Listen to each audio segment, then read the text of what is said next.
FM HD2 Houston. Insider access. Exclusive content. Sports Radio 610. The Texans play here. An Odyssey sports station. Check out the BetQL Network. Wagertainment for every fan. Get sports betting tips from the best in the game. Available on the Odyssey app and our sister station 650 The Bet.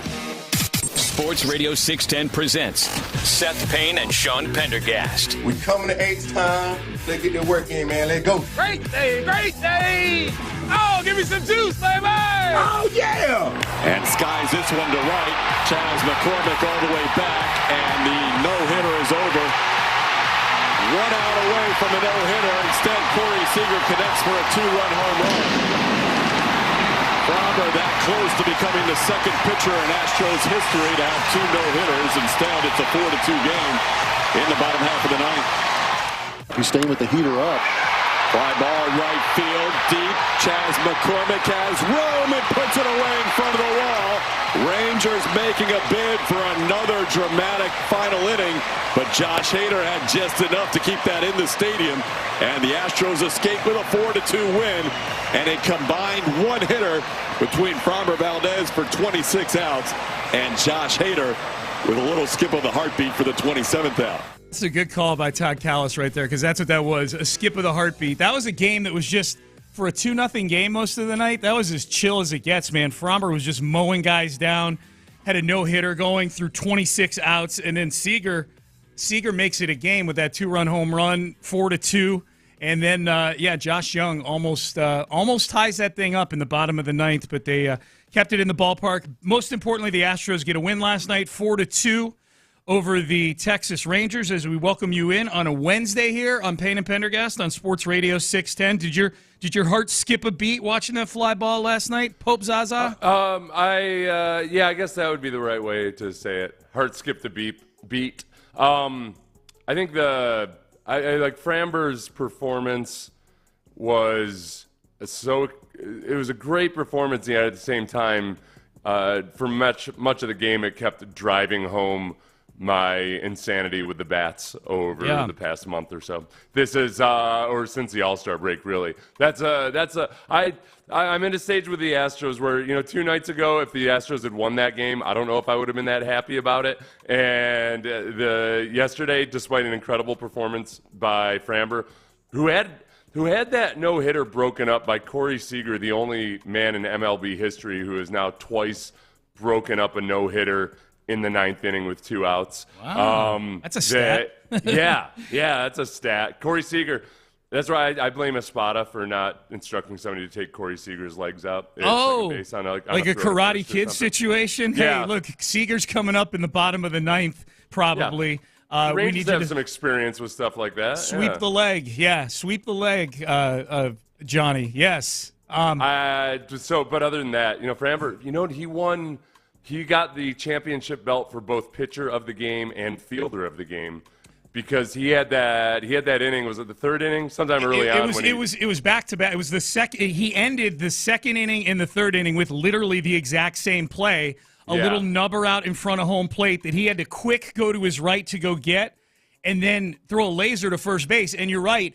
That's a play that when Framber's on the mound and you see it unfolding, you're like, man, something bad happens like 75% of the time when this happens. A lot of the times a Framber Valdez no-hitter is broken up by Framber Valdez, the fielder. Yeah. That's he cuts it off at the knees a lot of times with a little dribbler in the 2nd or 3rd inning. So that was really, really cool to see. And honestly, last night's game is a good confirmation of what we know at this point, which is, like in baseball in general, you can't rely on the bats, no matter how good they are. 2019, 2022, whenever it is, like you can't rely on the bats to take you through the playoffs. It's going to be the pitching that can sustain you more consistently, and that's the strength of the Astros right now, especially if they can get Verlander back soon. Right. If they can get Verlander back soon. Okay, so a couple things there. The bats. Yeah, like this. Other than Jordan hitting a home run, this was still a game where it looked a lot like previous Astros games. Like Jordan's home run, his 2-run home run, which felt like just icing on the cake the way Framber was throwing the baseball in the 8th or 9th inning whenever he hit it. It made it 4-0. You're like, okay, well now they just kind of, now Framber just brings the ship into the shore, gets his no-no, and we get out of here for the night. And obviously it didn't unfold that way. They end up winning the game. That was good to see, though. Jordan has not had the power stroke of late. Like he had only over his last 40 at bats. Well, yeah, that was his. Right, 50 at bats and one home run since July 3rd. So that was good to see, because typically with Jordan, when he's gone through a long stretch like that and he hits a home run, it kind of unclogs the drain, and now we're off to the races. So, and they're going to need that out of Jordan because of what continued to happen last night, which is post Yiner Diaz in the lineup, it just falls off a cliff. I added it up, the 5 through 9 spots, and I realize we're bringing this up on a day after Framber almost getting a no-hitter. We'll get to the pitching in a second, but the 5 through 9 went 3 for 14 last night, and I know Jake Myers went 2 for 4. I mean, the first one was just a flare in the outfield that landed in between. The second RBI single he had was well struck, so I will say that. But yeah, the bottom of this lineup is still an issue. They called up Zach DeCenzo yesterday, and he's immediately DHing. Guy's had 11 games at AAA, and he's not only is he in your lineup, he's in your lineup just to hit.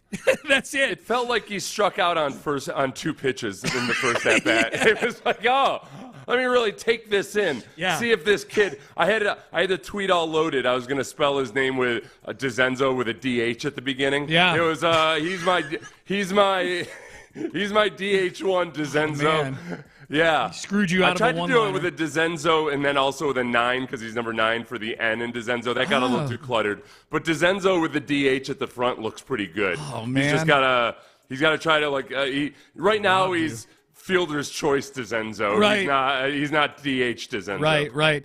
So, I mean, hitting-wise, there wasn't anything about last night other than Jordan's one swing of the bat where I'm like, all right, they're cured. You know, like it's still, this lineup's still a major issue. And to your point, Seth, they're going to need efforts like Framber got. And that was the other thing last night to me, like just the reminder with Framber Valdez, the last out with Seager, the home run by Seager notwithstanding. It was an amazing performance by Framber. He is still the one, even with the way Hunter Brown's been pitching lately of the last couple months, even with what we know the ceiling is for Verlander. Like, if you're asking me what the best start in each Astros pitcher is capable of delivering, like what's the ceiling for each guy? Oh, yeah. The ceiling is still the highest for a Framber Valdez start than anybody else, including Justin Verlander and Hunter Brown, because he can get you into the 9th inning. Like, the Hunter Brown and Justin Verlander, if they're walking off the mound some point in the 7th inning, you've probably gotten way more out of them than you were expecting going into that game. They're both Verlander's an all-time great. Hunter Brown is pitching great right now. We'll see what he is over time.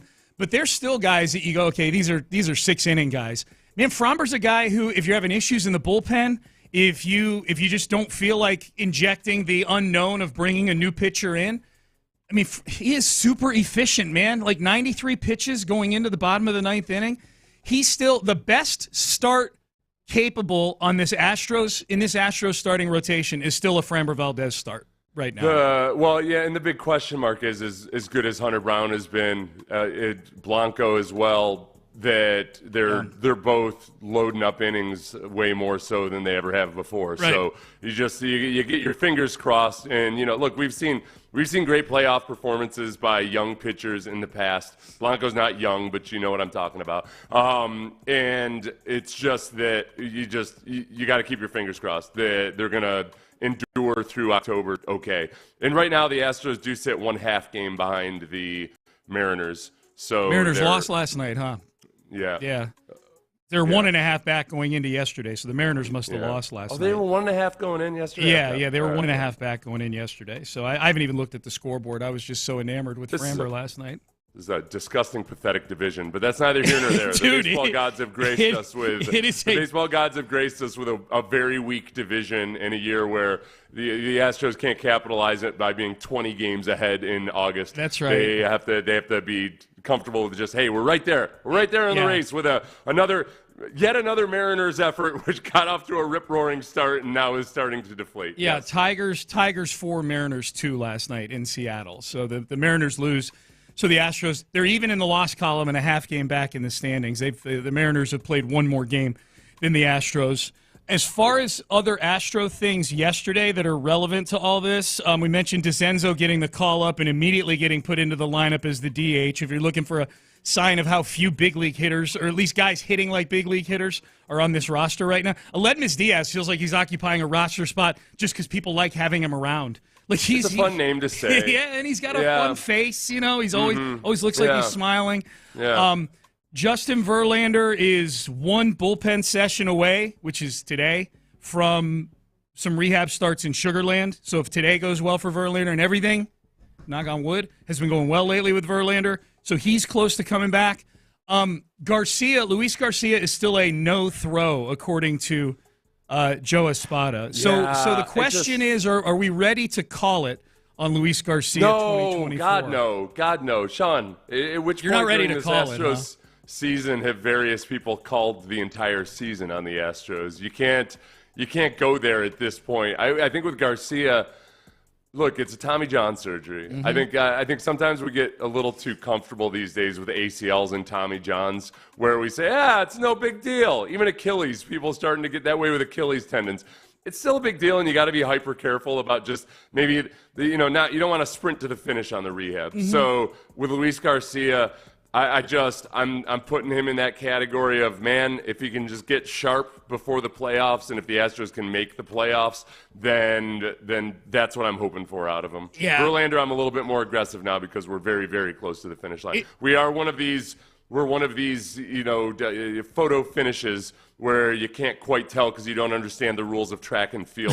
Whether if his hand makes it across, is it okay? Oh no, it's got to be his body. But what about Verlander? Why don't they just dive at the end? Verlander, right? Slide head first. Pretend it's first base. Verlander, I feel okay about. Like his trajectory back feels like there haven't really, on this particular injury, his whole season's been hiccups. But with this particular injury, it feels like things are moving in the normal, 45-degree angle back to him coming back. The Garcia thing, there's just been so many fits and starts. It's almost like if we get to the end of August and we're still doing this with Luis Garcia, you've just, like they said with McCullers, Seth, you've just run out of calendar. You've run out of time. We don't have that same track record that we do with McCullers. I think with McCullers you get, it's just we've seen this play out over and over again. With Luis Garcia, I'm guilty of complacency in that it had been a relatively uneventful rehab. It sounded like things were on track. I let Luis Garcia's personality perhaps affect me a little too much. That's just Luis Garcia. He doesn't get rattled. He doesn't get phased. He's just going to pluck on through his rehab, and there will be no setbacks. He needs to freak out more. That's what he needs. He needs to freak out a little bit more so we get some honesty. So we get some honesty out of him, yeah. He needs to hold his elbow. No, that's nothing to do with honesty. Yeah. Guys are honest about it. It's not like they just can't pitch. All right, Payne and Pendergast with you on a Wednesday. Texans practicing again today in Ohio. They practiced yesterday. There were some interesting things coming out of Ohio yesterday, including we've got a key player for the Texans who's been playing at a super elite level in training camp and had maybe one of the best days of any player has had in camp so far. And we'll get the medical updates. An interesting one yesterday with a prominent Texan as well. So we'll get you the training camp update for the Texans. That's coming up next. Let me tell you where to go right now. If you're in your car, you're driving in 6:13 in the morning, fatigued, motivated.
Sports Radio 610 presents Payne and Pendergast. All right, good to be with you on a Wednesday. Texans back at practice today. We'll talk to John Harris at 8 o'clock on the show today. He's in Ohio. Oh, yeah. We'll get his impression. Sounds like yesterday was a defense day.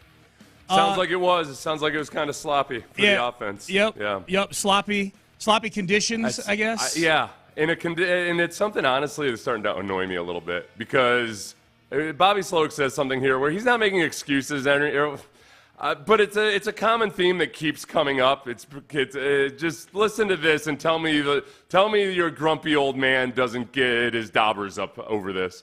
Yeah, we were rolling pretty good yesterday. And really for the last couple of days, we've had some good days of stacking things together. Today was tough with the elements. The balls got pretty slick as practice went on, which I think was evident and you could see. But it was good training for us.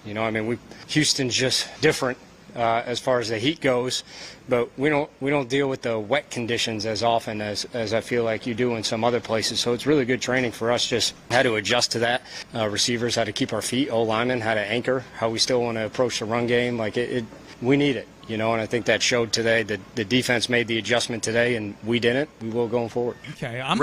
Sean. Water falling from the sky is the Texans' offense is the Wicked Witch of the East or West or whichever. They're the Wicked Witch of the Gulf Coast, it turns out. It's the Wicked Witch of the West. She was the one that died because they dumped water on her. The East was the one whose Dorothy's house landed on. So she's unable to overcome Holmes landing on her. The Wicked Witch of the West is the Texans, unable to overcome precipitation. Yeah. They're both wrecked wenches, okay? So it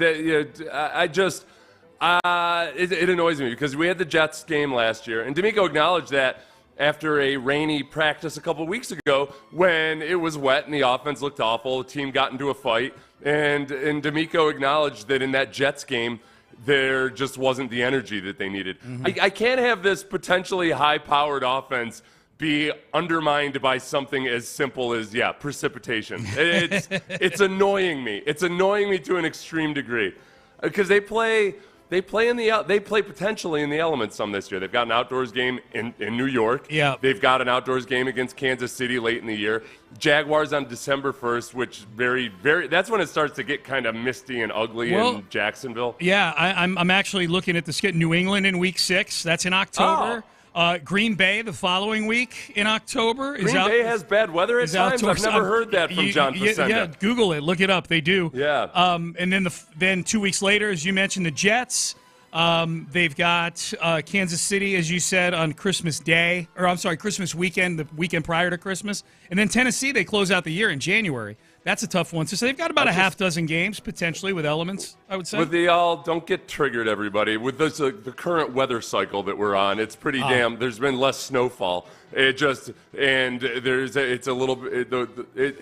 been more rain. Yeah. My old hometown has gotten like record low snowfalls the last couple of years up north. Global warming. So it's just, no. Whatever. The current cycle. I don't give a damn.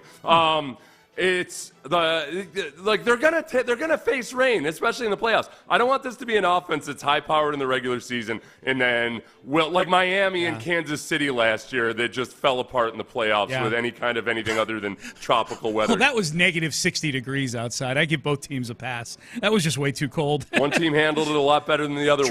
True. Well, yeah. Go figure. The Miami team didn't really like.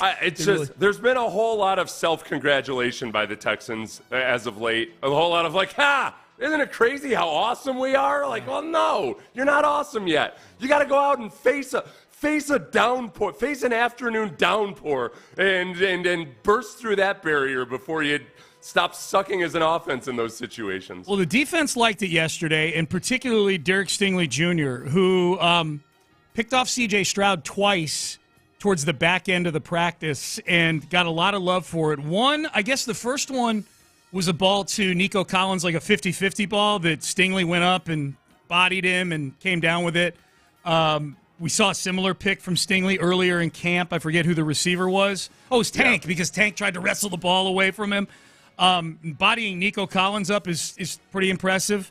And then he had what would have been a pick six covering Tank Dell, where he read a route from C.J. Stroud, jumped the route. It's been a really, really good camp for Derek Stingley Jr. Here is Matt Burke, the Texans defensive coordinator, following practice, talking about Stingley. I think Sting, I never like to say the best, but is one of the best ball corners in the league. He's got elite ball skills. I mean, obviously he's big and powerful. He's always, tight in coverage, but can go snatch it. I think that's probably one of his superpowers. So it doesn't surprise me when he goes and makes those type of plays.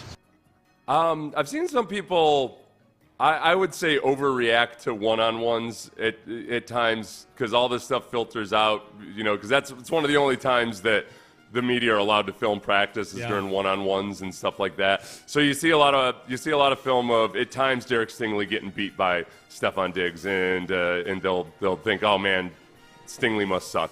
The thing you got to know about Stingley is, and about one-on-ones in general, whether it's passes, whether it's with the receivers and DBs, or in the one-on-one pass rush and with defensive and offensive linemen, the true technicians are working on stuff there. And sometimes they're experimenting, sometimes they're playing something more aggressively, without the benefit of safeties behind them or anything.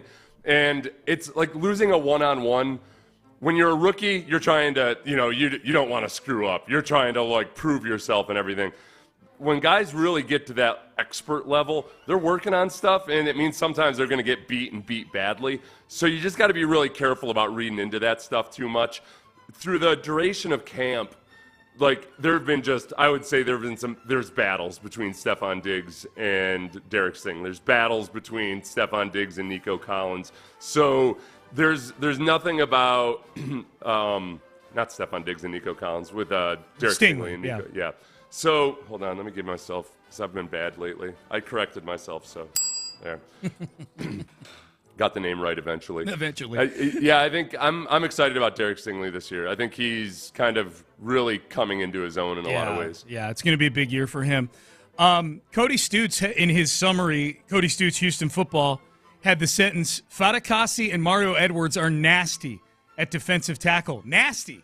So Cody's there. He's got eyes on it. Those are eyes that I trust. Here was Matt Burke following practice yesterday on Mario Edwards, who's in his 10th year in the league, I believe, but his first time in this system. Mario's been a revelation. I think he's just been super explosive. He's probably adapted or taken to the techniques probably better than anyone in the short time that we've had. So sometimes it takes a while for guys to go from, especially a 9-year vet or whatever he is, from a read or different types or like different alignments to really like consistently buy in like to an attack technique that we ask him to play. He's probably adapted better than anyone in such a short time. So explosive athlete. Yeah, I joke with him like, man, if you were in this front for your whole career, I mean, it's hard to knock a 10-year career. So I'm not saying he hasn't a great one, but it's fun to see him sort of come to growth in this for sure.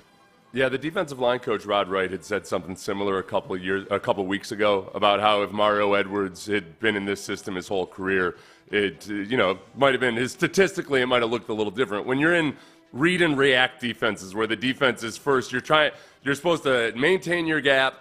And you're supposed to read, to be sure you got your run responsibilities, and then you're allowed to rush the passer. It takes a little pepper out of your step, It's like taking a 97 fastball down to an 89. Mm-hmm. So it's hard sometimes when all of a sudden everything that's been drilled into you about playing a more conservative style, when somebody just allows you to let loose and get upfield, it takes time to retrain all that muscle memory and everything. So I'll give Mario Edwards a lot of credit for being an old dog learning new tricks. The one thing I'm holding back in reserve is that those guys have looked really good, Fatukasi and Mario Edwards, but they're doing it against the problem area of this offensive line, which is the interior offensive line, specifically center and left guard. We just don't know what we have in them. So I'm waiting to see when you start talking about how, hey, this is a brand new version of these 2 veteran defensive tackles that we've got boatloads of film on already going against actual NFL been players. On 4 teams, yeah. Is it a brand new version, or is it that they're just going against bad offensive linemen? We just don't know until we see, hopefully, a couple series against the Steelers. You're a former defensive lineman. I'm a regular person.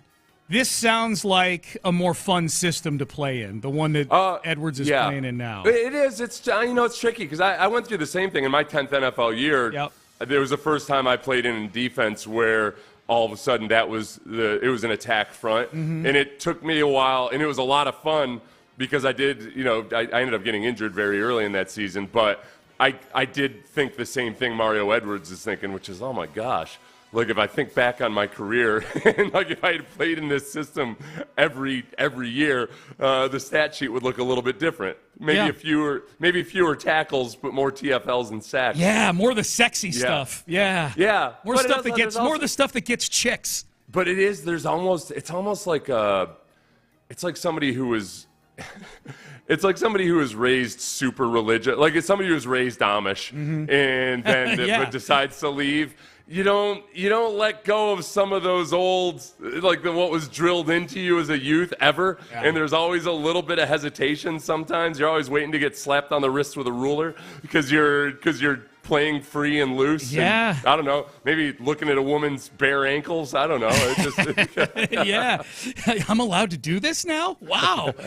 Kalen Bullock had another good day. He had a pick, would have been a pick 6 in a regular game. In kind of a fight, I guess, with John Mechie for a ball. Mechie didn't have a great day yesterday, at least according to the footage that dropped. In one-on-ones, he dropped an easy deep ball. So that's something to keep an eye on. That's something you can read into on one-on-ones. Yeah. I always think is like, okay, let's look at – well, and that's where with John Mechie, that's where I am right now. In the one-on-ones, it does look like he's kind of unlocked a different level of athleticism. It just hasn't translated to scrimmage play. Yep. And the drops have been consistent throughout camp. Yep. So that's where, so if a guy drops a ball on one-on-ones and he's dropping the ball during scrimmage situations, and 11-on-11, that's been consistent. It's something that they're obviously going to very much notice and think of as significant right now. Yeah. Here was Matt Burke was asked about the rumors, not mentioning anything by name, but the rumors surrounding the safety position. Obviously, the reference for whoever was asking the questions. I apologize. I couldn't make out the voice of who asked that question of Matt Burke. But hey, what do you think of the rumors swirling around the safety position? Justin Simmons being the obvious name that didn't get mentioned in the question. Here's Burke on the rumors in the safety room. Yeah, it's been great. I actually think Jimmy's had like a really good time up here just sort of show up and sort of impact plays more. Peachy's been really good. Like, it's just the same thing. I mean, I feel like I broke a record sometimes. Like, the depth that we've had. You know, Kalen's been had a pretty good game on Thursday night and has really shown up, like, ranging the ball and playing more physical.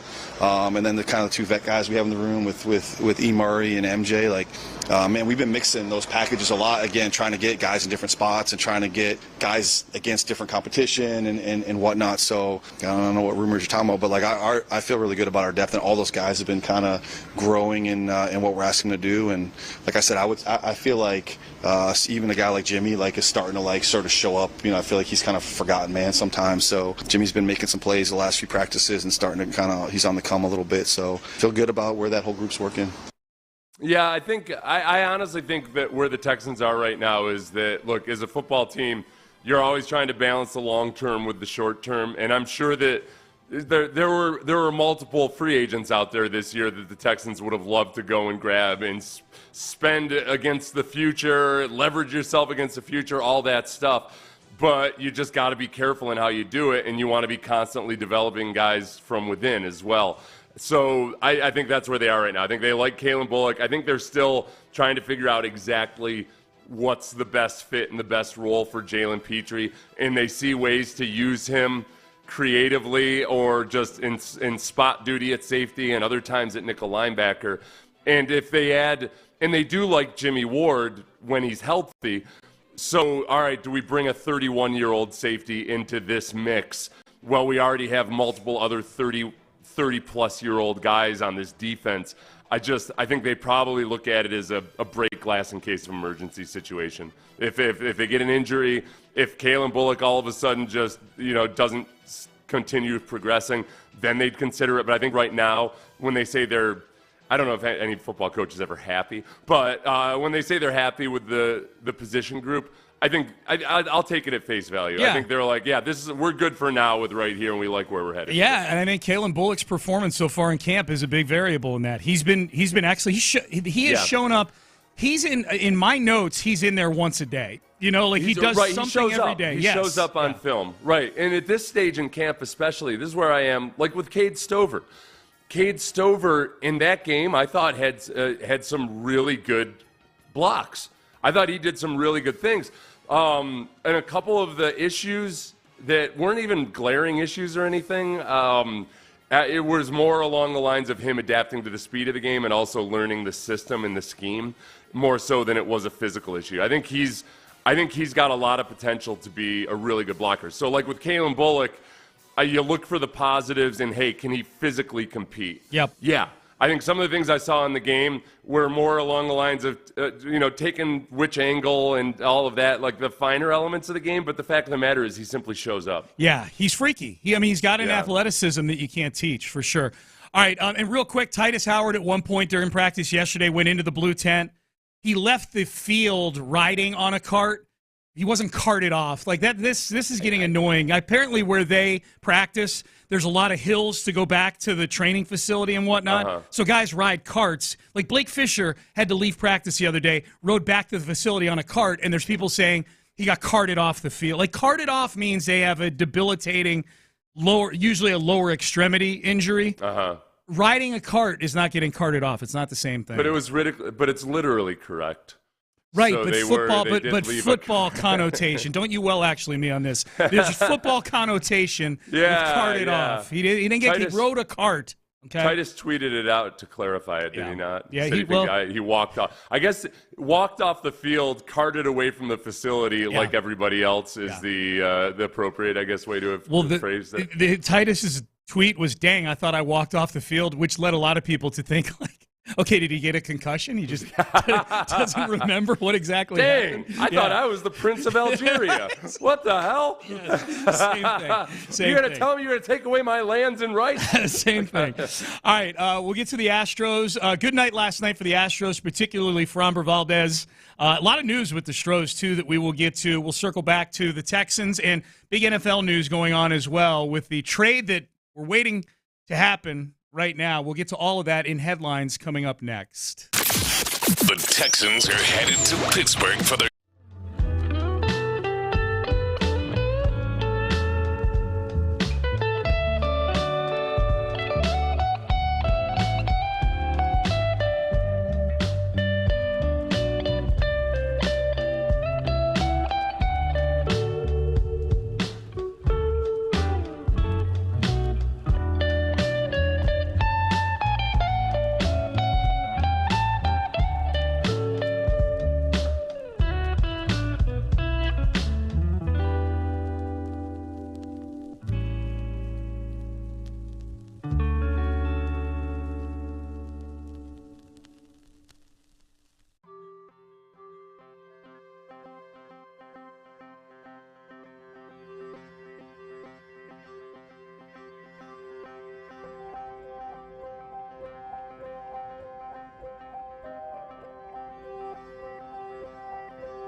2. Principal office, Houston, Texas. Payne and Pendergast with today's headlines. And skies this one to right. Chaz McCormick all the way back, and the no-hitter is over. 1 out away from a no-hitter. Instead, Corey Seager connects for a 2-run home run. Framber that close to becoming the second pitcher in Astros history to have 2 no-hitters. Instead, it's a 4-2 game in the bottom half of the ninth. Kind of rare that we would bump into an Astros win in headlines with a highlight for the other team, but that was a big story last night. Framber Valdez came within 1 out of his second career no-hitter, his second no-hitter in 2 seasons. He was dominant last night against the Rangers. The only hit they were able to muster was that home run that you heard from Corey Seager. Fortunately, it was not enough to win the game. The Astros win 4-2 last night. Combine that with the Seattle Mariners' loss to the Tigers and Seth Payne. Our Astros are back within a half game, and they are even in the loss column with the Seattle Mariners as we battle today. Yeah. The battle to win this atrocious, disgusting, pathetic division is very much alive as we wake this morning. Yes. So the pitching is something, obviously, that the Astros are really going to have to hang their hat on if they want to make, A, the playoffs, and B, a push within the playoffs. And Framber has shown all of the signs that, every now and then there's a little sprinkle of his, old erratic nature thrown in there. But for the most part, he's breathing through his eyelids. He's manipulating the pitch clock. He's, you know what Framber does a really good job of? He takes a weakness and turns it into a strength. I think that's because he addresses these things and he has to work on it with his sports psychologist and everything else. But I think the pitch clock, which is something that we worried about last year when it was sprung on him because he's a guy that needs time to recollect himself at times, I think he's really started to own the pitch clock. And was a brilliant fielder last night. He was good. Yeah, second. That's right, everybody. I just said it. He got the championship belt for both pitcher of the game and fielder of the game. He's a two-time world championship winner. He's a 2-time belt holder right now. Yeah. That's true though. I'm not that's what they give that championship belt out. I like that because that feels a little bit like the old Astros. The fun-loving bunch, an homage. Yeah. Yeah. I think last night, I'm just looking at the box score. Like last night, Seth, to me, is like almost an extreme version of what good is probably going to have to look like for the Astros if Kyle Tucker's not coming back and if they're dealing with depth issues in the rotation still. We can't count on anything from these injured guys, including Verlander at this point. Like, it was the extreme version because if you look, Framber was Framber to the nth degree. He was great last night. This lineup, offensively, again, like an extreme version of what probably this is going to look like going forward. The top 4 guys in the lineup, Jose Altuve, Alex Bregman, Yordan Alvarez, all 3 all-star caliber players, and then Yainer, who's been their best hitter over the last month. They went a combined 8 for 19 last night. The top 4 guys all had 2 hits.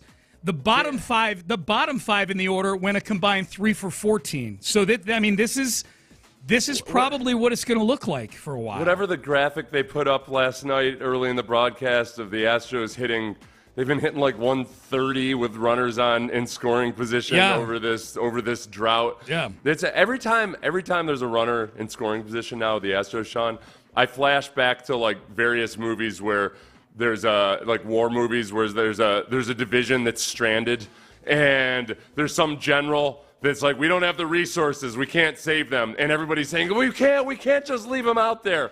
And usually they figure out a way to convince the general to send some renegade force out to rescue them or something. Yeah. This general, whether it's Alex Bregman or Jose Altuve or anybody else, just like, let them die. Nope, sorry, nope, we got a war to win here. Just let them die. Sorry, we're gonna leave them out there. Sorry, Jake. Let the Huns go get them. That's funny. That is funny. Game today is an afternoon game. We get our second look at Yusei Kikuchi today. So big, yeah. Yes. Kikuchi day. Yes. Yep. So that'll be 1:30 today. Here's the update from Dana Brown on Kyle Tucker. Said this yesterday. Said, I feel like watching the videos they've been sending me from him working out back at Minute Maid, he's coming along very well. Let me point out, Dana's with the team. Kyle Tucker's back at Minute Maid, so Dana is getting videos of him working out. I saw some people upset about, is this normal? Yeah, it's normal that the GM travels with the team and that an injured player stays back in Houston to work on his injury. That's normal. What's new is that they can send video to the GM now. He doesn't have to stand and watch him with a clipboard in his hands. I was okay. I'm glad you brought that up. I was kind of surprised by people being alarmed that Kyle Tucker wasn't traveling with the team. I was, and that this is how Dana would scout his recovery from the injury. Like, he's not going to drive 4 hours and then go back and then fly back up to Arlington between games. Dana went on to say he's doing more strenuous activity in terms of experience. Whatever that means. I feel Tucker is getting closer, a lot closer. I think the type of injury Tucker had, I think it's one of those things, once you really start feeling good every day, it's going to be quicker than people think. Right now, the goal is to get him to endure more strenuous baseball activities, and then potentially we get him in a rehab and we move forward. End quote. So they haven't called this compartment syndrome, but it just feels a whole lot like every time I've ever had or seen somebody go through compartment syndrome. Yeah. And you have a lower leg injury, there's swelling, it shuts everything down so you can't do a damn thing. You can't walk, like it shuts the nerves in your lower leg down. But it's one of those annoying injuries that doesn't seem like it should be all that cataclysmic, but sometimes it just takes a long time to settle down and you can't really pinpoint it.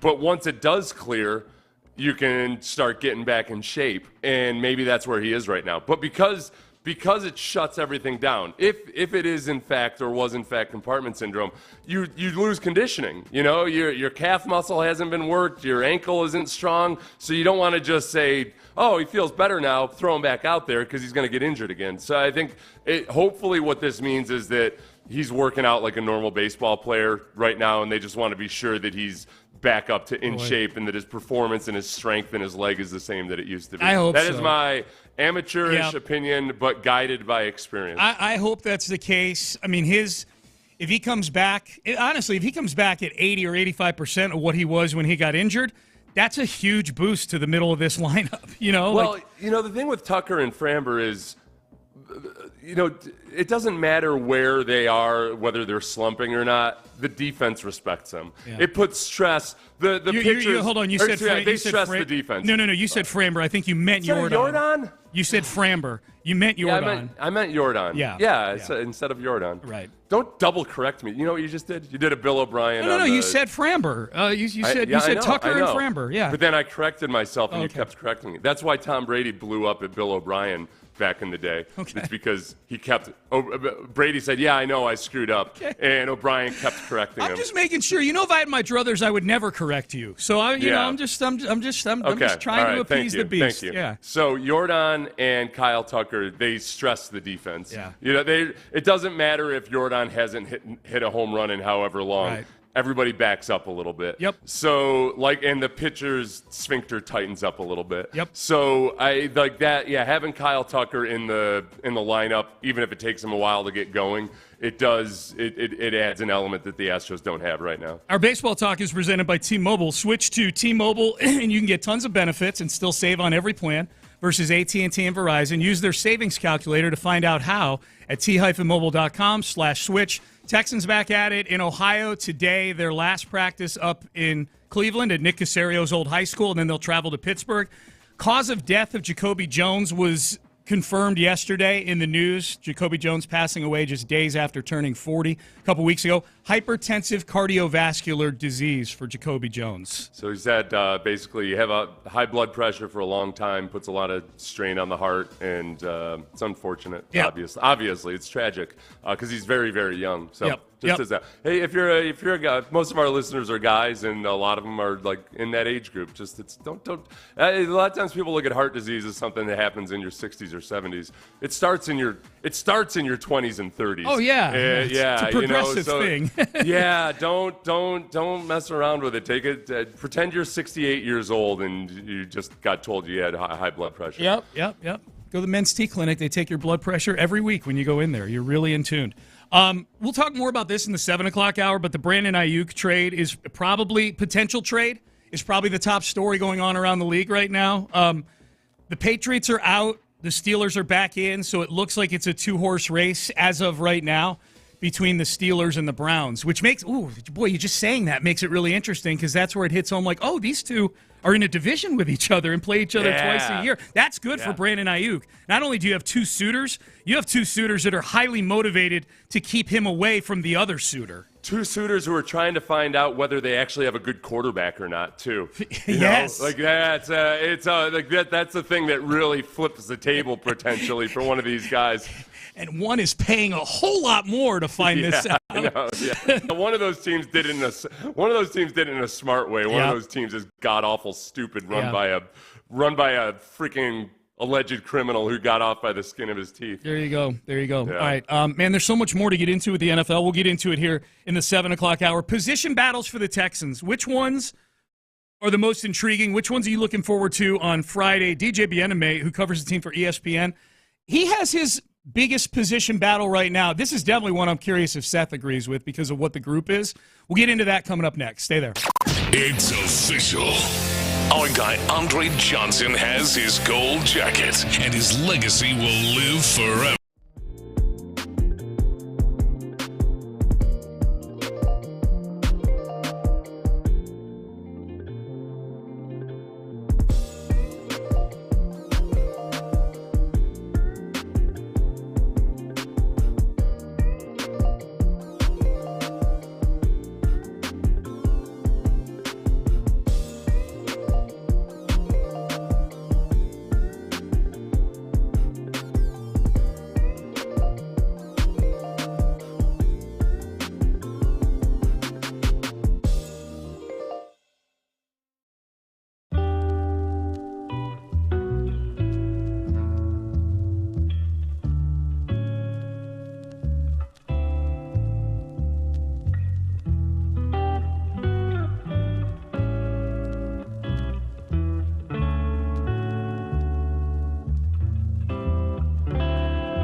Pendergast. Exclusive content. Sports Radio 610. The Texans play here. An Odyssey sports station. Sports Radio 610 presents Payne and Pendergast. Payne and Pendergast with you. Top position battles in training camp for the Texans. Mine are mostly on the offensive side of the ball because those are the easier ones to get a little bit of intel from in non-padded practices. It's really hard before games and certainly before the pads come on, Seth, to go, this guy's winning at offensive line, or at least it is for me. Offensive, the contact positions, I'll call it. Yeah. So the skill positions are the ones that are at the top of my list. But DJ Bijani for ESPN has an article where they have the top position battle at each of the 32 training camps. And for the Texans, DJ has his as your old position, the interior of the defensive line, defensive tackle. He says this: Foley Fatukasi, Tim Settle, Kurt Hinish, Khalil Davis, and Mario Edwards are battling for starting time at defensive tackle. So far, Fatukasi and Edwards have run with the first team the most. Danico Autry was a candidate that was suspended for 6 games for violating the NFL's policy against PEDs. Autry could be in the rotation once he returns. Autry's sort of a unicorn to me in this thing, but we'll talk about that in a second. He said it's been a wide-open battle throughout camp, and Texans DC Matt Burke said, quote, it's going to be a pretty good competition to see how that plays out. So they've got a lot of bodies in there right now. They've got a lot of bodies. I think they've got a lot of different body types and skill sets, though, too. So it becomes a less exciting position battle when you realize, all right, they're going to play 8 defensive linemen in any given game. They rotate their guys through a lot.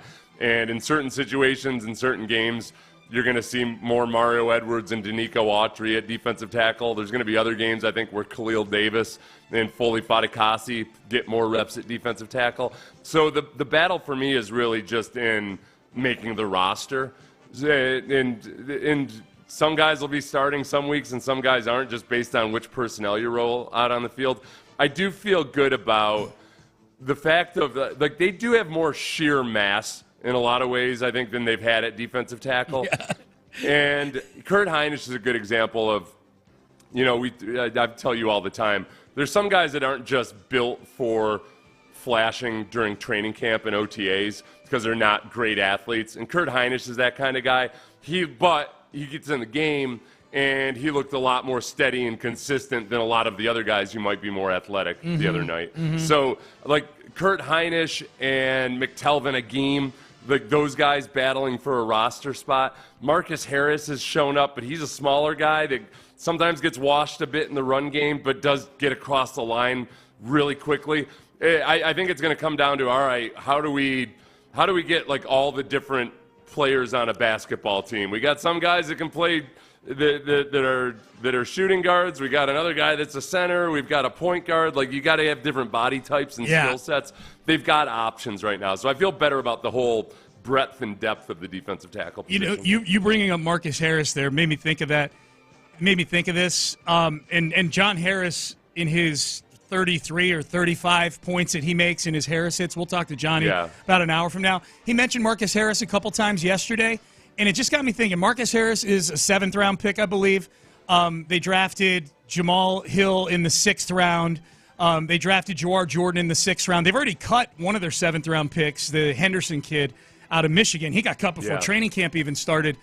And it just got me thinking, in years past, in recent years with the Texans, if I were putting my 53-man roster together, I would have all the draft picks making the team because they used a draft pick on them. And, oh, by the way, they're not a very deep football team. I think there's a good chance now, that the only draft picks that make this team are Cade Stover on up.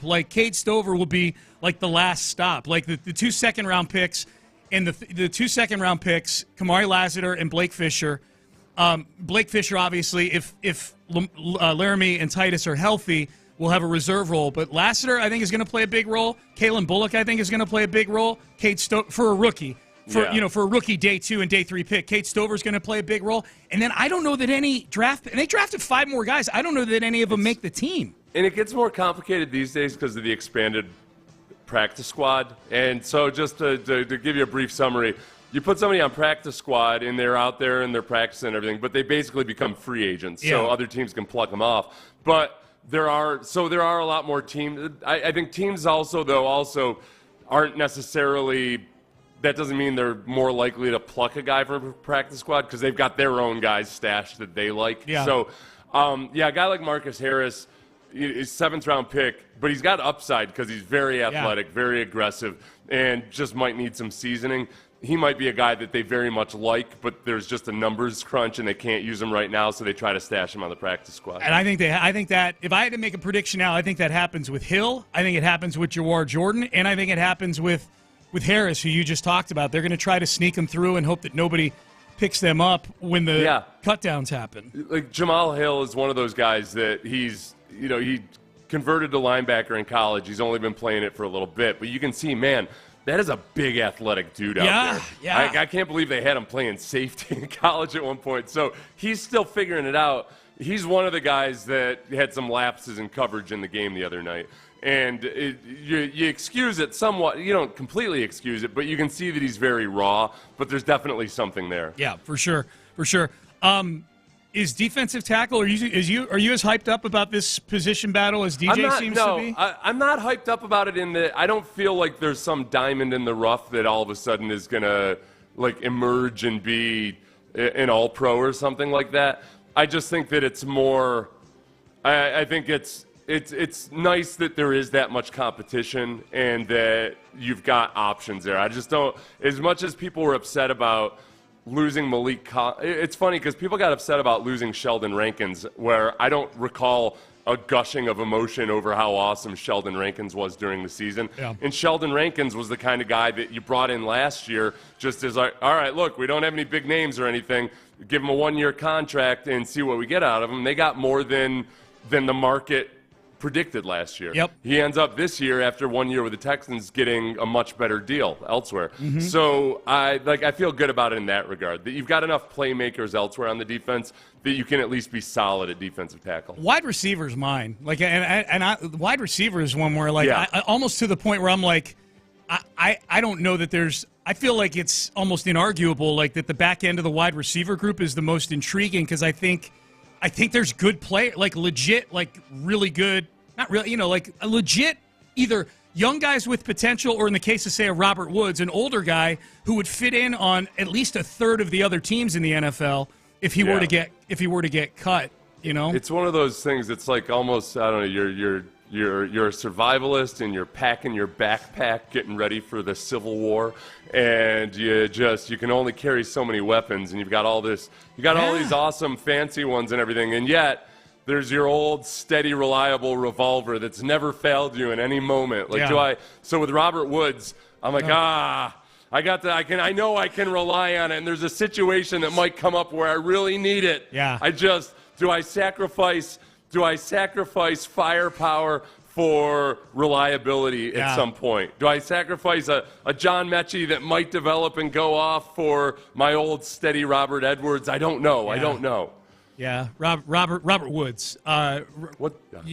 Robert Edwards, you said. Robert Woods. Ding retracted. I give a dull ding for my Seth, negative. Seth is the one person who can unring that bell. Yeah. Robert Woods probably more like a musket at this point as far as weapons go. Musket's never reliable, never accurate, ever in their life. So don't call him musket. Okay, I'll retract that. Everybody text in. What's the most reliable pistol? What's the most reliable handgun? Never let you down, but not necessarily all that. But not all new. That magnificent. Yeah, but nobody's used it since 1995. Yeah. So the Texans, the NFL or NFL.com has their newest power rankings up. They haven't done one since right around draft time. So now we've got to watch the offseason unfold. Hell, for the Texans and the Bears, we've got to watch them play in an actual preseason game. Their backups, at least. The Texans in the NFL.com power rankings right now, Seth, are 6th overall. 6th overall, halfway through training camp. Said you're such a power ranking aficionado. Is this the most excited you've been as a power rankings nerd? No, someone had them 4th recently when they did their power ranking. So that got me the most excited. But 6th, okay, these are the 5 teams ahead of them. Power rankings are power rankings. I get it. They're subjective. I like them a lot. People like them a lot.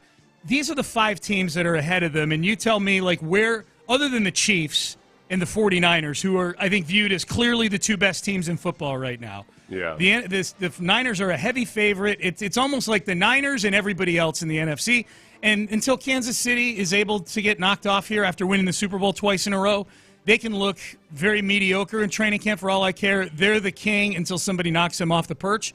The three other teams ahead of the Texans, the Ravens are 3, the Lions are 4, the Eagles are 5. They're going to play 2 of those teams this season, the Ravens and the Lions. What are your thoughts on those teams that are ahead of them? I think that the Texans of the entire bunch are the futures bet.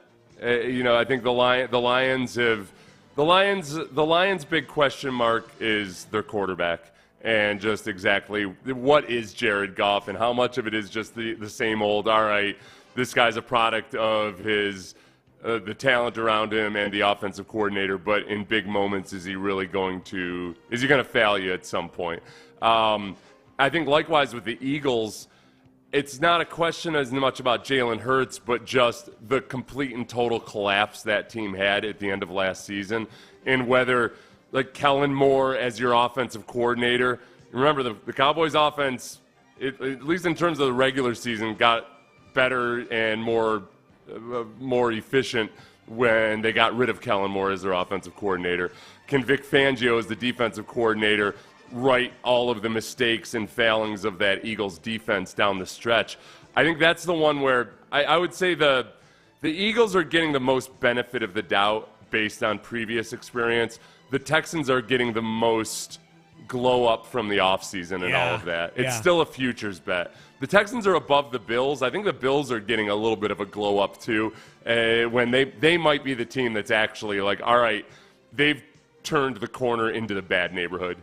They're like when you get lost on Bourbon Street and you're like, whoa, this is that. Why are these guys? Wait, no, I don't. No, it's yeah. They're regressing. The Bills are, Same way people regress when they get drunk and walk around the French Quarter. I think that's what you're saying. The Bills are 7, Packers are 8, the Bengals are 9, Cowboys 10. I mean, the Texans play 6 of these teams that are in the top 10. Right. So if I look at the team like the Ravens, the only team above the Texans right now that they played last year, if I'm correct, is the Ravens. So I always go back to, all right, can this version of the Texans beat the Ravens team that they saw last year in the divisional round? I think defensively, this team is built much more the way that DeMeco Ryans wants his team to be built. You've got a healthy Will Anderson who's got a year of experience under his belt. You've added Danielle Hunter to the mix.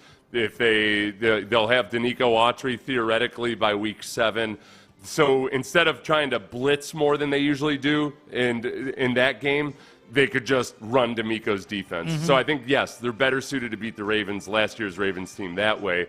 Offensively, when all these wide receivers are healthy, this is a much better version of the Texans offense that faced that Ravens team. I still have big concerns over just how well the interior offensive line will hold up versus guys like Justin Madubuike.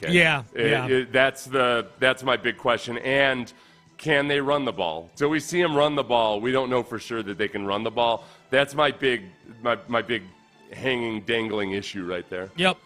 The good news is these two teams play on Christmas Day, so they're literally playing in the second to last game of the year. So by the time the playoffs roll around, there will be no more speculation. We'll know how they match up with the Baltimore Ravens. We've got some symmetry there, Yep. And the Ravens are a team that, look, Lamar Jackson is slimmed down. He says he called himself fat from a couple of years ago. He said he was watching film from a couple of years ago, which, by the way, was a good – I credit him for being smart to choose 2 years ago, because if he had said last year was the year that he looked fat and slow, that was also the year that he missed all the offseason activity and got his contract and everything. It would have been like, all right, that's kind of a win for showing up in the offseason. But they've added Derrick Henry to the mix, and that's a scary proposition when you've got a mobile, athletic quarterback who's a running threat, but then also a guy that was the second leading rusher in the NFL last year standing next to him. That's pretty scary. That's definitely a team that if you know who you're going to play, you know the teams you're going to play well before the actual schedule comes out. Yeah. And that would have been one, Seth, where before the schedule came out in May, if you could pick, like, say, 2 or 3 games, if the league let you pick 2 or 3 games that could be in December or January, later in the year, the Ravens would have been way high up on that list for me because you're getting Derrick Henry. Like the Texans got him last year. They played the both times they played the Titans were in the last third of the season. And, you get, especially at age 30, you get a more banged-up version of Derrick Henry later in the year than you do in weeks 1 through 4. Maybe something's happened with Lamar Jackson by week 15 or 16 with all the hits he takes, So that's a team, as you look at how the schedule unfolds, I'm really glad they're playing them when they are on the schedule because maybe you get a different version than the one that's in training camp right now for the Ravens. The Chiefs last year were not a good regular season team, but they're built differently this year. Yeah. So, but they do look. The Chiefs, like all great teams, go through lulls in the regular season. I'm curious to see which version of the Chiefs we get when the Texans are playing in Kansas City. Yeah, I'm curious how different their offense is going to look because they added a ton of speed at wide receiver. They were since losing Tyreek Hill, they were way more methodical offensively, and they drafted Worthy out of Texas. Yeah. They signed Hollywood Brown. They added a lot of speed to that team. I haven't checked in on the Chiefs training camp all that much. Early in camp, there was a video floating around on Twitter of Xavier Worthy just getting pinball destroyed by defensive backs, and they weren't even in man coverage. They were just kind of chucking him in zone coverage, and he went to the ground hard. And a lot of people looked at that as evidence that he's just too small to make it in the NFL. I would just say that Tank Dell had some moments early in camp last year where wow. Yeah, he's got to learn some things about how to be a smaller receiver in the NFL, and he figured it out, obviously. So I'm not reading too much into that, but I've got my fingers crossed that it'll continue to look like that for Xavier. Oh, for sure. Yeah, no, I hope he winds up being a terrible pro. Absolutely. I'm sorry, Longhorns, but we're in the NFL right now, yeah, okay? Man. All right? Kill or be killed, I'm praying for his failure, yes. All right? If he comes to the Texans, he can take notes from Tank Dell, but for right now, I'm praying for his failure. Yes. So the Steelers are back in the mix for Brandon Aiyuk, and I guess just to go through this saga over the last 48 hours, it had been reported earlier this week, coming off of the weekend, that the Browns and the Patriots were at the top of the list for Brandon Aiyuk, that there had been a framework put together for a trade with each of those teams pending Brandon Aiyuk being able to come to some sort of contract agreement with them. The Niners have given Brandon Aiyuk and his representation permission to negotiate contract extensions with each of these teams because Brandon Aiyuk is not going to – he doesn't want to go to another team if he doesn't have a contract in place. So that's kind of the game that's being played right now. Yesterday, the news was that the Steelers were back in the mix for Brandon Aiyuk after trade talks reportedly broke off on Monday. They're back in the mix on Tuesday, and now it's the Patriots who are out. And according to multiple accounts from the Patriots side, the Patriots were ready to go not only with the trade package that they'd agreed to, Seth, with the Niners, but the Patriots were reportedly ready to go where no other team has gone with Brandon Aiyuk, which is in that $30 million a year neighborhood. Yeah. But Aiyuk, according to multiple people around the Patriots I've seen, Aiyuk said thanks but no thanks to the New England Patriots, which has to be just such a kick in the schnuts to Patriots fans who had become so accustomed for 2 decades to guys taking massive discounts to come there and ring chase. They've gone from saying, hey, come with Tom Brady. You can pull an old Randy Moss. You know what, Randy Moss really wasn't that impressive what he did. How about you come in and just be even better than Randy Moss was with Tom Brady? To now Gerard Mayo saying, but we've got Drake May. Yeah. Drake May's looked great in camp. You got to believe me. Yeah. And Jacoby Brissett. Better. He does more than you expect. Yeah. He does. He really does. Yeah. New England always. That's not how Gerard Mayo sounds, but in this version he does. in this story he does. New England always felt out of place to me among the teams that were in the mix, just because not that Brandon Aiyuk isn't a massive upgrade for them at wide receiver. Yeah. And there's an argument to be made that if you have a young quarterback, that getting a marquee wide receiver obviously can help him. I've always felt like, Seth, there are certain stages a team is at with its build or its rebuild where certain types of deals make sense. the Patriots are so far off the grid in turn. They are at so rock bottom in their rebuild right now, even with their handpicked quarterback Drake May. That's not the type of team that should be gutting draft capital and spending $30 million a year on a receiver, even with a young quarterback. I guess in their minds, maybe instead of going through an entire season with a rookie quarterback and realizing, oh, he doesn't really have any weapons around him, and burning a year in his development, they might just be thinking, you know what? If we like Drake May, let's pull the Tua Tagovailoa right now and get as much around him as possible to see what we actually have in him, and if it works out, great. If not, we're 1 year earlier on the reset. Yep. So I get it from that standpoint.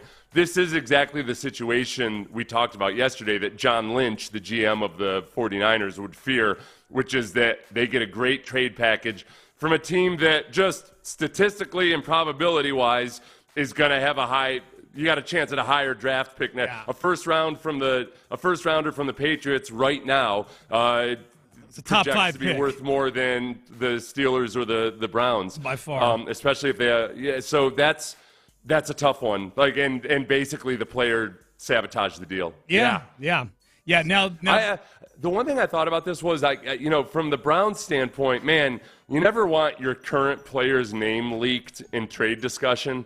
So Amari Cooper is the name which leaked in the trade discussion.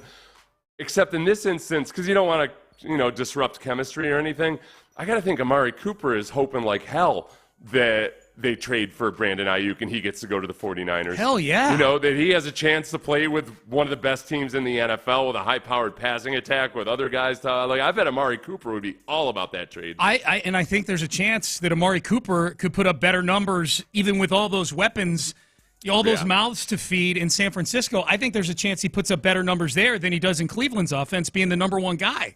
Yeah, there's room to run. And Cleveland does. Aiyuk had 1,300 yards last year. That's the guy he's replacing. Right. There's 1,300 yards available to him now. Amari Cooper had 1,300 yards versus the Texans in the regular season. Exactly right. It's what it felt like. He ran damn near a third of a mile. Yeah. So it was, I think the other thing, too, about Cleveland, and I wonder if Aiyuk realizes this. I've played... I think I've played in all the outdoor stadiums that border the Great Lakes, and there's just something about that stadium, the way it's positioned on the lake and everything else, where the weather is just miserable, nastier. Yeah. It's just nastier. It's nastier than Pittsburgh. It's nastier than Buffalo. It's nastier than Green Bay. It's nasty weather. I mean, it's hard to have a really good passing attack in that. I think in that stadium. Yeah, it was funny yesterday. Christian McCaffrey was doing an interview. It looked like with the NFL Network. I apologize. I didn't see exactly who he was talking to. McCaffrey, by the way, has a calf injury and is going to miss the preseason. But he was kind enough to sit down and do an interview where, you tell me, is this a Freudian slip by Christian McCaffrey when he's talking about Aiyuk? That's not part of my job. It's not part of my position. I think, obviously, as a former teammate or, teammate of his in general, any teammate that you have, you love, you respect them. You want the best for them. Hay in the barn. He did say any former teammate, so I just, that's hard not to believe. That's a little Freudian slip. Like at least in McCaffrey's mind, Aiyuk is already gone. That kind of thing, Yeah. So he gone. Hey, here's Texan-wise with this Aiyuk thing. Obviously, the Texans aren't in the market for Aiyuk. They've got their receivers, but if they hadn't made the Diggs trade. Pretend for a second. Like if it was Nico and it was Tank and all of a sudden there's this trade block with Brandon Aiyuk on it, somebody that DeMeco Ryans has history with, would we be clamoring for a Brandon Aiyuk trade right now? Oh, yeah, 100%. Yeah, I think so too. 100%. Plus, we're in that mode when we got cocky as Rockets fans. We're like, what's a first-round pick? Yeah. Give it away. They're barely – what's the 29th pick in the draft even do for you anyway? You know? Like, yeah, I think I think I would be clamoring for it. I was clamoring for it after the Stephon Diggs true. trade. You almost threw a chair at me. Irresponsibly so. I was joking about it. But, yeah, I think to be able to plug and play just like that. I'm thinking about John Lynch and how he feels about Patriots versus if, now that they can't trade to the Patriots apparently, whether they would want to trade for the Patriots and the potentially higher draft pick or the Browns.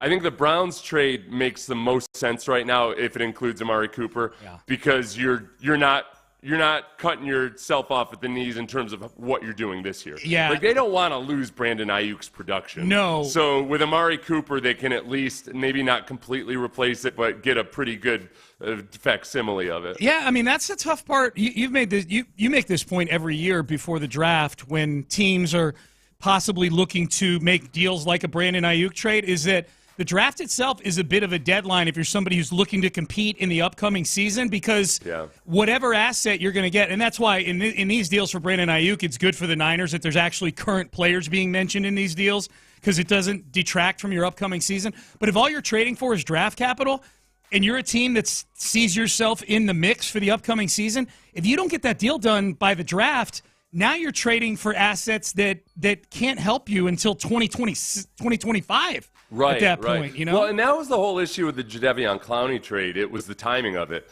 They waited until August to trade Jadeveon Clowney. When other teams that didn't even know Jadeveon Clowney was available before the draft, that was when Frank Clark went to the Chiefs. And the Chiefs were reported as not even realizing that they could have traded for Jadeveon Clowney. That's right. Because a lot of times people look at the aftermath of that trade and say, well, Clowney never ended up being that good. Clowney was coming off of a very productive season. The best value you could have gotten for him was before the draft. So that was a Brian Gaines / Bill O'Brien combo flub on that. So you end up trading away a good player at the beginning of the season, and great, you get some draft picks, but they don't help you at all in the upcoming season. Steelers and Browns, man, they're the ones in the mix for Aiyuk. That makes it even saucier that you got two teams that hate each other, that play each other twice a year, that are in the mix for one of the top 10 wide receivers in football, potential game changer for two teams that probably need weapons for their quarterbacks, whoever they may end up being when the season gets here. So that'll be fun to watch, especially with the Texans playing the Steelers coming up on Friday. That could be a storyline surrounding that game, just as the opponent is looking to make big moves. I had seen the quotes from Jim Harbaugh as we shift gears a little bit here on a Wednesday, Payne and Pendergast with you, Sports Radio 610. I'd seen the quotes. I'd not seen the video nor heard the cut of Jim Harbaugh getting queried by the media about the notice of allegations that is being sent to Michigan with several Tier 1 type violations having to do with the sign stealing, Connor Stallions. A lot of the notice of allegations, Seth, centers around the electronic communication throughout that whole saga. Where Harbaugh was being uncooperative and wouldn't give up his phone, where Sharon Moore, who is now the head coach at Michigan, he was the interim coach when Harbaugh served his suspension last year, deleted numerous text strings with Connor Stallions, the perp in this whole thing, in this sign stealing. Let's play Harbaugh here, and then I want to get your thoughts on this. Here was Jim Harbaugh when asked by the Charger media a couple days ago about the reports of his involvement. He's one of 4 names in this notice of allegations, reports of Harbaugh's involvement or lack of cooperation in the investigation. Yeah, I do have a comment on that. Never lie, never cheat, never steal. I was raised with that lesson. I have raised my family on that lesson. I have preached that lesson to the teams that I've coached. No one's perfect. If you stumble, you apologize, and you make it right. Today, I do not apologize. I did not participate, was not aware, nor complicit in those said allegations. So for me, it's back to work and attacking with an enthusiasm unknown to mankind. Yeah, that's the second motto that I'd always heard. It's weird. I don't think I've ever heard John Harbaugh, who's pretty famous for mottos and sayings, that pretty late in his life, the first time I've heard that the motto growing up was never lie, never cheat, never steal. Yeah, maybe I just missed it at some point. I've always heard the old enthusiasm part of the it. enthusiasm and who's got it better than us. That's the big one. That's the question you always have to ask after adamant denials is, well, what is the definition of is? Or I was thinking he sounds a lot like someone who didn't have relations with that woman. Yeah. So never lie. I think plausible deniability factors in here where, okay, I didn't lie in a very specific manner about the way I framed everything afterwards. Two things have helped Jim Harbaugh out on this, and why I don't think ultimately it ends up ever being a big deal. One was that the rule that he broke was a Big Ten rule, not an NCAA rule. So, and it's a rule that only exists in the Big Ten about what you're allowed to do with electronic surveillance and all that stuff. So there's that. So like the NCAA never got hardcore into the investigation. And two, we're also in an era in NCAA football where there's so much turmoil and there's so much flummox right now that almost you don't know which duck to shoot. Mm-hmm. You know, you're going duck hunting with a rifle instead of bird shot, and you just kind of freeze up. Like I got NIL to worry about. I got the transfer portal to worry about. I got all this other stuff that I think it just kind of gets lost in the wash eventually, and and we're also in an era where more so than ever before, you can pretty much just say whatever you want into a microphone, and people will just if they want to believe it, they'll believe it, and if they don't want to believe it, they'll 100% not believe it. He's not in a world now, Harbaugh, where any of this, even lying about it, even hurts him anymore. You know what I mean? NFL player, free agents that are looking at the Chargers, it's not the same as a recruit who's got parents looking over their shoulder saying, I don't know if I want my son to go play for this guy who's a blatant liar about everything. Adults are adults, pros are pros. They know the deal, and they know in business dealings, someone like Jim Harbaugh happens from time to time. And this would be what gets really interesting. Now, Harbaugh has already served time for this whole ordeal. He was suspended last year. That's why Sharon Moore was the head coach for the last month of the season for Michigan. But if whatever it is Harbaugh's being accused of in this notice of allegations were something, if it were something that was worthy of a suspension, if he were still in college, like Sharon Moore might end up serving some time here over this. He's named in the notice of allegations, the current Michigan head coach. It would have been really interesting, like if a suspension had come down already before Harbaugh took the Chargers job, if the NFL enforced that suspension the way that they do with players who get suspended. Remember this happened with Terrell Pryor at Ohio State? He got suspended by the NCAA for the free tattoos and everything, and he got suspended for 5 games, and he's like, well, bleep it, I'm just going to go pro. And so he had to serve a 5-game suspension at the NFL level. Yeah. Like the NFL works cooperatively, I think, with college football. That would have been interesting to me, like if Harbaugh had to serve a suspension as the Chargers head coach for stuff that he did at Michigan.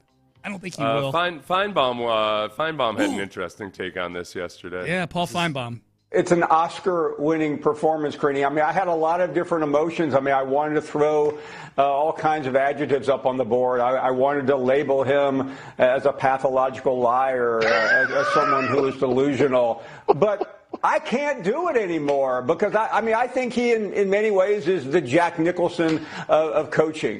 He's a man for all seasons. He has so many different lanes, and you really just can't get mad at the guy. I mean, he ran, you can't say he ran a program into the ground because they won the national championship. Yeah, he left a stench behind, but as we have said, it will get cleaned up with very little penalty. He's making a fortune with the Chargers, and I'm going to bow at the feet of Jim Harbaugh for pulling off this scam and then acting like he didn't do anything wrong. It's a great take. Yeah. See, you just have to. That's where I've reached in a lot of areas of public life now. I don't have the energy for it anymore. Like, okay, great. There's so many things to get upset about.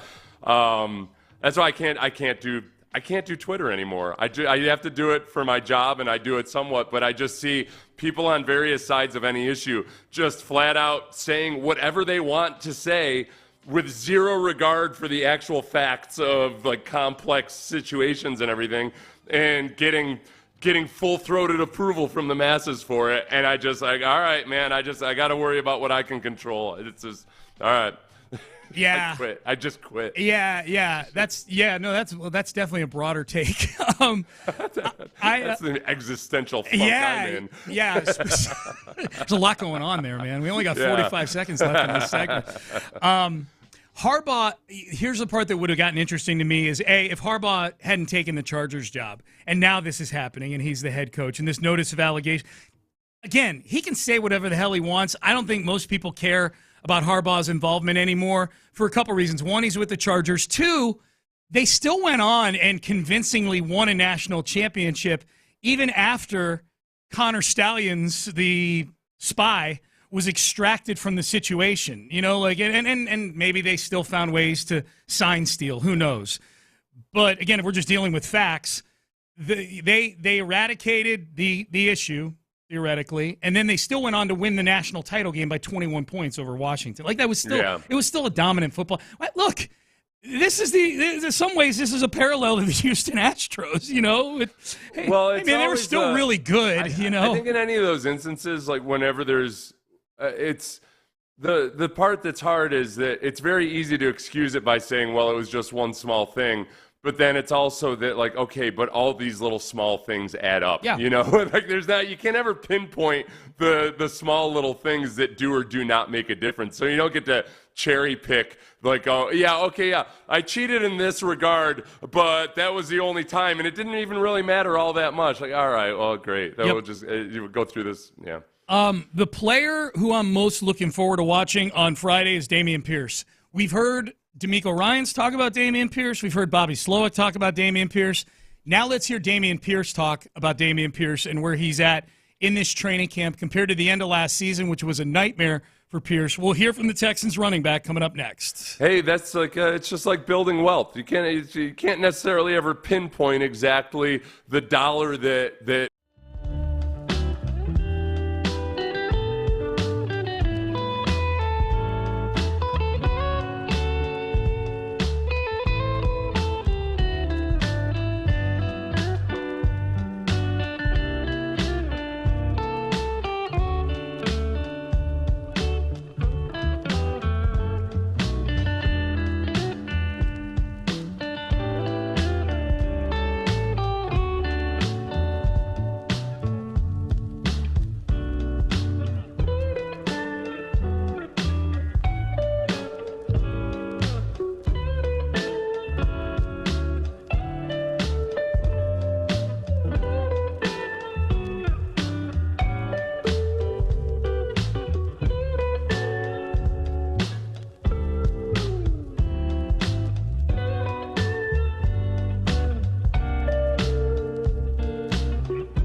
Drive. Live from the Twin Peaks studios, Sports Radio 610 presents Payne and Pendergast. Dameon Pierce did not have a great season last year, but he's still a phenomenal interview. And he's at a good training camp.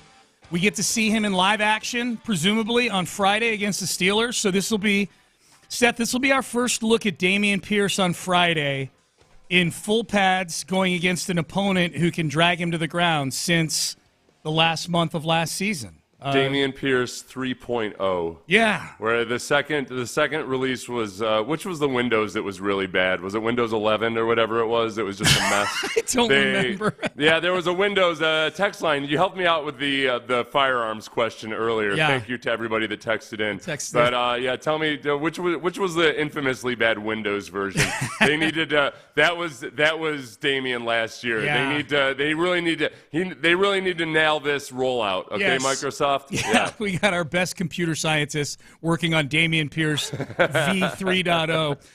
So Dameon was on Texans All Access last night with Mark Vandermeer and John Harris, and they asked him, how's your body feeling right now? How's the body feel? You're not getting tackled and taking the ground, but you are taking shots. You're doing blitz pickup. Who ain't getting tackled? We tackling out here. We tackle every day. I go to the ground every day. So how does the body feel once you're getting tackled? My body's fine, man. They doing. I guess I'm gonna call it brotherly love, man. They showing me some tough love out here. You know, get my body ready for the season. So Friday won't be too much of a shock, I guess. I guess that's the only good thing I get from it. You know what? I will say, I'll fact check myself a little bit yesterday, where I was kind of being grumpy old man and saying like, none of these training camps are all that physical anymore. There is a lot of physicality in these practices. Jimmy Ward seems to be involved in 75% of that, but which is funny because he's one of the most veteran players. Mm-hmm. But there are a lot of times where Dameon gets knocked to the ground, but because Dameon is Dameon, it's not like he gets up and starts a fight over it or anything. He pops back up and keeps running. Yep. There have been some hard hits ever since that Scufflegate. It's been clean hard hits, guys coming up and hitting people from the front and everything. But there have been some hard hits. So I don't think it's going to be all of a sudden like, oh, okay, now you step it up a notch. But it's the first opportunity to show that Dameon Pierce can still break tackles. Yeah. You know, so I was also yesterday I did a YouTube video and I talked about Dameon Pierce. You know, he's a little bit lighter, so I wonder whether he can still be the same bulldozer and still truck people. Somebody said, well, he didn't really truck people. He just broke a lot of tackles. And I think that's accurate. It wasn't like he was an Earl Campbell type necessarily, but he broke a lot of tackles 2 years ago. We didn't see him break a lot of tackles last year, even when he did have good blocking or he was in the open field. So I think that sometimes I get concerned that he's lighter than he was his rookie year, but some of it just might be that he was not comfortable in that offense at all yet last year. And he talked about the difference level in being comfortable in it this year.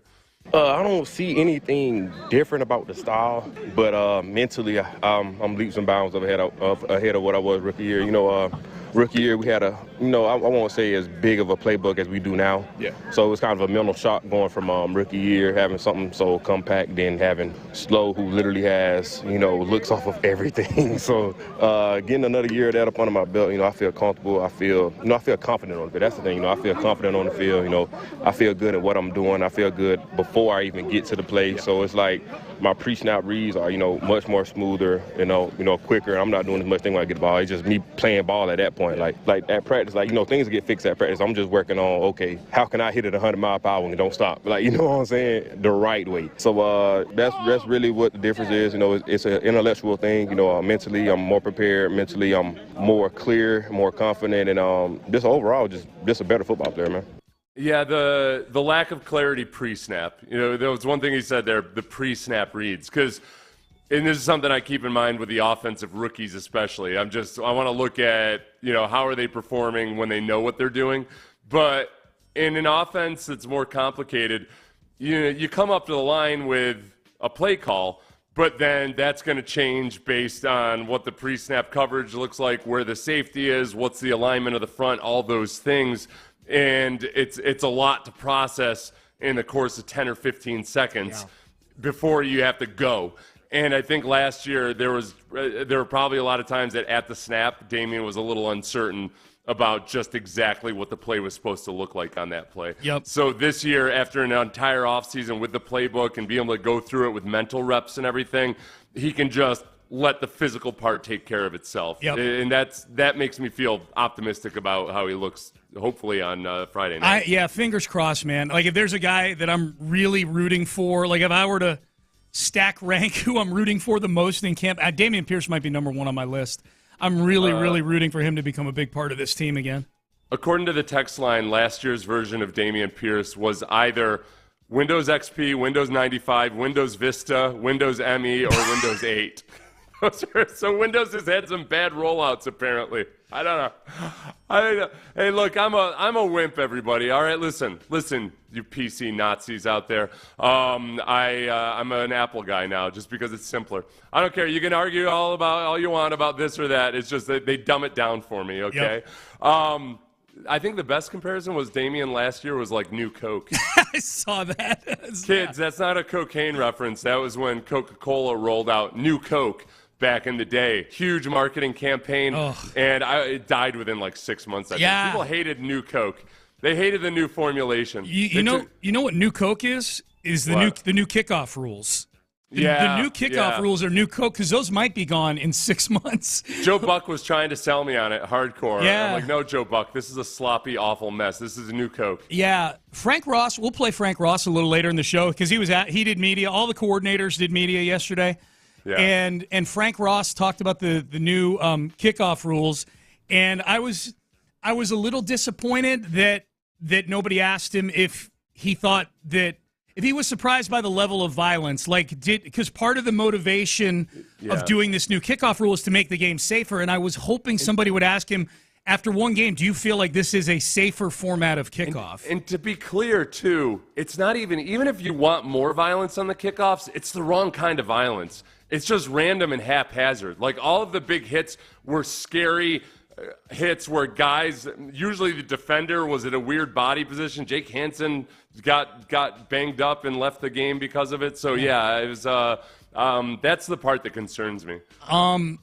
Text message, and I did confirm this, Adam Schefter just tweeted, former Broncos All-Pro safety Justin Simmons is visiting today with the New Orleans Saints. So he's visiting. So Justin Simmons is now at the stage where he's visiting football teams. Like I said, I think that I'm 100% positive that at some point they've had discussions about Justin Simmons with the Texans and considered him bringing him. I shouldn't say I'm 100% positive. I'd be very surprised if they hadn't had conversations about him. Yes. But I think given the age of the defense, they've got quite a few guys that are in their 30s already. Given their bullishness over Kalen Bullock, I think that it's a break glass in case of emergency situation with Justin Simmons and the Texans. I think they very much probably appreciate the playmaking that he could bring, but they want to develop their young guys. You just can't spend money on every single free agent that's out there.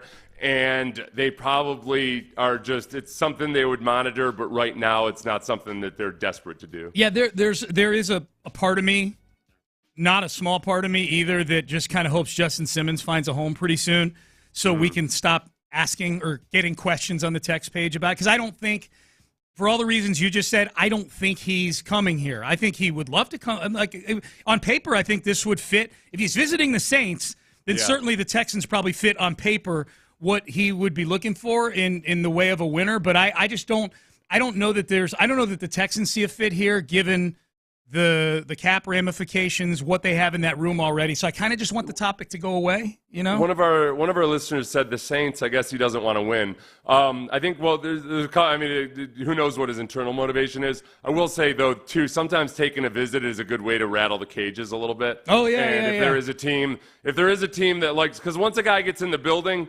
there's a much better chance that he gets signed once he's in the building. They put on that full court press sales job, and so there might be a team out there that's like, all right, well, let's make him an offer before he gets too deep into conversations with the Saints. It's a great way to put it, rattling the cat, because that's what I thought happened with the Brandon Aiyuk, with the Steelers getting involved with Aiyuk again, because the report Monday was talks had broken off between the two teams.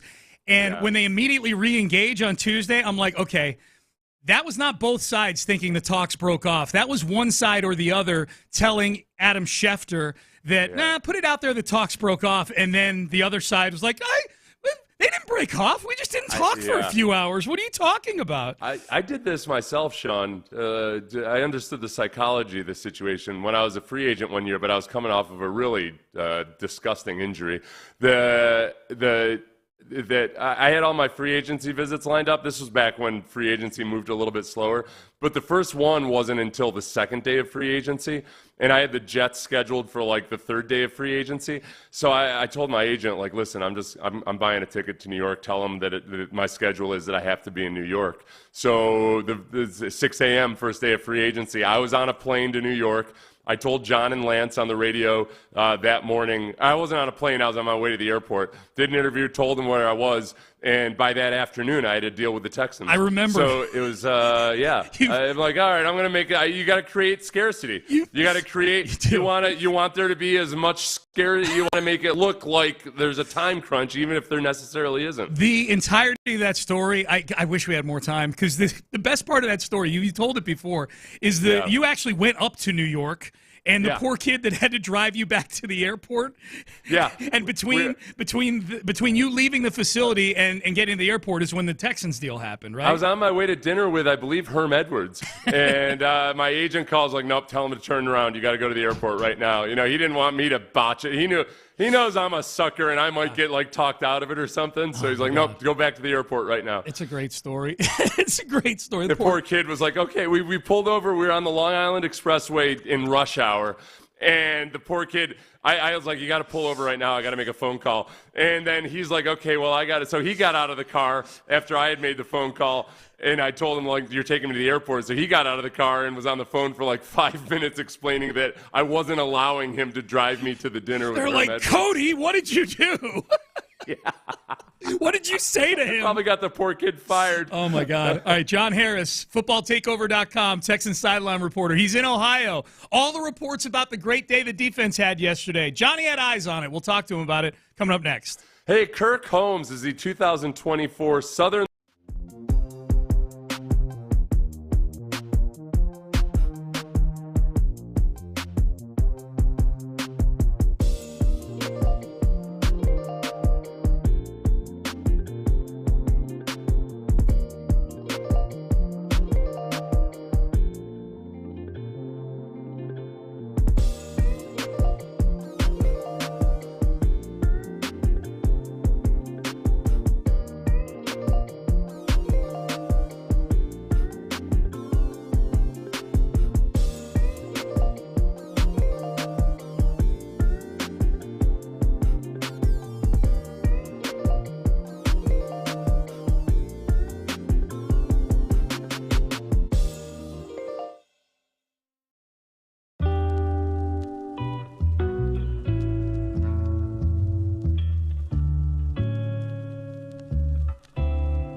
Sports Radio 610. The Texans play here. An Odyssey sports station. Sports Radio 610 presents Payne and Pendergast. Payne and Pendergast with you. Into the 8 o'clock hour we go. We head out to the Cleveland, Ohio area right now. Texans, their third and final practice before heading up to Pittsburgh to take on the Pittsburgh Steelers. We are joined by Texans sideline reporter and founder of FootballTakeover.com, John Harris, joining us. Johnny, it sounded like the elements were an issue yesterday with rain. What's it looking like? Set the scene for us there today in the last practice. Let me preface it differently than Sean did, which is how the hell is rain an issue it annoys me. It annoys me that this team now for 2 years has issues with the rain. Well, technically the rain didn't happen until after practice. So they got their practice done with no rain. So it was not an issue during practice. And Slowick said the ball was getting slippery. Well, it was interesting because the ball was slippery yesterday. The footing was not great. Guys were kind of going around. The field was wet, but there was no rain during practice. But you know how that is, Seth. The field, it may not have got rain, but there's been rain every day since we've been up here. So the field was pretty saturated. And so guys were slipping a little bit, and so obviously the follow-up was, there was the ball probably got a little bit wet, but the real rain and the tornado didn't come until later. Literally, the tornado was blowing through as Mark and I were doing our show, our 6 o'clock show, Texans All Access. The tornado was coming through. We got a text from Football Up saying, "Hey, get away from all windows. A tornado is going through." And I looked outside and looked exactly like the derecho that went through my neighborhood back in May. It was just like, my God, can the weather stop? So, yeah. Are there any other falsehoods that we need to put to rest that popped up on Twitter yesterday? Like, somebody went to the hospital in an ambulance and all that kind of stuff? Because it seemed like there was some false reporting going on from things up here in Ohio. It was okay. So Bobby Slowick falsely reported the rain. So I guess we've put that to rest. Yep. That Bobby Slowick was the bad media in that situation. Bad meteorologist is what he is. Yeah. And then Titus Howard, I guess the way I understand it, somebody had said he was carted off the field. It seems like that might be literally correct because guys were riding carts away from the facility. But, the way it was framed, it made it sound like Titus Howard might have had a much more drastic injury than what was it, though? Because he did leave practice, did he not? Okay, so I'm going to get into one of my pet peeves here. And this is one of them. I know Sean writes his down. So, Sean, get your pen ready. Okay, I just did, yeah. And write this down. Okay. If you weren't at the scene, don't report it. Repost it from somebody else. So there were only 5 media members from Houston, and I don't tweet about anything of practice. I just write about things that happen in my Harris Hits, which you should go read at HoustonTexans.com. Yep. So I start seeing Twitter accounts that I know for a fact they were not on site in Ohio saying that Titus was carted off. No. Titus had some sort of issue after one-on-ones. I don't know what it was. He walked over to the trainers. He went in the blue tent for a second. He walked out. They determined it probably wasn't best for him to go into practice. And so he got on a golf cart because university schools got all kinds of elevation, and it's a long walk back to the locker room. So he hopped in a golf cart with one of our security guys and took the ride back to the locker room. But he got carted off. Yeah. I absolutely hate that. So, one, the whole cart off situation. Everybody pretty much goes off on a cart for the most part if there's any kind of injury, etc. If you weren't there, then say per somebody that was there, this person was hurt. They quote them exactly, the people that were there. He was not carted off, and all of a sudden it becomes this big storm. I'm like, what's going on? Report if you were there. If you were there, report it. If you saw him lay down on a cart because you were at practice, then report it. If not, then you repost the people that were there, because you sound like an idiot when you report on something that wasn't there. Can you confirm that he didn't have his leg amputated yesterday? Johnny, can you give us something here? Have you seen him with 2 legs? But Seth, I'm not reporting that. I'm not reporting that he had both legs amputated and a left hand. I did not report that. Sean Harris joining us. All right, Johnny. So I've got a new note on my phone. I've got my note for my pet peeves. I just opened one up for you. So let's populate that note throughout the season here. Hey, John Harris, Texans sideline reporter, joining us. It sounded like from tweets that we read and Harris hit reports and whatnot that Derek Stingley Jr. had another really good day yesterday. How awesome was Stingley yesterday? Were all the reports we saw of the 2 picks, did the 2 picks match the magnitude that we read about them, where he picked off one that would have been a pick 6 off of CJ, and then he picked off a 50-50 ball to Nico off of CJ?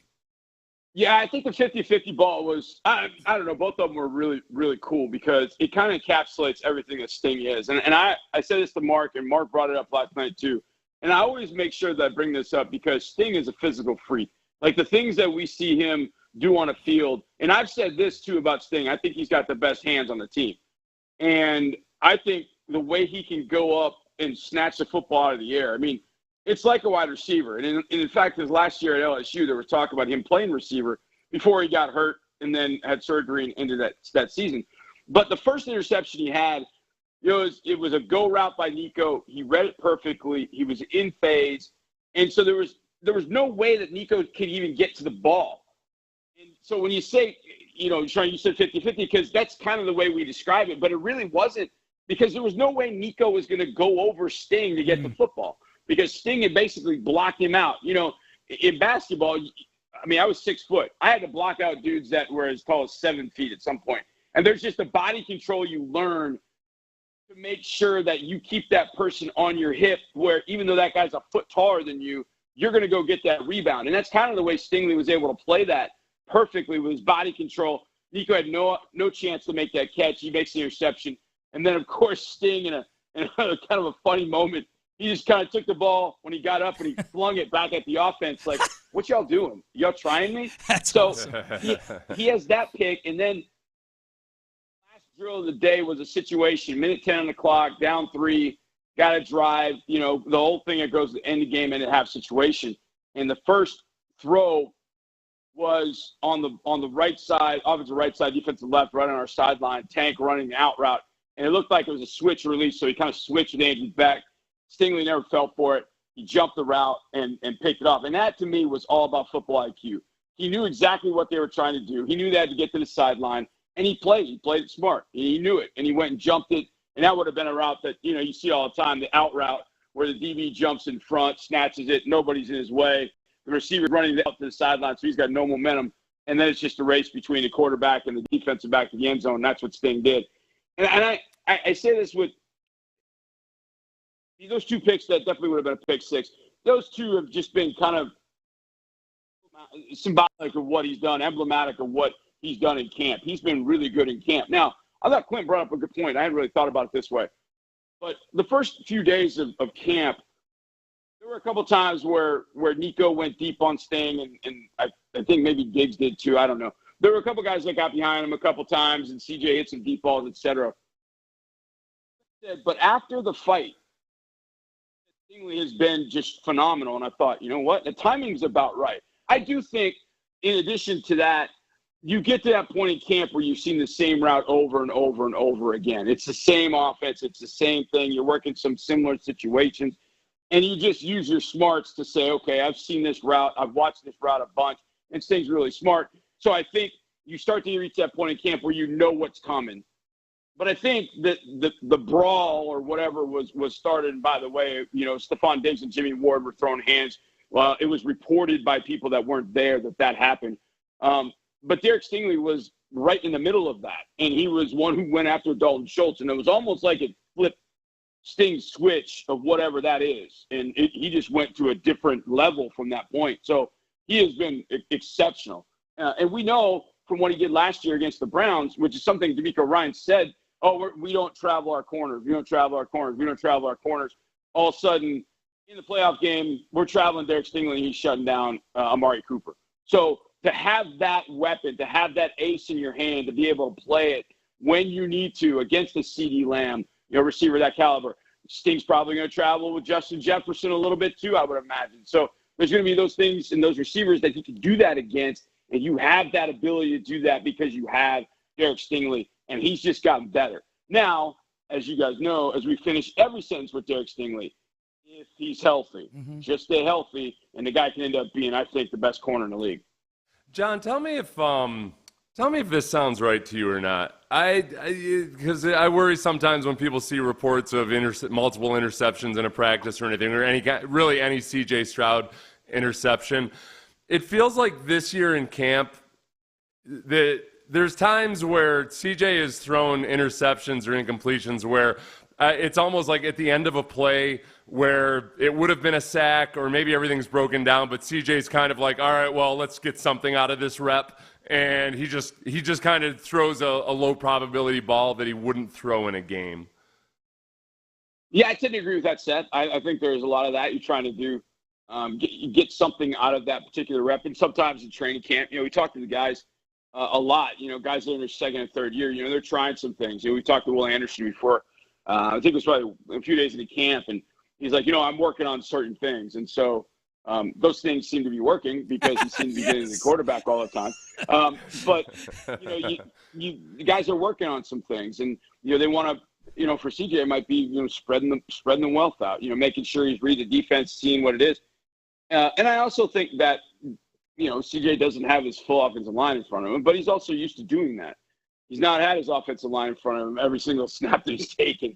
And there were a few times, especially back home, where the last couple of days before we left, the defense was just so dominant that it was hard to get, you know, any throw off. So, yeah, there's some times and you see him do some things like he had a throw Monday. Yeah, yesterday, what's today? Wednesday. Yeah. So Monday, where he's out of the pocket, it's probably a throw where he would have run the ball, but he was just trying to get out of dodge, and he just decided to flip it back to somebody. And Aziz El-Shire was standing right there and picked it off. And then that's definitely a throw where you go, okay, he's probably running that ball, or he's throwing that thing away. He's got such a good knack for that. So I feel like there are some things he's working on. So I don't get all hot and bothered about interceptions and all that kind of thing, because there's some things he's working on. There's some receivers he's working with that he might not be working with in the regular season, whatever the case might be. So I don't get all frustrated with that. But there, you know, Sting made a couple of great plays. Sometimes you get beat by really great players, and Sting has a propensity to do that. And keep in mind, last training camp, CJ wasn't facing Sting every single rep. You know, he was before we went to it was week 2. I think the Dolphins. I don't think he had been named the starting quarterback at that point. So he was taking the first 10 days, probably half the reps against the second team. So he's seeing Sting every single throw, and I think that is an absolute dude that he's facing every single time. So you kind of throw all those factors in. You don't worry about it. You don't really worry about it. And hopefully we'll see CJ on Friday night against the Steelers in a game situation. Hopefully he's taking some of those lessons he's got in camp and applying them. He'll take care of the football like he always has. John Harris, Texan sideline reporter, footballtakeover.com. Johnny, you guys off to Pittsburgh when? Today, tomorrow? What's the plan? Tomorrow we got practice over at University School today, and then we bus to Pittsburgh on Thursday, and then play the game Friday. Yeah, awesome. Ooh, taking a bus to the game. That's old school. Oh, cool. The yellow buses will pick. Oh no, not the yellow buses. No, they're nice, comfortable buses. That would be awesome if you guys took actual school buses to Pittsburgh for training camp. Yeah. Like when supposedly Deshaun Watson went to the Jags game in a van, and it turned out it was like a luxury motor coach. That was there's a dress it up a little bit. I like the yellow school bus idea. Yeah, that'd be fun. Yeah, I don't like the yellow school bus idea because I'll be on that bus for an hour 45, so I'll be happy with the buses that we take. But yeah, the Deshaun van from 2018 was definitely not a yellow school bus, that's for sure. Houses 15. Yeah, his van. His van that houses 15 people and stops at steakhouses along the way. Yeah. Sean Pendergast, Seth Payne with Texan sideline reporter John Harris. You can get his Harris hits later on today from today's practice. It's the best summary you're going to find of things that went on out of Texans practice. It's at HoustonTexans.com. Just search Harris hits, and it brings you to all of them. If you want to binge Harris hits from throughout training camp and get all caught up, it's all right there in one spot. Johnny, safe travels. We'll catch up with you about today's practice tomorrow. Thanks. All right, boys. Sounds great. See you tomorrow. See you. Bye. Yep. Thanks. John Harris joining us here. Hopefully whatever's ailing his phone fixes itself between now and like tomorrow. we were following. It was like the waves on an ocean with the audio on that. It was kind of like, here's what's he going to say next? I got to let Johnny know about that. All right, I can't hear him. Yeah, it's a roller coaster, man. So DJ Bijani yesterday, who was on site, had tweeted out Howard has left practice on a cart. Yeah. That was the and it turns out Bobby Slowick is fake news, apparently. About Bobby the rain. Slowick explained that the rain is an issue and the balls were getting slippery, but John's saying that it didn't even actually start raining until after the offense already had a crappy practice. I got to go back and listen if he said the footing was an issue or the rain was an issue. He's saying we don't deal with a lot of rain and elements, maybe. It's been yeah. Man, Slowick, step your game Maybe up. it was a kind of, you know what? Slowick having been in San Francisco, I think maybe defines rain differently than John. Maybe because on the like Northern California and the Pacific Northwest, there's times where it's raining, but it just feels more like no, I'm stuck out at sea in the fog. It's a misting. I was going to say there's a perpetual mist over that whole part of the country. Is what it is. Yeah. All right. So maybe that's what Slowick calls rain. Let's circle back to the Astros. The reasons why I think last night's Astros game is something that if the Astros are going to make a run, you need to get used to. One big milestone for the Astros that got hit over the last couple days, too, that kind of flew under the radar, that impacts this season and next season. We'll tell you what that was coming up next. But first, something that can impact your day in a positive way. Having a good breakfast. Feeling satisfied as you walk into the office because you stopped at your nearest Shipley Donut to get your breakfast.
Sports Radio 610 presents Payne and Pendergast. And skies this one to right. Chaz McCormick all the way back, and the no-hitter is over. 1 out away from a no-hitter. Instead, Corey Seager connects for a 2-run home run. Framber that close to becoming the second pitcher in Astros history to have 2 no-hitters. Instead, it's a 4-2 game in the bottom half of the ninth. He's staying with the heater up.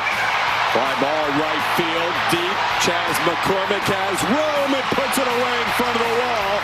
Rangers making a bid for another dramatic final inning, but Josh Hader had just enough to keep that in the stadium, and the Astros escape with a 4-2 win, and a combined one-hitter between Framber Valdez for 26 outs and Josh Hader with a little skip of the heartbeat for the 27th out. Yeah, 2 highlights there. Todd Callis and Jeff Blum on the call. The first highlight, the Corey Seager home run that broke up a Framber Valdez no-hitter with 2 outs in the bottom of the ninth. And then, of course, the final call, which was a victorious one for the Astros. 4-2 the final score. Not going to lie, towards the end when Framber gave up that home run and Hader came in and walked a guy and yeah, there was a lot of I've seen this movie before with that game at the end last night. Yeah, I just like, well, it's a save situation. Okay. Yeah. Some of the running theme with the Astros closers over the last couple of years have been like, hey, as long as it's a save situation, they're good. Non-save situations, Well, that was obviously. I don't want to say incredible, but a very, very good performance by Framber Valdez. Corey Seager becomes the only player in MLB history to twice break up a no-hitter in the 9th inning with 2 outs. So tip of the cap to him. If the Astros had lost, I wouldn't have tipped my cap to him. I would have been openly screaming at Espada for not taking his legs out on a play at second at some point. On a double play. Instructing somebody, instructing Denuzio there, or whatever his name is, to go ahead and DeZenzo. Denunzio. Who's Denunzio? He's the caddy. He was the caddy in Caddyshack. Yeah. I knew Denunzio wasn't correct, but I knew Denunzio was something from movies. Yeah. Denunzio was the jerk one? Yes. Like the sleazy one? Yep. The one you wouldn't trust with your sister? Correct. That was Denunzio? Yep. Okay. Yep. He was slimy. So the Astros last night, they win 4-2. I thought offensively, it was kind of like, okay, this is probably what we are going to, if they're going to get back to winning again, this is probably what it's going to look like. There's nothing below Yainer Diaz in the lineup right now that I feel like is going to turn a corner and really start to boost that part of the lineup. Like a lot of these guys, Seth, like so 5 through 9 last night. We'll just use last night as an example. Jeremy Pena, Jonathan Singleton, Zach DeZenzo, who's off. He's in a different category. It was his major league debut, but he's debuting as the DH on this team. Like that is how lacking in depth they are offensively right now, that they bring a guy up who played 11 games in AAA. Granted, tore it up, but and plunked him down as the DH last night. Jake Myers, Chaz McCormick, those are all guys they're not playing well right now, and yet I feel like there's not a 900 OPS month coming out of any of these guys. You know, it feels like when the Germans started putting 14-year-olds out on the front line. Man, it just in the many comparisons that the. What? You love your work. It didn't go well after that, No, Sean. I know. All right. Where? I mean, it wasn't a good sign when they started doing that. Yeah. It's that's 5 through 9 in the Astros lineup right now. 3 for 14 last night.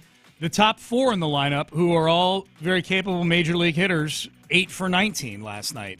The Astros, look, they're the adults in the Army. The adults in the Army are not holding up their end of the bargain either. Yeah. The runners in scoring position and the left on base stats for the Astros since the All-Star break have been just downright embarrassing.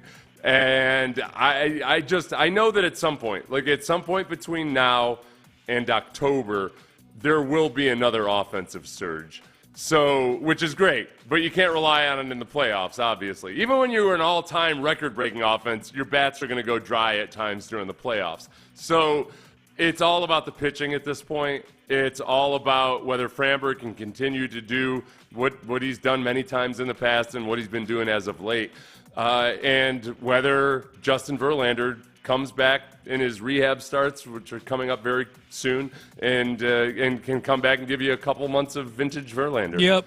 Define surge for me when you anticipate a surge coming. Is it like a multi-game thing? Is it like? Oh yeah. It wouldn't be a surge if it was just one. It would be like what they had before the All-Star break. Yeah, when they recaptured and regained all this ground. They're capable of doing it. You can get Bregman, Altuve, Pena, and then obviously the biggest X factor is Tucker. I trust that Jordan will 100% be okay. Yes. Obviously, he was very big last night, but he hadn't hit a home run in 50 at-bats. But Kyle Tucker is the one that doesn't just provide his personal production, but just adds a whole lot of stress to the opposing defense just by virtue of him being in there. Okay, thank you. Because the surge you're talking about, to me, doesn't happen if Kyle Tucker doesn't come back.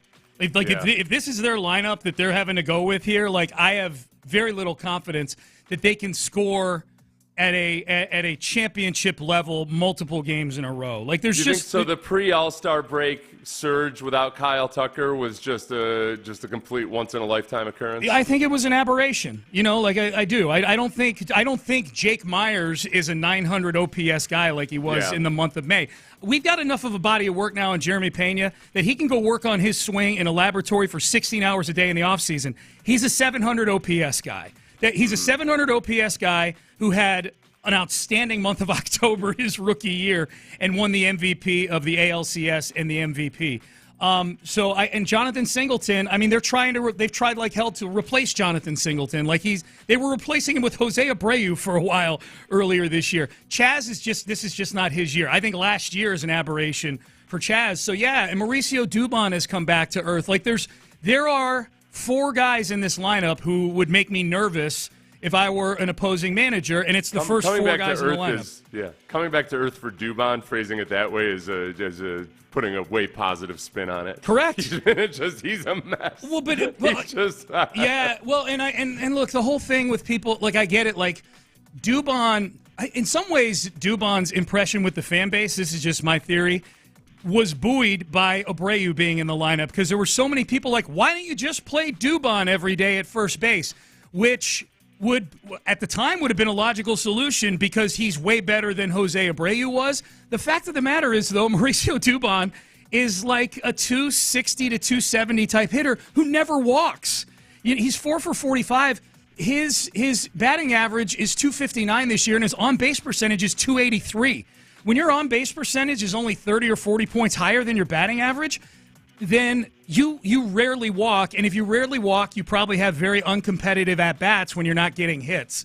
And so that's the thing. I love Dubon and his role on the team, but the people that wanted to trot him out there to play every day, that was just that was silliness at the time to me, even when he was going well earlier this year. It is and that is where with Dubon, even though he's shown that he's capable of really positive outcomes, his high watermark is going to be as an average baseball hitter. His best Correct. Seasons have been with a 720 OPS. Correct.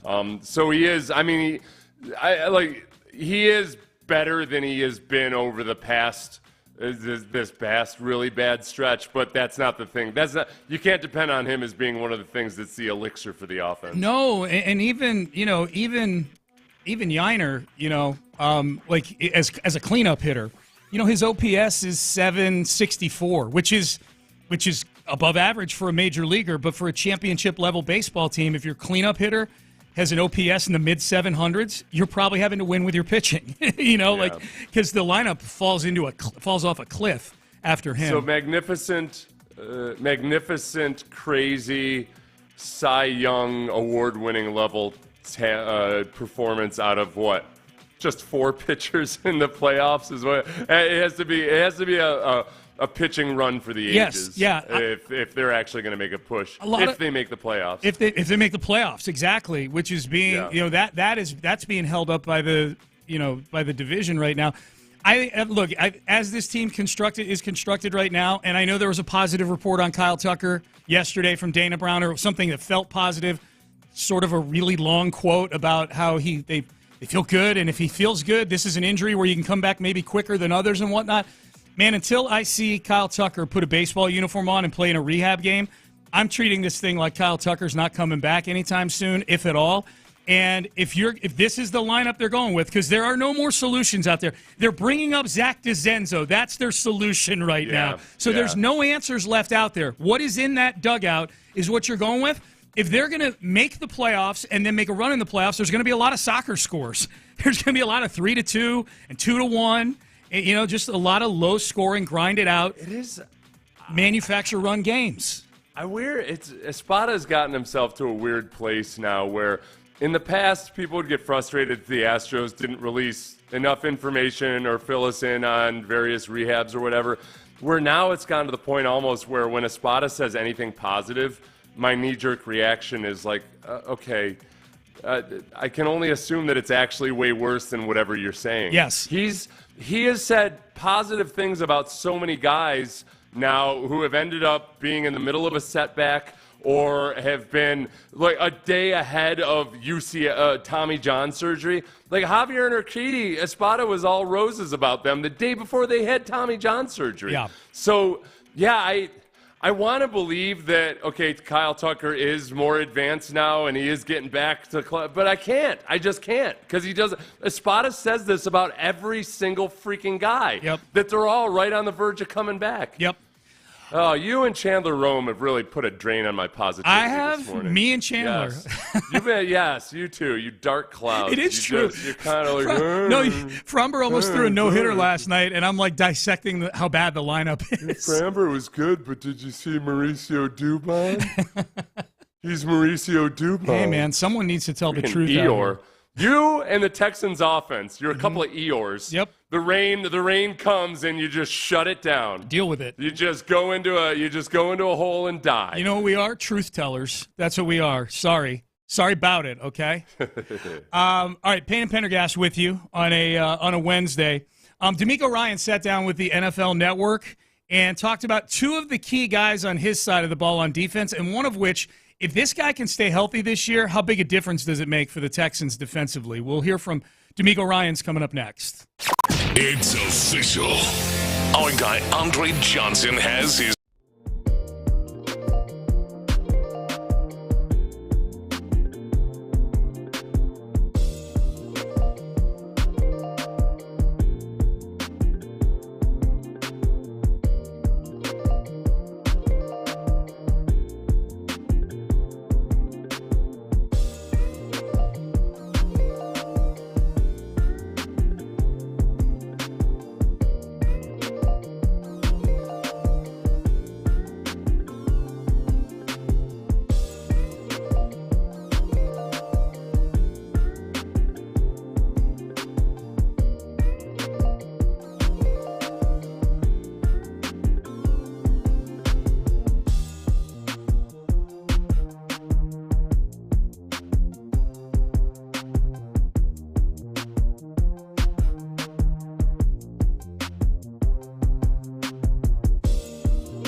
Live from the Twin Peaks studios, Sports Radio 610 presents Payne and Pendergast. Hey, real quick, the one milestone that an Astro passed over the past couple days, it's kind of flown under the radar a little bit. I think I saw Chandler Rome point this out in one of his summary pieces after a game in the last couple days. Ryan Presley will be a Houston Astro in 2025.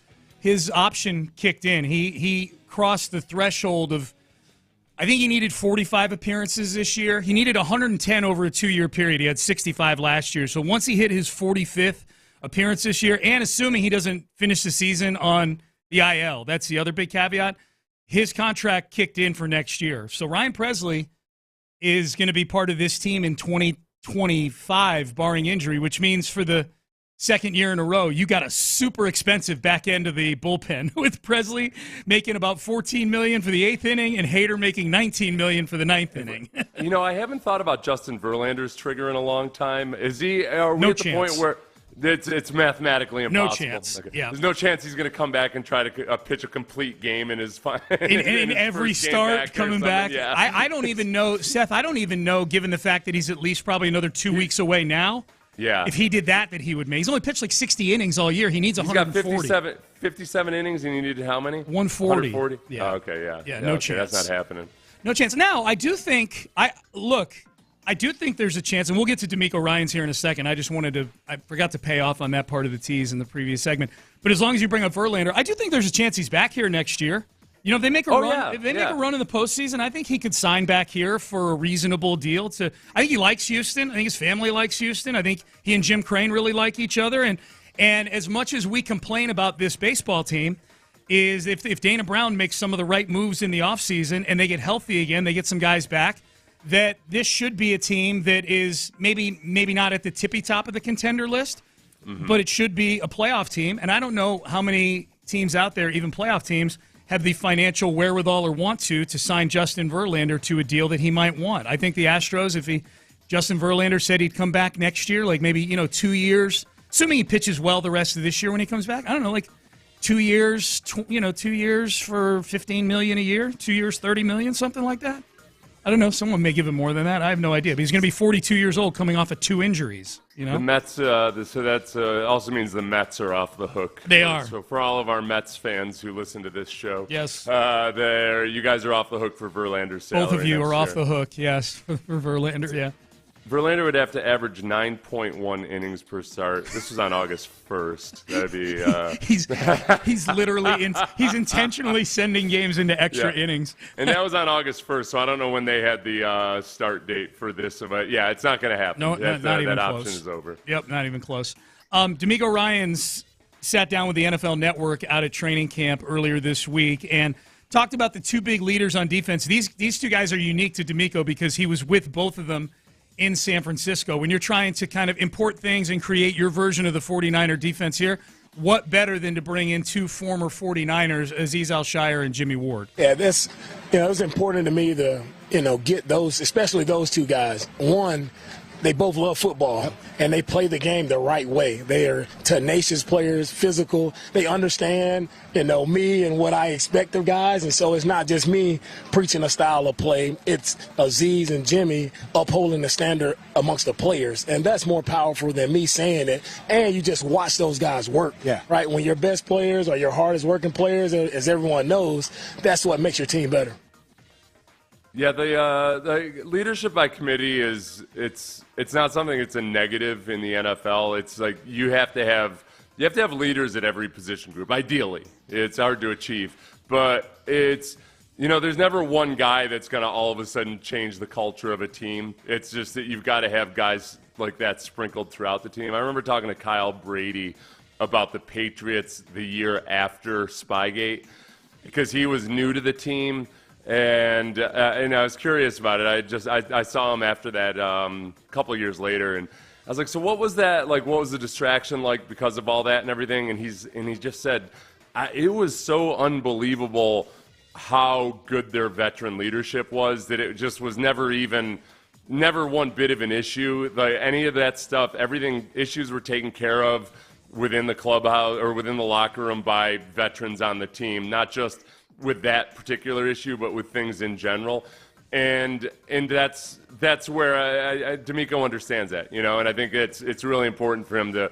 That's why you've got so many guys on the defense that are in their 30s right now. I think he wants to have as much good veteran leadership surrounding the young guys at any given time that all that stuff accumulates and compounds. And if he had his way, he would have had a former 49er in each of the levels of the defense in those rooms, because he's got Jimmy Ward in the with the secondary. Yeah. He's got Aziz with the linebackers. If he had had his way, Eric Armstead would be one of the defensive linemen on this team right now. Right, or if Danielle Hunter hadn't become. You think he glares at Danielle Hunter like, no. The fact that we had a shot at you ruined my dream of having 3 old dudes, a niner in each room. My little 49ers lemon party, yeah. I think he's okay. I think he's all right. So, yeah, and you're right. Like, just the leadership, D'Amico Ryans, like, looking up at the – it feels like, we have a TV on in the studio here during the show, and it feels like when we've got it on and they're talking about the NFL, it's about some issue going on in seemingly a majority of training camps out there. Some of them are contractual, but I'm just looking at this. The Eagles are trying to build a bridge between Nick Sirianni and Jalen Hurts. There's all sorts of fracturing on a team that right now is considered one of the top 5 or 6 teams in the NFL, Does this latest expose actually give us details or anything? I keep reading all these articles where it's like, they're just not, they're not on the same page, or there's this or that. I need a juicy story I can sink my teeth into. I have not read any of the stories associated with it. I'm purely going off of, maybe I'm headline porning here, but I'm going off of the captions on TV on Get Up. But you and I watch enough Eagles football because they're on a lot. They're a national team. They play a lot of important games. I don't know that it's completely out of the realm of possibility reading Nick Sirianni's body language on the sideline and Jalen Hurts' act on the sideline to say, like, this team feels like they got some stuff going on. Just by the results on the field. Something was going on with that football team last year. I mean, you make Matt Patricia the defensive coordinator midway through it. It was a mess, man. Yeah. That team, that's probably the team that's got the biggest potential swing from top to bottom. Yes. That it could just, if Saquon Barkley gets injured, or if Saquon Barkley stays healthy, but they can't actually manage a rushing attack with that addition, or become a more consistent offense, and if the defense continues to founder, that's a potential nightmare up there. Big time. You and I opened up those power rankings from Eric Edholm on NFL.com a little bit earlier, and like if we're talking boom or bust among top teams in those power rankings, the Eagles were 5th, right ahead of the Texans. I'm with you. Like as I'm watching this whole Sirianni and Jalen Hurts story play out on TV while you and I are doing the show, I'm like, I would bet a lot of money on Sirianni getting fired after this year. Because if they have a bad season, they can't pin it on Jalen Hurts. They're married to him for a few more years based on the contract that they gave him. Plus, quarterbacks are harder to find than head coaches, especially head coaches like Nick Sirianni. I know the guy's been to a Super Bowl, but I think all the evidence seems to point to the fact that he may have just been really good at hiring coordinators. Right. That's exactly it. It's all about coordinators with Nick Sirianni. It's like, it looks like Shane Steichen might have been the magic mixture there for getting the best out of Jalen Hurts. Or it looks like, there's Jonathan Gannon. Much better defense. Jonathan Gannon leaves to go coach the Cardinals, and all of a sudden the defense falls apart. You're grab bagging with Matt Patricia. So they need a better search engine, job search engines. What's the ones that don't we advertise one of those? Yeah, Indeed.com or something. Indeed, yeah. They need Indeed.com to handle Seth. their coordinator search, not Nick Sirianni. Good job. Good live read. Good way to go. There you go. There you go, Indeed. That's how I start off all my live reads. What's that? Who's that home builder I talk about? Who's the company? How do you spell their name, with an I or a U? Kirk Holmes. Yeah. That's right. I love them. Have you seen all these fights that have been breaking out in the Lions and Giants Things joint are practices? getting testy. Dude. These are two teams Malik that Neighbors are forged from steel, ready for battle. Malik Neighbors walking right past that dude Kirby Joseph yesterday and just slapping him on the head as he's running back to the huddle. Yeah. They fought Sometimes that can be affectionate. I don't know if did that start a fight? Kirby Joseph did not see it as affectionate. Yes, it started a big fight yesterday. So Kirby Joseph wasn't like, hey, bro. He was like, I don't know you. Yeah. He ran up and started swinging on him. And I know how much you like it when guys start swinging on other guys who are wearing helmets on their heads. Well, I feel like that's where the Guardian Cap's true concussion fighting potential is, but also hand braking, braking protection. Yeah. Usually you try to land an overhead right on somebody that's wearing a hard plastic helmet. Right. The Guardian Cap gives you a little bit of cushion, literally a little bit of cushion there. It's like the masks that they wear when they spar. That's what the helmet cap is there for. Those big. They should start wearing those big cod pieces too. Around the crotch. Instead of cups, they have those sparring crotch guards. Yeah. Those look funny. Text message: does every MLB team lie like the Astros, or is it just us that gets lied to about injuries?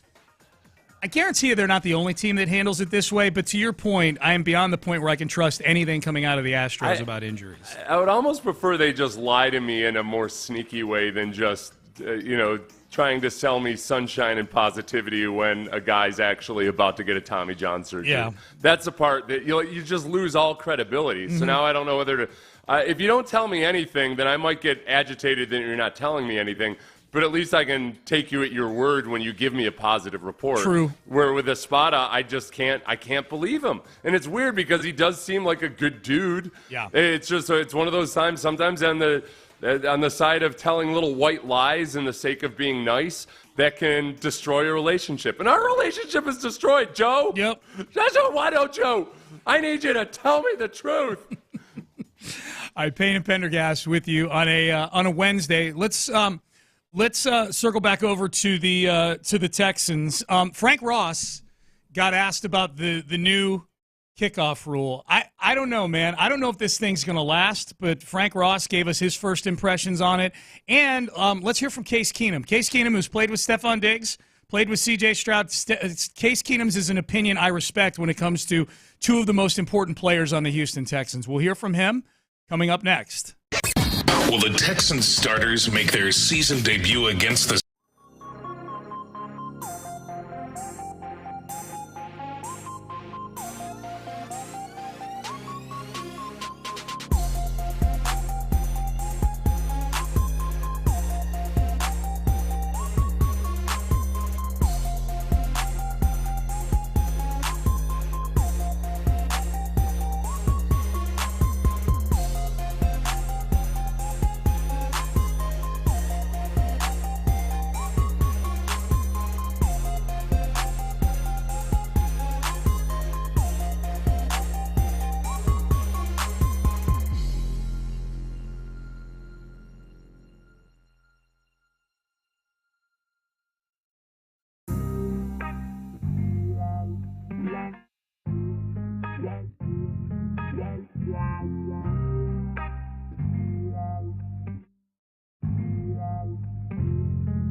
insider access, exclusive content. Sports Radio 610. The Texans play here. An Odyssey sports station.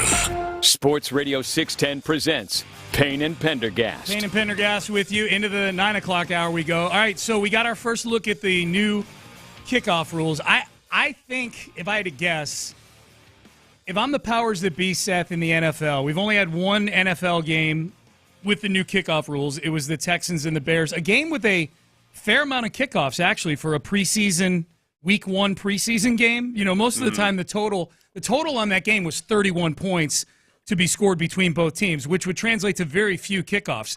The game was 21-17 at the half or whatever it was. Like, it was a high-scoring game with a lot of kickoffs. If I had to guess, and we'll hear from Frank Ross here in just a second, if I had to guess, the people behind the new kickoff rules, if they were proud of what they've implemented here, probably looked at that Texans-Bears game and were like, ooh, okay, that didn't totally look how we thought it would look, both in terms of excitement and in terms of actual danger, I guess I'll call it. It didn't look like any of the runs or the returns were close to breaking wide open or anything. You ended up with an average start position of right around the 25-yard line in that game. And, any of the big hits were not gratifying big hits. They were all scary, glancing blows with guys bent into awkward body positions. And so the stated goal of the NFL in this new kickoff rule was to, one, increase the number of returns. Exciting returns. Yep. So small sample size, but it didn't look great. But B, to make it as safe as a normal play from scrimmage. And I feel like just by the injury rate alone, how many total returns were there in the game, Sean? I don't know. One to start each half and then enough for three, probably almost 10, probably. Yeah. Jake Hansen got injured, so it's like there was already an injury, a head injury, I think, on that play. And it didn't look safe. It didn't look safer. But even if you're somebody that doesn't want football to be safer, you at least want the big hits to be like classic big hits. Like, all right, a guy lines somebody up and waylays them. They were not big hits like that. It was just ugly hits. No. Yeah, I guess there were a total of 8 kickoffs in the game, right? I mean, there were 6 scores and then 1 to start each half. So there were 8 kickoffs in the game. Here was Frank Ross yesterday, Texans special teams coordinator. His first chance to get in front of a microphone and talk about what he thought of the new rules. It was such a learning experience. Every coaching staff I had a bunch of people reach out to me. And it felt way different than practice in my estimation, my opinion. Hey, how fast do we really run and hit? Hey, how fast do these blockers get on you? How fast do these cover players get on top of their blocks? So it felt tremendously different. We're able to go back and people were, the guys doing it were able to say, oh, like here's how that really feels. So as much as you go live in practice, pads on, we've had those training camp periods where it's full team kick return and we're padded, but you don't really finish on the ball carrier. And, that was our first time of doing that. So we learned a lot. And I think individually, what do those blocks look like? It was a huge gaining, learn experience, and every team across the league is about to feel that is going to play for the first time this weekend. So there's a lot to adjust and continue to move forward on. Yeah, I'll go back to that. I just keep thinking of in World War I, Sean, when they were the airplane was new. They didn't even know how to train people how to fly airplanes, and they were just kind of like, all right, let's see what happens. Yeah. And a lot of people crashed and died. The Texans are the Texans are some 19-year-old kid out of Iowa. They got thrown in a tail dragger and went up for 30 seconds and then plummeted to the earth. It's like, we're going to figure it out. A lot of you are going to die along the way, but don't worry. It's for the greater good. Okay. Picturing Jake Hansen with those big airplane goggles on and a scarf floating in the wind. Here we go. Punches the gas. I'm going to deliver the mail to the trailer.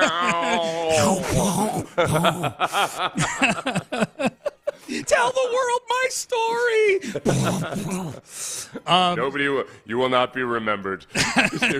Your sacrifices will not be. Nobody's going to put up a monument for you. Jake who? Yeah. You weren't even officially commissioned yet, bud. As far as we know, you don't actually exist on paper. This looks bad. This looks bad on the War Department's stats. You died in a dysentery. That's what you were. A dysentery loss. That's funny. Case Keenum met with the media a couple days ago, and Case is an opinion I trust greatly on a couple of guys, C.J. Stroud and Stephon Diggs. This is his second time being a teammate with Stephon Diggs. Obviously, he's been in the quarterback room with C.J. Stroud since Stroud set foot in the NFL. Here is Case Keenum's evaluation of C.J. Stroud's training camp so far. It looks good. Looks really good. I think he's growing. I think he's learning how to communicate with receivers in, different ways and on a deeper level that will continue to, to stack reps. I've always said, like, there's communication off the field, verbally talking through stuff, showing each other things, looking at film, and then there's communication on the field where we maybe tell them a play or give them a route or a check, but also they talk to us with their body language. And the more we can see how they move in and out of breaks, and especially when you work with new guys that are coming in, like Steph coming in, I think they're all making strides in different ways than they did last year. So I'm excited to continue to see that grow. It's kind of like learning how to talk to women, Sean. You got to learn how to read the body language. Mm-hmm. And sometimes young quarterbacks are kind of like that guy that thinks all chicks want him. And like hover over a woman, like, now I'm going to get your number and then throw you the football. Mm-hmm. Like, no, not everybody might look inviting. But you just don't know yet. Don't throw to that lady. So as you become a veteran quarterback, you become more skilled in the art of reading body language. A little more discerning, Yeah, that's where he needs to be a pickup artist now. Bobby Slowick is interesting yesterday. I probably should have had this cut ready, but just in listening to Case there, it made me think of Slowick was talking about CJ and how like some of what they're doing with the play call. It's kind of like what you were saying earlier, Seth. Like you can't just talking to women. No, you can't take every play at face value. That if that play failed, it's because they had the right play dialed up against the defense. Like training camp is for the offense, especially. It's very little about what the defense is doing, and it's about the offense working on things. And Bobby Slowick said yesterday, like literally, there are plays that are totally designed for CJ to not go to the first or second read, to make it hard. Make it hard. We want it to be hard. Yes. So there's times in practice. This is where the delicate balance between like the coordinators competing with each other comes in too, because there's times where you got to kind of help the other side out. So you're competing against each other, but also you're cooperating with the other coordinators to be sure that you get the work done that you need to get done as an offense or a defense. So, I think that's what it's impossible to read based on training camp just how good an offense is going to be or not. And there's plenty of teams that try to make it hard on the quarterback, and he might struggle in camp but then be awesome during the season, or vice versa. I think there's probably moving forward with Bobby Slowick or any offensive coordinator that's got the same mindset, there's going to be struggles in camp with the offense, because if you're trying to get to that next level, you're doing a lot of stuff where it's hard because it's either new or because you're specifically making it really hard to execute in that situation. Yep. And so I don't get too distraught over the negatives, and I also try not to get too excited over the positives, because it's just not the same as game planning in a week for a specific opponent. Yeah, not even close. Here's Case Keenum. Case Keenum, that you heard him talking about C.J. Stroud. He was teammates with Stephon Diggs in Buffalo. He's teammates with Stephon Diggs again here in Houston. He was asked, how is Diggs different here in Houston? I think anytime you've had, I don't know, I play with him in 17, I play with him in 22. I saw a big jump in experience there. In just a couple years too, I think even more experience. I think when you you've been to the playoffs and you know what it takes to get to the wild card divisional championship round, but you haven't made it all the way, to the big one and won the big one. I think that leaves you hungry. And I see a guy that's hungry for more. He's been there. He's tasted it. He doesn't just want to get there. He wants to win it. So he's putting in the time, putting in the effort. He's being himself with us, and it's fun to see. Yeah, I forgot they were teammates in Minnesota and collaborated for one of the most famous plays in NFL history. I forgot about that. Yeah, so he's now been with Diggs. Seth, Case Keenum has been with Diggs at all three of his stops now. Right, yeah. It came up when they first signed Diggs because Keenum somebody grabbed him for a soundbite at some point, and the team. We were trying to figure out whether the team had talked to Case Keenum beforehand or not. And, yeah, Case has a lot of experience with Stephon Diggs. So I think he's seen both the Dr. Jekyll and Mr. Hyde side of him as well. And he knows that, like, the same things that people in Buffalo still say about Stephon Diggs, that he works his butt off, that he's got great energy and all that. There's just, like, at times a different side of him perhaps bubbles up. Yeah. Usually when he's usually when he's on his phone, there's just that's a real big conundrum in all of it. If you would just quit social media, he probably could have avoided a lot of the drama that's followed him around. I got to tell you, though, Sean, I had to listen to that cut 3 times because it's something I've noticed since they've been in Ohio. Somebody has the Mission Impossible theme song as their ringtone on a phone up there. Play it. I think it's the Mission Impossible one. That dun dun dun dun dun dun dun dun dun. If I'm listening for it, will I be able to hear it pretty easily? Play the first part of this, yeah, because remember the real long intro where it's like, yeah. I mean, I think anytime you've had, I don't know, I played with him in 17, I played with him in 22. I saw a big jump in experience there. In just a couple years too. I think even more experience. I think when you get to, you've been to the playoffs. Yeah, right there. That's good, Ben. Yeah. Is that really long intro followed by the dun, dun, dun, dun, dun, dun, dun? Is that Mission Impossible? I think that, yes, I believe. Yeah, I think so. Or is it, so I wish that person would go die. I don't know. Yeah, I'm not sure. Yeah, Dragnet or Mission Impossible, whatever. The text line in the YouTube channel will tell us. I'm going to text Cody Stutz and find out who the perpetrator is and see if we can rat him out. It's definitely not a media member because they would have done it once and then been shamed out of it. But it's somebody standing outside the tent. Yeah. Stop it. Just stop it. You're distracting your adult sports radio host here back in Houston, Seth. Okay? Yeah. I'm still hearing it in my head right now. Yeah, now stuck really in my stop. brain. No, now I am too. I've been stalking about the house all day, in the afternoons when I listen to clips like trying to see if there's a guy wire I can drop myself from to steal my own stuff. Peering over the counter and seeing if Brandy's around anywhere. This is a quote from Adam Schefter last night on the Patriots backing out of the Brandon Aiyuk sweepstakes. Brandon Aiyuk is probably the biggest league-wide story right now because I think it's expected that there's going to be a trade fairly soon involving Brandon Aiyuk. The Steelers and the Browns are the two leaders in the clubhouse right now for him. The Patriots were involved. This is interesting from Adam Schefter, and I kind of respect the Patriots for this. He said, Schefter said, if Aiyuk doesn't like the destination, he doesn't have to engage that particular team.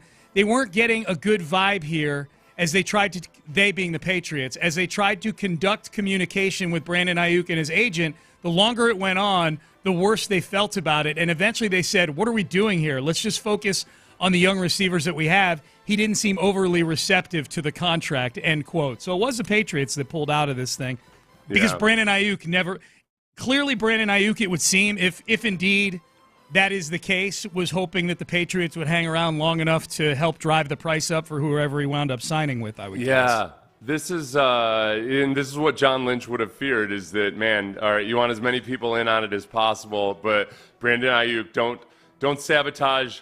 Please don't sabotage us by sabotaging one of these deals. And he did. He sabotaged it. Sabotaged it by not being communicative with the Patriots. And the Patriots are like, what are we doing? Let's get the hell out. Which the Patriots never should have been involved in the first place, in my opinion. Like, they're just not, to me. There's an argument to be made to going and getting Brandon Aiyuk because he's an awesome football player. The counter argument to that, to me, Seth, is they are so far at the bottom of the barrel as far as teams now that if they trade this draft capital to get Brandon Aiyuk, one, you're damaging your ability to rebuild with some more young players. Two, you're having to pay him a huge contract. They've got the cap space to do it, but the problem is by the time by the time you're good enough to fully take advantage of Brandon Aiyuk, you got to probably sign him to another extension after that, you know? Like they're 2 years away at least from being relevant again. No, the Patriots are like the guy that forgot to hit send on the stock purchase, you know, that he was going to make 10 minutes before the market crash. Yeah. It's just like, okay. I averted tragedy there. Right. They may have averted tragedy I there. think it worked out best for them by pulling out of that thing. Catastrophe, for sure. I guess, more so than tragedy. There's nothing tragic about the Patriots falling. It's the best thing that's ever happened, finally. This is phenomenal. They used to be the place that players would go to take a discount and ring chase, and now they're a team that can't even get calls back from players that they're trying to money whip. They made the best offer to him so far. And finally, that damn city of Boston can stop gloating about all their championships. Oh, no, never mind. Basketball. All right. Okay. Kids in Boston had to go like 4 years without a title. It was tragic. 4 years without a title in one of their major sports. That's rough, man. That's a rough drought. It ain't easy, man. Well, yeah, it ain't easy.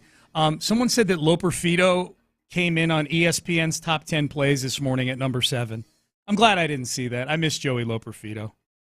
And I know he wasn't like the next Mike Trout or anything like that, but man, seeing him, he made some plays, man. Loper Fido he did the exit right. He got emotional. Yeah. And it looked like people in Houston will always remember him for that, as long as he doesn't make any comments about it being a trash city or anything like Chandler Parsons did. Right. Everything was going fine with Chandler Parsons until he said that the city of Houston stinks. That was when people still like Chandler Parsons when he went up to Dallas. The gods of all places, he went to Dallas and people were like, yeah, but he's a good guy, and you know, it was more he was trying to get Bosch, but then he had to go and badmouth the city. Yeah. And now they hate him. They hate him. They do. I don't know if they hate him or not. They should. Some do. Yeah. And his knees turned to mush after that. Then, of course, Memphis, after his knees turned to mush, gave him $100 million. Checkmate. Boy, Chandler wins. Hand it to Chandler Parsons. Dude. Talk about a glow-up, man.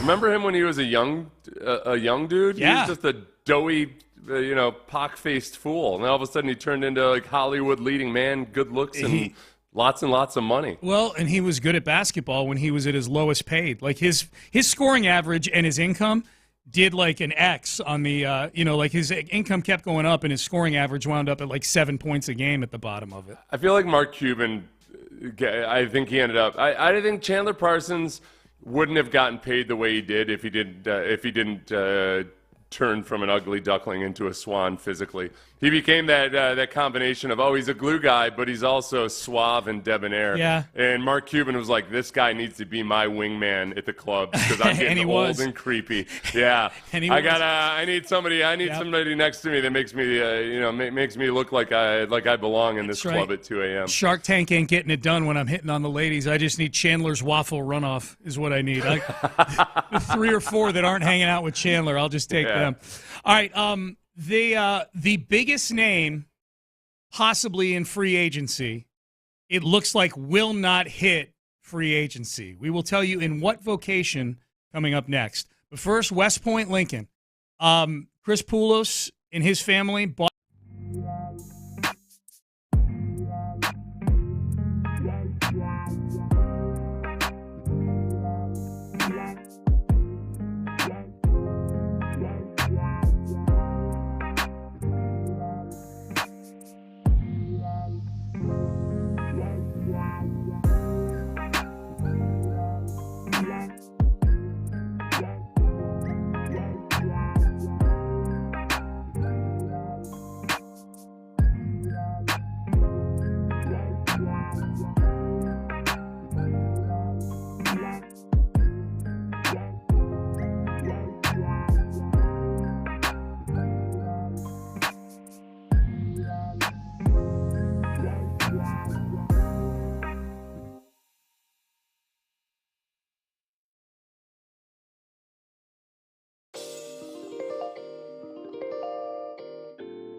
Sports Radio 610 presents Payne and Pendergast.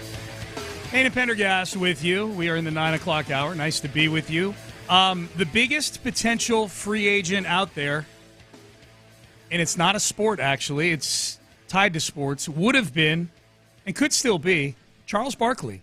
Charles Barkley, who had made noise about possibly retiring. He, when TNT has looked like it's on the verge of losing the NBA, and they still do. The TNT Sports might get squeezed here. They're in legal entanglements right now to try to keep their rights to the NBA over Amazon. NBC and ESPN, the ink is dry on that deal, but the TNT is trying to displace Amazon and keep their spot at the NBA table. And Charles Barkley obviously is a big part of TNT's NBA coverage with Inside the NBA, and he's the face of that. Probably the best studio show out there, or certainly one of them in sports.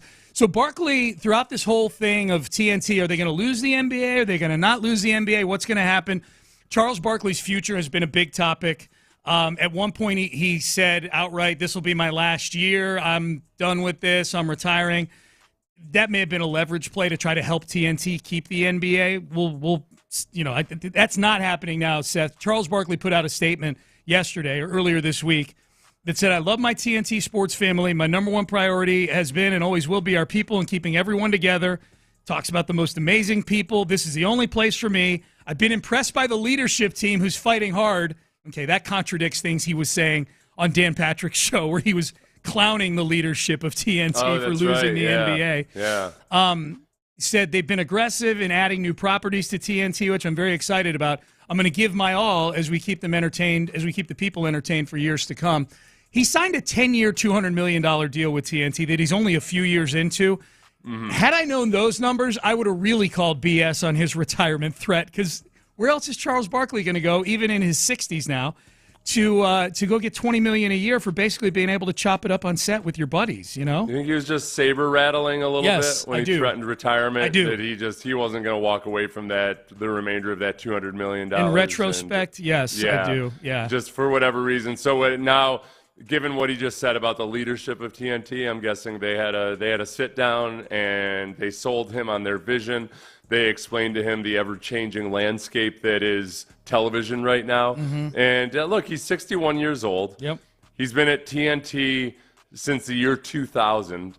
It's there's probably a part of him that's like, man, it's like if you're like an aging executive at Xerox back in the day. You're like, okay, what am I really gonna? Oh, I'm gonna go off and work for Microsoft or something. I got 4 years or 5 years left of work. I want to finish out with Xerox. Yeah, I think there's a lot of that. I mean, the fact that the first thing he cites are the people that he works with there. If he's being truthful in that statement, that's a big part of when you make a decision to go somewhere else. Like, all right, I got to get to know a whole new set of coworkers, a whole new way of doing business.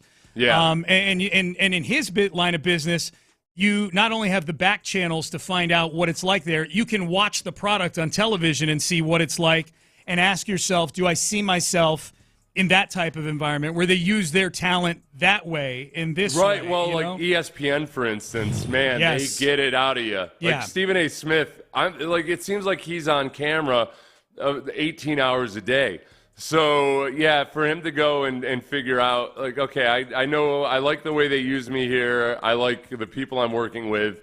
And it's going to be different, and it won't be obviously the same as inside the NBA, but that's a lesser unknown than, ESPN, which is the most solid, even, like, despite all of the whatever ratings and everything. Like, they're owned by Disney. Like, ESPN's going to be ESPN no matter what happens Forever. with the television. Yep. But their expectations are going to be different than in TNT, where it feels like he gets to just kind of just show up and be himself. Yeah. For a limited amount of time, and that's probably comfortable. Yep. This is what Mike McCartney of Front Office Sports says here. It remains to be seen whether TNT's legal challenge to keep its 40-year relationship with the NBA will succeed.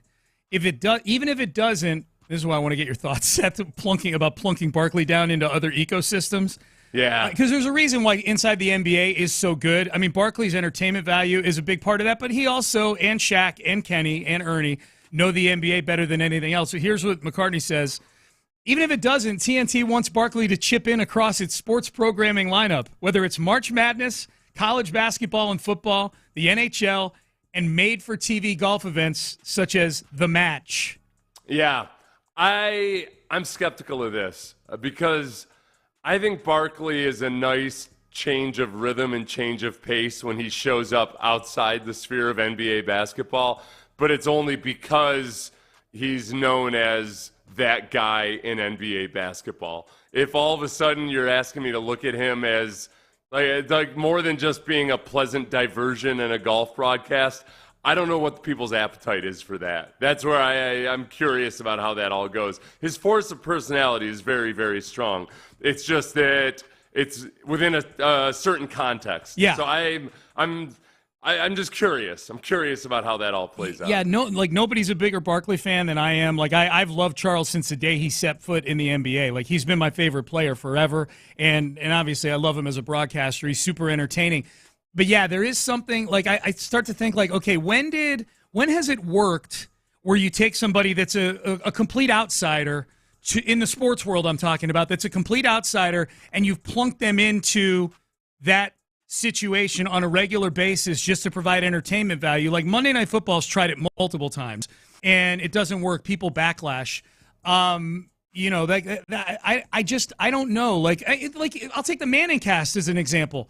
I love the Manning cast when it's Eli and Peyton talking football, and I like when they joke around with each other, as long as they're kind of joking around within the context of breaking each other's balls over football stuff. It's when they bring in, they bring in Adele or, or Snoop Dogg or, like somebody to, somebody from whatever the newest comedy is on ABC to do a quarter with them. I'm like, I'm not here for this. And I could see where Barkley, if you're plunking him down on a college football game, I'm like, I love Charles Barkley, but I'm really here for Ohio State and Michigan State today, Chuck. I love your jokes. I'd like to watch the game. If you look at it for sports broadcasters who have done it, I'll go both sides of the aisle.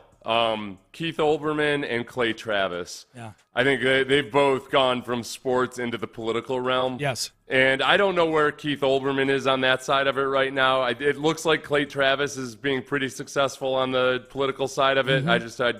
I'm not a huge political talk, consumer. So I think it really comes down to just like how full force into that second part of your career are you? Like how much energy are you devoting to it? But it almost, your resume as a sports dude doesn't necessarily carry a whole lot of weight. It's just you got to make it on your own merits. You've got your social media followers and all of that. And I don't know if Barkley's gonna. I don't know if Barkley's gonna go full force into like the other stuff they might ask. Yeah, I just think like as a consumer, like, am I gonna go watch? Like, if let's say Fox or TNT has some college football, or they've got college basketball, or something that's outside of Barkley's area of expertise. Yeah. Is that an attraction to me to tune into that game, or is it a deterrent for me to keep the game on? Like, is it distracting at all? Right. Well, like, how do you feel about Barkley during NCAA basketball? I honestly, it annoys me a little bit because he's clearly doesn't. He's not as entertaining on there as he is on Inside the NBA.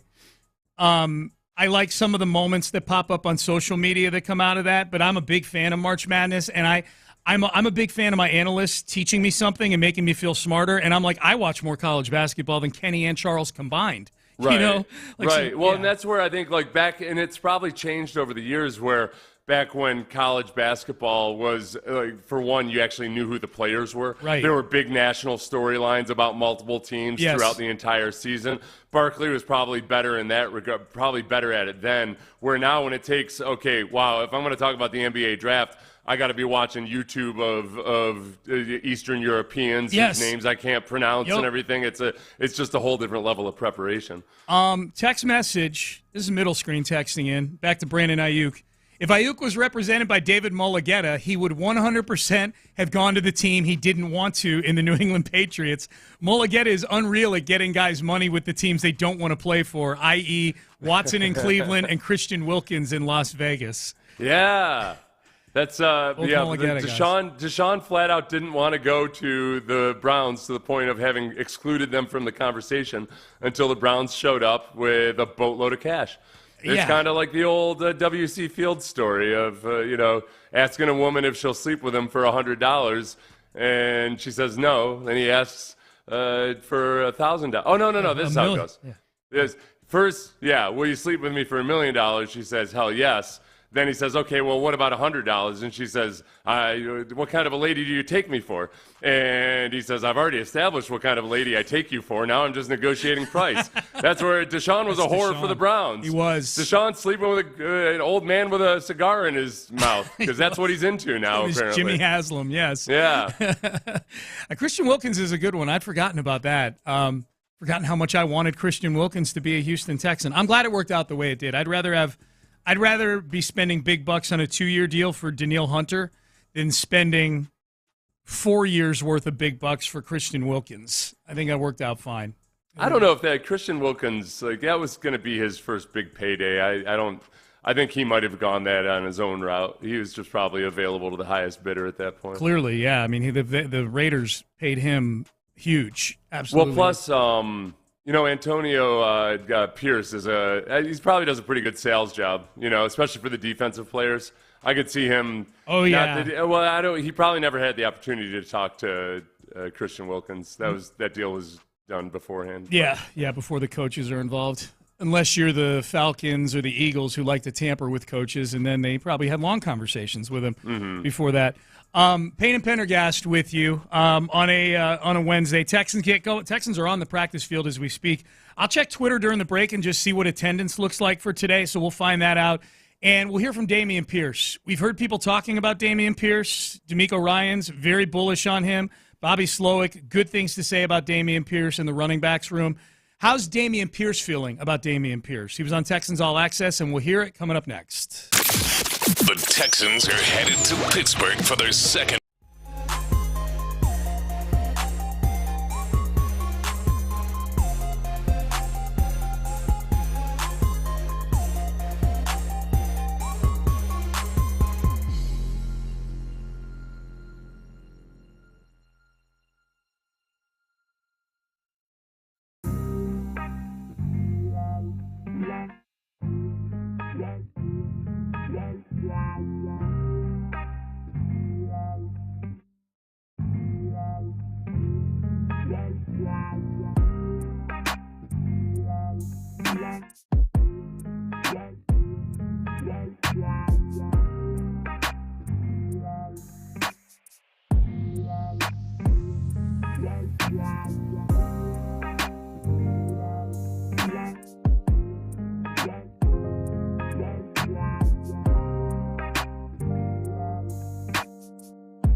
it done.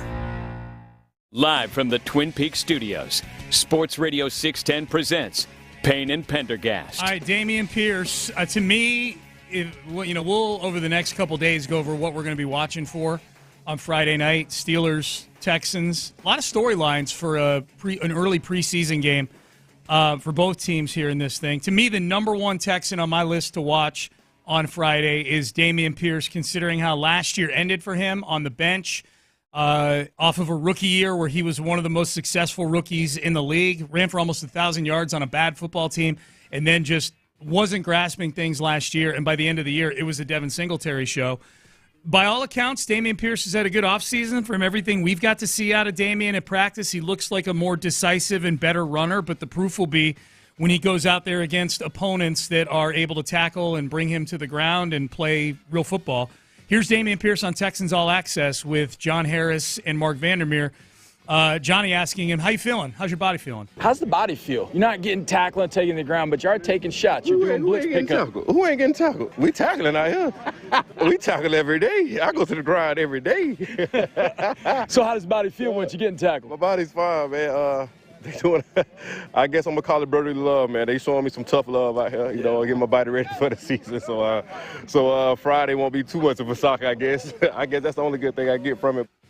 Yeah, so it is. It's been physical for the running backs. Guys are coming up and hitting them. There's been times where Dameon Pierce gets knocked to the ground, gets up, gets hit again. Those guys aren't messing around. They're doing it the way D'Amico wants, which is you're thudding up from the front, but they're trying to get the running backs down on the ground at times, so maybe a little bit overboard. I don't know. I think the fun thing about the Steelers is that they were a good defense last year, but it's not like they're classic good Steelers defense. Their rushing defense wasn't incredible or anything, but it's a good test. It's a really good test, especially if the Steelers play their starters. Tomlin usually plays the starters 1 or 2 games, so I'm hopeful that we see the starters out there for the first couple series. And I think the decisiveness and Dameon being now dialed in and understanding the intricacies of the offense is going to result in a guy that plays and looks physically different. That runs with kind of some of that reckless abandonment that he did his first year. He actually talked about his understanding and his comfort level in the offense so far this season. I don't see anything different about the style, but mentally I'm leaps and bounds ahead of what I was rookie year.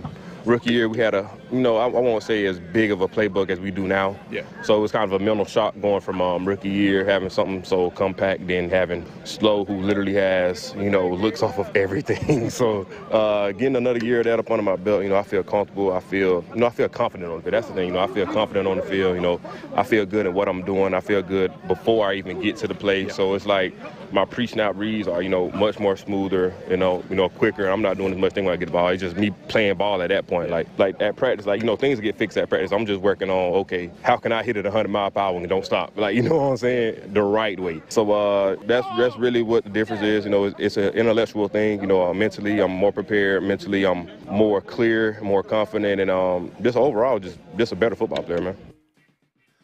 Would have been interesting last year, Seth. What ultimately did Dameon in terms of being the starting tailback for this football team was not just performance, but a combination of performance and injury. He got injured in the Carolina game and then missed 3 games. He was inactive for 3 games, and they were 3 of the best offensive games that the Texans had all season long. He missed that Tampa Bay game that they won 39-37, where CJ threw for 1 billion yards. He missed that Cincinnati game where Devin Singletary ran all over the place. And then he missed the Arizona game. And I don't remember what Singletary did in that game. I remember Singletary was player of the week one of those games, and I think it was the Cincinnati game. But once Dameon came back, once he got healthy again and came back, Singletary had established himself at that point. This is what Dameon's game log for the rest of the season looked like after he came back for the Jacksonville game in Week 12. So he missed Week 9, 10, and 11, came back for the Jags game in Week 12, and his game log the rest of the season, 5 carries, then he had 15 carries for 41 yards against Denver, Then 4 carries, 1 carry, 3 carry, 8 carries in the blowout of Tennessee for 16 yards, 8 for 16. And then from there, he was stapled to the bench. He didn't see a single snap offensively, or a single carry, I should say, against Indianapolis in the finale. Yeah. Devin Singletary had 112 yards rushing versus Arizona. That was that stretch. The Cincinnati and the Arizona game were the 2 games where he had over 100 yards rushing in both of them. Yeah. I think that there was clearly just something off. And this offense, compared to, say, what Pep Hamilton's offense was, is one in which before the snap, depending on the alignment of the defensive line, where the safeties are, what the pre-snap coverage is, all of that, it asks people to process a lot, and the play is going to change. Your responsibility is going to change based on the looks to a much greater degree than many other offenses. So that as Dameon said, was a little bit of a smack in the face, welcome to the real NFL moment, I think, where, and I'm not even blaming Pep Hamilton for it. For 2021 and 2022, there was a lot of remedial stuff going on, and the coordinators could only do as much as they could with the guys they had available to them. Where Bobby Slowick was going to try to, get the whole shebang going. I think that there's a very good chance that Dameon, now having put the time in the offseason and everything, is a lot more comfortable before the snap, and that'll allow him to be more aggressive after the snap. Yep. So the total numbers, first 7 games of the season, Dameon Pierce, 109 carries. Gets injured, misses 3 games. Devin Singletary looks like he's the man for 2 of those 3 games. And in the one that he didn't rush for 100 yards, the Texans scored nearly 40 points. So the offense was clicking. And then Dameon comes back from the injury like, hey, guys, I'm back. Yeah, you got 36 carries the rest of the year. He literally 7 games before the injury and 7 games after the injury, and he had triple the number of carries to start the season than he did to finish out the season. So that's how it went for Pierce last year. Hopefully it's better this year for Pierce. Hey, Sean, earlier in the show you had mentioned that, man, there seems to be a lot of drama surrounding a lot of camps this year that the Texans are lucky enough not to have right now. Yeah. The article that you had referenced about Jalen Hurts and Nick Sirianni, not seeing eye to eye or what have you. Yeah.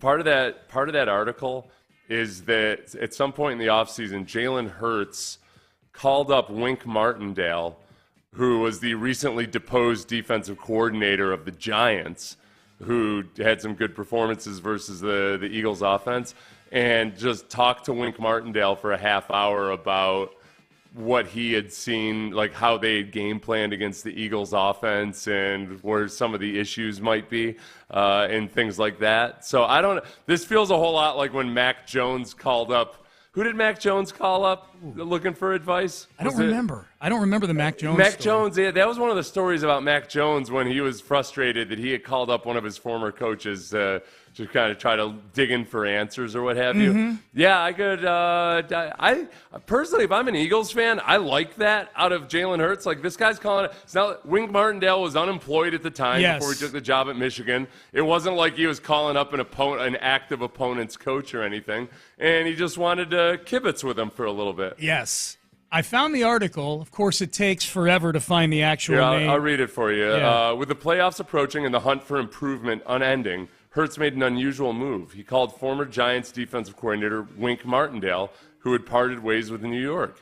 I've been doing this for 40 years, said Martindale, and it's the first time I've had an opposing quarterback call me up. I thought it was pretty cool that the guy called it. It shows you what kind of pro he really is. He just was looking at every angle that he can to get better. Yeah. No, I was talking about the Mac Jones story. Oh, sorry. Yeah, Okay. That's okay. I found it on CBSSports.com. Chris Sims suggested tension between Bill Belichick and Mac Jones got, quote, personal when Jones sought offensive advice from outside the staff, the Patriots staff, in 2022. Tom Curran reports Bill Belichick remains agitated at his signal caller. So this is while these two were still together, obviously. Yeah.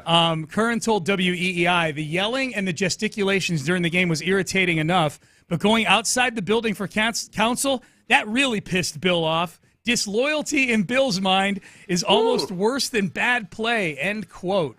I guess the funny thing there is the disconnect between, I could totally see both those quarterbacks not, if that's the way it actually happened in New England, I could see both those quarterbacks not thinking that they were being disloyal or going behind anybody's back. They're using a resource. If it's not, you're not talking to a competitor. You're using a resource to try to get better. And I mean, like Mac Jones was playing in a situation where they had a defensive coordinator and a special teams coordinator be the co-offensive coordinators for a year. Right. Can you blame the guy for wanting a little advice from somebody that actually knows what they're talking about? Exactly. So Curran, just to put a bow on the Mac Jones part of this, Curran suggested that it may have been Steve Sarkisian who Mac Jones went and sought counsel with because he was Mac Jones's OC at Alabama when Mac was there. So it'd be like, I guess, if you found out your wife had gone to talk to a neighbor about your sexual difficulties or something. Or you're like, one of hey, her, we can handle this in house. Or one of her old boyfriends about it. Yeah, that's a more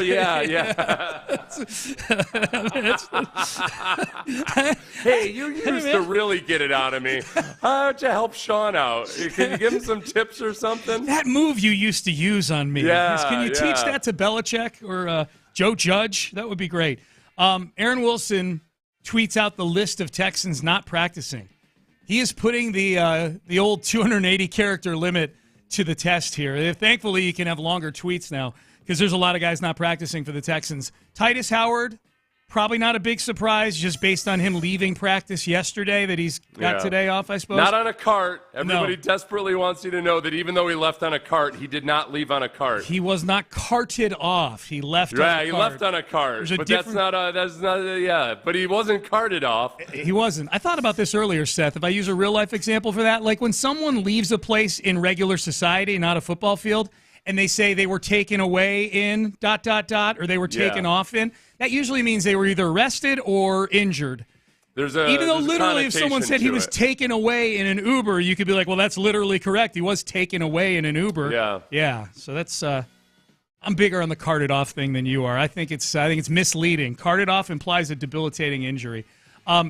Quickly, the rest of the list. Stephon Diggs not practicing today. He went down for a little while yesterday on a collision with Jimmy Ward. So he's not practicing. Kendrick Green, Dieter Eisland, Kamari Lassiter, Jeff Okudah, Will Anderson, Brevin Jordan, Charlie Heck, Desmond King, Joe Mixon, Tim Settle, Tegan Catoriano, Noah Brown, Christian Harris, Danico Autry, and Laramie Tunsil not practicing today. Yeah, I guess this is like a Friday practice. Since it's a Friday game, this would be like a normal regular season Friday practice. And it's in the preseason where they're trying to – I think they've got this extra week. I'm not overly alarmed by some of this just because I think they're trying to load manage. They're spreading it out, and they don't want to run into the same issues they had last regular season where they led the league in number of starters games missed due to injury. It doesn't look like they're in pads today either. It looks like they're just in jerseys. They are not. Yeah, they're not in pads? Okay. That's John Lopez. That's me. Figgy Fig is here. Are you with me, John? You're a man who words have mattered throughout your career as a journalist. Words do matter. Carted off has a different implication than riding a cart off the field. It does. Okay. It absolutely does. However, I thought Titus Howard was a little bit over the top. He didn't walk off the field under his own power. Oh, yeah. He needed assistance. He did, yeah. Well, he walked to the medical tent. Yeah, would it have been better to say he was carted away from the medical tent? No, I would have. I actually thought about this because as Sean said, I'm kind of a little bit anal about this stuff. Needed assistance from a cart to leave the facility. Okay. Well, but I don't. That's the thing. I don't think he needed the assistance. I think he was just riding in the cart. I don't know. Because that's what I don't know. John Harris said that the place they're practicing at is all hills and whatnot to get back to the main facility there. Yeah. That lots of guys are taking carts away from the. Guys do it at NRG because they don't feel like walking back over the bridge. They ride carts back to the. I thought he was just lazy. But then John also said that it was fake news that it was raining during practice yesterday, when the only reason I knew that it was raining during practice was because Bobby Slowick said that it was raining during practice. Yeah. So I don't know who's the fake news anymore. That's that Cleveland rain, man. It's a whole different breed. Oh, yeah? Yeah. How so? I don't know. Bobby Slowick said so. Oh, okay. According to Bobby Slowick. That was wild to me. He's like, yeah, the rain, the ball. I'm like, well, it rained 4 straight days here. What'd you think of Framber last night?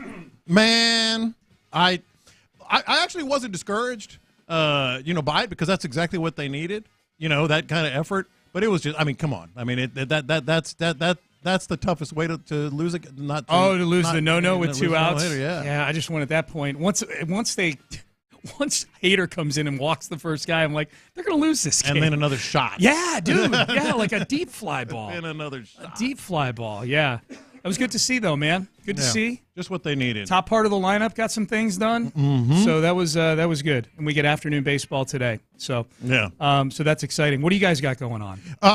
You know what? At 10:20, I feel kind of guilty.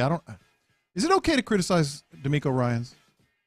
Oh, yeah. Yeah. Is it all right? Is that allowed? Hell no. Hell no. Is that allowed? He got no. I think you should crush him, John Lopez. I'm not going to crush him. Yeah, crush him. Pretend it's one of your columns. Coming up at 10:20, John Lopez finally tells the truth about D'Amico Ryans. You guys are always negative. No, see, that's part of it is like, why are you being negative? I know that's coming, and that's not what I'm talking about. Okay. But so it's okay.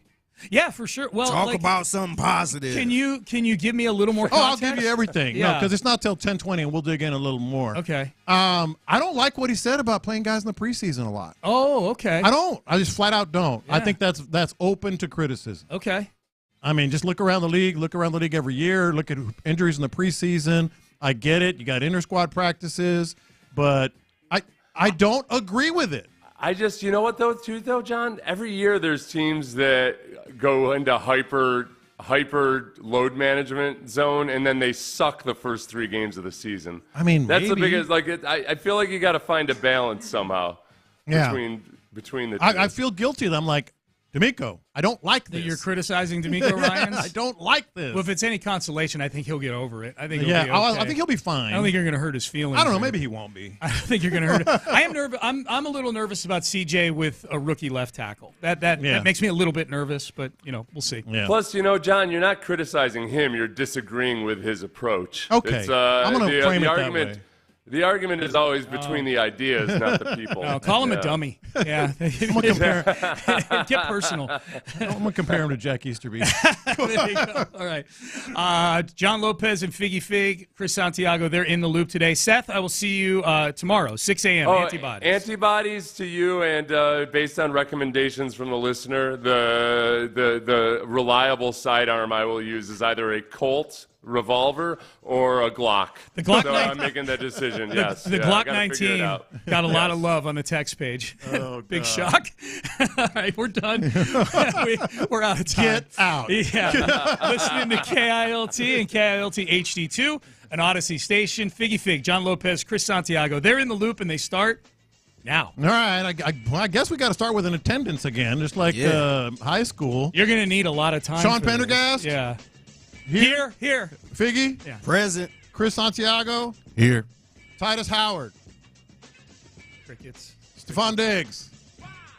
Bueller. I'm telling you, you're going to run the clock out. Kendrick You've only got 17 minutes left I'll in the talk segment. faster. Dieter Iselin, Kamari Lassiter, Jeff Okuda, Will Anderson Jr., Brevin Jordan, Charlie Desmond King, Joe Mixon, Tim Settle Jr., Tegan Quatoriano, Noah Brown, Christian Harris, Danico Autry, Laramie Tunsil. What the hell's going on here, man? This must be that's a 3-breather right that's there. That's a 3-breath. It must be a snow day or something. It's a rain day. That's for dang sure.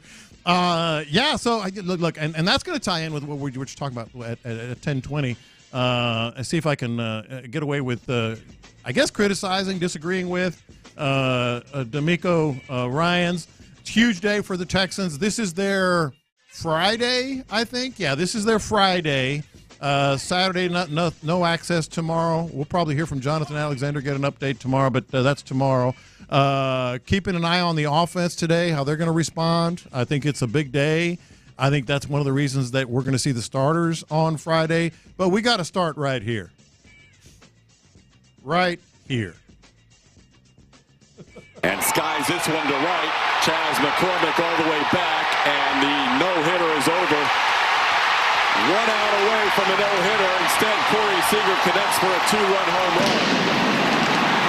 Fromber that close to becoming the second pitcher in Astros history to have 2 no-hitters. Instead, it's a 4-2 game in the bottom half of the ninth. And that was that for Fromber. That was the official call from Todd Callis. This is the call I heard. Here's the pitch.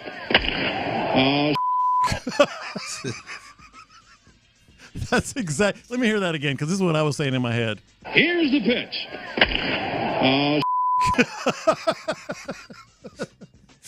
Dude, that's the worst. It's the absolute worst. I'm sure you were plugged in at least by the end of the game when word was getting around. Yeah, I kind of felt bad for Framber, man, because it's like, all right, like we talked about it all week, how the starting pitcher's been balling, man. They've been doing their thing. And going into the ninth with 2 outs and giving up the no-hitter like that. Bleep. Oh, man. Not only that, it's not like it was a 10-0 game or something. No, it ended up being like dang near lost that game. Yeah, it went from a no-hitter to, we about to lose. Which would have been like just... That would have been worse, that man. Been... I probably would have been off the train, man. Yeah. I would have been like, this season over. Chris Santiago behind the glass doing a fantastic job all week and next week, by the way. I know Todd Callis' call, but which call was more in your head? Because I think it was the other one. Definitely the other one, man. Let's hear the other one again. Here's the pitch. 1 out short of a no-hitter. Corey Seager, you heard it, went yard to break it up. And then, like you said, dude, I thought they were going to lose. Yeah. What's crazy is that's pretty normal from Framber. Yeah. Like, Framber do that a lot. Where maybe not in the 9th inning. Yeah. But in the 4th, 5th inning, he usually be on the money. Yeah. And sometimes he just give up that pitch, and then all of a sudden he's kind of struggling. Yeah. So it's like, man, he waited to the 9th inning with 2 outs for the Framber to come out like that. So that was how it was broken up, and we talked about how it got hairy. Josh Hader came in, then and then obviously, it came down to the last out, and this happened. He's staying with the heater up. Fly ball right field, deep. Chaz McCormick has room and puts it away in front of the wall. Baby. Rangers making a bid for another dramatic final inning, but Josh Hader had just enough to keep that in the stadium, and the Astros escape with a 4-2 win, and a combined one-hitter between Framber Valdez for 26 outs and Josh Hader with a little skip of the heartbeat for the 27th out. I don't know if couple skips of the heartbeat. I don't know if Hader had just enough to get that last out, or they just barely missed it. Hey, Hader getting the credit for it, but man, that was close. That was wild. So, but obviously, exactly what the Astros needed. Let me ask you this, because I have an opinion on this. Is that what the Astros needed? Is that going to maybe spark them again? We talk about the next 24 now. We said 25 yesterday, but next 24 games and how tough the schedule's getting. I think that's what they needed, man. It wasn't a pretty win at the end, but that's what they needed. They still got some good quality starting pitching, so they just need to get that offense going so they can, let's get rolling, man. That's what you say. That's what I say. Here's what Joe Espada said. The team needed that win. Framber to go deep, kind of give our bullpen a little break there, even though we had to use Josh. But it was a really great team win. Jordan 2-run homer. We got a couple of 2-out hits. RBI knocks by Jake Myers. We kind of needed a team win like that. They did, and now they're playing for the Silver Boot. The who? The who? The Rangers have won 6. Who? The Rangers have won 6. The Astros have won 6. And today is the rubber match for the Silver Boot, baby. So they better cover up the clubhouse with all the plastic and the champagne. That's the worst trophy in sports, isn't it? I think so. The most meaningless trophy in sports. A lot of people don't know this. The Texans and Cowboys this year are going to be playing for the Governor's Cup. The Houston and Dallas has another meaningless trophy. The two most meaningless trophies in sports are between Houston and Dallas. Yeah. The Governor's Cup. Yeah, no, that's bad, man. Especially since they don't play that often anyway. Mm-hmm. That's bad, man. It's awful. But, all right, so Astros and Rangers tonight. It's Kikuchi night. It is Kikuchi night. Who doesn't love Kikuchi? Love me some Kikuchi. We all do. We love Kikuchi! We all want Kikuchi. So Here's the thing, though. Like, the good news is I'm with you. I think that's kind of the spark they needed. Bregman got going a little bit with a couple hits. Tuve got going with a couple of hits. They called up – this is a little move that happened yesterday. They called up Zach DeCenzo yesterday. He was DH. Went 0 for 4, but he's been tearing it up in Corpus Christi and then Sugar Land. And I think he's going to play some more first base, so they're getting a little bit of hope there if he can translate anything at all. But the Astros moving forward. The thing about it is, even though yesterday they won and it was a nail-biter, they were still 3 for 11 with runners in scoring position. The offense has not gotten going the way we'd like it to. I don't even need a lot out of Kikuchi tonight. Just go 5-6 innings and get the offense going. That's what they need. That's why they brung him in, man. I think because if you look at the guy they traded with the Jake Gloss. Yeah, Gloss. He couldn't give you that. So all you need is Kikuchi to give you 5 to 6 innings and let that expensive bullpen carry you through and hold the game down. Yeah, absolutely. Let me ask you this, too, because I was thinking about this. What's more impressive, Framber getting within 1 out of throwing his second no-hitter, or Corey freaking Seager breaking up 2 no-hitters with 2 outs in the 9th inning? Ooh, I gotta say, I'm gonna say Framber. I'm gonna say that's a little more impressive. It's harder to do in terms of like the length. You got to go the whole game. Yeah. But 2 outs in the 9th inning, most of the guys are just mailing it in. Yeah, exactly. Yeah, and from the Rangers' point of view, you kind of like, whatever, let me try to just hit a single or something like that. Just make contact. Just to mess it up. Yeah. But I thought it was impressive from Framber to get that far, and then the way he gave the home run up, it's just like, oh, man. So it was 8 years ago this month. Corey Seager stepped into the plate against Matt Moore, who had gone 8 2/3 of a no-hitter. Nice. Fastball, little flare into right field. It's going to drop. A bloop single to right field. After 2 great catches by Denard's fans. And that will do it for Matt Moore. Runner goes. And there's a swing and a high fly ball. Deep out to right. McCormick is back. It's gone. There goes the no-hitter. Now let me ask you this, a different term. Which is more badass? Like if you're 30 years from now, you're talking about it with your buddies, would you say, hey, is it more badass to say I got within 1 out of throwing a second no-hitter, or I broke up 2 no-hitters with 2 outs in the 9th? I would say I broke up 2 no-hitters in the 9th. Oh, breaking up 2 no-hitters. You're a badass. Yeah. So now if another pitcher is up there and Corey Seager is right there. Oh, boy. Oh, man, I'm nervous. This is the guy that break up no-hitters. Yeah. That should be his nickname. 2, I mean, that's just badass. Yeah. I mean, that is just like, you're a badass, and even though we hate Corey Seager, that's it. But no, man, I think the Astros, obviously you heard Espada talking about, what he did. Yeah. But you're also talking about the big picture here with the Astros. He was really, really, really good. He's going to get the ball. He's going to go out there and he's going to go for it. Framber breaking ball, his sinker. He was efficient and got into a little bit of trouble there. And but he was really good all night. Was there a point you could sense that he had no-hit stuff early on in the game? Yeah, 40 pitches through 4, getting ground balls, getting those chases on those breaking balls. You could tell he's locked in. When he's got that breaking ball going, he's lethal.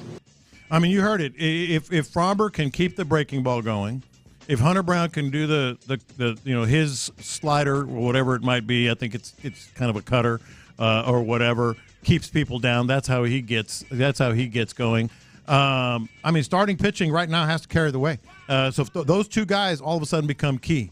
Yeah, and like I said, all week long, man, they've been having some good starts, man. We just need this offense to pick it up, man. Like, I know last night it was better than it was before, but if they could get a little more out of these offensive players and the pitching keep doing what they doing now, man, it's some hope right there, man. Didn't even mention Ronel Blanco. Yeah. So all of a sudden, if you can just get those two guys, Fromber and Hunter Brown, to be a little more consistent, because we know how inconsistent Fromber can be. Yeah, and then that's when I feel comfortable talking about the Verlanders possibly coming back. Thank you. And then let's see what Luis Garcia got. And at that point, we're not really dependent on those guys to come back and be, ace type of starters. Yeah. No, you hit it right on the head, because I'm looking at this with rotation. If you get those two guys doing that, we know Ronel Blanco, and he's been probably the most consistent pitcher. Arrighetti, whatever, you up and down, et cetera. Kikuchi, whatever. But you get those three guys, then it's just like found money with Fromber and Luis Garcia. Yeah, I would even say, even with Kikuchi, I feel like that trade might look a little different if pressure is not all the way on him. I mean, he's your number 4 or 5. Yeah. And if he could give you 5 good innings, then I think that's a game changer, especially if the other starters are giving you quality starts like that. Yeah. Here's the last question on this. Fromber 1 out away from the no-hitter. Do you celebrate? Throwing a one-hitter, getting a big win. I mean, I know you celebrate every win, but I'm saying, do you celebrate a little extra? Because, or are you sad? I think it depends on the pitcher. Yeah. I think because Fromber had a no-hitter before, and so somebody like that, I think it really depends, because if that pitcher been struggling a lot and then he in the game with a one-hitter, yeah, I would celebrate it. I would try to boost his confidence up a little bit, but if it's somebody that do that on a day-to-day basis type thing, he always give you a good start. Yeah, I don't think you have to celebrate. I don't think Fromber celebrated. I think he was ticked off because he's had one before. Yeah, he was that close and all that, but like just an everyday pitcher gets that close, it's like, well, yeah, I missed it. But I was right there, and obviously got the big win and all that. So, So after today, man, get the silver boot, see what happens there. I'm kidding. And then you got Orioles, twice. You got Rays. You got Red Sox twice. Orioles, Rays, and some a really big important stretch. And we'll see with Verlander and Garcia as well. But it's going to come back down to Fromber. We started the year talking about, Fromber's got to be the guy. Yeah. Well, we're at the end of the year, and Fromber's still got to be the guy. Yeah, he do. He got to step up. I know. I'm sure we not looking at him as an ace, but you got to be decent enough. You got to be a number 2 or 3. Yeah. Somebody that we can kind of lean on when it's time. Yeah. It hurt though, man. It did. It was fun to watch. I was texting with all my buddies.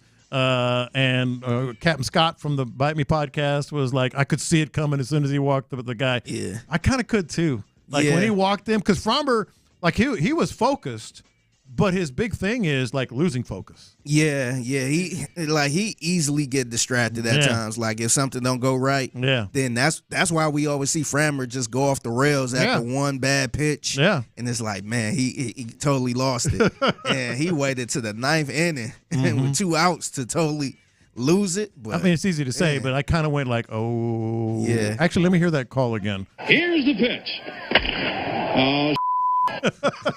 All right.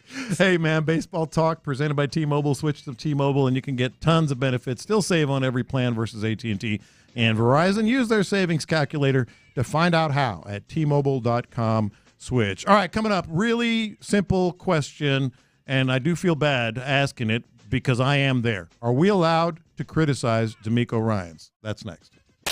It's official. Our guy, Andre.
Houston's sports leader. Sports Radio 610. Houston, let's get in the loop. Great day, great day! Oh, give me some juice, baby! You're in the loop on Houston Sports Leader. You know what I'm bringing today. You know what I'm bringing today. Let's go. Go to work. Let's go. A-Town. Sports Radio 610. When it comes to the snaps and preseason thing, everybody's trying to figure out. Some teams don't play starters, some play. I truly believe in that a guy needs to get reps in a preseason game, right? We don't go to the ground, as you see, the way we practice. We try to keep guys up and be as safe as possible in practice. I think everybody needs that opportunity to go to the ground a couple times in the game to just get up, dust yourself off, and know you're good, right? And I'm okay. Like, I can't go to the ground and get up, so you just have to go through and play live reps of football before live action comes in September. So you'll see our ones go out and get reps this week versus Pittsburgh. I don't know, man. I don't know. It's not just me. A lot of people have just sort of given up on the preseason in terms of, like, it used to be, hey, third preseason game, you played 3 full quarters and go full bore. It's the closest thing to a real preseason game, et cetera. That doesn't happen anymore. And D'Amico, you just heard him, still believes in playing the guys a lot in the preseason. And so I asked the question, coming into this last break, is it okay to criticize D'Amico Ryans? Because I just don't agree with that. I just don't. And by the way, I was already getting some texts on the bat phones. It's not allowed from some friends of ours. No, don't do it. No, look, it's just a disagreement with the concept. And D'Amico knows more football, knows more about this team, a million times more than I do. I get it. But we've all seen the preseason, and we all know that they have inter-squad, whatever you call them, joint practices in the preseason. Like, I just think you should go one series this game, maybe the next game or the game after, a series or two or a quarter or something, and that's it. Because it's just the risk reward is just too much for me, man. Yeah, I kind of disagree with that. I kind of side with D'Amico a little bit on this. I think they, I'm not saying they need to play a full half and all that, but you mentioned before how these coaches kind of meet up and say, you know what, I'm going to play my ones, and, you kind of do that. I definitely think they should be careful whenever they do play their ones and try to work out some kinks and all that stuff. And I think, honestly, that's what, like, I know now a lot of people don't really play in preseason. Starters don't really play in preseason, but I think that's why we see a lot of rusty football in the first couple weeks of the regular season, because they're still trying to work out some things, and I think the preseason can help you knock some of that rust off a little bit. I mean, like Seth said the same thing, and Seth obviously played the game at the extreme level, at the highest level, and he said, yeah, we get some. We always see some teams that are rusty. Is that it, or are they just getting outplayed? I mean, like sometimes you can call it rust, and that's a convenient excuse. But if you're prepared, and we look, first of all, we believe in D'Amico Ryans and the coaching staff, how they're going to prepare this team. How they're going to get them ready. We believe in that. Somebody mentioned on Twitter, it doesn't make any sense, frankly. Said, the irony is not lost on me that I'm criticizing D'Amico Ryans for playing starters in the preseason. And then immediately express concern about guys not practicing. No, that's why I'm doing it. Like, you can call it load management. What is load management? Preventing injuries. Yeah. Load management is preventing injuries. And when you go full bore, I'm not saying don't go at all. I like one series, in this game Friday night, maybe a couple of series or a quarter in the next series or in the next game or the game after that. Because it is load management. It is preventing injuries. So, like, I don't know what that tweet was all about, but either way, like, heaven forbid, but we all know what the worst case scenario is. Yeah, I'm not even going to say it. Yeah. I'm not even going to say it. Yeah. But if the worst case scenario happens, am I going to be the only one criticizing D'Amico? Of course not. Of course not. I mean, that's how it always goes. If somebody he could play one snap, and if he get hurt, people going to say, why was he out there? Yeah. So that's, I feel like that's always going to happen. But I do think this team, because this is only the second year with D'Amico and CJ and all that stuff in this offense. And I do think they need to, get a little more reps in preseason to kind of get used to each other. Now, after year 3 or 4 or 5, where this system is already established, then he ain't got to play at all in preseason. Right, we kind of seen that. That's how Kyler Murray's not playing at all. Yeah, that's how Sean McVay kind of worked too. Yeah. He don't play people at all. Yeah, and they just get ready for week 1. Sean McVay, Kyler Murray's not playing at all. They announced that yesterday, and he's missed a lot of games. Yeah, but they're just being, it's a different philosophy. They're just being more cautious with him, getting him ready. He's still getting ready. He's still going to go. I think they're going to have a joint practice in Arizona, and they're still going to be ready to go week 1. If they lose, is it going to be rust, or is that just going to be an excuse? See, that I think at some point, the way they keep these guys prepared, the way that athletes come in pretty much healthy and in top shape, every year, it's just something that I'm worried about. Now, I know this is coming, because I say this myself a lot of times. You can't play scared. Injuries are going to happen. You can't play scared. I get it. I say that myself. But to me, it's different in this case, because it's not a matter of playing scared. It's planning properly for the games that matter. You know? Yeah, no, I got you. But I do think with C.J. Stroud going into a second year, I think it's very important for them to get that timing together with Diggs, with Nico, and all that stuff. Because to me, I think the Texans are going to do good this year, but I think it's very important for them to start off strong. Yeah. They need to start off. I don't want them to start off rusty in week 1, 2, 3, and then week 4 they start, gelling together. Yeah. I think, like I said, I don't think they need to play, a whole half or anything like that, but I think maybe 2 or 3 series. I think that's very important. Maybe just this one game they can play 2 or 3 series to try to get that timing together, because I do think it's important for them to play somewhat of a real football game to get going before the regular season start. Yeah, no, I get it, and I do think that this is probably part of his thinking. Yeah, I'm just guessing. I think D'Amico kind of wants to see his starters gain confidence against another defense, because the Texans defense has been kicking their butt.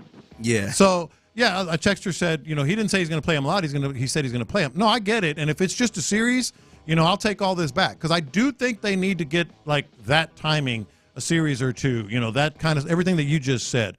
All I'm saying is, when he said in that clip, he believes in playing them in the preseason, I kind of got out of it. This game, maybe the next game, maybe the next game. I don't want to see that. Yeah, and two, it's still like I said, is year 2 of D'Amico Ryans. I think eventually, as the years goes on, I think he probably won't play a lot of his starters. Yeah, I think a lot of time he know what he got. We used to the system. We can wait till week 1. Yeah, but I think week 2. I mean, I think as far as year 2, I think he trying to get them to jail and get used to this offense and gel with these receivers. Yeah. And I think that's very important, so he can start off the season strong. Yeah, I think Bobby Slowick wants to see this team against another defense because they had a bad day yesterday. They're on the field right now, so we'll keep you up to date on what's going on in Ohio today and how the offense is looking. But I think Bobby Slowick wants this offense to know you're really good. You're a really good offense. Those dudes that you're facing every day are just badass also. Yeah. And they've been controlling, everything. It'd be interesting too, because they play a good defense. The Steelers got a pretty good defense. Yeah, and so I would like to see that offense against that defense. Yeah, I agree, and I also think that with these three wide receivers, they want to just kind of see how it looks with these 3 dudes. We haven't seen it. I do too. I want to see this squad.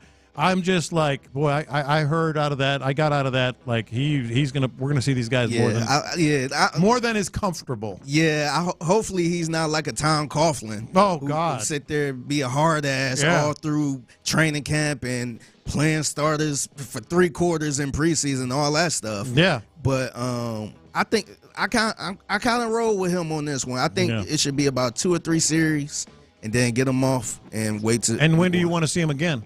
Honestly, maybe the 3rd preseason game for me, 2 series. Third one, I would probably say 1 good series. If they have a good series, and this, I guess I kind of get weird with this, but if they have a good first series where they go down the field score, then I'm like, all right, we good. Y'all good. If they totally agree. If they don't have a good series, then I'm like, all right, get back out there. Let's try to do it again. Yeah, if they come in and they do like the second team did last week, boom, boom, boom, touchdown, boom, boom, boom, score, or whatever. That's all I need to see. Give me a touch. Give me a I'll see you scoring guys. drive. I'll see you guys September 11th or whatever the day is of the opener. If you give me a scoring drive on the first drive, y'all good. Yeah. Congratulations. Yeah. But if they don't, I will probably bring them back out there to see what they could do. Third time, if they don't, all right, that's it. That's it. Yep. That's it. All right, so we're going to go localize it here. Business is picking up. Talk about localizing it. Business is picking up for Justin Simmons, man. The Texans have to have been paying attention, right? Right? Well, we'll see. We'll get you an update from Texans camp as well. And we're going to hear from Daniil Hunter today. So big day in store for you, and that is next. Right now, D&M Auto Leasing. D&M Auto Leasing, if you look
Then wet paper towels on kitchen grease and soap scum. Use as directed.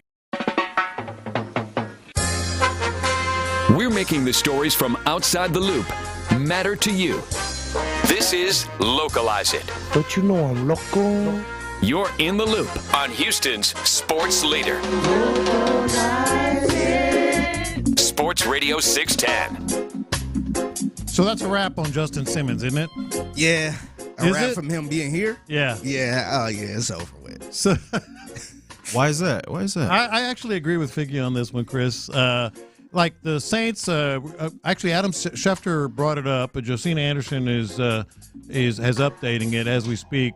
Justin Simmons is meeting with the free agent safety Justin Simmons this afternoon, so mid to late afternoon, according to her, and he's going to take medicals and consummation. This is a quote: "Consummation on a deal will come down to Simmons' comfort level with how he'd be utilized and if the team can meet his camp's financial mark." Basically, this is one of those where they always say, don't let him leave town. Yeah. You know? Yeah. Why you want to go to the Saints? That's my exact. I thought you wanted to go to a contender. Yeah, I thought you want to win, man. Yeah, what? Yeah. Why does anybody want to go to the Saints? Yeah, I never looked at the Saints and like, man, yeah, you know what? Maybe people just go there for a paycheck. Mm-hmm. Well, I mean, and it's a great place, but man, I think that's a wrap on Justin Simmons. I'm not saying I'm disappointed. Well, maybe a little disappointed because I thought he would really help this team. But what it does do, I mean, I was just talking about, is it okay to criticize D'Amico? Because I don't agree with something that he said, so it's more of a disagreement. But I trust D'Amico. Yeah. I trust him. I actually trust him on this too. Like, if he feel like the safety room is good, then I'm good. You know that term. If you like it, I love it. Yeah. So, I love it if he like it. Yeah. But I felt like Justin Simmons still had a place on this team. Yeah. I feel like that could have been a cool signing, and he would have did some wonders with this defense. Yeah. So Jimmy Ward, Eric Murray, Kalen Bullock. I do trust him. It's just like everything that Nick Caserio has done since early in the offseason has been like, win now. Win now, win now, win now.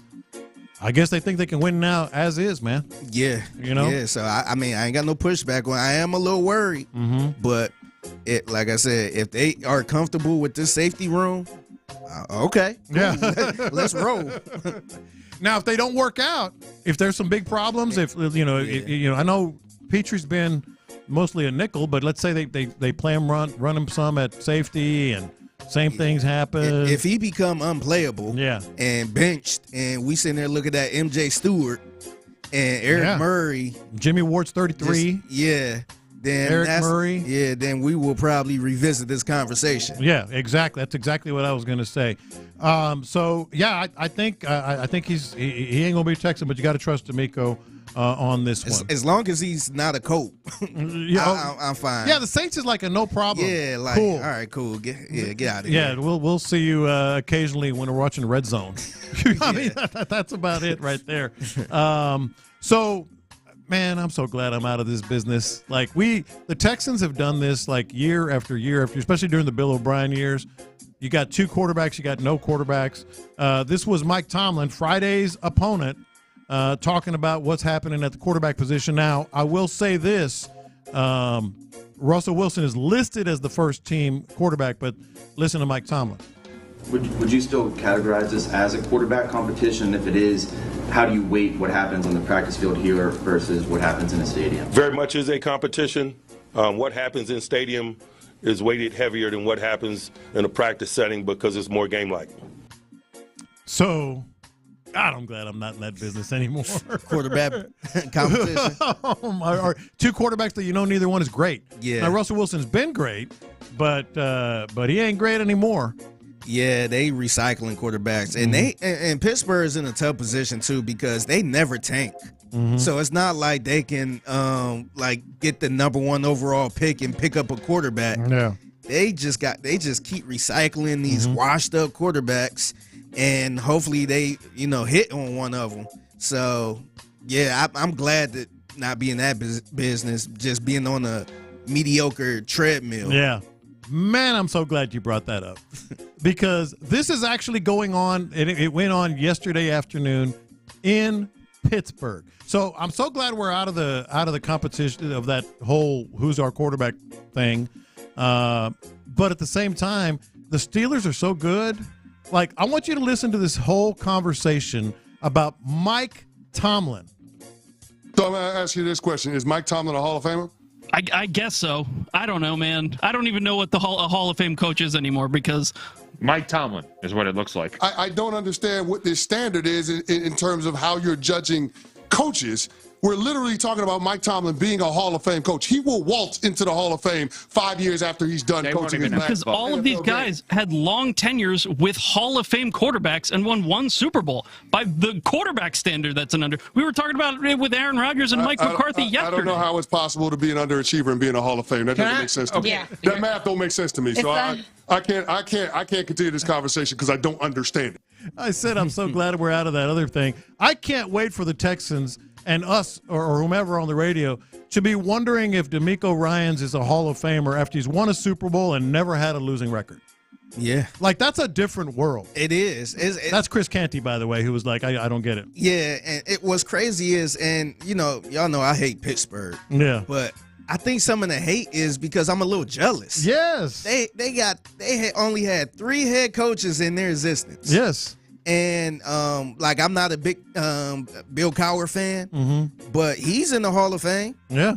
And Mike Tomlin, I think, to answer their question, I think he will get into the Hall of Fame for the simple fact that he coached. He's a Hall of Famer. He coached the Pittsburgh Steelers. He's a Hall of Famer. Yeah, and I'm sure other coaches. I know other coaches got more Super Bowls than him, or maybe 2 or something like that. But for the simple fact, his resume with the Pittsburgh Steelers, I think that's automatic, man. Dude has never had a losing record and has won a Super Bowl. And they're like, is he an underachiever?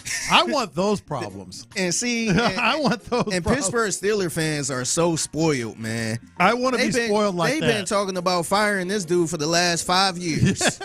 It's like, what is y'all doing, man? You got Mike freaking Tomlin. Like, nah, come on. If they fire him, I want to fire.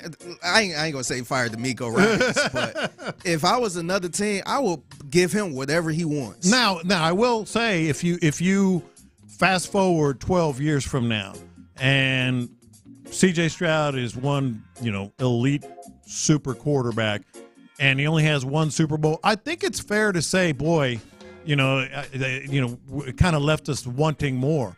But you're not an underachiever as a coach. No, if you look at his resume, his resume is probably one of the best, that I know. Like, somebody that never had a losing season. And how many times we looked at the Pittsburgh Steelers and say, oh, they are awful. Yeah. They are awful. And he always squeak into the playoffs, man. How you squeak into the playoffs with Kenny Pickett and Mason Rudolph and all that? Like, that's impressive, man. And they can't even get to a point where they just take a season on the chin and try to rebuild. They are always in it. Well, let me ask our listeners. 713-572-4610, or you can comment on the YouTube channel. Let's go forward 12 years. Texans never have a losing record and win only 1 Super. I say win only 1 Super Bowl. Would you? It's fair to say you'd be a little disappointed, but would you consider that underachieving? I wouldn't consider that underachieving, but I would be a little disappointed because you kind of look at we was just talking about New Orleans.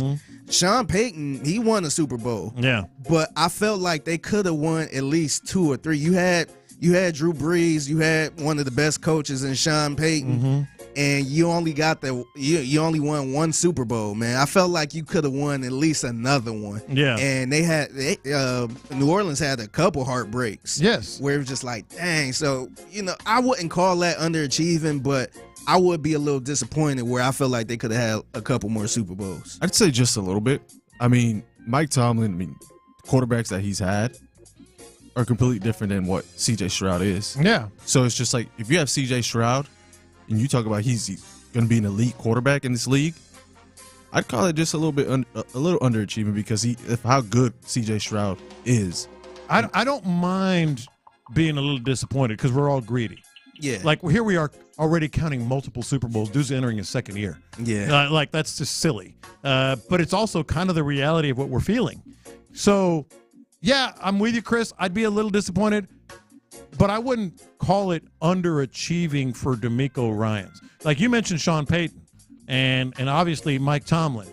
Like, they're still Hall of Famers. If you can go on that kind, if you go on such a streak that you disappoint your fans in the Super Bowl, let's say 2 times and win 1, that's a good thing. You're still a Hall of Fame coach. Yeah, and I think a lot of us just be living in the moment where in that moment we like, man, this is so disappointing.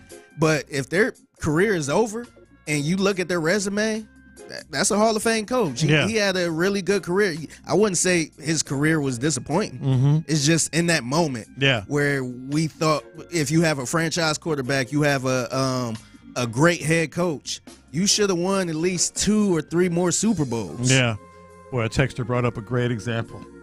Now I'm starting to rethink it. You seeing this? Yeah. Yeah. I see it. It's a great example, I got to tell you, because, like, let's say the Astros hadn't won their second World Series. That's underachieving. Yeah. Does that translate to what the Texans would be? Yeah, I think so. Especially if you have that roster, you have that quarterback, that head coach.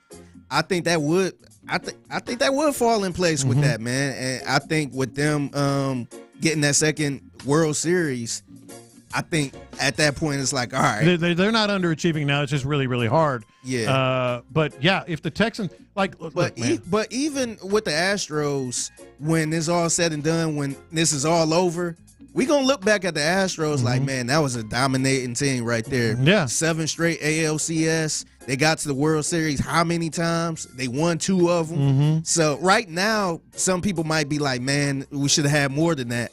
But when it's all said and done, we're going to look back at this like, man, that was a badass Astros team. That was history, man. Yeah. It was historic. And if they had one manager this whole time, he'd be a Hall of Famer. 100%. 100%. It did get me rethinking about it because, like, had they not won that second one, I'd call it underachieving. The Astros. We was talking about that. We was talking about how disappointing it is with this roster, and you only got 1, and that 1 was low key tainted. Yeah, so it was disappointing. Not even low key in some circles. And like, okay, so I mean, we're playing this game. If he's elite, C.J. Stroud, and they put that kind of roster around him, an Astros-like roster around him with, Pro Bowlers and all pros and guys that are at the next level, and they go 10, 12 years and win just 1, I still want to say DeMeco would be a Hall of Famer, but I think the team would be an underachiever. Yeah, I think especially in that moment, and I think it depends how they look in the playoffs, if it's like some heartbreaks, or are they the team like the Cowboys who just melt in the playoffs and don't really do anything. They're a regular season team, but fall short in the playoffs all the time. That's even worse. Yeah, to me, that make a difference too. But if it's like they always in it and they kind of a scary team, but just get fall a lot short, then I think that's still a successful run right there. Well, it also depends on, like, if they just fall short to a super team, like if the Chiefs keep rolling and the Texans can't get, kind of like the Bills are doing, and they can't get over the hump, they're still great, and I wouldn't call it underachieving, just kind of bad luck. Just in a bad era, basically. Yes. Like kind of like the Cavs and the Golden State Warriors. Like LeBron just kept going up against the Golden State Warriors. He got 1. But unfortunately, it was the Warriors. All right, let's update everybody on what's going on up in Ohio with Texans practice. And I got a question for our listeners, 713-572-4610, for Figgy, for Chris, and I got an answer on this. Pick one player, just one player. Which Texans player has the most to prove on Friday night? That's next. Andre Johnson's road to Canton is complete.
fans in the loop.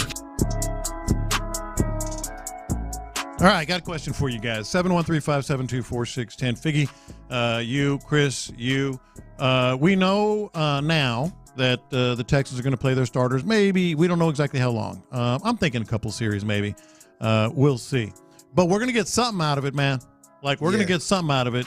And there are a lot of guys that maybe have something to prove. And I'm not talking about those guys right now. I started thinking about, like, which Texans player has the most to prove, could do the most for themselves on Friday night. To me, there is a right answer, and I'll give you mine right now. I'm going to get you guys because you can talk about, Kenyon Green. You know, you can talk about any number of guys on this squad that you'd like to Cade Stover. You know, I'd like to see what he can do, maybe take a big step.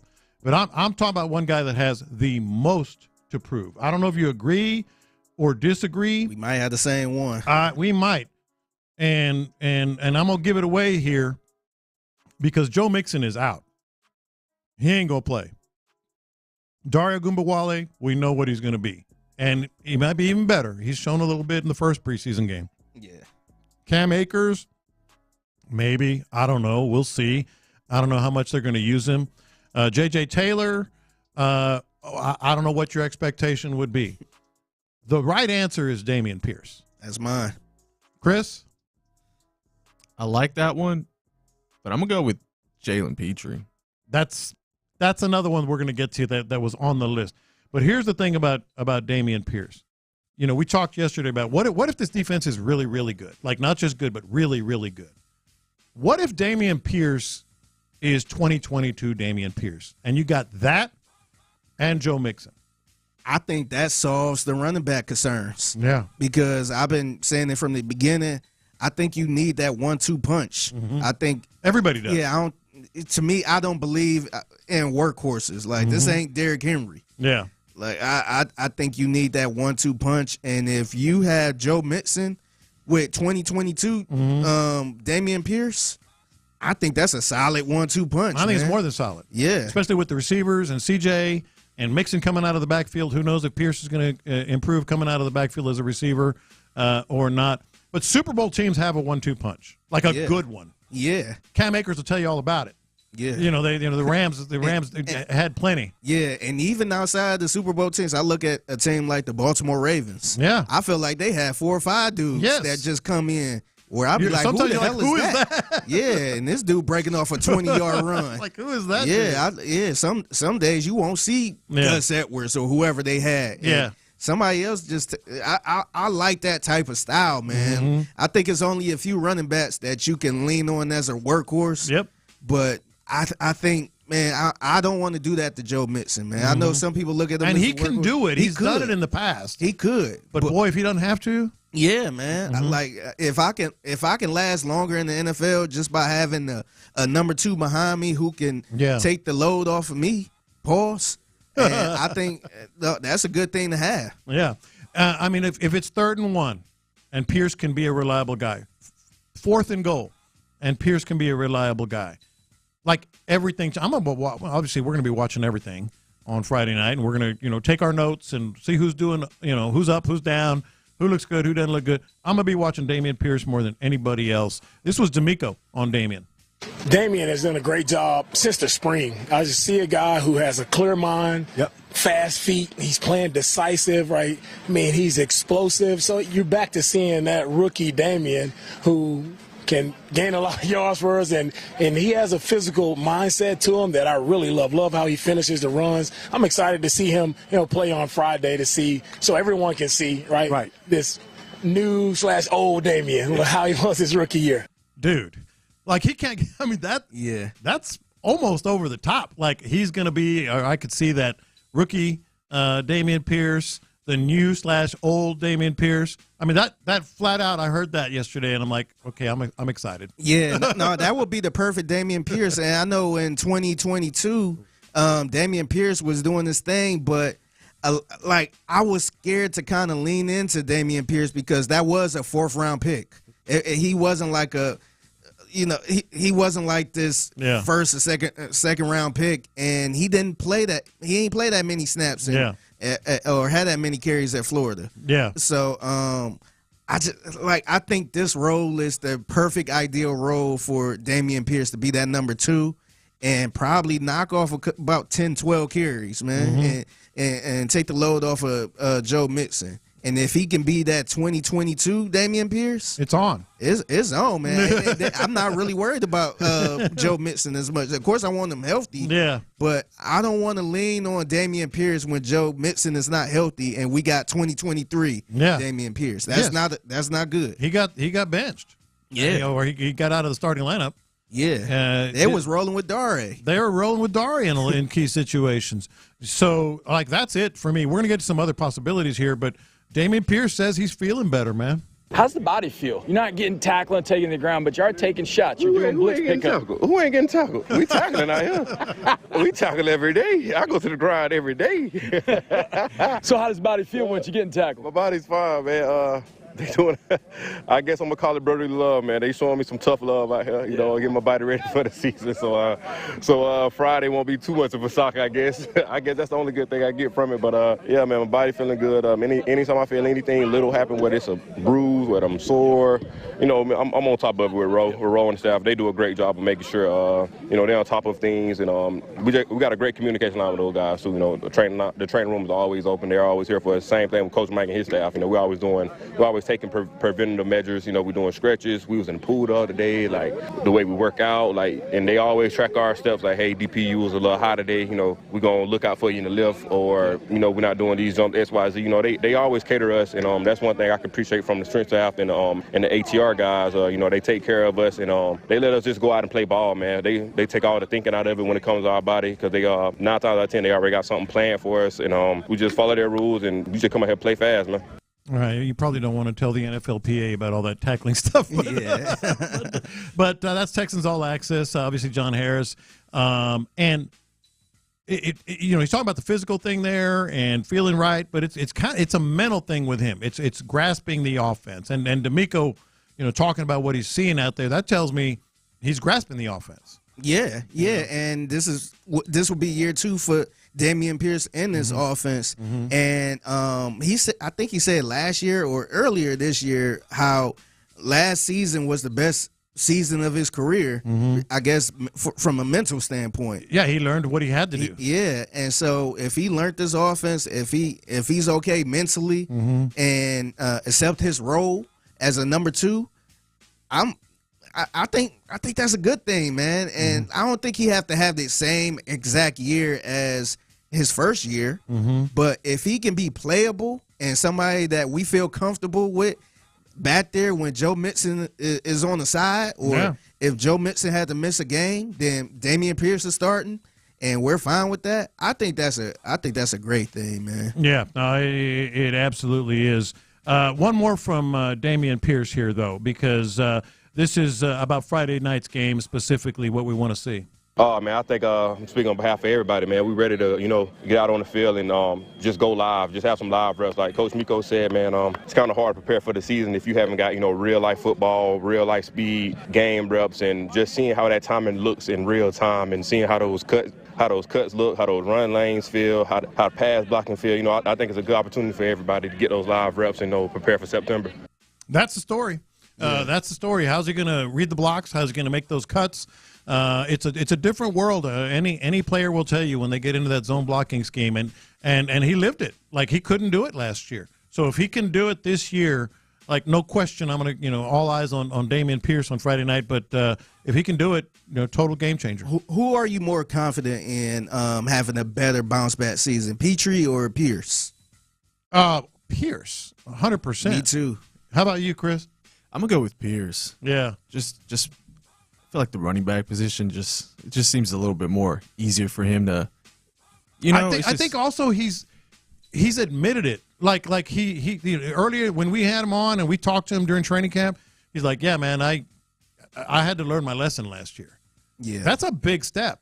Yeah, just knowing it. I agree, and he mentioned it during the season. Remember, it was after a post game show. He was on the post game show with Sean Pendergast, and he had probably one of the greatest quotes I've seen the Texans player have, and admitted he was completely honest with himself during that about that season. Yeah. So I have more faith in Dameon Pierce right now than Jalen Petrie. I'm not sure what they're doing with Jalen Petrie. They moving him to the nickel and all that stuff. So to me, I felt like Petrie is more of a man without a country right now. It's like like I mentioned a couple weeks ago, if it got a Lonnie Johnson feel to it where they move him from safety to nickel and then back to safety and all this other stuff. It seemed like they're trying to find a fit with him. Yeah. And I think Dameon Pierce knows his fit, and he just got to execute it. I think Dameon Pierce, and this is where we're going to talk about other candidates like Petrie. Chris says he thinks Petrie, might be the guy with the most, who has to show the most on Friday. I think Dameon Pierce, it's all about upside. I think his upside is legitimately really, really good. We've seen it. We've seen him really, really at good. His best. At his best. However many yards, 900 and something or whatever it was as a rookie.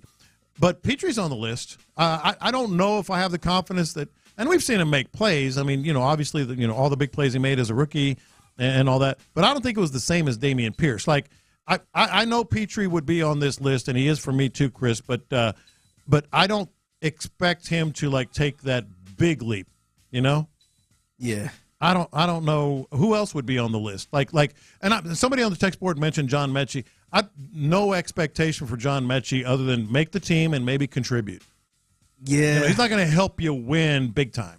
Yeah, I do think if he do step up, I do think that's found money right there. But you got a lot of people ahead of him. And does he have to? Does he have the most to prove? No.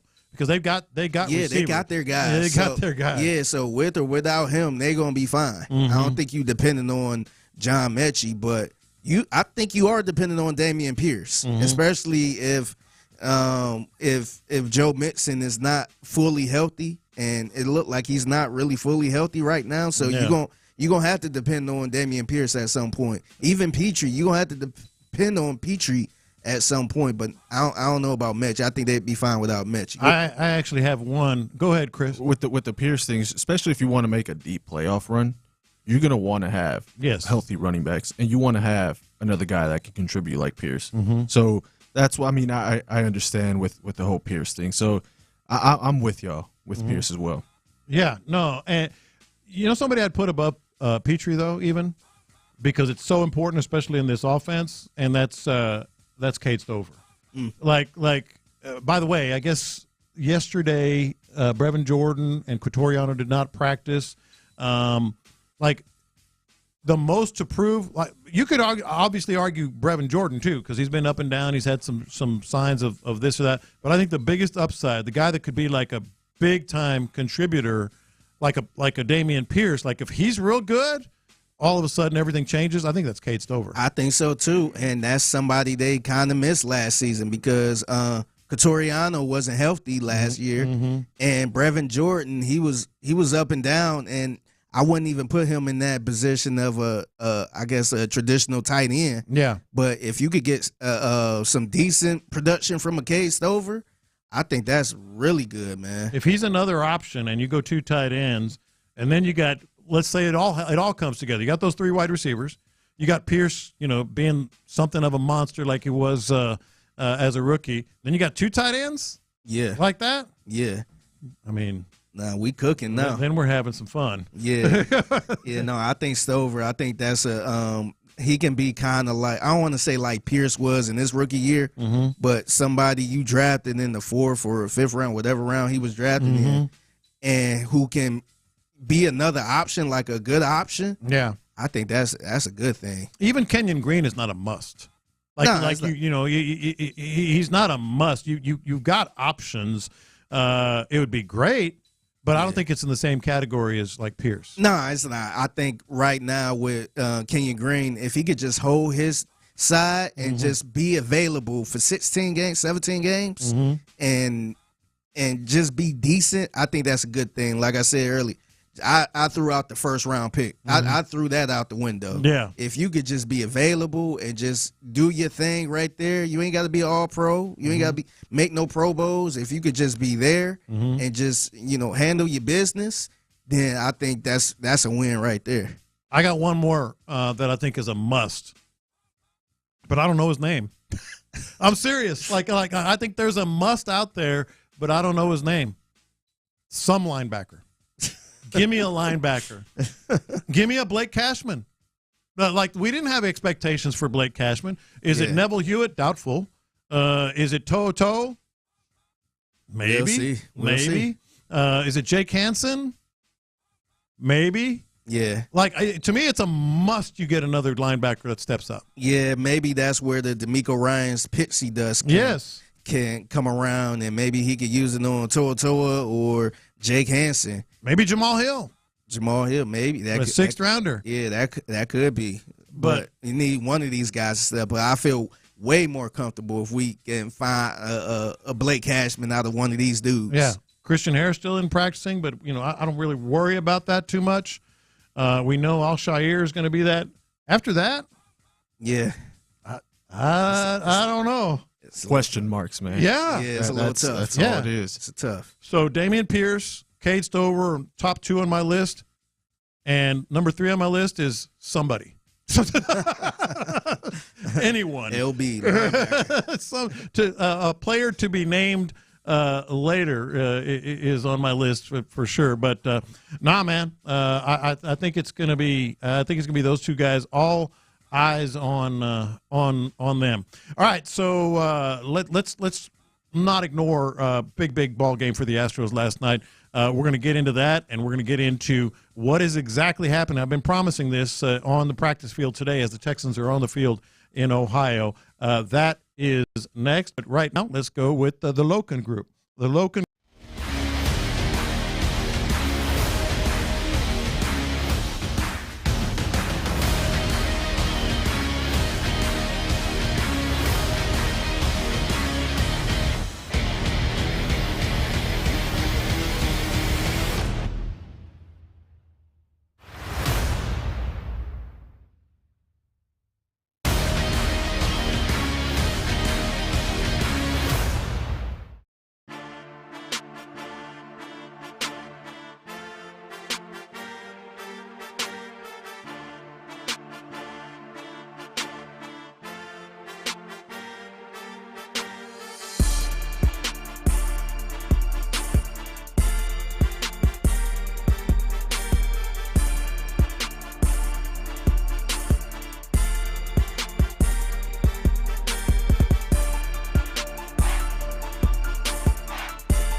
Houston's sports leader. Sports Radio 610. Live from the Twin Peaks studios. Sports Radio 610 presents In the Loop.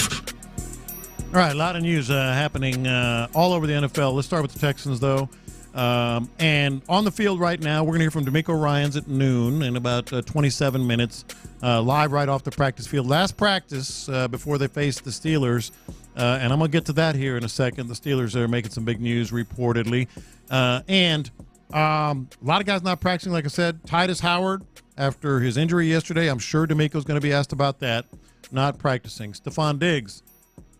Well, all these guys I'm about to say are not practicing. Stephon Diggs, Kendrick Green, Dieter Iselin, Kamari Lassiter. He'll be asked about that as well. Yeah, I'm kind of curious about him, too. Yeah, he'll be asked about that as well. Jeff Okudah, Will Anderson, Brevin Jordan again out, Charlie Heck, Desmond King, Joe Mixon, Tim Settle, Tegan Quatoriano, Noah Brown, Christian Harris, Danico Autry, and the obligatory Laramie Tunsil. Now, clearly some of these are just, the old load management, extra preseason game and all that. Yeah. But also clearly some of these, you're going to wonder, to what extent they're protecting an injury or they have an injury or whatever.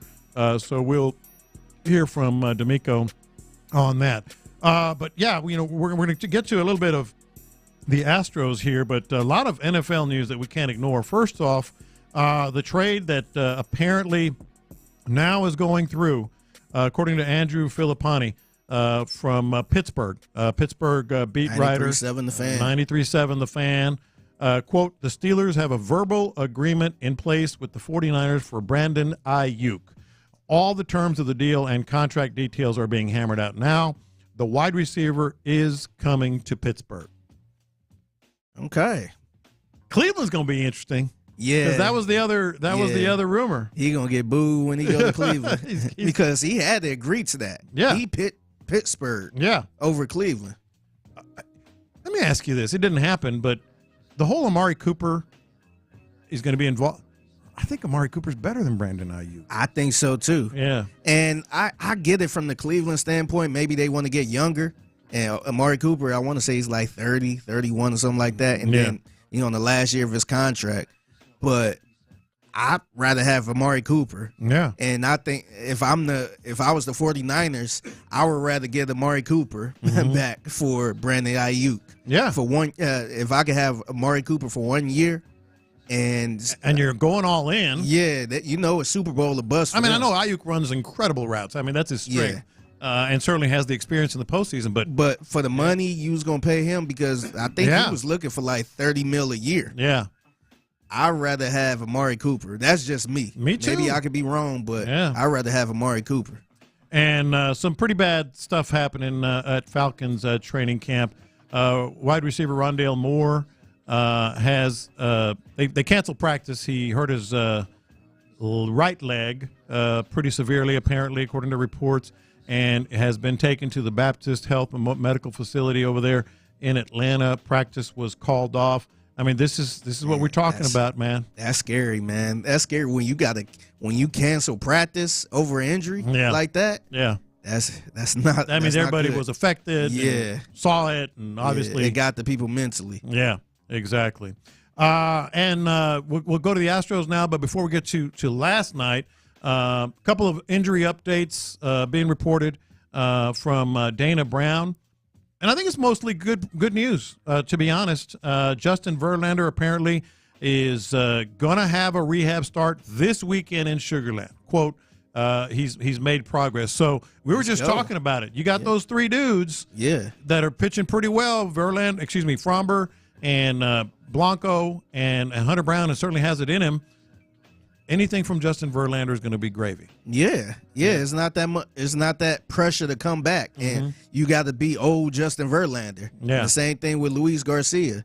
Like whatever you get from him is found money. I mean, it's weird that we're here talking about the Cy Young winner, multiple Cy Young winner. Yeah, but we are here. But he is 40. 40 years old. Yeah, 41, 51 years old. Man. So, like whatever you get from him is a plus. Yeah, and the Espada had talked about it might be a little ambitious to expect Kyle Tucker back this month in August, but apparently Dana Brown said he's had a pain-free day yesterday, quote, outstanding, and he thinks he will be back in August. That Kyle Tucker will be back this month. Now, no specifics, but he will be. The only kind of downer is he said there's no real timeline on Luis Garcia, but again, all that stuff to me is just going to be gravy. No. At this point, if they keep pitching the way they're pitching, I think whoever come back is found money, man. It's not that, and that's why I was so worried earlier because I don't want to depend on Justin Verlander, sitting there waiting on Justin Verlander to come back to be an ace, or even Kikuchi bringing him in. I don't want to depend on him being a savior. Yeah, we need him to come in and give you 5 innings, 6 innings. And that's all you need. That's all you need. Be a number 4, number 5, because it's looking at his stats, it wasn't that good. Yeah, but if you could come in and give us 5 innings, that's a good thing, and that's all we need. We don't need you to be the savior. So you put that together with last night. I mean, the Astros might just be onto something here. So Framber Valdez, you probably already know. 8 2/3 innings of no-hit ball, walks a guy, then Corey Seager comes up, and this wasn't the official call, but this was my call. Here's the pitch. Oh, bleep. Gave up the 2-run home run to Corey Seager there. But here we go, man. We talked about the schedule of these next 24 games. It was 25 yesterday. The Astros offense has been bad. Like, they're officially in a funk. But that's the kind of night that can spark you, man, especially when you consider all the pitchers that have been pitching well. Yeah, I agree. I think I hope this was the night that brings them on where they keep going and maybe the offense pick up a little more. And if these pitchers keep doing their thing, then I think this could be a scary team, man, because we all know once you get in the playoffs, it's a wild, wild west, man. Yeah. You can run the table. Yeah, and we also saw signs. This was kind of hidden, but going into last night, Alex Bregman was batting, I think, .224 with a .696 OPS in his previous 21 games. Really was not scuffling, but wasn't really showing what we know he can do. Altuve, same thing, playing pretty well, but .277, .683 OPS, and just 6 RBI. They both got 2 hits last night. So if you could just, like, we're not asking for you guys to you've done it so many times. We're just asking for one more time. Like, it's got to be those 2 guys and the pitching to kind of get through these next 24 games. Yeah, if they can do that, then we are cooking, man. Yeah. I hate that I keep saying no, it's true though. But man, the Astros are cooking if they could get those guys going. Yeah. And score some runs, and if these pitchers give you 5 innings and the quality starts they've been given and the strikeouts they've been given, I think it's a scary team, man. I think it's one of them teams. I always call the Astros the boogeyman. Mm-hmm. People, once the Astros get the cooking, I feel like people look at the Astros like, uh-oh, there they go again. You got to back it up. We've been talking about that's the kind of night that can spark you. And if Altuve and Bregman get going, okay, maybe the offense will start going from there. We just heard good news on Kyle Tucker. We just heard good news on Justin Verlander. But I feel like it's not just like, okay, you got to go on a streak. I think you got to win today. You got to back it up with Kikuchi. Yeah, if he give us another start like he did, hopefully he don't give up that home run like that. Yeah. If he give us another start like that, then I think they got something, man. They just got to get that offense going, man. Mm-hmm. Yeah, they got to get the offense going. Joe Espada was talking about just how important that game was. And I just feel like he's speaking our language. He's talking about exactly what we're talking about. The team needed that win. Framber to go deep, kind of give our bullpen a little break there, even though we had to use Josh. But it was a really great team win. Jordan two-run homer. We got a couple of 12 hits. RBI knocks by Jake Myers. We kind of needed a team win like that. Look, he knows they've been scuffling at the plate.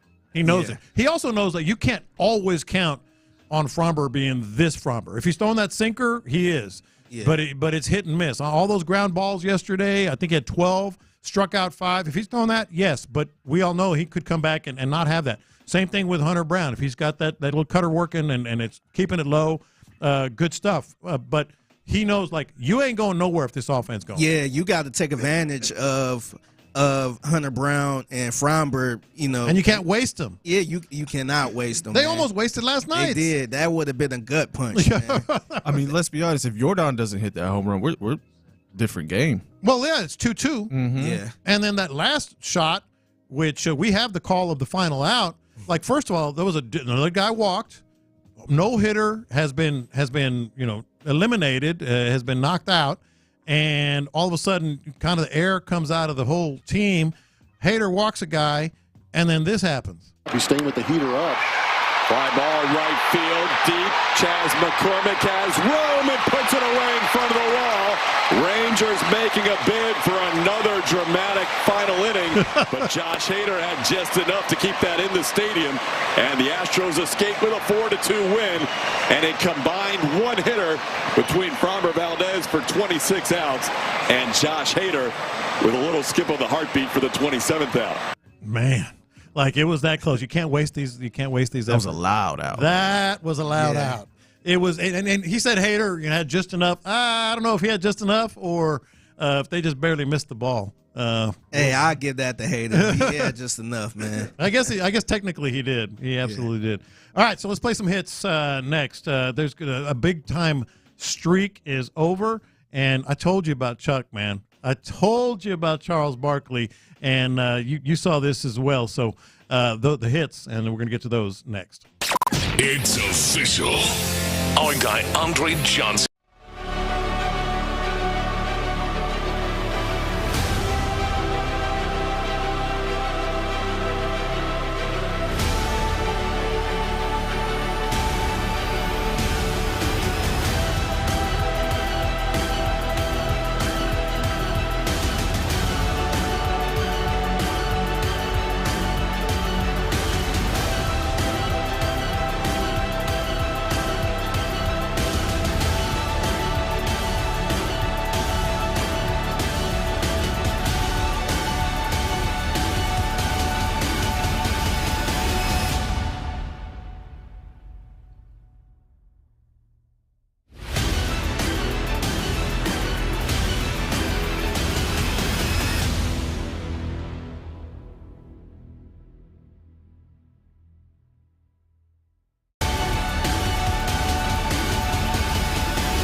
for Call D&M Leasing today. Playing all the hits. These are the hot stories of the day. You're listening to In the Loop with Houston's sports leader, Sports Radio 610. I said it yesterday, man. Jim Harbaugh should just be a politician. No matter what happens, the stuff just slides right off of him. So the NCAA, and here's the headline. The NCAA hammers Jim Harbaugh for recruiting inducements. Et cetera, et cetera. So they gave him a 4-year show cause penalty and a 1-year suspension from everything if he comes back to college football. Who gives a bleep? Who cares? Ooh. Who cares? Look at y'all laying down the hammer. I mean, just like, oh, wow, they really brought down the hammer on Jim Harbaugh. You will never see him again in college football. He's like, cool story, bro. And there's a reason why he took off the way he did. Yeah. That's silly. He knew something was brewing, man. Oh, God, yeah. He was just like, you know what? Let me get out of here while I can. He's ahead of the posse, man. Like, he's got a life. Yeah. Like, he's got a life. I'm in L.A. now. Yeah. Peace. He's in L.A. He's got a national championship. Ain't nobody going to say it wasn't a national championship, even though, you could, whatever, the NCAA does. Nobody cares. He's a legend. Just, he's likable still. Yeah. And the dude was like, I mean, let's be honest, it was dirty. Yeah. it was dirty. That's wild. Crazy. Yeah. So you're going to hear from D'Amico Ryans right off the practice field. You know he's going to be asked about Titus Howard. So we got that coming up in about 21 minutes. It is over. It is finally over. Everybody deserves a win after this streak. This could do it. Out to left field coming in. Benintendi. And the streak is over. After 21 L's in a row, the White Sox come to the West Coast and get their first win in a long time. Say it with me. Southside, stand up. That's my favorite part. That's my favorite part. Southside, stand up. White Sox, 21 consecutive losses. They beat the A's last night, 5-1. Astros better not lose a damn game. Yeah, that's what I'm worried about, man. And whoever your favorite team is, you always worry about losing to the team that's on the losing streak or a team that's winless. Yep. Man, they've got so many tough games coming up. If they can't lose they got a 3-game series in the middle of it all against a bunch of good squads, amidst a bunch of good squads with the White Sox. They can't lose a single. They can't, man. Better not. They got to dominate you too, cannot man. lose a game to the White Sox. They're pitiful. And that's the thing with the Astros. They like downplay the competition, I guess, if I'm saying it correctly. So it's just like, if they were to lose, it's just like, come on, man. Like, come on. It's just like, y'all should sweep these guys. I don't think anybody would be surprised if they did. Yeah. Oh, man. Because they're so awesome. Yeah. But that's stuff that happens. Yeah. Oh, man. I'm sick just thinking about it. Yeah. All right, so we got the semifinals, USA basketball. I'm telling you what, coming into the Olympics, I was like, I don't know, man. Yeah. I think they might be gettable. Y'all were scared? I was a little. I was a little nervous. As soon as KD came back, I was like, we're good. We're good. Yeah, but the world is catching up. Yeah. You got Joker. You got Wemby. Yeah. You got Wemby France. playing his ass off. So they got the Final Four now, but USA just rocked last night against Brazil. They just it wasn't killed even them. close. It wasn't even close. In the other one, in the other semi, so it's going to be the Americans against Serbia and Nikola Jokic, and that's today. And also is going to be France against Germany. Now Wemby's playing. Yeah. Wemby's playing. Dylan Brooks and Canada are out. They flat out struggled. Canada did. I think he was 1 out of 9 from the field. Dylan Brooks was. Sound about right. Yeah, 1 out of 9. So they're out. So the Americans are going to win the gold medal, right? The game against Serbia today is basically the gold medal game. Yeah. Yeah. So whoever France and Germany are in the other semifinal. Okay, so if France win, U.S. will be playing France. Yeah. Okay, yeah, I think that's about it. I think today's the I think game. they could get past France. Yeah, Serbia's going to be – now, they did beat Serbia by 26 in the pre-Olympics, Yeah. Whatever, we'll see. It's still a good team, though. It's a real good team. Yeah. It's a real good team, so we'll see that. By the way, did you see – this was the funniest thing yesterday. USA playing Brazil. Did you see what happened to LeBron? Nah. So I guess it was late in the game. The Americans were already way up on Brazil, and LeBron was going to the bench. Like he was coming out of the game, he was going to the bench, and the crowd went nuts. And you got to see the video. So he's walking to the bench, and the crowd is going like crazy. He does the put the crown on my head thing and kind of waves and all that. Yo, LeBron, they weren't clapping for you. They weren't clapping for you. So the France game was coming up next, and that the French swimmer that won all the gold medals, Léon Marchand, was walked into the stadium. Oh, okay. And LeBron's going, thank you. Thank you. That's kind of like walking, if you walking in the hallway and somebody like, hey, what's up, man? Yeah. And then you think they talking to you. And somebody behind you, like, oh. That happened to me like last weekend. Yeah. Like I was at the boat ramp, at my marina down in Aransas, and somebody goes, hey, and put up his hand. So I started walking over there, like thinking it was a listener or something. He was talking to his wife who was behind me. I was like, oh, my bad. No, that happened to me a couple times, like especially with my hair. Yeah. So me and my wife can be walking around like, oh, I love your hair. Yeah. And I'm used to getting that compliment. So I'm like, oh, thank you. Oh, no, I was talking about her, but your hair look nice too. Your hair's okay. So this is what it sounded like. Somebody just stood up. The question is, as an Olympic gold medalist. Yeah. As Caboclo slams inside. I can't see. Is it the swimmer? It could be Marchand. I think it's Marchand in here. It is. It is. Léon Marchand. Yeah. Who had a fantastic Olympics. The French swimmer who is one of the best in the world and proved it with a couple of gold medals here in front of the home crowd, and he got quite the ovation. And that's love. Very much so, rightfully so. But that's what makes the Olympics so great. Basketball, it's been an amazing competition. There's a great look at Marchand here in the building. I don't care who you are. That's embarrassing. It's so funny because the camera zooms into LeBron. It zoomed in on LeBron. They go, oh. Because I bet you the camera probably thought that's who they were cheering for, too. Yeah. And then they were like, oh, never mind. We're cheering for somebody else. He does the little crown crown on me thing. He's like, okay. Ain't nobody thinking about you, LeBron. not this time. Not right now. And not this time, LeBron. So TNT is no longer going to be called Inside the NBA. I'm telling you, I mentioned this yesterday. Yeah. We're going to hear, okay, so it's going to be called Inside Sports now after this coming season. Yeah, they're looking to brand into Inside Sports. Yeah. Since they won't be covering the NBA. Right.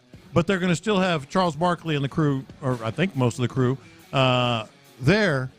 I'm telling you, Charles Barkley is going to do studio shows on this Inside Sports on TNT. He's going to be talking about Major League Baseball. And I can't wait. I would like to see that. I can't wait. And I think Inside the NBA is one of the greatest pregame, postgame shows ever. And I think the one thing I like about that show is they get off a topic. They talk about other stuff. So I would like to see them talk about baseball. Yeah. I would like to see them talk about the Astros and all that stuff. So this is gonna be. I'm gonna be super excited about this. Ernie, those Astros, blah blah. You ever seen the water in Galveston? Yeah. Or just imagine Charles Barkley. Yeah, I ain't see those trash cans out there. Yes. Oh, you know that's coming. Cans? You know that's the only reason they won. Yeah. And I know that Shaq in the Fool segment that they do. Yeah. I can already see him putting, batters swinging at like horrible pitches outside of the zone. Oh man, they're gonna have so much fun tripping with and that. falling and like second base. Like in the playoffs, they're gonna put Shaq and Barkley in the batting cage. Oh yeah. Yeah, they're gonna trying to take some cuts. Yeah. Now I do think Barkley's gonna be really good in college football. He follows college football. He loves college football. Yeah. He's going to be talking about Auburn all the time. But MLB, that's what I can't wait for. Yeah, I can't wait to see it. Yeah. So a little bit of a local angle here. University of Texas discus thrower won the Olympic gold medal. Why are we talking about a UT Olympic thrower winning a gold medal? Because she got me thinking a little bit. That would be one Valerie Allman.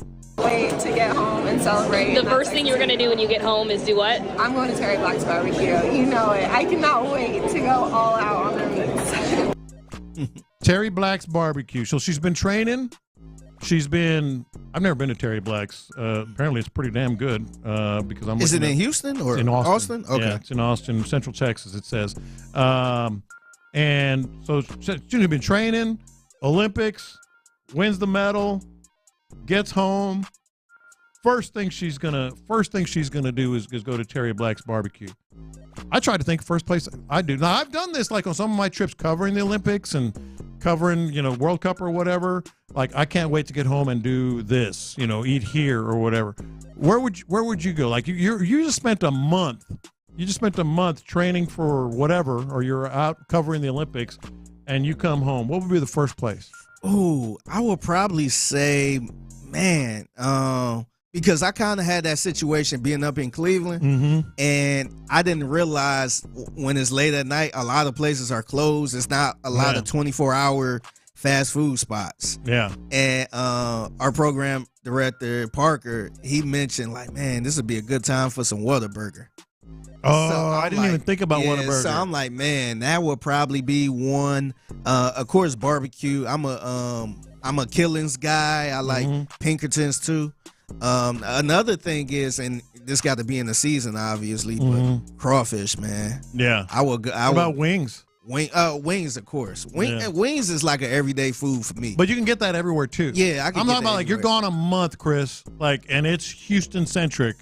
Like, oh, you just won the gold medal. I can't wait to get home, and I'm gonna go with El Tiempo, some good Mexican food, maybe Whataburger. I'd throw Whataburger in there too. Just give me a nice patty melt, grilled jalapenos, and then I don't know, Chewy's just for their ponchos. That's just like my last one. Yeah, but definitely El Tiempo and Whataburger. 713-572-4610. Teotihuacan. Okay, you know it. Or Truth Barbecue. I love Killings. I love Pinkertons too. I gotta try Truth. Truth is legit, man. Shout out to Leonard Botello over there. He does a fantastic job. But I might go all in. And you can get this anywhere, but it's your home steakhouse. It's like half a mile from my house, B&B Butchers. Can't go wrong with that. Go into B&B's. And just now that's a dinner right there. That's a big time dinner. I think it'd be one of those. But the other thing that is going on in the Olympics, and you're going to hear from me on this in confessions, because I got a confession very similar to one that Figgy had last week. The 1,500 meters, the Americans won for the first time. We're going to give a quick Olympic update here, and Sydney McLaughlin is going to be going for the gold medal today, and she is just absolutely outstanding. All right, so you're going to hear from Daniil Hunter later in the show. He's been talking about Blake Fisher, so that and all the things that Blake Fisher has done. You're going to hear from as well. You're going to hear from all kinds of Houston Texans. Shaq Mason, maybe he'll have something to say. And you're going to hear from D'Amico Ryans. So he talked about the Titus Howard injury. Where do you fall with the Titus Howard injury right now? I'm worried about that because this is a consistent thing. And it's funny, I seen somebody, I wish I could give credit to who tweeted this, but they made a joke pretty much saying if Titus Howard started a coffee shop, then you know what that means. So he was kind of comparing them to Lance McCullers. Yeah. But, man, it worries me a lot.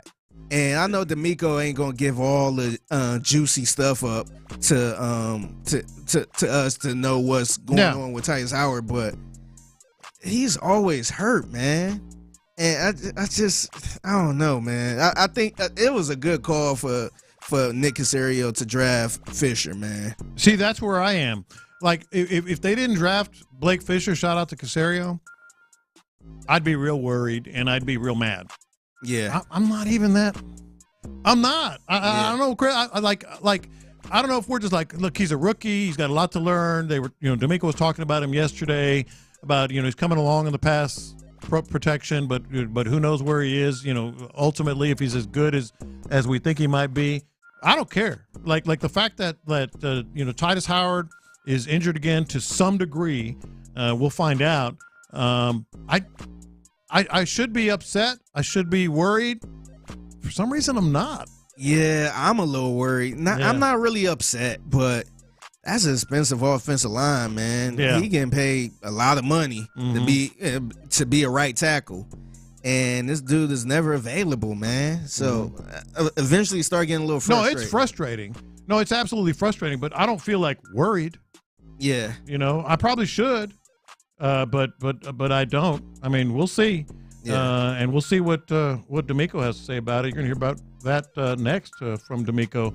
713-572-4610 if you want to get in on any of these things. But yeah, right off the practice field, let's get to D'Amico Ryans on Titus Howard on the game Friday on the last practice before they face the Steelers, and maybe he'll hit what he expects to do with his starters now that a lot of guys are sitting out today. That's D'Amico Ryans next. Will the Texans starters make their season debut against the Steelers? I truly believe in the guy needs to get reps in a preseason game, right? You just have to go through and play live reps of football before live action comes in September. So you'll see our ones go out and get reps this week versus Pittsburgh. Insider access, exclusive content, Sports Radio 610. The Texans play here. Your Odyssey Sports.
HD2 Houston. Insider access, exclusive content. Sports Radio 610. The Texans play here. An Odyssey sports station. Sports Radio 610 presents In the Loop. Wave, Figgy. Wave. Hey, shout out to my sister Trina and my niece Nisha. Watching on the YouTube channel. They told you to wave. Sure, why not? Yeah, let's wave at that. Let's listen to D'Amico Ryans. I'm really interested in this one because there've been some injuries. A lot of guys out of practice. I didn't even count them, but it's a lot. And we're going to see how that might weigh in to Friday night game. Here's D'Amico. How did you feel about the work you guys got done while you were here in Cleveland? And being here in Cleveland, I think we've had 4 really good days of work.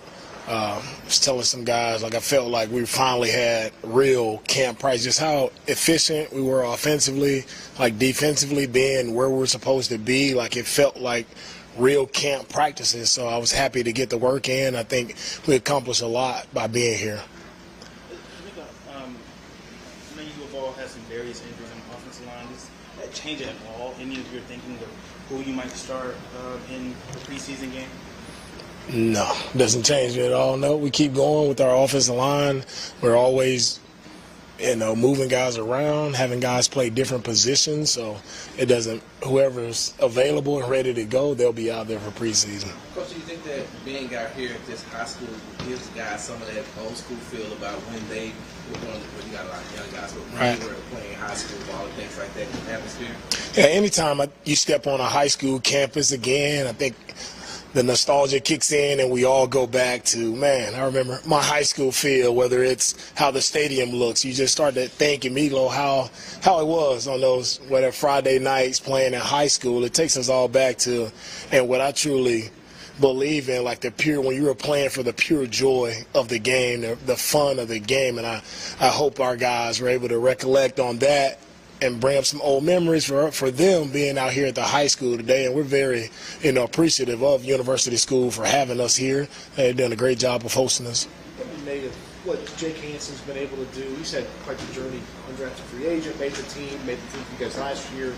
And we've seen him out there. He's back out there working out with you guys. What have you made of his preseason so far? Yeah, Jake continues to get better. Every time he steps out on the field, he continues to surprise me every day. He just gets better and better and better. And that's what coaching, that's what the NFL is all about. You see a young player who is undrafted and a guy you see, can you mold him into contributing and playing meaningful snaps? I think every day where Jake, he's one of our hardest workers, right? Whether it's in special teams, he's competing in drills at the linebacker spot. Jake, he's done a great job. We put a lot on him, asked him to play all 3 linebacker spots. And Jake is the one guy who can handle it and not blink when we ask him to step in there. So a guy of his caliber being undrafted and being able to serve multiple roles for us just shows everybody, it's just not about where you're selected in the league, it's just about what you do with the opportunity that you've gotten. And Jake has really taken advantage of his opportunity. Does he have you almost have the gold standard for some of the undrafted free agent success with Z's? You kind of point to him, you talk to some of these guys hey, look where he came from, look where he is now. You have that throughout the roster. Yeah, when you look at undrafted guys, I think that's where you're very proud of those guys, because a lot of people would say they probably don't make it, but our league is comprised of a lot of guys who are undrafted. It's not comprised of all the first-round picks, right? That's where the depth of your team, the guys who are going to grind and really find out who they are, right? It's undrafted guys. That's the guys you want. And I point to Aziz as a guy who's undrafted, right? And now he's had some success being a starter last year and now being here with us. Jake has done a great job as an undrafted guy as well. So I'm excited I get excited about developing young guys who a lot of people say can't do something, or they shouldn't be able to. That's what fires me up to work with those guys even more. It's like a smooth day for Nico Collins and CJ, good timing. What were you saying from those guys, the connection that they just showed? Today with our practice, this is a very crisp practice today. Guys, we put a lot of work in the past 2 days, so we wanted to deload them a little bit, and guys had a nice crisp practice today. Coach, your team was the first team to start training camp. You all have already played a game. How do you monitor the reps going forward in the next couple of weeks as far as the preseason is concerned, knowing that your guys have started and been practicing so much? Yeah, we've been rolling in camp for a while now. It seems like a long time, and I look ahead like, wow, we still have a good amount of time to go, probably a month left before, the true regular season kicks off. So when we look at I'm monitoring reps every day. I'm monitoring reps, seeing where we are, keeping a track of it, just making sure we're smart with how we're loading our guys with the reps and making sure we're peaking at the right time. Because when you start camp as early as we have with the Hall of Fame game, I don't want guys to come in and we're peaking right at preseason week 2. That's not the time to be at your peak. So we're always always monitoring it, and our sports performance staff, they've done a great job of being on it as well. So just working with them, and we're all in sync with making sure, at the end of the day, making sure we take care of our guys the right way. Just want to be as healthy as possible, right, going into the season. Any update on Titus Howard? Titus is good. Me too. Go ahead. You can go. With the 2 rookies at running back, feels like they maybe lost a little opportunity with the game getting canceled early. And you kind of had to maybe catch up on some of the stuff that maybe had planned for Jawar and British Brooks because the game, they lost some of the opportunity. Yeah. With the rookies, the 2 rookie running backs, I know it sucks that the game was canceled, but it was an extra game, so I don't think they've lost out on their opportunities to showcase what they had. I've actually seen them this week actually get better in practice. Right, from my perspective, I think they've done a much better job. They needed that game exposure to see what it really takes. They got that exposure, and now they were able to get better and build on what they did in the game. They built on that in practice, so the game didn't. They didn't lose anything from the game being canceled. They made the most out of it. For sure. Out of the couple reps they did get, they made the most out of it. You see, Brooks made a nice play, special teams. Jawar had a run. They think we could have done a better job of finishing and running the ball. So now I see how he's running the ball in practice. He's done a great job this week, probably his best week of camp so far. So that game definitely served its purpose for showing the young guys, hey, what does it truly take to, build and get better in the league? They've got that answer. They've got that wake-up call, so to speak, and they've shown it this week in practice. Last one. I think he said something interesting yesterday about how he, when he scripts plays, sometimes he scripts plays for CJ to go to his next progression. Just to kind of get the stress of what if this doesn't work out, what if this doesn't work out, here's your last option. How intensive is that process in particular with CJ, and in what ways do you maybe on defense try to prepare your defensive players for different situations that may occur? As coaches, as you prepare for practice, you want to try to put your players through as many stressful situations as possible. So when it comes to scripting plays, you don't always script for success and make it easy on players, because when they get in the game and the picture changes or it's difficult, how do they respond? We want to see our guys respond and go through the difficult as hard as we can make it here in practice. So whether it's offense, right, scripting for getting to your third read in the progression, whether it's a run play that you're outnumbered on, still running that play. And a lot of things we do is also to teach, right? And you have to get it on film to teach guys of why you do certain things and why you don't do certain things. Also defensively, we may put guys in situations where it's not a favorable position. It's not a favorable, down and distance, not a favorable situation. How do you respond? And that's what, as coaches, it's our job to continue to put our guys in as stressful and as many game-like situations as possible in practice. Thank you, Coach. All right, thank you, guys. All right. All right, so D'Amico got into quite a lot of detail on all those questions, except one. Yeah. Except one. He's good. He's good. So if he's good. Any update on Titus? Titus is good. All right, so nothing to worry about. Is Titus good? Hey, he said Titus he's good. Yeah, if he's good, I'm good. Nothing to see here then, huh? I shouldn't be worried, man. You know what? Because I trust D'Amico. I mean, he went in he wouldn't lie to me. No, God, no. He was talking about Jake Hansen for 2 questions, 3 paragraphs if you were writing it out. What about Titus Howard? Titus is good. Okay. And I got to say, too, it was kind of a little suspenseful because it took a long time for them to ask about Titus. I would have been the first one out of the chute. Yeah. So First question, yo. Yeah. First question, man. Yeah. I didn't know. Yeah. So I'm sitting there like, yeah. Is it about to happen? Like, somebody going to ask about Titus? Be honest. Do you think Titus is good? Titus is good. He good. Chris? I think he's good. I'm going to trust D'Amico here, so he's good. He's good. Nothing to see here. Nothing to see here. Yeah, he hopped up on the cart, but, you know, these offensive linemen a little lazy. That whole cart thing is taking on a life of its own, man. Like, he wasn't carted out on a cart. I could see that. Like, like you think like you start getting technical. You want to be accurate too. So they were technically accurate. He rode off on a cart.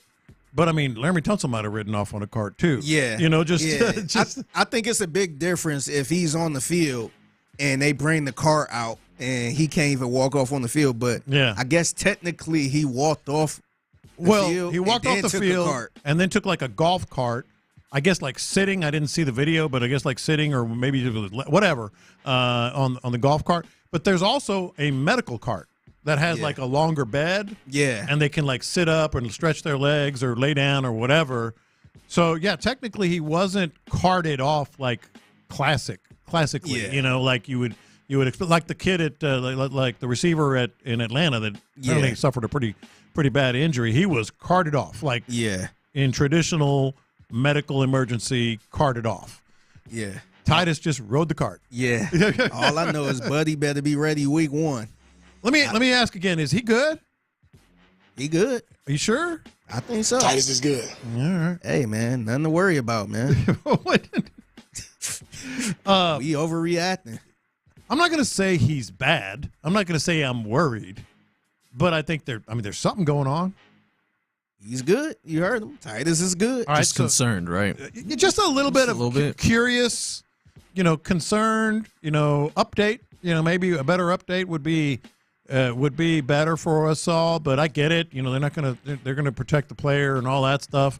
They're not like flat out, perpetual liars like the Astros. This always happens in camp. But see, the thing that got me a little worried too, because then he said the same thing about Joe Mixon. He good. He good. Is Titus good? We have not seen, man. Titus is good. We have not seen Joe Mixon at all. So that got me a little worried. Actually, we haven't seen him with pads on. No. We saw him in the first couple practices, and that's it.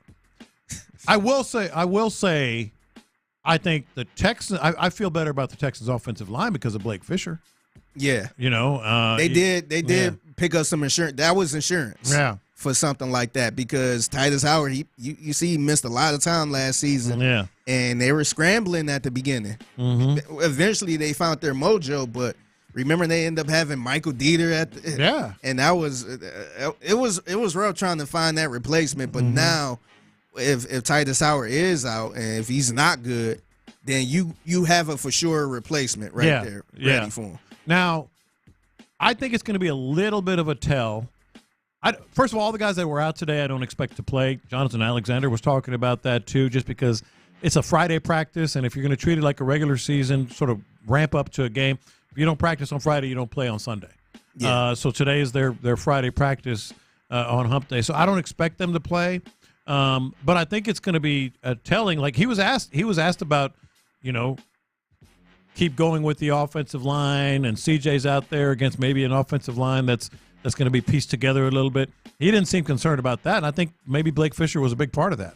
Yeah, I think so too. So maybe the whole Titus is good. Yeah. So we ain't got to really worry about that. But yeah, man, I don't know. I'm a little bit curious on the Jake Hansen biopic that he did, basically the 30 for 30 that he did on Jake Hansen. Was that just a writer like, I'm going to do a Jake Hansen story, so I got to ask 2 questions?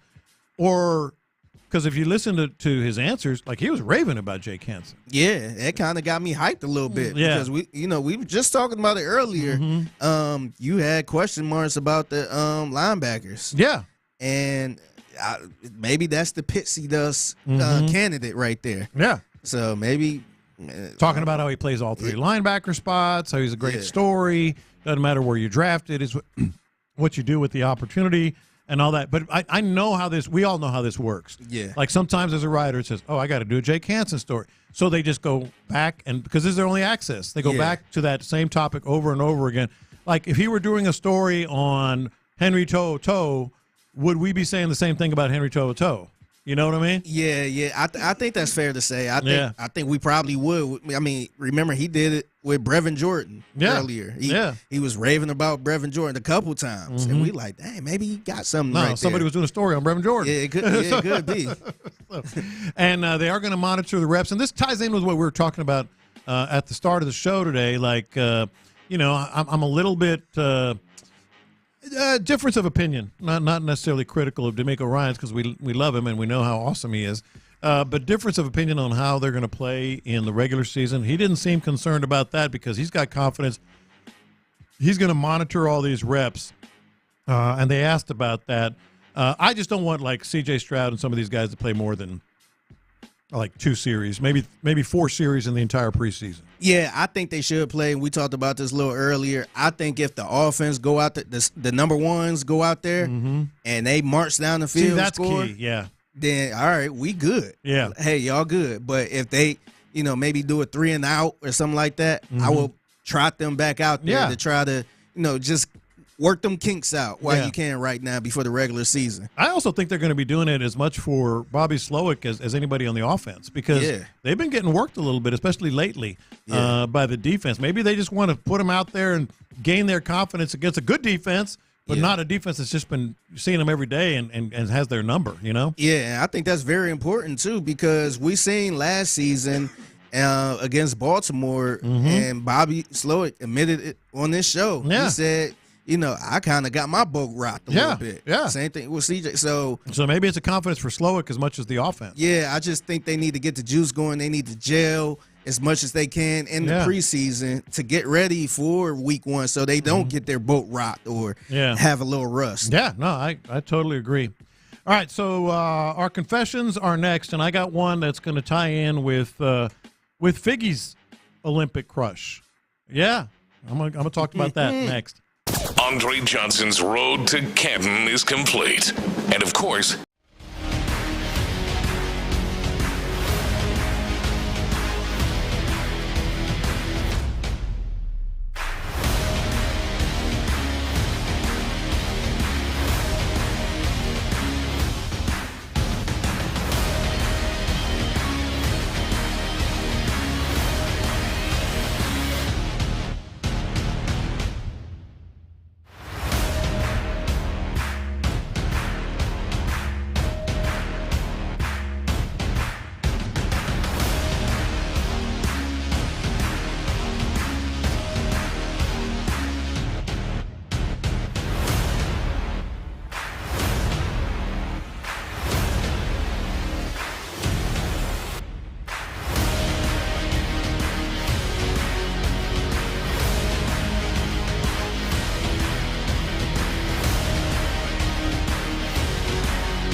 episodes every week on the free Odyssey app. Houston's sports leader. Sports Radio 610.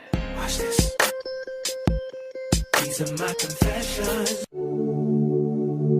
Man, I hope my wife is not listening to confessions today.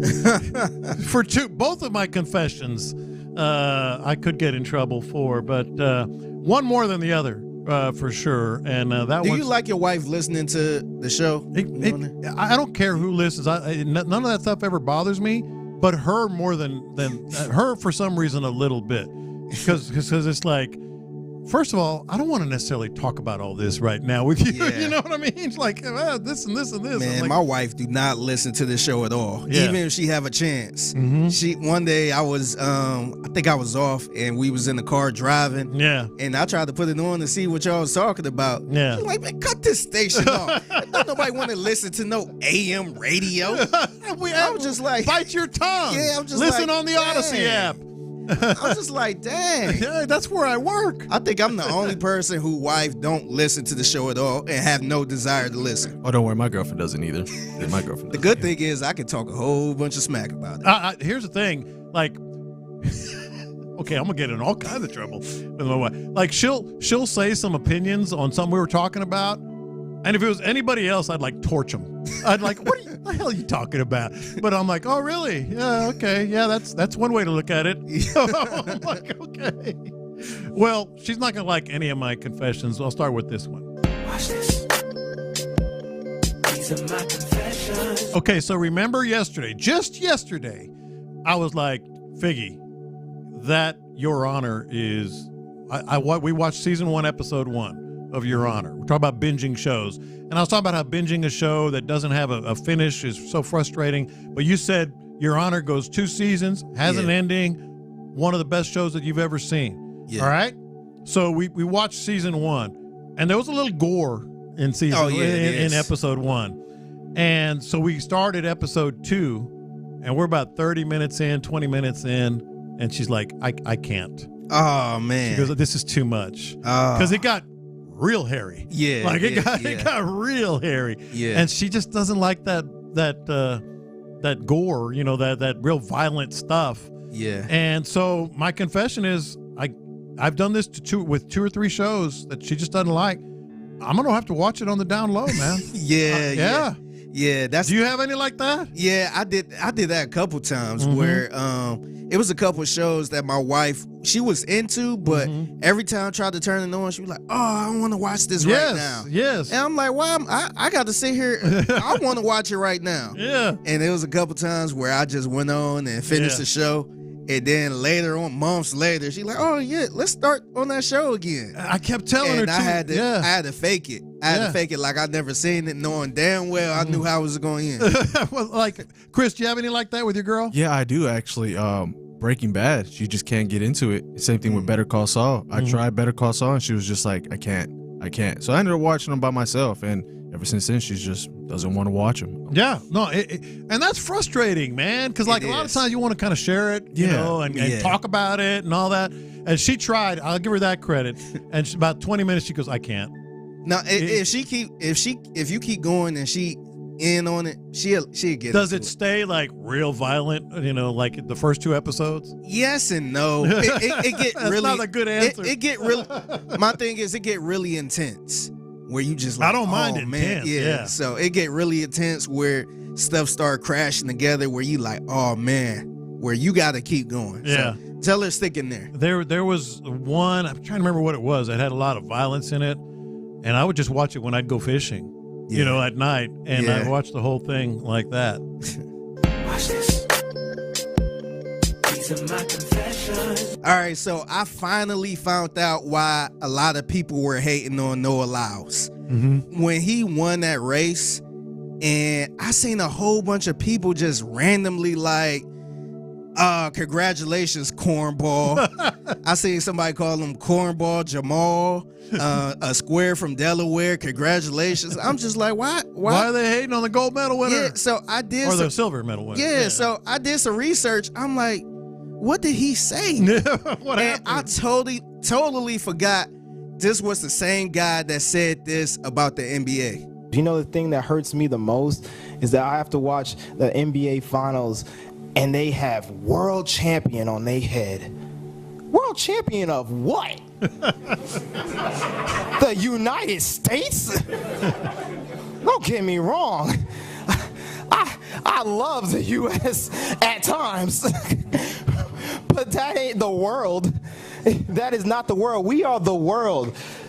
We have almost every country out here fighting, thriving, putting on their flag to show that they are represented. There ain't no flags in the NBA. He had so many NBA people upset with him. I remember that too. But I didn't realize this was the same guy that that pissed off so many NBA fans and NBA Twitter. And so when I seen all the hate going towards him, like, congratulations, cornball, I'm like, oh, y'all still mad over this quote? That. I thought it was hilarious, man. NBA Twitter can sometimes be a little too sensitive, man. It is. NBA Twitter's something else, man. It's something else. You think? Watch this.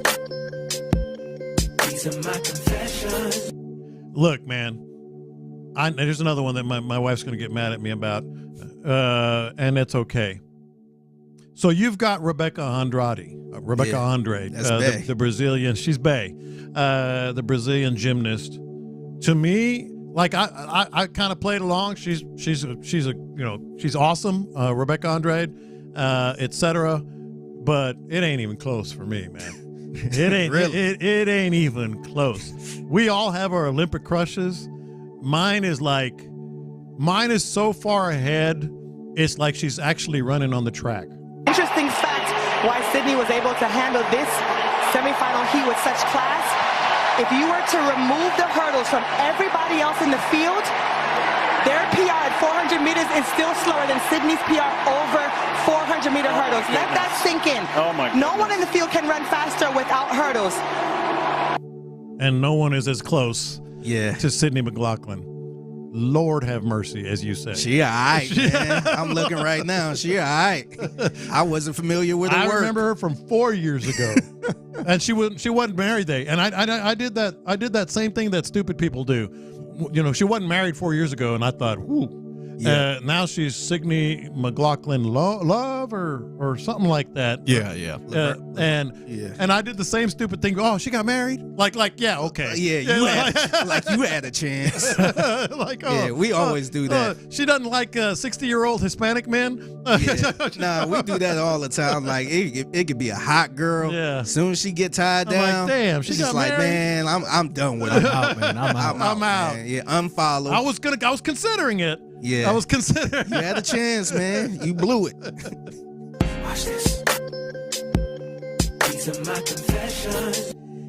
So I think celebrities should do at least one inning of play-by-play in baseball, this man. Is so good. I love it so much. So this is what it sounded like on the Braves broadcast when Atlanta legend Big Boy Outkast was on there. There it is. You got him. Yeah. What'd I tell you? Go on, sit down somewhere. See, we just needed you on the play-by-play. Go on, sit down somewhere. I tell you, man, I got it. If y'all need me again, I'm going to be down in the box eating some cheese pieces. So Bryce Elder struck out the batter, and he said, go on, sit down somewhere. Go on, sit down somewhere.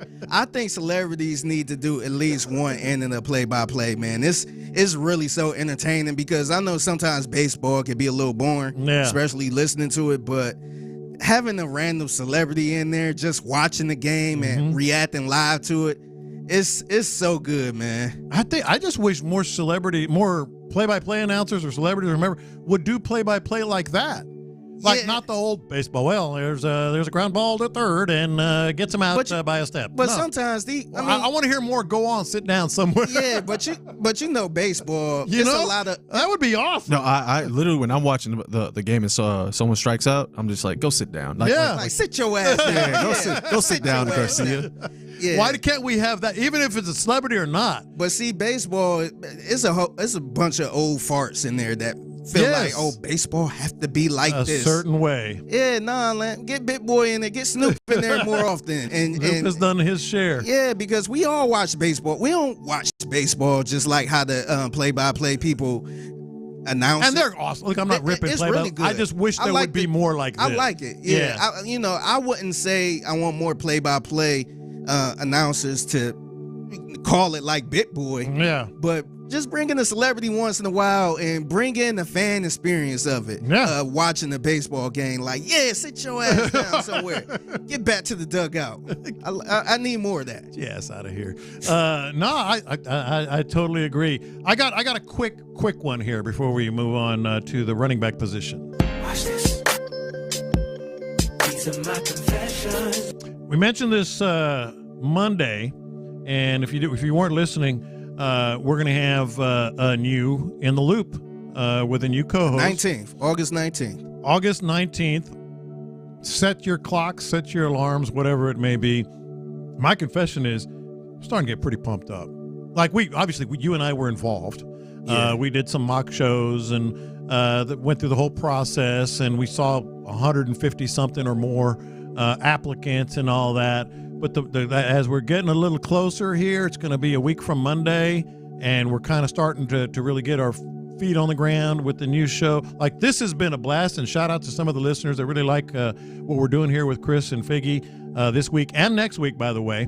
But I'm getting pretty pumped up because this is going to be nice. Yeah, I'm super excited, and right now I'm pretty much keeping the seat warm for the person we're gonna bring in. And look, man, it can't get here no quicker, man. Yeah. It's gonna be fun. You guys are gonna love it, I promise. And I don't break those promises. All right, so I was thinking about this like just in the last break, and it ties in with when we were listening to D'Amico Ryans. I should have said last segment, and so he's talking about like their offense is going to be out there. They're going to certainly adjust the offensive line. Doesn't matter. He's not worried about this or that. Like the offense has struggled against this defense, but they actually looked pretty damn good, even though it was the second teamers against Chicago in the Hall of Fame game. And it just ties in exactly with what we're talking about. What's the one thing you want to see Friday night? There's a lot of options. We want to see a lot. But what is the one player? What is the one thing that has the most to gain on Friday night against the Steelers? We're going to talk about that next. The Texans are headed to Pittsburgh for their second game of the preseason.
honestly, I think it could be like game changer, literally, for the Texans this year. Let's talk about what we know the Texans are going to have this year. Now, doesn't mean they are, but in our hearts, we know they're going to have an elite quarterback. We know they're going to have a receiving core that is, I'll say the word again. I think I said it twice in the last segment. Badass. We know this defense is going to be good, maybe really, really good, as we talked about yesterday. We know Dalton Schultz is going to be able to produce. He's a veteran. We don't know about the running back position. Like we don't.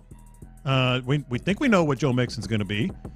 There were a couple of questions about him, and he's been a workhorse in the past, but we're not exactly sure if he's going to be able to carry that load again this year, and we don't know what's behind him. One player. I want you to give me one player. I think you're going to agree with mine.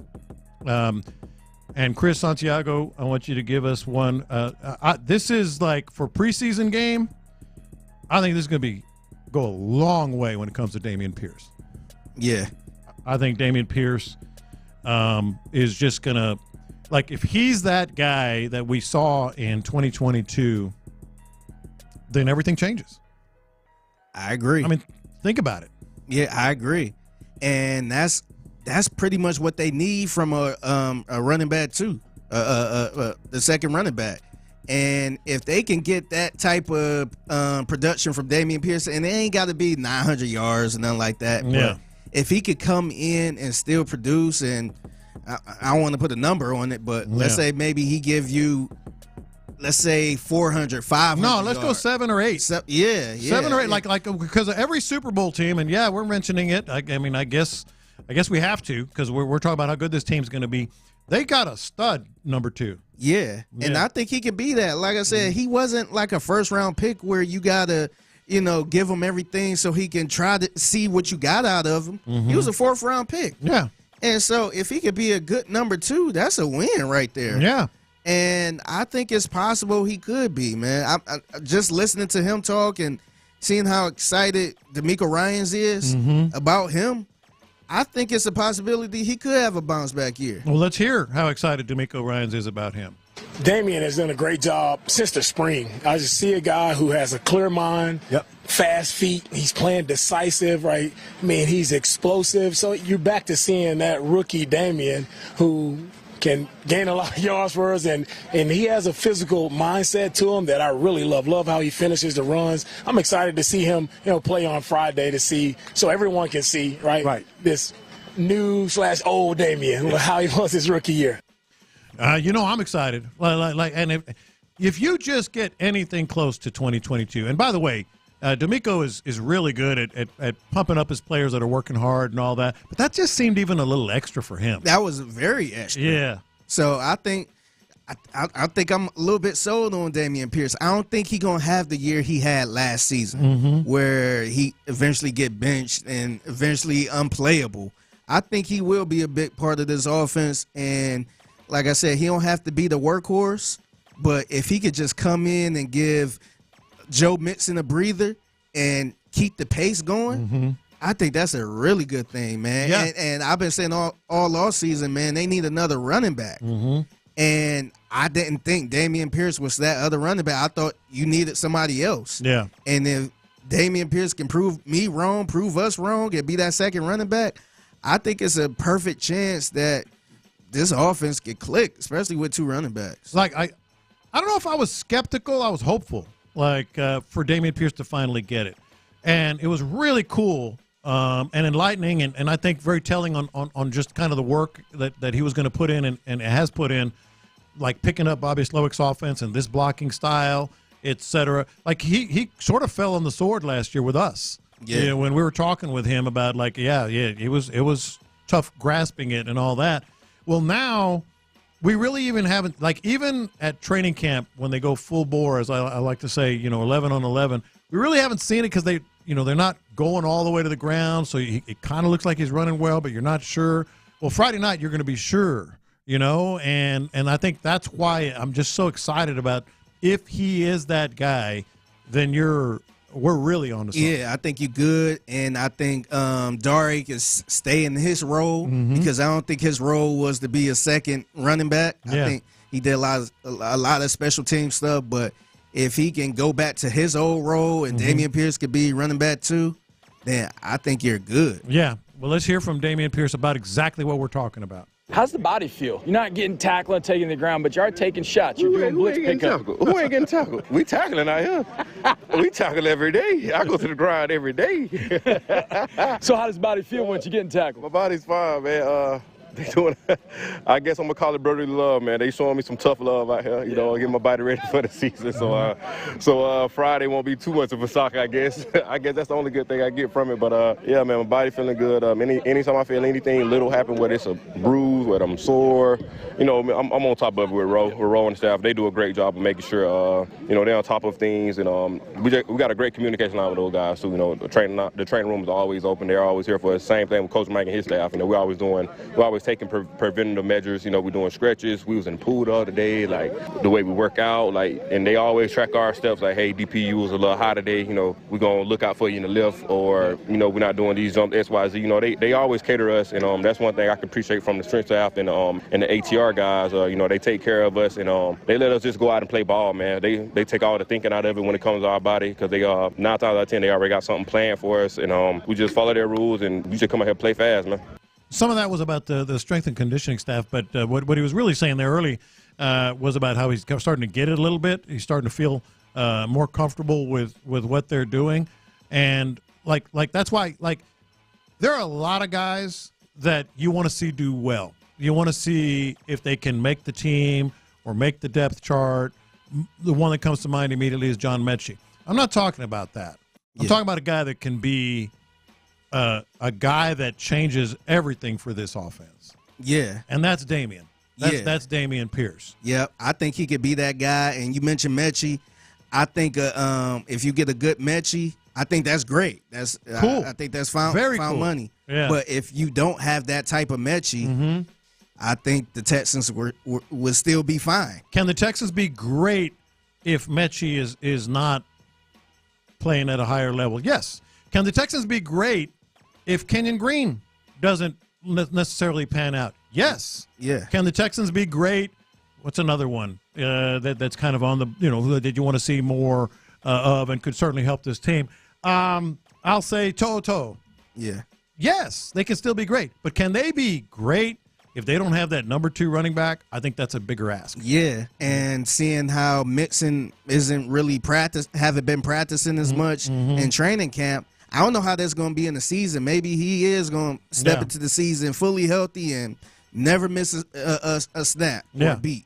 But if you have that second running back is very important. Yeah. And if you could get 2022 Dameon Pierce as the number 2, yeah, we're onto something. Yeah, I think that's a great thing. There are a couple of other candidates now. Chris, you mentioned one earlier. And even though he's not my number 1, I think he's a valid one. Yeah, and that's a Jalen Petrie. Yeah. And mostly it's because in college, he played the nickel. Yeah. Coming with the Texans, he's kind of all over the place. You don't know what he's really going to play. Yeah, he's playing nickel here. Yeah, he plays safety. So I want to see him line up at nickel against the Steelers just to see what he looks like. Yeah, practice is a different story, but actually, like, live reps, I feel like that'll tell, you know, what we're really going to see from Jalen Petrie this year. No, he would be my number 2 on the list. The only reason I don't have him above Dameon Pierce because Pierce can be such a huge factor, and also they got Desmond King. They've got is it Miles Bryant? They've got guys that maybe don't make you great, but you can get by in the secondary, you know, certainly at the nickel position with those guys. Yeah, I think they could definitely get by without Petrie being in that nickel, but I'm still a little nervous about the safety position. I know we had Jonathan Alexander on, and he said probably no Justin Simmons. And it doesn't look like it. Yeah, he's it looks like he's going to New Orleans. But that still kind of made me nervous, man, because I was still thinking Petrie playing in that safety position and having a better year 3, having a bounce-back year. Yeah. But if he's going to be more in the nickel, then to me, I'm a little worried. Unless he got a lot of faith in, you know, the rookie Kalen Bullock, then, you know, let's go. But I'm still a little nervous about that. It's not a real long list of players like Pierce, like Petrie perhaps, that if they really take a step up, then they elevate the entire expectation. I do think there's one more, and this one might be a little bit of a reach, but we know what really good teams have. Like they have at least two. You were talking about the Ravens; they got like 4. Yeah. Really good running backs. The real good teams have 2 real good running backs. They also have 2 real good tight ends, and I'm looking at Cade Stover. And maybe he's not even going to crack the top 3. Who knows? We'll find out here real soon. But, Brevin Jordan, I kind of feel like maybe he'll take another step, but the clock is ticking. Whereas Cade Stover, it's all starting, and he's showing some stuff. Yeah, I think Brevin is I think he's okay, but I think they need that traditional tight end. And I don't look at Brevin Jordan as a traditional tight end. I look at him as a weapon. Yeah. And D'Amico was raving about him a little earlier, a couple months ago, and I think it's a possibility they can move him around. I don't know if they going to put him in the slot or something. I don't know. I ain't going to sit here and act like I'm the X's and O's guys. But it looked like they want to use him as a weapon. And I think Stover, they're going to use him as a traditional tight end that can block, that can catch, and all that stuff, man. So I think Cade Stover you can make a case for Cade Stover being that second traditional tight end. Yeah, and it's all about what the defense is going to be looking at. Let's say Dameon Pierce does step up and takes, gets back to his old self, like D'Amico was talking about. Let's say Cade Stover, he don't have to be even close to Dalton Schultz, but if he's a weapon and he's a blocker and something to worry about, well, you're lining up on the defense and you're a safety on the opposing defense, let's say, and you're looking to your left and you see Stephon Diggs and Tank Dell. You're looking to your right, you see Nico Collins. You look behind the line of scrimmage, you see maybe a 2-back set with Dameon Pierce and Joe Mixon. What the hell are you going to do, man? Yeah. Yeah, and I think Cade can take that next step too, especially with Tegan Cotoriano being hurt all the time, man. Yeah. So I think he could definitely scary hours, y'all. Scary hours. Yeah, and then let's give another example. You got Stephon Diggs over here, Tank Dell over here. You got Nico over there. You got Schultz here, and then you got Stover next to him with 1 back. Yeah. Sign me up. Yeah. I mean, if they're really good. Yeah. Yeah. No, sign me up too. I think that's a perfect. I guess way for Stover to get in there, man, and take that next step. Like I said, I don't know about Cotoriano. Yeah. I don't know. He's always hurt. That's somebody I'm not really counting. And really, as much as we pull for Brevin Jordan, I don't know about that either. I don't know either. Sometimes we think he gonna have a good season, and I don't want to say not show up, but seem like he's not really a part of a lot of stuff. Well, he's just not there. For me, it's Dameon Pierce, and I think for D'Amico, you heard him earlier, really raving about him. I think it's Dameon Pierce. That's sort of the not to go full cliche here, but kind of a real X factor. Like he's just a real X factor with what this offense might be. Hey, man, let's go. Speaking of that, let's go around the NFL, and there's a lot of news happening today. I mean, a lot involving Brandon Aiyuk, Jim Harbaugh, and, man, the NFL is fining teams about practice. We talking about practice and they're getting fines? About practice. That's what we're going to be talking about around the NFL next. It's official. Our guy Andre Johnson has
Insider access, exclusive content. Sports Radio 610. The Texans play here. An Odyssey sports station.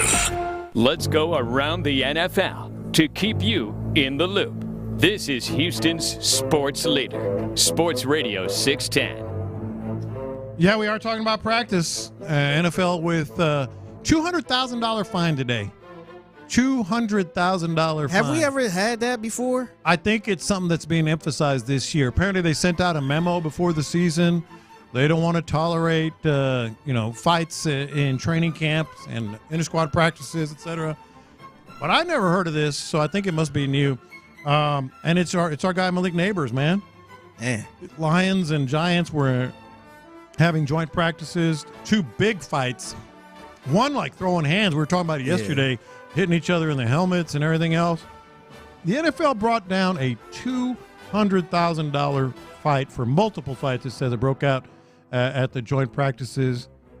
I don't really know how to feel about this. Yeah, it's funny. Clint Stoerner said it the best. He retweeted that Adam Schefter tweet and said, soft-ass league. I guess. That's what I'm saying. But fights in training camp always happen. And I know this was probably a lot more. It was more. But I never – that's a big fine. Yeah. Did Aaron Donald get fined that one time? In practice? Yeah. Did he throw his helmet or swing his helmet? Against the Bengals and all that? Yeah. Now that I get. Yeah, no, I get that. I get that. Oh, man. You find them $200K each. $200,000 each. Yeah. For what happens everywhere. Yeah. I guess it's just the degree. I guess they setting the tone. Yeah. Saying, hey, we will not tolerate this. But I feel like you see fights like that. I ain't look at that fight and was like, man, they got to do something. Mm-hmm. Somebody got to get suspended or fined for this. I ain't really look at it like that. Yeah. All right. So Justin Simmons and Brandon Aiyuk are making the news right now. Let's start with Aiyuk. Brandon Aiyuk in New Orleans. It could be as we speak because it was supposed to be early afternoon that he was going to be going through some, medicals and trying to work things out. But now our guy Benjamin Albright is tapping the brakes on that, saying that Aiyuk. I said New Orleans. I meant Steelers. It's Justin Simmons that's going to New Orleans. But Brandon Aiyuk in Pittsburgh, going to Pittsburgh reportedly, and Benjamin Albright says not so fast on that. That it might not be a done deal. So okay, we'll see. So maybe the Browns may throw a Hail Mary or something. I don't know. Yeah, maybe they give him a fully guaranteed contract like they did somebody else. I'm sure. Yeah, and that's what he's looking for. Yeah, I mean, I think that's what it is. That's exactly what he's looking for. Maybe he's trying to sucker the Browns a little bit because they've been suckered before. That's the same thing that happened to Deshaun. Remember the Browns was in it. And I want $30 million guaranteed. Yeah, and they're going to be dumb enough to do it. Yeah, it's funny. This is like the wide receiver version of what happened with Deshaun. Yeah, where the Browns were out on it, and then they came back later and gave him a fully guaranteed contract. So maybe they might do this. Yeah.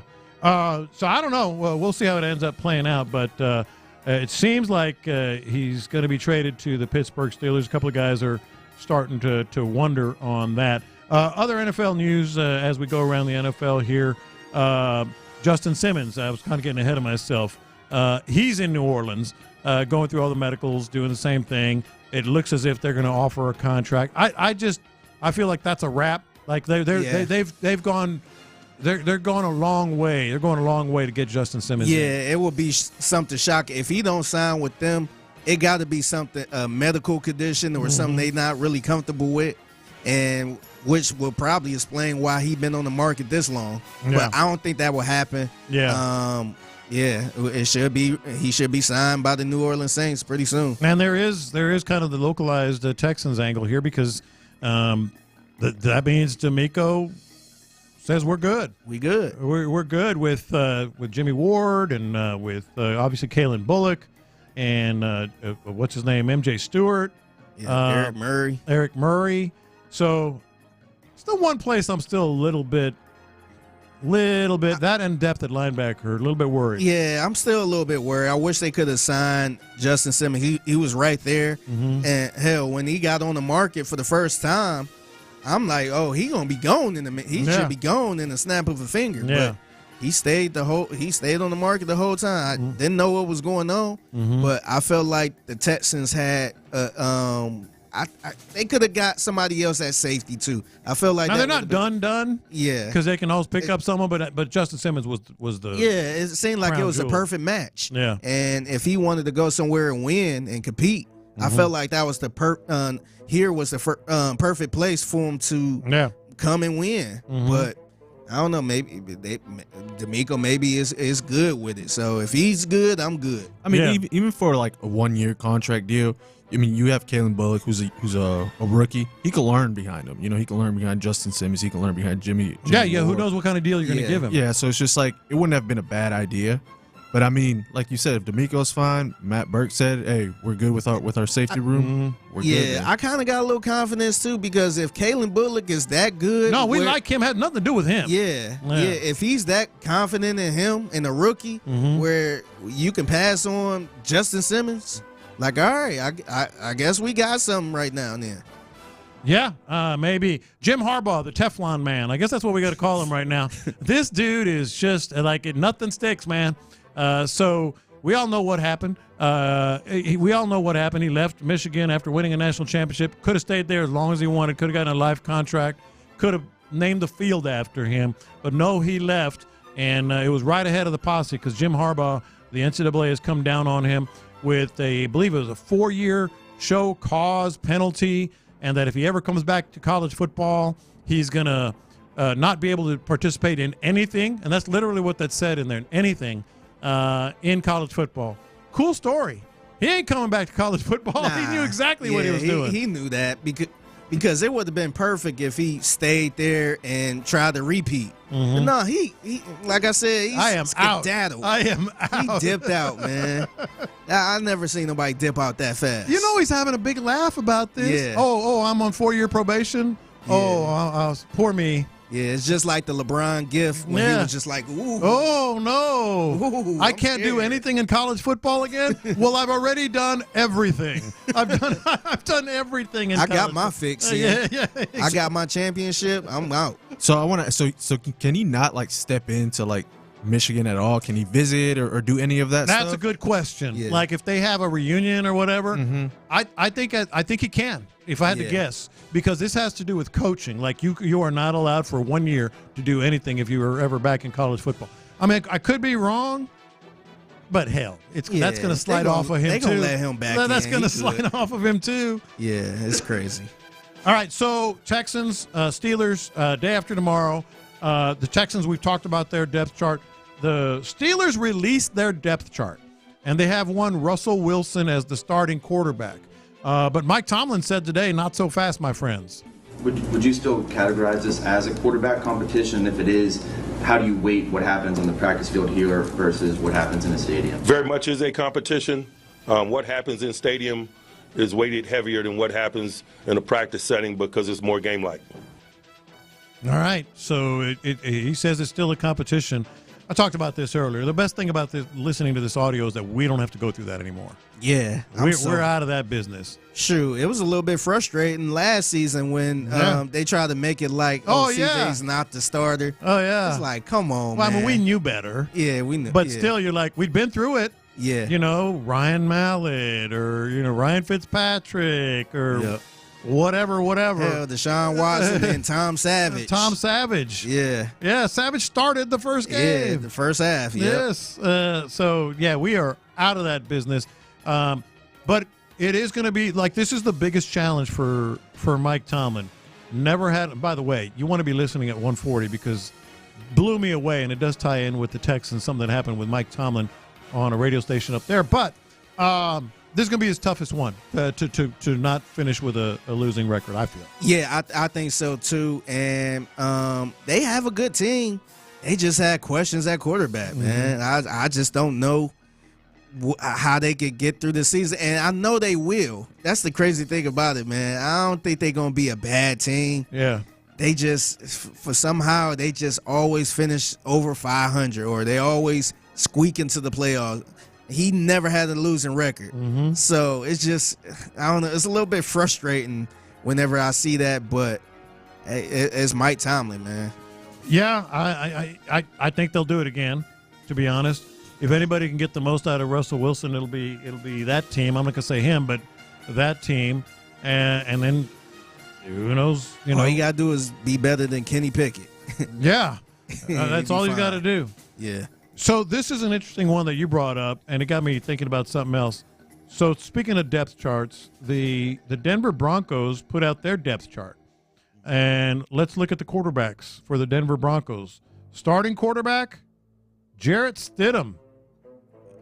Backup quarterback, Zach Wilson. Oh. Third team quarterback, Bo Nix. Oh, yeah, who was drafted in the first round, by the way. Bo Nix. This could be playing some depth chart games. We know Sean Payton might love Bo Nix. He's actually looked, according to reports, pretty good, whatever that is. But I started thinking, and we said this in the draft, there were 6 quarterbacks taken in the first round. And I know I said this, we talked about it. There are going to be busts. It's every year. There's going to be quarterbacks who are busts. Jaden Daniels apparently is going to win the starting job with the Commanders, and he was my favorite quarterback last year. Who is he competing with? Sam Howell. No, is it? No. I forget who he's competing with. But he's going to be the starting quarterback there. We know Caleb Williams is going to be the starting quarterback there. But that doesn't mean you're going to be successful. Yeah. Then you got Bo Nix. Then you got Drake May, Michael Penix Jr. We'll see him in 5 years. And J.J. McCarthy with the Vikings. I don't think he hitting the field. Not anytime soon. Oh, Mariota. That's right. Yeah, Mariota. And Texans legend Jeff Driscoll. Oh, and Driscoll. That's another one that we were in the middle of. That's all in that. Washington. Yeah. So how many of these guys, in 3 years, are we going to be talking about we're talking about C.J. Stroud? I'm going to say this is a popular answer, but I'm going to say Caleb Williams. I think that's going to be the guy. Any more? Better, more than. Okay, the over-under on quarterbacks that were drafted in the first round that we're going to be talking about maybe being elite. 1.5.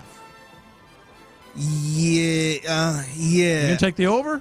I'm going to take the over. I'm going to say Jaden Daniels is going to be pretty good. Man, give me the over. I'm taking that over all day. Oh, you sound like it'll be well over. No. I mean, no more than 2. But I just feel like Caleb Williams. I mean, popular answer. I feel like he'll be good. Jaden Daniels should be good, and then Michael Penix Jr. What are y'all's thoughts about? Well, he may even be on the field in 3 years. What the? Yeah, but let's say if Kirk Cousins doesn't work out. Yeah. I mean, can he be the guy that steps up and maybe be a top quarterback? Well, not top 15 quarterback. I'd take Penix Jr. over the field. The rest of the field, not Caleb Williams and Jaden Daniels. Drake May, they're saying some good things about, but he's also had some really bad days. Yeah. So we'll see on that. Bo Nix, as we said, third team. Yeah, I didn't even think he's going to get in the first round. Yeah. I didn't think he was going to get drafted in the first round. Yeah. So. J.J. McCarthy, I've never been real high on him other than as a college quarterback. I feel bad for them because they actually traded up. Yeah. I thought they was trying to get a better quarterback than that. It seemed like they kind of traded up and settled. I was never a fan of him, and I will never be a fan of him. Oh, you're not a Michigan guy? Oh, no. No, I'm not either. But I respected that guy. I mean, he was legit. He was obviously. a good college quarterback. Yeah, obviously. I mean, you can swallow your pride and say things like that occasionally. Yeah, but he was all right. I'm going to say elite. We're talking about elite, like we're talking about C.J. Stroud. I'm going to say 1. 1. Okay, so you're taking the under. And it might not be Caleb Williams. Who you got, Jaden? I think Jaden Daniels, man. I think so too. I think it might be, and that's not a shot at Caleb Williams. I think he's gonna be good, but think about how we're talking about CJ. Ain't a lot of quarterbacks that are talked about like that. Yeah, and I think a lot of people, and it's fair to say everybody on the show didn't know C.J. Stroud was going to be this. Yeah, and I think that's a chance because I hear a little bit about Jaden Daniels, but not as much as we do about Caleb Williams. Yeah. So, like you said, it's not a shot at Caleb Williams, but Jaden Daniels had the chance to come out of nowhere and be like, whoa, this guy, they got somebody in this guy. Also has to do with how the game is. Now, Caleb Williams is very mobile, and his calling card is kind of off script, as they say, like, he's been compared to Patrick Mahomes. I get it. I'm not going to say he's not going to be on track for being elite. I'm just saying if I had to bet on one, I think it'd be. I do think Caleb Williams got the better chance to win, though, because his team is stacked. Yeah. And you usually don't see a number one overall pick come into a stacked situation like that, because remember, that wasn't their pick. That was Carolina's. So they lucked up getting that number one overall pick. Yeah. And they spent a lot of money in free agency, so he's pretty much loaded. And all he got to do is go out there and do his thing, and they can actually be pretty good this year. He can have a good rookie season. All right. 3 years from now, Chris Figgy, Jaden Daniels, Caleb Williams, Bo Nix, Drake May, Michael Penix Jr., J.J. McCarthy. Most likely to be a absolute bust. I'm gonna go with Bo Nix. I just don't see it. I feel like Sean Payton, I feel like he's kind of in over his head a little bit, scrambling a little bit. He got that was the fourth quarterback or fifth quarterback to come off the board. Yeah. And I feel like he totally settled with Bo Nix. And I just don't know if he gonna have a chance in Denver like that. I don't think he's gonna be too good. I'm gonna go with JJ. JJ McCarthy? Yeah, God, you hate JJ McCarthy. Yeah, I'm just not a fan. I'm just not a fan. I never was, and like I said, I will never be. No, I mean, before the draft, I had him last, but I thought he was a great college quarterback. Yeah, like I just don't think it's going to translate to the NFL. I'm going to say, and by the way, this is the exact opposite of JJ McCarthy, because I thought Michael Penix Jr., his accuracy was right on par with what CJ Stroud's was coming out of college. I just think the odds are against him. Yeah. Like Kirk Cousins is a really good quarterback. Yeah. What'd they give him? How many hundreds of $50 million, I want to say guaranteed? Yeah. Something like that, yeah. And it's for 2 years. Yeah. Like, he's going to be 27 years old. Yeah. Like, I love the guy. I love Michael Penix Jr.'s game. I just don't know if he's going to get a shot. Yeah, I don't. Barring injury. Yeah, I still don't understand why they drafted them that high like that. Yeah. Knowing they just signed the quarterback and for that much money. So I have no idea. To me, it just don't make sense for them to draft him like that and to let him sit and learn. Hey, dog, he's 24 years old, man. So I just don't get it. Yeah, and the texter points out accurately, and this is what they're selling in Atlanta, because everybody was confused by it. Mahomes wasn't on the field and then came in and was gangbusters after that. Mahomes was younger. Penix Jr.'s had multiple injuries. That's what set him back at Washington. Was it 2 ACLs? He did. He had 2 serious injuries. Yeah. I just think the odds are just kind of stacked against him. Yeah. All right, so there's some wild cringe, as the kids like to say, audio, and I gotta tell you, I just gotta play it all because it's so cringeworthy, but I do gotta defend my guy here. The internet is going absolutely nuts. Next. Will the Texans starters make their season debut against the Steelers?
Sports Radio 610. I got the internet going nuts.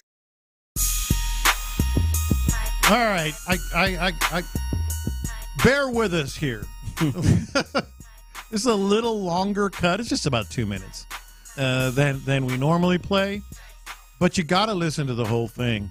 If you haven't heard this, like sometimes it's so cringy, it's funny. This one is so cringy, it's not funny, but it gets better, and I'm going to defend it at the end.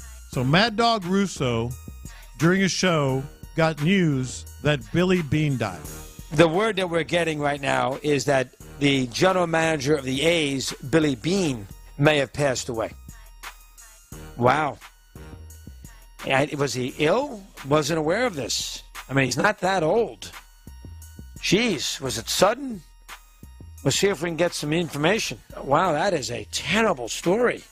With Billy Beane of the A's, I don't know anything about it. This is the first I've heard. He's an historic general manager on a team that, he built very good teams with not a lot to work with financially.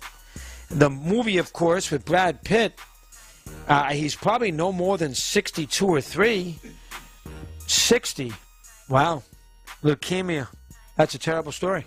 So Billy Beane of the A's. Now, had he taken a leave of absence in the last whatever it might be I didn't even know, I'm sure his cohorts in the sport knew. He's very close to Cashman, so I'm sure Brian knew. I didn't know if anybody in baseball knew. I didn't hear any of this, and I'm on the baseball channel every day, or thereabouts. So that's a terrible story of Billy Beane. Okay. Let me read it to you. Billy fought an heroic year-long battle with acute leukemia. That's the wrong Billy Beane. That's not the Billy Beane from the A's. Last 10 years, Billy worked passionately and tirelessly with MLB and all 30 clubs, focusing on player education. He played 10-year playing career with 6 teams. That's the different Billy Beane. Still a terrible story, but that's not the Billy Beane. That's not the Beane of the A's. That's the Billy Beane who worked for Major League Baseball. So it's a different Billy Beane. So we apologize if we got that screwed up. It's spelled differently. This Billy Beane is spelled... that's probably good. That's probably good. Just imagine if it was the one with the A's just watching that. Well, he heard about it. I'm sure he got texts. Yeah. Hey, you all right? You all right? But the funniest, I just feel horrible for the legendary one, Mad Dog Russo there. But, like, the worst part is, like, he's almost like, oh, that's a different, it's not the same Billy Beane. Not another one. He dodged the bullet right there. Thank God that other dude died. I know. But I am going to defend him. Like, we've all been there. Maybe not to that extreme, of embarrassment or whatever. But, like, when you're getting stuff in the middle of the show and you're on air and you're trying to search, that's why you always look for the check marks. You try to cross-reference it. Yeah, you kind of lean on the producers a little bit, You lean on the producers. I'm going to defend him a little bit. Like, he was trying, man, and you could say you could smell the wood burning. Like, he was thinking, he was trying to get it all straight. It was so cringeworthy and embarrassing, I'm sure, for Mad Dog, as he said right there. But I got to defend it. He was trying, and he didn't get all the information he needed. Yeah, I felt bad for him, man. Mm-hmm. But it happens to the best, man. Yeah. Sometimes the internet can be the wild, wild west. And fortunately, it was another Billy Beane. Fortunately, not for his family. I was just saying that's a different one. I feel like that's a small world too. And he was in baseball. It makes So that's why I'm not really mad at him. Yeah, but man, it sucks for him to pretty much. I don't want to say kill somebody off, but well, he kind of did. It was talk about somebody totally different. He kind of did. But gotta defend him on that. All right, Figgy, you put something on the dock, and you said anything under 3 minutes or without a condom doesn't count. Yeah. And I'm like, well, I think I know what this is about. Yeah. So if you know rapper little baby. Yeah. He have a baby mother named Jaya. I want to say it's Jaya. And she made a post on social media pretty much saying if it's under 3 minutes and if it's with a condom, it do not count. I messed up my 2-year celibacy for 3 minutes. It don't count. It don't count, girl. 3 minutes, anything under 3 minutes don't count. And if you use a condom, it really don't count. You good.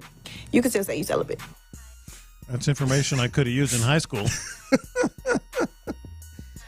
I mean, yeah, I'm sure there's a bunch of Virgin Marys walking around here now. That's information I could have used. Hey, girl, no, 3 minutes. I promise I'll be done. It don't count. It don't count. It don't count. It don't count. My favorite response to this video was somebody said her brain is made of BBL meat. What is she doing here? Yeah. And she goes like, with a condom, it definitely don't count. Yeah, it counts. Yeah. It counts. Yeah. It counts for me. It counts for me. I know. Yeah. Shoot, half the time looking at a chick, that counts. in some marriages, if you look at a chick. Yeah. Oh, my God. I can't believe this.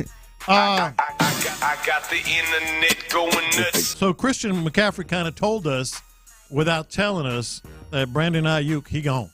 No, for me, I don't deal with it. You know, that's not part of my job. It's not part of my position. I think, obviously, as a former teammate or, teammate of his in general, any teammate that you have, you love, you respect them, you want the best for them. As far as the business side of this game goes, it's always difficult, and so I stay out of it completely. That's way above my pay grade, and I just try to focus on what I can do every single day. But obviously, we always wish the best for any of our teammates, whether they're here or not. Or obviously, we hope he's here. Just, it's a tough part of the business. Dude called him a former teammate yesterday. Yeah. I think everybody know it. Everybody there knows it, and they just waiting on the day. And by the way, since we're on that, there's more reports.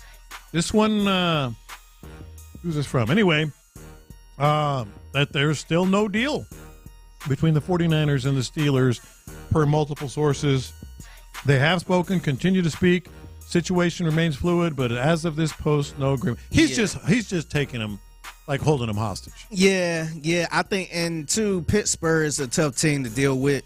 For some reason, it seems like Pittsburgh always fleeces everybody. Yeah. Even signing free agents, they got a good deal on Patrick Queen. Remember, we thought Patrick Queen was going to break the bank. Yeah. And when he got there, man, he pointed at, I want to say it was him that pointed at the Pittsburgh Steelers sign and said, "This is why I'm here." Mm-hmm. So that Steelers logo is usually their discount. Yeah. They usually get a discount because of that logo. So I'm guessing that GM is probably trying not to give up a lot for Brandon Aiyuk, or maybe not pay for a lot. And maybe that's the hold up. Yeah. But I know Andrew Filipponi said, the deal is pretty much done. They just working out the contracts and all that stuff. I trust Filipponi on this. Me too. And I think your boy Nick Wright do too. He mentioned Nick Wright tweeted him and pretty much said if he's saying it, it's going to happen. Yeah. But I think a lot of people are hopeful, and maybe Aiyuk is just kind of saying, well, let's see. Yeah, I think he probably trying to get over that $30 million. Yeah. Guaranteed or whatever that is. To me, it's definitely the money, man. It's got to be. That's the only thing that's probably holding them back. Yeah. All right, one more here. I got the internet going nuts. Only because when the internet goes nuts, sometimes you laugh out loud, like literally, and I did when I saw this. So I want you to listen to this. It's a pillow fight. I'm not kidding. It's a pillow fight championship league, legitimately. And the thing that I love the most is the it's like legit pillow fight. Yeah, I got a pillow. It's a boxing ring. Yeah. There's a crowd. Yeah. It's like, apparently there's prize money, and one dude has a pillow, and the other dude has a pillow, and they start whacking each other with the pillow just like a sleepover. But my favorite part of this is the announcers are calling it like Hagler versus Hearns, man. Pillow fight on the offense. Lots of athleticism. 360 to open it up. They're hitting with pillows. 17 years old. Beautiful. That's exactly what you want to see a real life video game player. That is it. In Carvalho. with the headshot. Holy cow, look at this young man just hitting him with the 3. It's a composite material used here, so it does hit a little bit harder. Oh, and remember, God. the first ever takedown, and that is a point scored to Daniel He Gurriel. tripped him. It wasn't a takedown. He tripped the dude. I was really impressed by this because they wasn't just like throwing the pillow. They were like doing spin kicks. Oh, yeah, they were spinning and stuff. Yeah, doing 360s and then throwing the pillow. I'm like, It was dang. a sleepover. It was a freaking Man, sleepover. we had those all yes. the time. Do kids still have pillow fights? I guess. I don't know. No idea, man. Yeah. Man, that used to be a thing. It used to be about 5 of us. Yeah. My cousins used to come over. We used to have pillow fights, all that type of stuff, man. Pillow fights, wrestling, all that stuff. Yep. But if you enter a pillow fight league, don't enter any fight leagues. I mean, because you're just embarrassing yourself at this point. Yeah. Now it looked very competitive, though. It looked like I said, it's a boxing ring. Yeah. You got a crowd. You have a referee. I think I saw a referee, but they legit got a pillow in their hand, and they. I literally watched it like 5 times. Yeah. I'm like, these dudes are so serious. I'm just waiting for it to get into the Olympics. Yeah, I wouldn't be See how surprised. that go. We got Poland versus the United States. Yeah. Pillow fighting. Yeah. So Drake dropped 100 gigabytes of music and video footage in one day? He did. So this was considered a leak. And Drake reportedly leaked 100 gigabytes of music and video footage. That's a lot. Yeah, that's a lot. So I looked through it. He actually have a website called 100gigs.org where you could just go to it and go through all the files and different random video footage. Yeah. And I want to say he have only 3 songs on there. I think it's 3 songs. So what is it? It's a lot of video footage. Oh, okay. So I think this is actually genius what he did this. So you got video footage of him in the studio recording certain songs. Okay. Remember the song Hotline Bling? Yeah. He was in the studio kind of coming up with that. So it's a lot of behind the scenes stuff. They showed some behind the scenes stuff of him recording like reference tracks for Kanye West. And it's kind of cool, man. I got to give it to Drake for that, man. Just throwing out a whole bunch of stuff that he probably wasn't going to use. Yeah. And just He's going to get hits. Yeah, just giving it to the fans, and they got the internet going nuts. I'll tell you what, that's one thing Drake does, man. He knows how to market and like. Oh, he can brand. Oh yeah, brand. That's the word I was looking for. He knows how can to do brand. that, man. Yeah, so all he did was just create a website, put all this stuff that he wasn't going to use, and people was eating it up. Man.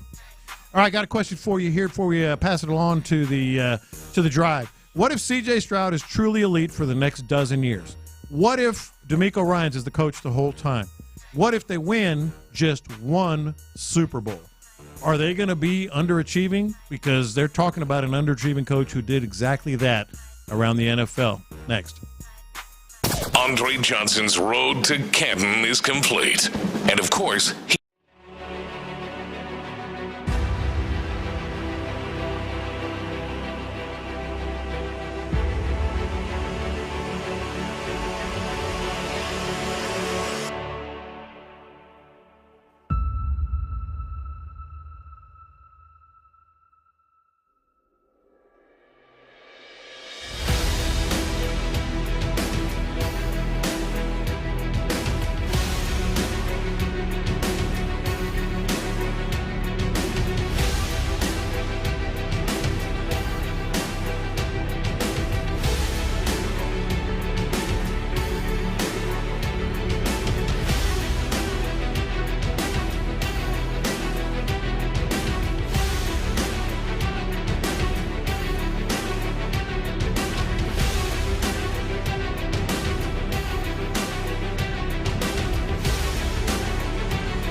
Rates do vary. Live from the Twin Peaks studios, Sports Radio 610 presents In the Loop. All right, so some what ifs are just like, get out of here, that's crazy, it's never going to happen. Some what ifs are like, yeah, what if? And this is one of those. And I want to set the backdrop and how we thought about this, because in Pittsburgh yesterday afternoon, where, obviously the Texans are going to play the Steelers on Friday, in Pittsburgh, there was a involving Chris Canty and others, a very kind of pointed argument, discussion about, is Mike Tomlin a Hall of Fame coach? And when I saw the headline, I was like, well, I got to click on this because, of course, he's a Hall of Fame coach. I mean, of course. Like, he's never had a losing season. He's been there how long now?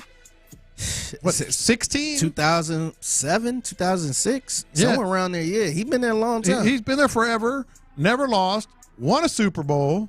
I'm like, what kind of bozos don't think he's going to be in the Hall of Fame? But it got me to thinking, but let's listen to it first. So I'm going to ask you this question. Is Mike Tomlin a Hall of Famer? I guess so. I don't know, man. I don't even know what a Hall of Fame coach is anymore, because Mike Tomlin is what it looks like. I don't understand what this standard is in terms of how you're judging coaches. We're literally talking about Mike Tomlin being a Hall of Fame coach. He will waltz into the Hall of Fame 5 years after he's done coaching his because all of these guys had long tenures with Hall of Fame quarterbacks and won one Super Bowl. By the quarterback standard, that's an under. We were talking about it with Aaron Rodgers and Mike McCarthy yesterday. I don't know how it's possible to be an underachiever and be in a Hall of Fame. That doesn't make sense to me. Yeah. That math don't make sense to me. So I can't continue this conversation because I don't understand it. I agree with you. Yeah, I agree with him. But it does get you to start thinking.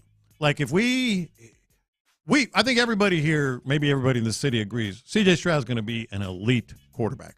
Probably already is. He's just got to go out another year and kind of back up last season. DeMeco Ryans is the man. Like he's turned this thing around so quickly and so much. And DeMeco is this team is going to win a lot.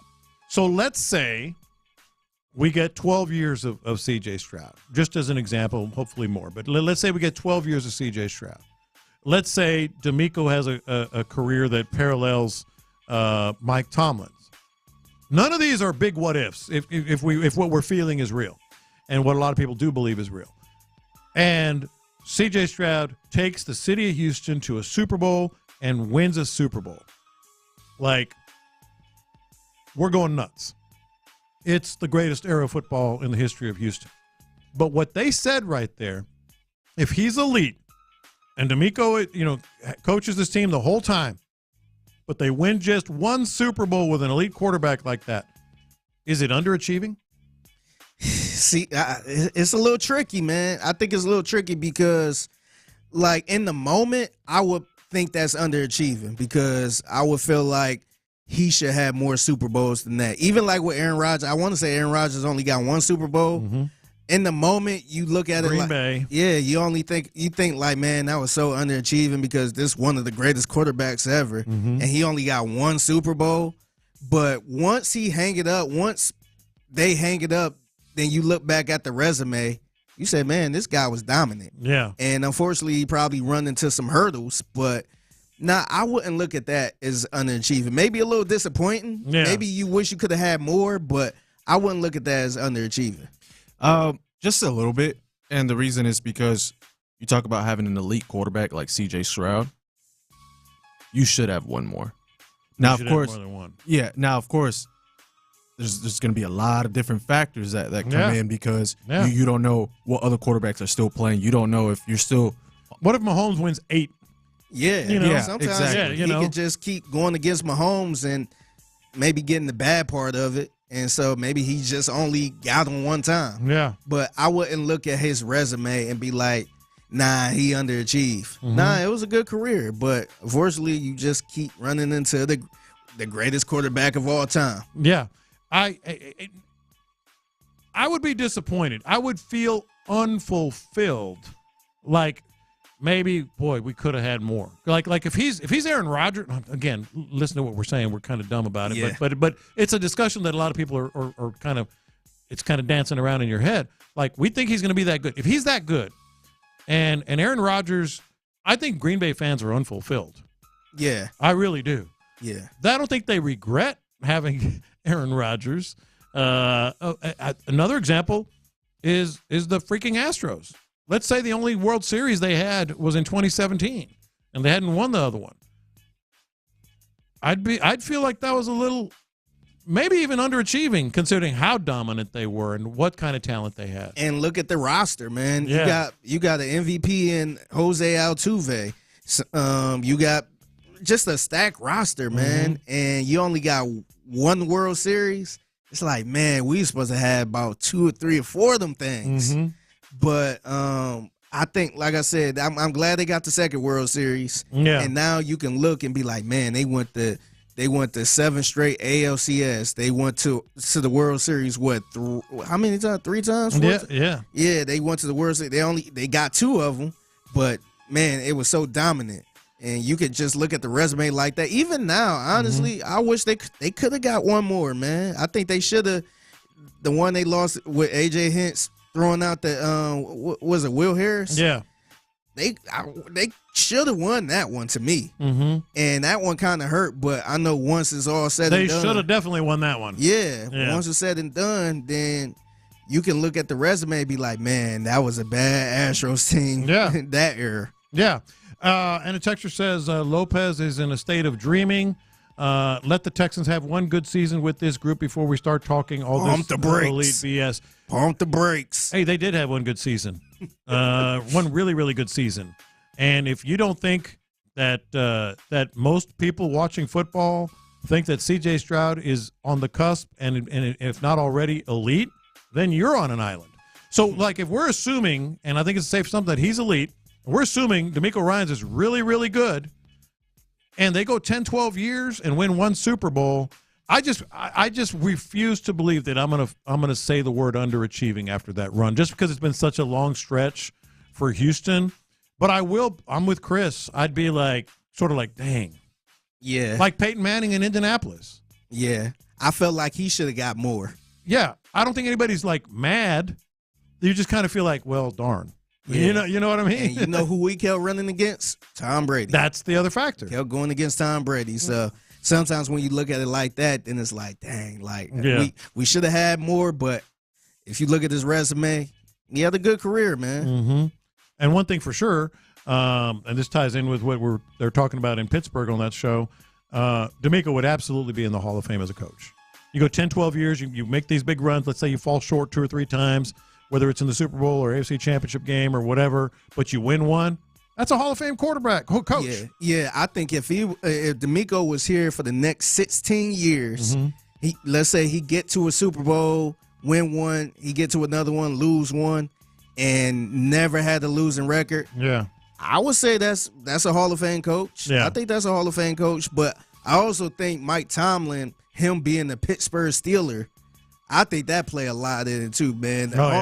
Pro Football Hall of Fame loves Steelers. I think that's like the golden child of the NFL, man. Just being a Steeler for so long. Yeah, I think he gonna get the benefit of the doubt. I think the other thing that would play in with why it wouldn't be underachieving is because he did it in Houston. That ties in with exactly what you're talking about. Pittsburgh can have that discussion because their standard is so high. Yeah. Like, 5, 6, whatever it is that they've had, and you go back to Chuck Noll and they Bill only had Cowher, 3. 3 head coaches. Yeah, 3 head coaches. But, like, their standard is so high, it's kind of like the Astros now in terms of, like, well, we got it. It's World Series. It's AL Championship or the season was a disappointment. Like, their standard is so high. But in Houston, dude, they won a Super Bowl in Houston. Like, the city, the organization that hadn't won squat. So I think that's why it would be like he would get some grace there. I think so. I agree. And one other thing on this, as we're talking about Texans versus Steelers coming up, some of the other things that we want to see in this game, we talked about Dameon Pierce. We talked about some of the guys that we the starters. If they really show something and continue to do it in the preseason, then all of a sudden, we're going to be in a really good spot. There are also guys, and we haven't even mentioned this today, like they have to respond just to make the squad. Yeah. Like John Mechie's got to do something. Yeah. And it's a big game for him, man. I think this is going to be a big preseason for him. And I was actually shocked that he was playing in the Hall of Fame game. To me, I always look at that as a bit of a bad sign because they usually don't play anybody in the Hall of Fame game. Even like certain backups don't really play. Yeah. But he played and didn't do anything. So now I'm wondering, like, he got to really step it up in this game. Got to make some type of plays. Otherwise, he going to be on the outside looking in. The reality is that even though they have an extra preseason game, and D'Amico was talking about it, like he's not losing a lot of reps because he's got 4 games this year, not 3. The reality is that's not how they look at it. They look at how you play in those games. Yeah. You know? And he should have been dominating in these games because he was playing against second-string, third-string players. Yeah. And you let Xavier Hutchinson outshine you. Him and Cam Akers was the MVP of that game. Yeah. And I just felt like that should have been his time to shine. And I don't know what goes forward with Mechie. Yeah. And I didn't mention one other. We were talking about, like, players that have to show something in order to make this squad, like, really, really good, even better than we're talking about. Dameon Pierce was mentioned. Cade Stover was mentioned. Jalen Petrie was mentioned. And I forgot to mention the other one. And I don't even have his name. Yeah. A linebacker. Yeah. A linebacker. It could be Jake Hansen. I don't care if it's Jake Hansen or the Hansen brothers. I don't. Or Jake from State Farm. Or Jake from State Farm. I don't care if it's Jake from State Farm, the Hansen brothers, or Jake Hansen, or Neville Hewitt, or Jamal Hill, or Henry Toto. Like when we're talking about, like, somebody's got to show something, and we're talking about, like, obviously all the guys we mentioned, Dameon Pierce, etc. Give me a linebacker, man. Yeah. Give me somebody showing me something. Hopefully DeMeco Ryans is in the lab with that pixie dust. Yeah. Like, who can I use to step up and let me use some of that pixie dust on them, because they need somebody else to come out of nowhere. Yeah, like their depth on the defensive side showed itself. And, we know what they're going to get out of Al-Shaair. We think we know what we're going to get out of Christian Harris. And then I have no idea. Who the other, big-time, rotational, contributing line. I can't say Henry Toto. Yeah, I wouldn't bet my money on it. Yeah. Like, if he step up, that's good. Yeah. But I'm not counting on him. I mean, we came into this training camp, Clint, and one of the things that I kept saying is, I don't know about linebacker depth.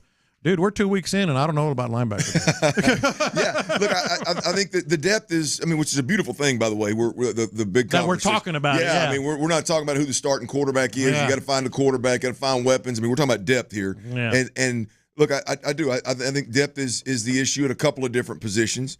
You can talk about interior offensive line. We potentially could have depth at tackle in terms of this little Titus Howard injury, and now you got to find somebody other than Blake Fisher to swing. So there's a couple of spots where you really, really worry about depth. But to your point, I don't think any of them are bigger than the linebacker position, because you are really, really good in that. Who do you like there outside of Harrison and Al-Shaair?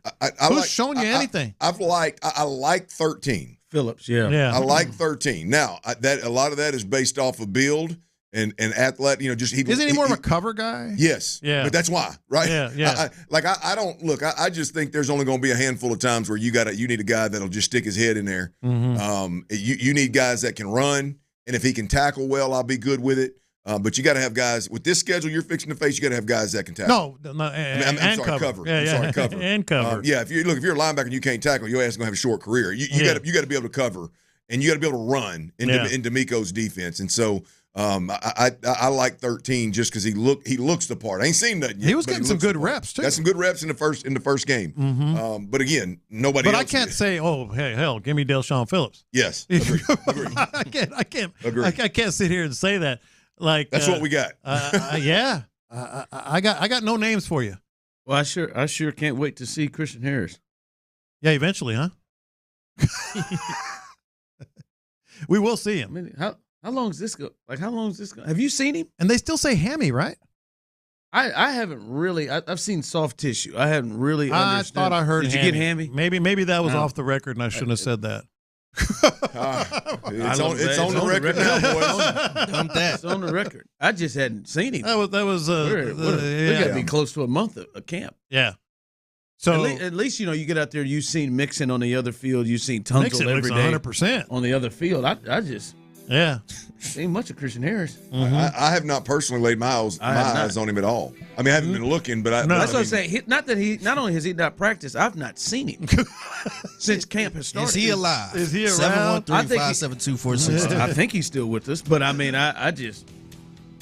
Well, I hope like hell he is. I've been awfully comfortable. Well, that makes me feel even more uncomfortable about what I was just talking about. Yeah, I mean, it's a hell of a hamstring. Why'd you bring that up?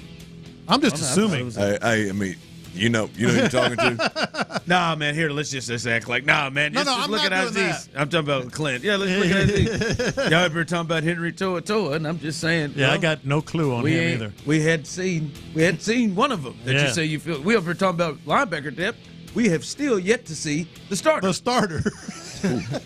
just saying. I mean, like you said, hey, John Mechie's running out of days, Jack. Yeah. Well, Christian Harris hadn't had any. Christian hadn't had one. Ain't nobody counting Christian's house. Ain't nobody counting Christian.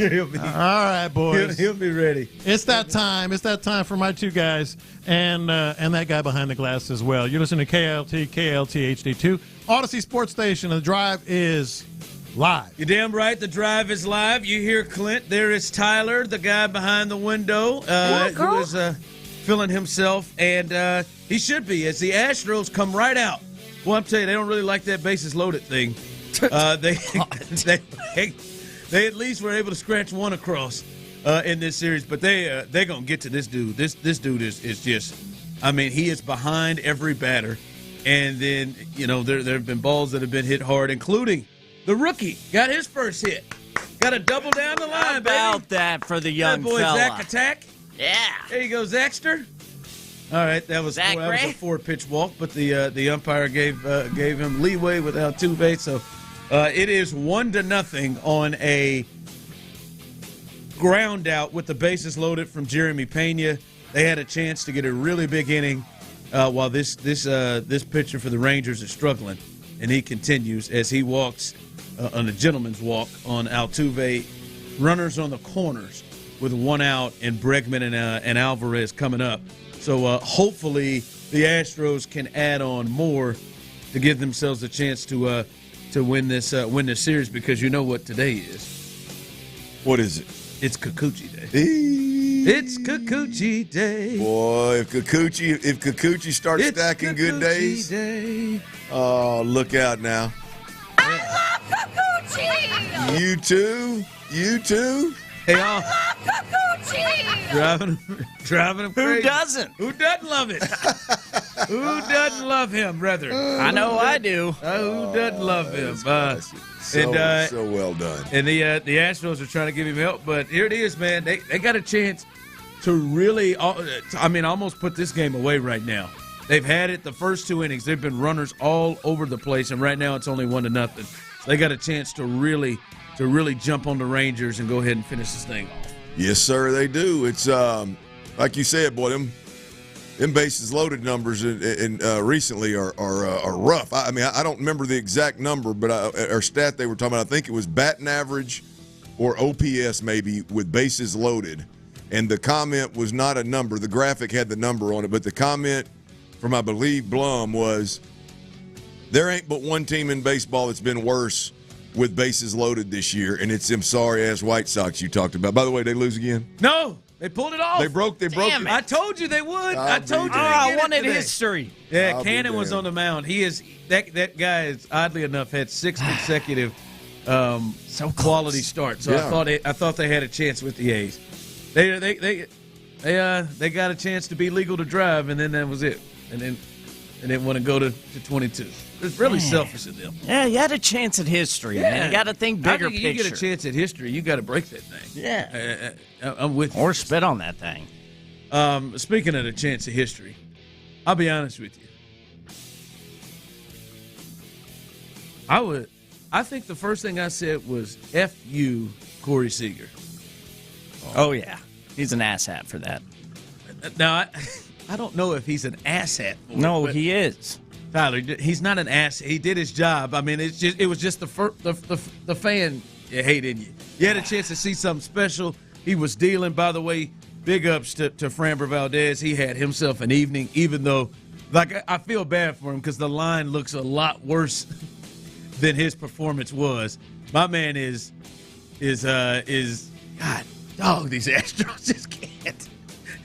They stay at 1-0 up. Bregman grounds into a double play. The last thing. They've had chances to have big innings the last 2 innings and have come away with 1 run. But, he goes, 8 2/3 and gives up 2 runs, which he was more dominant than that. But Clint, I thought for sure he was going to throw a no-hitter. I thought it was in the bag. The walks there in the 9th were kind of shaky. But damn Corey Seager. Yeah, look, I mean, you got Corey Seager, obviously. I mean, Tyler was mentioning something earlier, he's the only guy known, right, that's ended 2 no-hitters with 2 outs in the 9th inning in that fashion. So, he's that was tough to watch, man. That very rarely, particularly in baseball, very rarely is there a situation where, like, I feel for a player. You know what I mean? Like I'm talking about in game moments. Because you fail so often in baseball that it's part of the game and it's part of fanning, I think. But boy, last night, man, I hurt. I mean, my heart sunk when that ball left the bat, man.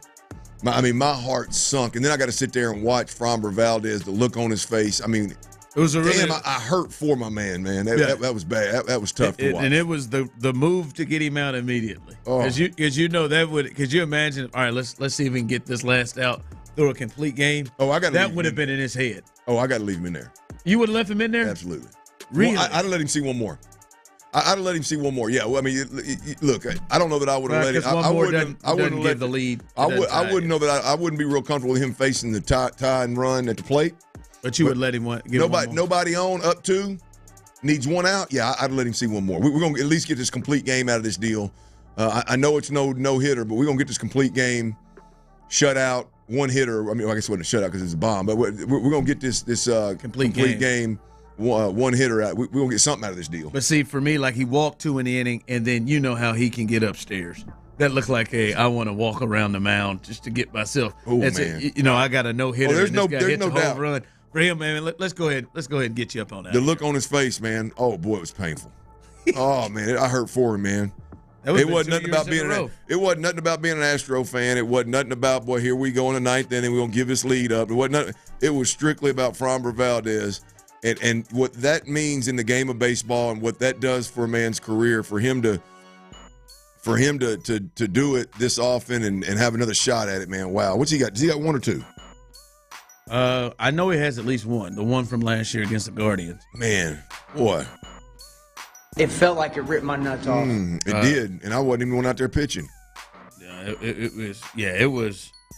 That was rough. That just in that moment. Someone telling the text line said that he is 100% an asshat. T-Mill is 100% correct. Amen, brother. Hey, where's Mama Stoerner done sent the text, bub. Yeah. Hadn't heard from Mama Stern in a bit. Kikuchi? Or she may be at her wit's end with this Astros offense. Nah. I want y'all to give Jake all the attaboys, 2 hits and 2 RBIs. Good for Jake. She's a Jake fan now. She don't like us talking negative about Jake. You gonna make me come into the city? Granny. Well, I will say to you. Granny's a Jake fan now. Yeah, you haven't had anything to text in about the last month, so I hear you with that, Linda. Good for him, man. Good for Jake. I said good luck at the end of the show yesterday, and I meant it. Well, you gave him good luck. Good luck to him. Yeah, good for him, man. He came up with 2 big hits. 2 big hits. But speaking of that from Linda, and we appreciate you listening, Linda. Yesterday was kind of what we talked about and what this thing is about, Clint, and that is we talked about the big guys and their money players stepping up, right? Ultimately, Framber stepped up and pitched the game that you needed, right? This offense is scoring, so I'm just not going to give up a hit for the first 26 outs of the game. I'm just not going to give up a hit. And that's what you need. Like, here, I'll help you out, do the thing. And then, obviously, Alvarez comes up with a huge homer.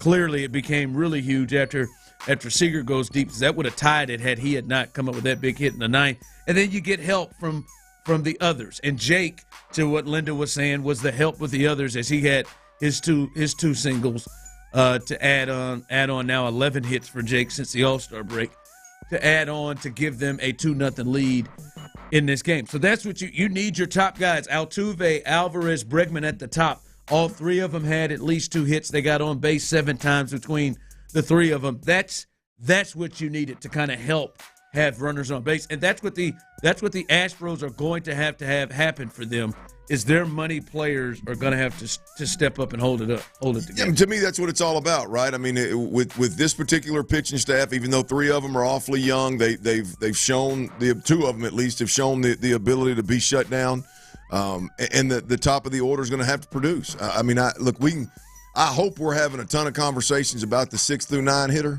7 through 9 hitter, and how they're killing us, because that means that the pitching's still kicking ass, and those top guys in the lineup are still swinging it well. But that's what it's all about, man. And the pitching is there. If Jordan, Altuve, and Bregman are swinging it well, the Astros are going to be a tough out, especially when you get to a spot where, and hopefully Tucker's back by this point, but especially when you get to a spot where you got to beat them in a best-of-7 situation. Yeah. Let's just say, like, you could sense it, even great people who are great at what they do. And I think Bruce Bochy, the manager of the Rangers, is a Hall of Fame manager. But he got to explain to me what he was thinking last night. Where in the 9th inning, Altuve's on second with 2 outs. You got Jordan at the plate, Diaz on deck, and he pitches to Jordan. You know where I'm at with like that. He allowed it to get to. I would err on the side of extreme. Oh, I'm putting him on. He allowed it like that game. Now Diaz ends up getting a single. Now you never know how the at bat goes, but Diaz ends up getting a single with nobody on. But I'm sitting there thinking, he's really going to pitch to Jordan. It's 2-0. Like, I understand you're being no hit at the time, and it's which end was he looking? It's 2-0. You're being no hit at the time, and it's like, all right, hey, let's but you're still in the game. You're still in the game. Like, you get close to the top of your lineup. You're like, you get somebody on, the time runs up. There is no way I'm letting Jordan get a swing. If I got to choose, it'd be one thing if somebody was on first base. But first base was open, and Diaz on deck. And my man said, yeah, go ahead, man. Let's go. And not just pitch to him. Let's attack him. Yeah. And as if I were a Rangers fan, and I know the thought would be, hey, man, you got a chance to see a no-hitter, I'd have grabbed my damn keys and I'd have left. I don't know if there's a no-hitter involved. I'd have grabbed my damn keys if I seen him the way Jordan just held it. You knew it was going as soon as he touched it. No doubt. Oh, I've been smoking hot at his ass. And he knows. What the hell was he thinking? I mean, hell, they've been pitching around him. In the first game, they pitched around him twice. Look, I would be. They about threw 4 pitches in the dirt. I'll go back to that game one. How that game one ended. I mean, which they TK and them boys have been talking about it now at length. That kid that hit that home run in the first inning. I mean, his numbers lefty on lefty. I mean, he firmly don't believe in lefty on lefty being a problem, because his numbers. He loved it. I mean, his numbers are. I'd have walked his ass. Knowing those numbers, with a lefty up there too, I'd have walked him. I would be like, you want to talk about like an extreme swing where half the fan base would hate me. I'd be a free walking son of a gun. I'm telling you, there ain't no way in hell. I sure as hell ain't letting Jordan ain't no doubt like that. Yeah, I mean, you get to those guys, the Judges, the Jordans. I mean, these guys that are just. What was old boy's name? Who'd we play a couple weeks ago? It was the A's. It's got that one guy that's hitting Brocker. Yeah. I'm not in the place of walking Brocker yet. You crazy as hell. No, I'm not. That's yeah, you're crazy as hell. 20 plus home runs, game on the line. Yeah, why wouldn't you? I'm not in it. I mean, I'd have to see what the situation is. I would be extreme. I would be. He's not in that. I'll tell you what this. I'll tell you. No, I didn't say he was in Alvarez category. I can tell you whoever bats behind him is a much easier out than him. I can say I may be careful, but I ain't automatically. I would be extreme. This here, like here, this This is probably the most comfortable I feel pitching to Yordan Alvarez. This is the most comfortable I feel about pitching to Yordan Alvarez. Is nobody on base early in the game. There it is. Feels good. That first game, his first at bat, they had I think one or two. Yeah. They just threw pitches in the dirt, damn near. Smart. Oh God. I mean, they all look like they're going out. This guy's, and it's going. I'm serious. This is the only time I would feel comfortable pitching to this guy. Yordan's a go for lunch. But why would you pitch to him there? There's nobody on base. It's the third inning, Clint. 1-0. You would pitch around him at. I would pitch around that guy right there in this lineup every time he's at the plate. Yes. You would put Yordan on every time. I would yank a pitcher out of the game if he threw that pitch right there. Clint. Yes.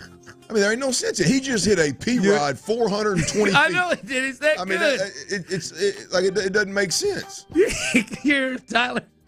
He said he would walk him very short leash. Pitch around him every time. You bet your ass. I tell that pitcher, you can. And I thought he was joking at first. He's dead serious. He's got the stone face look on his face like he's looking over the Tennessee defense right now. Stone serious. I don't know why. Would you walk Judge every time? Would you pitch around Judge every time? Yeah, there's a really good chance I'd pitch around that. There's a good chance I'd pitch around Judge every time. That was a golf shot right there. I mean, good gosh, you kidding me? I mean, this fella here, this Jordan pulled the 9-iron for that homer. This young man ain't got much longer. Who? I mean, this pitcher. Oh, he's either Jose Yadina. He's either walking everybody or just right down the pipe, son. Just Lord. I mean, here you go, Jordan. Challenge right down the pipe. Sit on this one. I mean, that's a mistake you just can't make. Pause.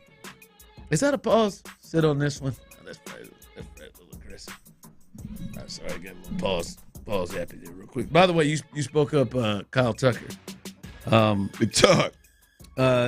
Some news from him. Kyle Tucker won't meet the team in Boston because the team likes the work he's been doing in Houston. Espada said Tucker is not able to sprint yet, but he is jogging. But the general manager was on the flagship today, and he said, "Bring us the real." He's looking good.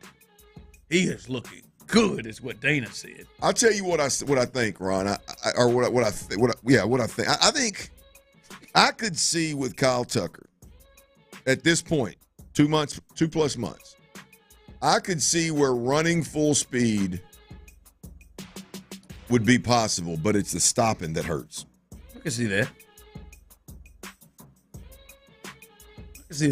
Yeah, I mean, it's slamming on the brakes. I could see. But according to him, he's not running full speed. I mean, he needs to jog his ass to Sugarland. He said he's jogging. Jog his ass to Sugarland. Jog your ass to Sugarland. Jog around out there in right field a little bit. Get you a couple at bats. Let's go, man. I'll take a jog to the old complex league, to the old Abreu league. Yeah, but still different comments from Dana Brown. Dana said, boy, he said they should get Kyle Tucker back sometime this month. This can't sit well with those two. That's what he said. He literally said, yep, he is looking good. I expect to get Kyle Tucker back at sometime this month. Yesterday, I believe Espada said, or 2 days ago, that would be aggressive to say that we get him back in August. I mean, that's got to be, it's almost to the point where it's got to bother, like Jim Crane's got to be like, guys, get it together. Somebody talk to him.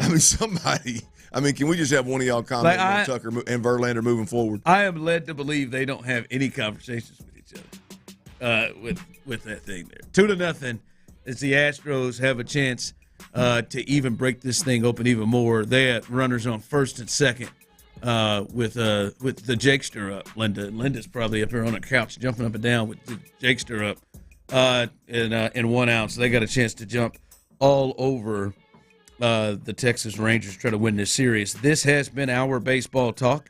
It is presented by T-Mobile. Switch to T-Mobile, and you can get tons of benefits and still save on every plan versus AT&T and Verizon. Use their savings calculator to find out how at T-Mobile.com/switch. Damn, Jake in a double play. Ain't that? Coming up, we'll let you hear from D'Amico Ryans and how he's looking at particular positions coming into the game on Friday with all the injuries. And wait till you hear the injury list of guys who did not practice today. There are a lot of guys that can potentially be up in the air and not playing in the game against the Steelers on Friday. We'll continue that coming up next on the drive. All right, let's wrap this summer up the right way, y'all, with Academy Sports and Outdoors. Hope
Orange Wagon. New episodes every week on the free Odyssey app. Houston's sports leader. Sports Radio 610. Sports Radio 610 presents The Drive with Stoerner and Hughley. And one of the fastest all time in Major League history. And there's a ball shot into right center field. That's got a chance. That's a bullet home run into the bullpen. Oh, man. So Lack of respect. So much hate behind that swing. Nobody picks him, and he shows us why. Yeah, he should have been the first-round pick. Jordan, number 151 in his career, a night after he had number 150. That was a low-rising missile that just got over the wall, but was, destroyed to give them a 2-0 lead. Jordan just showing his greatness that led Clint to just say, hell, I just pitch around him every time. Yep. Every time he came to the plate. He came to the plate that time, no outs, third inning, nobody on, and he just drove that thing leading off the inning. It is 2-0, but the flip side to one, yes, the Astros have a 2-0 lead, as it is, you say Kikuchi Day, and he is on. And I say Kikuchi Day. Yes, he's on the mound, but it is hard not to look at this, Clinton, and see how many opportunities that the Astros have kind of let go past. This lead could be, hell, it could be 4-5-6-0, as they left the bases loaded with one out, and only got one in the first inning, and they had runners on first and second with one out, and then grounded into a double play. But Kikuchi's out here slinging that thing up there, baby. Hey, that Kikuchi's out there peacocking around the bump in Arlington now. There it is. Yes, indeed. Yes, indeed. So does Dana Brown. They're doing it. He had a little traffic there, but got out of it. But we'll see. Hopefully the Astros can keep just tacking things on and maybe take advantage of having a big inning on one of these occasions where they keep. They're just having traffic throughout. Eventually, you think they will get a hit that scores multiple runs. So 2-0 right now in this game against the Rangers. As they win the boot for the 8th straight year. They win the it's pretty likely to happen. The old silver boot for the 8th straight year. Tyler, and I know that means a lot for him. Tyler's going to get a silver boot, 8 straight years T-shirt. Yeah, we'll find that sucker. Baseball in the great state of Texas pretty much runs through H-Town. It does. It's no secret to anybody. That's part of it. Seems like it's part of the formula. Championship, but other than that, seems like it's part of the formula to get to the ALCS. Yeah. Otherwise known as the Astros Invitational. There you go. You know. Yep. 8 straight boots potentially, and looking to get to 8 straight ALCSs. Now, 7 times. Now the Texans are still in Ohio. They are 2 days away from their second preseason game in Pittsburgh. They're still in Ohio, and Clint, interesting to me is what's going on with the players that are sitting out practice. Now this is a long list of players, and I do think some of these are precautions, but when you see what Wednesday's a heavy day of practice, tomorrow's more of a walkthrough type of day, and then they play walkthrough travel day, then they play on Friday. When you start to see guys miss this day, there is a wonder if they're going to actually play in the game. And Texans not practicing. Titus Howard, who D'Amico said was good, didn't practice today. Stephon Diggs, seems like that would be a precaution, didn't practice today. Kendrick Green didn't practice today. Dieter Elson didn't practice. And then Kamari Lassiter, he hasn't practiced all week, Clint. It's hard to see him playing. Jeff Okudah hadn't practiced all week. It's hard to see him playing. Will Anderson Jr. hadn't practiced all week. Hard to see him playing. Brevin Jordan's at least missed the last 2 days. Charlie Heck hasn't practiced in over a week. Hard to see him playing. Des King, Joe Mixon, they haven't practiced all week. Settle, Tegan Cotoriano hasn't practiced all week, nor has Noah Brown. We just haven't seen Christian Harris since camp has started. Danico Autry hasn't practiced all week, and Laramie Tunsil hasn't practiced all week. Those haven't practiced all week, Clint, feels like they're not going to go. And that's a lot of your top guys, at least starters, not going to be able to potentially play in this game Friday. Yeah, look, I do wonder, as we talked yesterday about this topic, I do wonder how many of them are rest days, how many of them are we are confident that this guy's going to be one, he's where, like Will Anderson. Like Will is where he needs to be. He started off the first 10, 12 days of camp and was rocking and rolling. We got to pull a little bit. We got to literally take him off the practice field for him to give himself a break. And we know he's primed and ready. We know where he's at. We're still damn near a month away from a real game. Is that typical for 3 straight days to do No. that? Like I don't know how typical any of this is, but it's. I just don't look at this list and think that every single one of these guys are out because of injury. I think Charlie Heck's injured. I think Tegan Quatoriano's injured. Obviously, we know why Danico Autry's out. I think we don't like that. I think Christian Harris and Laramie Tunsil are being held out simply because it's early in camp and for whatever reason they don't feel those guys need the reps. And so that list is awfully lengthy for such an important preseason game. Do you think it's important? I wonder, do they? Well, I think it's important. They're finding their. I think a lot of these are depth plays, trying to figure out what the hell they're going to do from a depth perspective. And I hope all these guys haven't. The last third of the one is the most disappointing to me. Like that, and I would like. I know this sounds. I'm not saying I'm hoping, but he's been out 3 days, and a rookie. I'm hoping this isn't a let's rest him. We know what we got deal. Yeah. I'm hoping there's something that's nicked there because if this is like a healthy rest thing, I mean Derek Stingley's out here every day. Well, the bad thing about Kamari Lassiter being out is Jeff Okudah's out as well. Yes. So you got your second and third corner both out, and so luckily you're deep at corner, and you can go out there and play a preseason game. But yeah, look, I think individually, you go down the list, I think, yes, there's probably some of these guys that are banged up, and there's no sense in pushing them back out there so quick. But I do think that there's 3 or 4 guys. Like, I don't think Joe Mixon is hurt. I think Joe Mixon is just being held out. I just say Lassiter he would probably be in the top 3 guys that I really wanted to watch.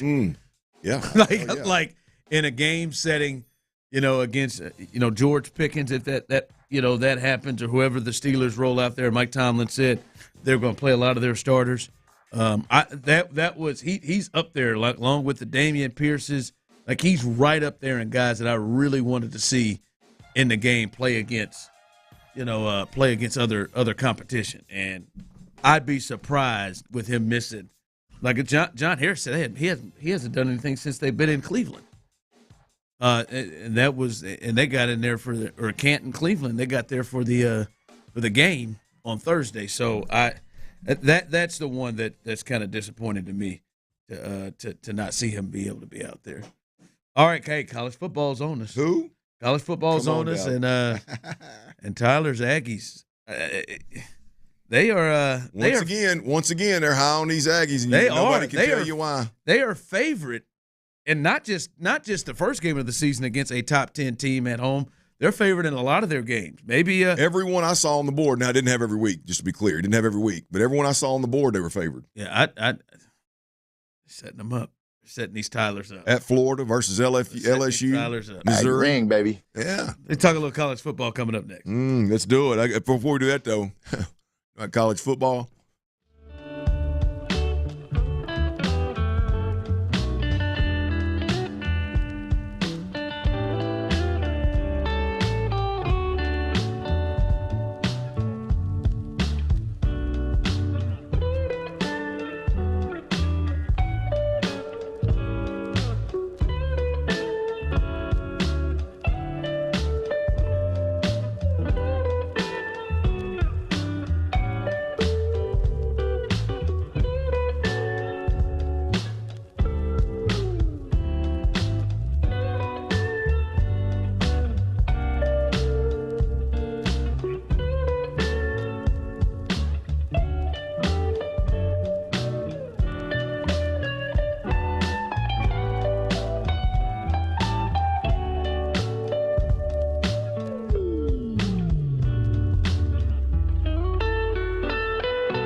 project, then I would highly recommend AmericanEagle.com. Call AmericanEagle.com at 773-NETWORK. That's AmericanEagle.com, 773-NETWORK. Live from the Twin Peaks Studios, Sports Radio 610 presents The Drive with Stoerner and Hughley.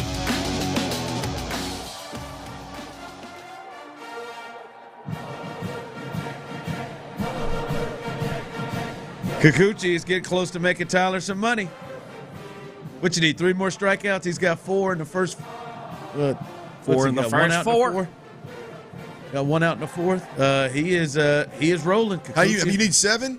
I need 7. That's a big number for these guys. Yeah, I know he had a great first game when it came to strike. He had a great first game, but especially. Well, Nathaniel Lowe here, he struck him out in 3 pitches the last time he was up. He's down to 0-2 again. I'm sure that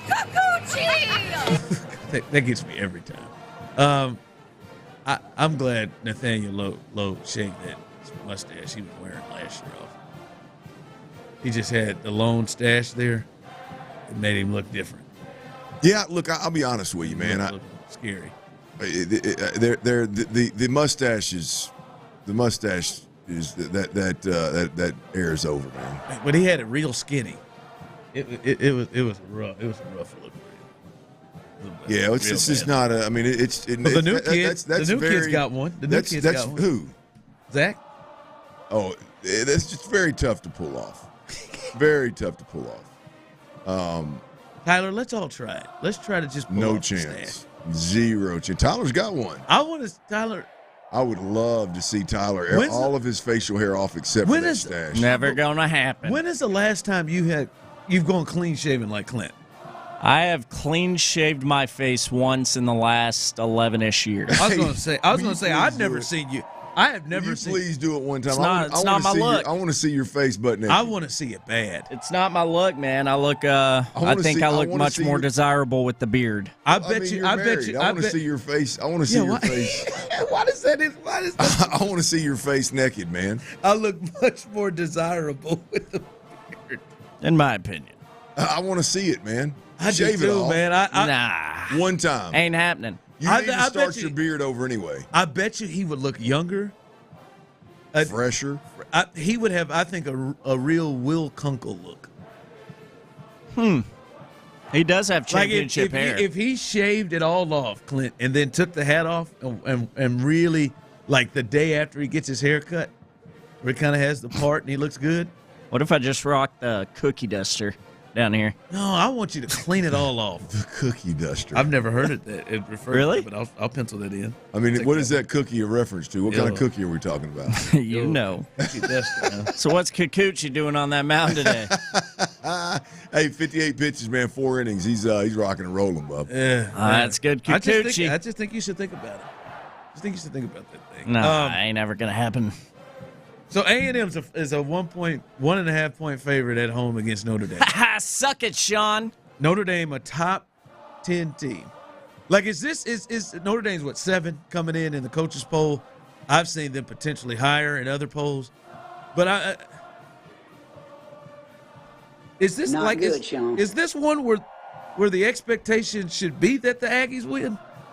At home, is this where Kyle Fields starting the year in 2024? Hell yeah! I'm not going to say I'm shocked. I am a bit surprised by the line.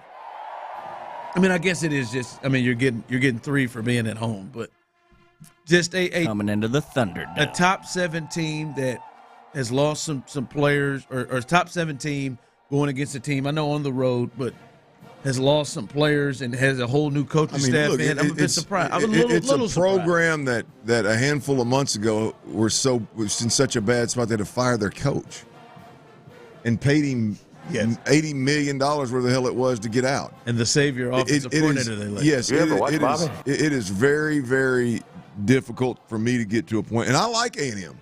A&M would be one of my Cinderellas this year with their schedule to make a crazy run that would shock the world.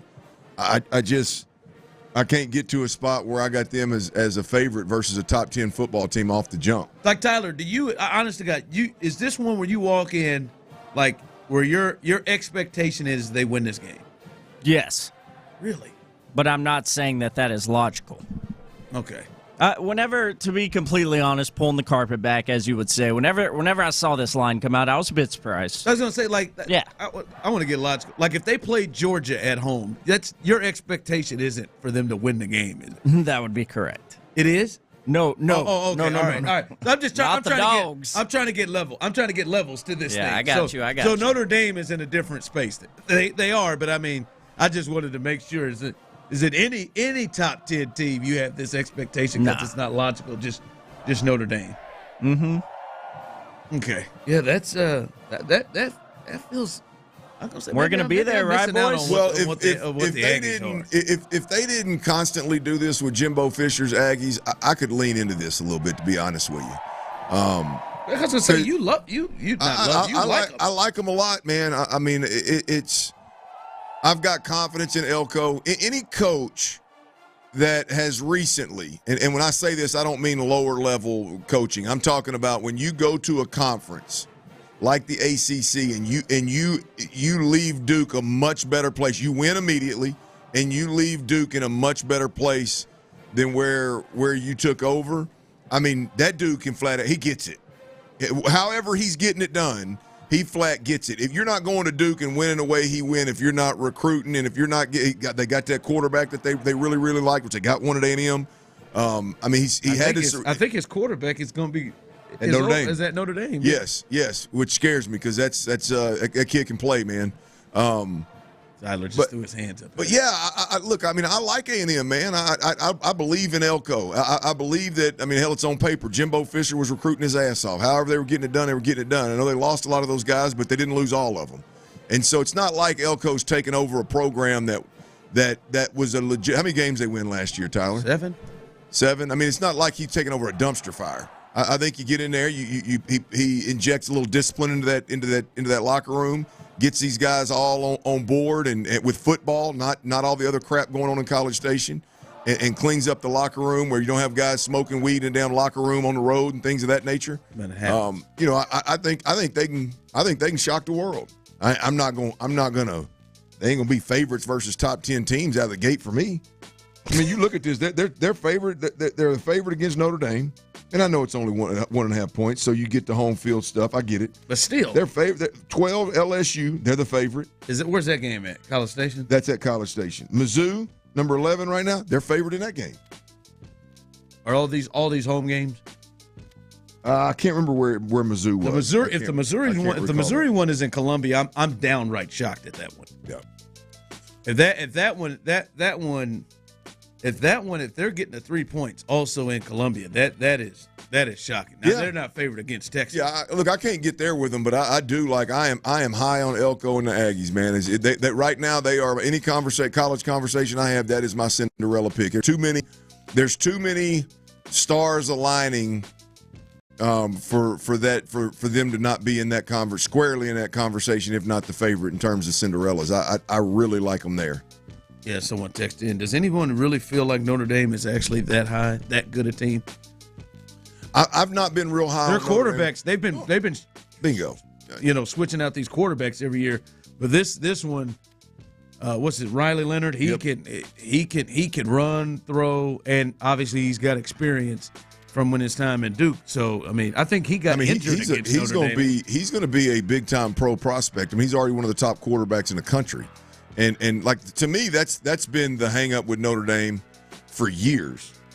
Is they for whatever reason, whether it was recruiting or developing, they just couldn't get a quarterback that moved the needle. And Freeman went out and got him one all right. I mean, he got him one that was winning Sam games. Was going to be one last year, but that didn't. I did too. I thought Sam. And look, I mean, I think at the end of the day, I don't remember what their record was last year, but I mean, you just over time, they just hadn't been able to find their guy. I really like Riley Leonard. I think Notre Dame's got a shot. It'd be a hell of a game. I tell you, the quarterback matchup in that game right there is going to be an absolute monster. It's just hard for me to get, and obviously it's a whole new coach and team. It's just hard to get the visual of what A&M has shown, even with all the talent of what they've shown. And to think that Elko is ready right off the bat to change that against a top 10 team. And I think a legit top 10 team when you look at, I mean Notre Dame still has that back they had from last year, that big burling back that controlled games. They've got some guys out there, and he's well into his program. I think you said, hell, he needs to win this game. Marcus Freeman, yeah. Yeah, he's getting close to getting himself where people are going to be wondering what the hell's going on. That's right. With him, because they've been here top 10, and they keep playing games like this to start. And this is big because Notre Dame obviously has aspirations to get to the college football playoff and be one of the 12, and they need to go on the road and get this done. I don't know. I saw that. I was surprised. They play four ranked teams this year, and they are favorites over 3 of them in the games, at least to start right now. Only one they're not favorite of Texas. Yeah. And that's at home. That's a favorable schedule, man. I mean that speaks volumes, right? Yeah, you got, because a lot of people just say, oh, they got 4 ranked teams on their schedule. Yeah, and 3 of them they're favored against. Champ Slice on here said they ain't beating LSU or Texas. They will struggle against Arkansas. I hope you're right. I hope he meant struggle against Arkansas.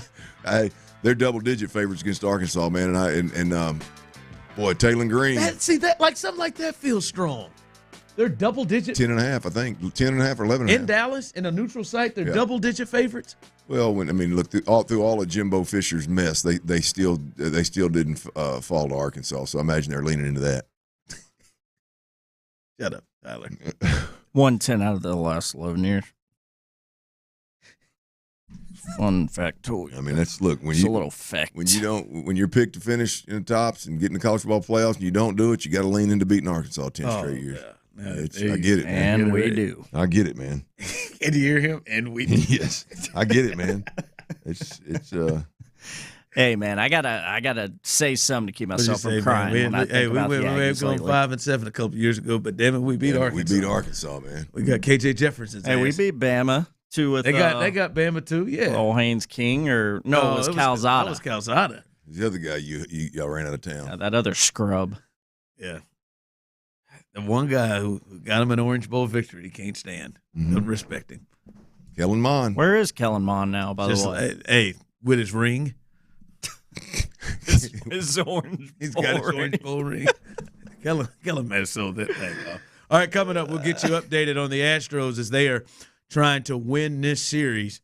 Moving forward, they're up 2-0. We'll keep you updated as Alvarez is at the plate and nobody out. 1 out, nobody on, 1 out. Clint, I'm sure, wants to walk him to get him to put him on. And wouldn't be opposed to it. Wouldn't be opposed to it. We'll get you there. We'll let you know what D'Amico is saying in particular about his offensive line coming up in this game on Friday, and the NFL's version of Richard Nixon. He has been punished. We'll let you hear the latest on Jim Harbaugh. Coming up next. All right, if you are ready to sell your home and move into that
results. Always consult your financial and tax professional. KILT FM HD2 Houston. Insider access, exclusive content. Sports Radio 610. The Texans play here. An Odyssey sports station.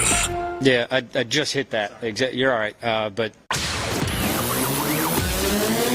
Sports Radio 610 presents The Drive with Stoerner and Hughley. With the biggest stories of the day. It's the Big Three at 3. Number 1.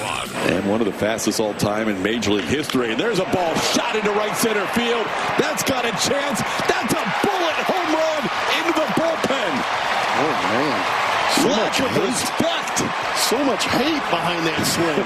Nobody picks him, and he shows us why. Yeah, he should have been the first-round pick. Jordan, number 151 in his career, a night after he had number 150. And it was an impressive shot. It is line drive missile that just got over the wall and didn't just get over the wall because it wasn't hit hard enough. It just got over the wall because it was just hit on a line. And launch angle was about as low as you can get to get one out of the park. He hit that thing 420 at least. It went over the fence at 410. I think that thing went about 420, Ryan. And I thought it was for sure going to one-hop the wall. I thought it was going to hit the wall. Yeah. I thought it was just going to hit it. That thing just rising. That was one of them old piss missiles, boy.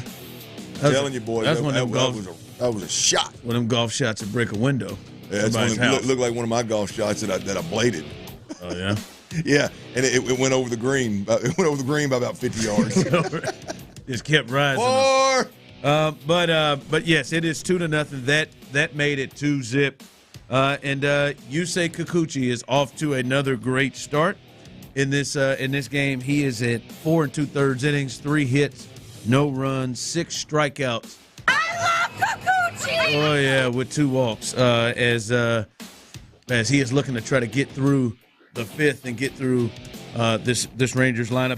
Has had a couple of innings where he's had some traffic, but been able to get out of it. And the one thing, as we said, Clint, when they traded for him, didn't love everything they gave up, and it was a dicey situation, especially how he had been pitching throughout the season, especially lately. But the one thing that did show up was his ability to get swings and misses, and he has gotten himself out of trouble because he's had the ability to get swings and misses and cut down their opportunities and chances. And that's a big key right now for him is he gets strikeouts and swings and misses. He's got 6 of them already. Yeah, look, I mean, there's a lot of folks that were up in arms about the move, and rightfully so. I mean, Kikuchi had definitely earned the criticism with his numbers of late, and let's be honest, it hadn't been real impressive from a career perspective. I think 2023 last year was a good year for him. all-star year. But before that, I mean, it's been tough. So I mean, I understand, but it sure looks like the combination of everything you just mentioned in terms of that swing and miss ability, and the Astros' obvious ability to get more out of pitchers than other organizations have. It sure seems like, I mean, look, 2 starts in, it sure seems like this is I love Kikuchi! Yes, absolutely. It sure looks like there's going to be a lot of people that end up loving Kikuchi. If they don't already. Great point. Like we do. They probably are these 2 outings from his first start. Yeah, they're a big fan of their love for Kikuchi. And this backs up. I need a T-shirt. All right. Well, I'm certain you thought about it. There's a 7th strikeout just made. By the way, can we please acknowledge his walk off on his last strikeout? Yeah, that's quickly. He struck out the last batter a couple of times in through his 5 innings of work he has here. ended the inning. It is a quick enough walk off where if I were a hitter, it'd piss me off. You want to slow down a little bit? I mean, he's walking like before I finish my swing. He's Steph Currying it. You think he's shooting a 3 and running back? Yes. It's great unless you're that hitter. Like he's walking off the mound like he's got to get back on from break. I mean, I ain't even finished my swing yet. I ain't processed that I completely whiffed on that ball yet, and he's 4 steps back towards the dugout. Yeah, that pissed me off a bit. There you go. Tyler got a little money right there with that last one, that 7th strikeout. Cha-ching. There you go. As he continues rolling through. And Clint, man, Right now, as we said here, he's got 7 strikeouts, 2 walks on 3 hits and no earned runs, and he's through 5. That backs up now 4, 5. The Astros, the starts that they've been getting up to this point, and I know Kikuchi still has some game to go. Obviously, Framber has a no-hitter through the first 26 outs. Before that, Hunter Brown gives you 6 innings and 1 run. Before that, 1 run or no runs for Spencer Arrighetti on 12 strikeouts. Kikuchi at the start before that when he had 2 runs on 11 strikeouts. Their starting pitching has been nasty here of late.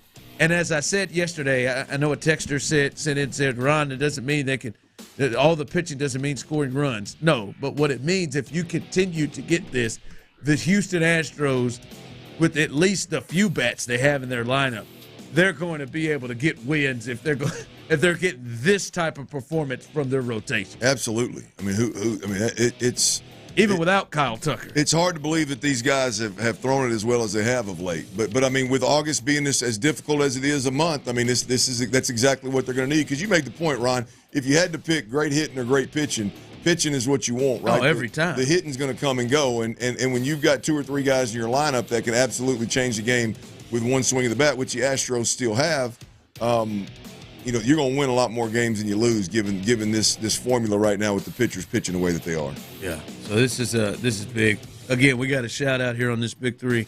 Framber Valdez, tough way for that no hitter to end last night, but. Man, Clint, that was ace stuff.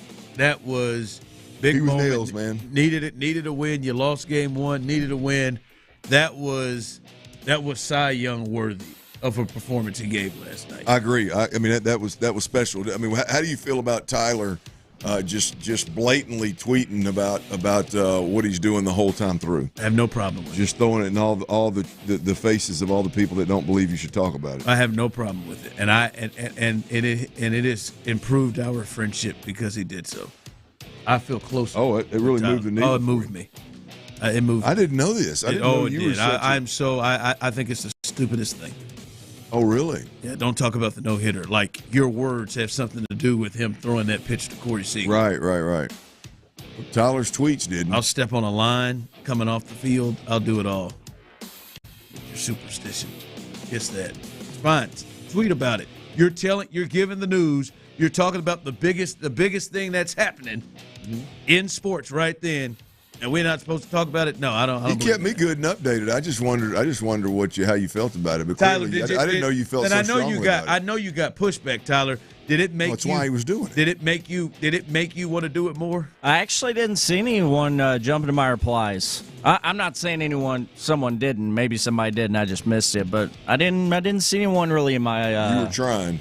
You button-pushing son of a gun. Nah, I always, during games, if I'm working, I always tweet out updates, particularly at the end of the 3rd and 6th, and then so on and so forth. Yeah. Tweet that thing out, baby. I ain't got no problem with that. I have a method to the madness. I love it. I love it. You should. Tweet out the news. What's happening? Yeah, it's a no-hitter. Can't give up a hit. I'd be saying it all the whole time. I think TK does it, too. He doesn't. He doesn't just sit there and just say, not report what's happening. Silly.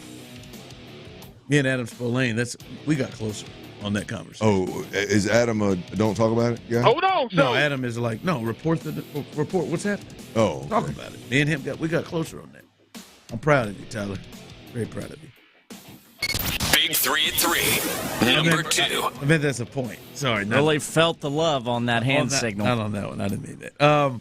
Titus Howard, who got injured yesterday, did not practice today. Laramie Tunzel did not practice today. Kendrick Green, that's one to look at. A backup, 53 backup left guard, did not practice today. Here was D'Amico Ryans on his offensive line and potentially how he's thinking the game will go in terms of people who will play. No, doesn't change it at all. No, we keep going with our offensive line. We're always, moving guys around, having guys play different positions. So it doesn't. Whoever's available and ready to go, they'll be out there for preseason. All right. So we talked about this a bit yesterday, Clint. I wondered if this would affect C.J. Stroud, and according to D'Amico Ryans, there, they'll play and go along as how they had it planned and play the guys that they planned on playing. It's just certain guys are out, certain guys are out. That won't determine who is in. And that's what you said yesterday. For me, I lean a little bit. Hey, let's take a look. Let's see here. But apparently, D'Amico is going to roll with CJ regardless who's up front. Well, look, I mean, I don't think, as I said yesterday, I don't think it's going to impact whether he plays or not. But I think if D'Amico Ryans can look you dead in the eyes and tell you that it's not going to impact what and how much and what you do with C.J. Stroud in the game, given that you don't have Titus Howard, or it doesn't look like, and you don't have Laramie Tunsil. That'd be crazy. I mean, at the end of the day, this needs to be a run-heavy, at least first two series. Get in there, and you can get all the communication, the in and out of the huddle, the pre-snap movements, the cadence, the tone of the cadence, and the rhythm of the cadence, and all the communication that you need the center and the quarterback to do. You can do all that while running the football. It's crazy to think, Ron, that no Titus Howard. You're going to roll CJ out there with Blake Fisher and Cam Irving or somebody else, whoever the other guy, Sharp, whoever the other right tackle would be, and you just going business as usual. I don't think that's the case. But it wouldn't. Him playing, I think it doesn't impact much at all. Yeah. And speaking of that, listen. All we can go by is how a normal practice week is, right? And a normal practice week today would be Special Teams Day. Thursday on a normal practice week. Right? Perfect Thursday, man. Offensively, we're gonna run a couple of 10-play drives. We're gonna hit all the different situations. We're gonna run a little 2-minute offense. Make sure we got all our signals and everything right. Other than that, it's all special teams. Make sure everybody knows they're on first, second string, kickoff return, yada yada yada. We're gonna get a couple of returns. Again, it's a walkthrough type of action. A perfect Thursday. We don't want the ball on the ground. We don't want, obviously, guys, we don't want any collisions. We want guys shadowing. We want guys where they're supposed to be. No mental errors. If there are any mental errors, let's get one more rep. Let's talk through it real quick. And then Thursday we're gonna get on this bus and we're gonna travel to the airport and have us a day. Now, being preseason, they may do it a little different. They may choose to practice a little bit heavier tomorrow before playing a game Friday. But typically that would be the route to go. But going on that, right? Then Friday would be travel day, walkthrough, and Saturday travel day, and they'd be ready to play. This is two days before the game, so this is a day where generally, if you don't practice, at least during the regular season, I think we saw it. Malik Collins did it one time where he didn't practice the two heavy days and still played. But for the most part, I'd say 90% of the time last year, if you didn't practice on the 2 padded practice days, you didn't play in the game. Yep. And you would think even more if there's any kind of injury, they would be even more precautious with this being a preseason game. Well, I'll just say the list of guys who did not practice today is not only long, but now you're looking at some starters. Titus Howard, Stephon Diggs, Kendrick Green, a backup offensive line, Dieter Elson, another backup offensive lineman, Kamari Laster. He hadn't practiced all week. That's your starting corner. Jeff Okudah, his backup, hadn't practiced all week. Will Anderson, obviously, a starter, hadn't practiced all week. Revan Jordan the last couple of days. Charlie Heck hasn't been available the last week plus. Des King hasn't practiced all week. Joe Mixon hasn't practiced for a while. Tim Settle, Tegan Quatoriano, Noah Brown hasn't practiced all week. We haven't seen Christian Harris since camp started. Danico Autry hasn't practiced this week, and neither has Laramie Tunsil since training camp. He hasn't been in pads. That's a lot of dudes that I wouldn't be shocked if none of them played. We don't like that. It wouldn't be a surprise if none of them played. The hope is hopefully I think Stephon Diggs may really be just a rest day for him, hopefully. I know he walked off gingerly after guess who hit him? Jimmy Ward. But he came back in and continued to play. So this may be just a rest day. But the other guys, when you start talking about these guys have missed multiple practices this week, that's a wonder if we'll actually get a chance to lay our eyes on these guys. Yeah, look, it's hard to think that if you're a guy that's a lock on the roster and you've missed multiple practices, it's crazy. I think it's a little bit crazy to think that D'Amico Ryan's going to risk it and put you in a game. So, yeah, I mean, the multiple practice misses, I mean, those are and the long-term guys that are clearly just sitting and waiting for us to get a little closer to the season before they get wide open again. You know, I'd be surprised if those guys play. Yep. Big 3 at 3. Number 3. Yeah, I do have a comment on that. Never lie, never cheat, never steal. I was raised with that lesson. I have raised my family on that lesson. I have preached that lesson to the teams that I've coached. No one's perfect. If you stumble, you apologize, and you make it right. Today, I do not apologize. I did not participate, was not aware, nor complicit in those said allegations. So for me, it's back to work and attacking with an enthusiasm unknown to mankind.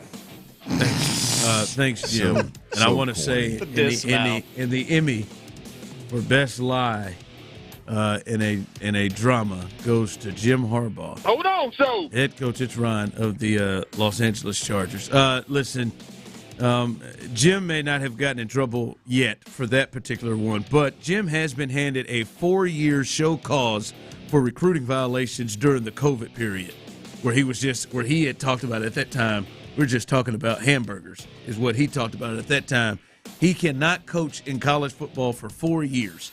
This is one of the biggest penalties outside of banning that you can get for a coach. But Jim's up here telling you, I never lie, cheat, or steal. He has been the whole way, Clint. I've not done anything. Even when he was suspended. Look, Harbaugh and the NCAA, it's a joke. I mean, they're both a joke. You got to be kidding me. Wait until he got there. You got to be wait until he's gone and he's clearly not coming back for 4 years to pull out this kind of discipline. I mean, it's nuts. And then Harbaugh's. I mean, how corny was that?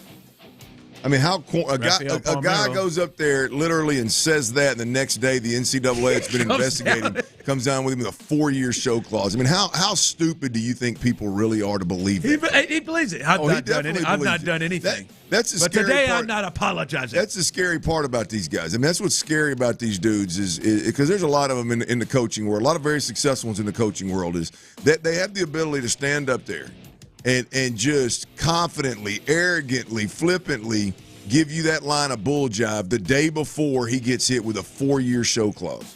As you said, that's top. Is that top 5? It's got to be top 10. Top 10 discipline ever in college football? Got to be up there. I mean, there ain't too many. How many guys have had show calls? I mean, head coaches. I'm sure there's been. The one most remembered is college basketball. I remember Jim Tressel had it. Jim Tressel had it. Bruce Pearl had it at Tennessee. He had to sit out 4 years before he went to Auburn. I mean, so you're getting hit. I mean, you get up there and talk about how you do something. Man. Like you have to do something big corny time. Ass. It's crazy thing too is there's a lot of grown ass men that fall for that. I mean, there's a lot of He's been suspended. He got suspended for like 7 games last year. 6 or 7 games last year. Come on, man. And I've done nothing wrong. nothing to apologize for.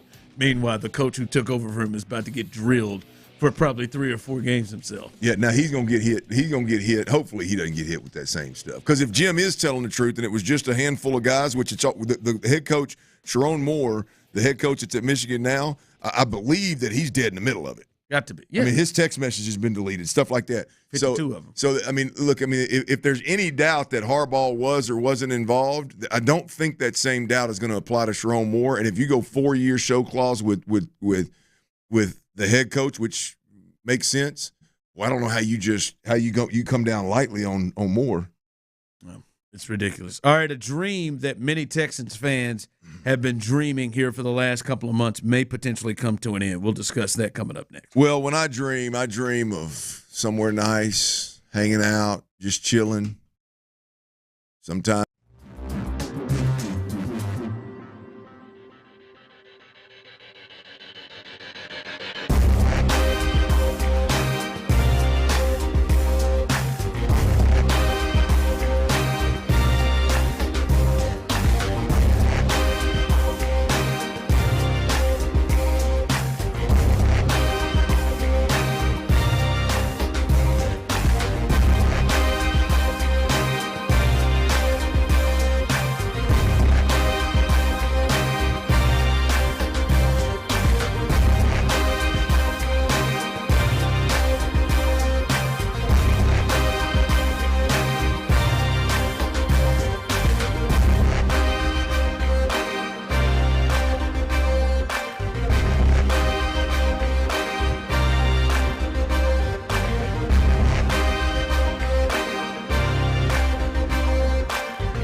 That's right. Download the Odyssey app now and don't miss a minute of the conversation. Houston's sports leader. Sports Radio 610.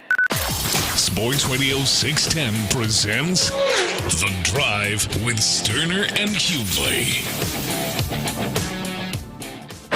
This ball hit pretty well down the line and right. This has a chance, and this one's gone. Victor Caratini, number 6 on the year, and the Astros lead 3-0. Well, afternoon, Dirty Caratini. Dirty Caratini. Oh, my God. Jeff pushes the envelope, doesn't he? Good afternoon, Dirty Caratini.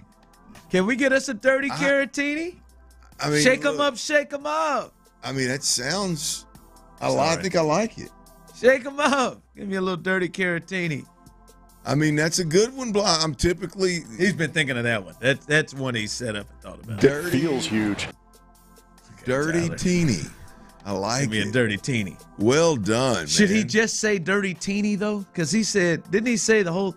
Get a little afternoon Dirty Teeny. Well, I think if you little go sip of the Caratini. I think if you go teeny, it's got to be after you mention, like, I feel like you have to mention Caratini the bomb, and then, which I guess TK does. TK does. So it's like an apple afternoon teeny, baby. Little dirty teeny little in the dirty afternoon. teeny in the afternoon. I like that. Boy, that's good. That's good. That is good. You. Well done, Blum. Can I hear that again, please? Come on, give me that again. Give me that. I like that. I like when Blum goes through. Go play the damn thing. I want to hear it.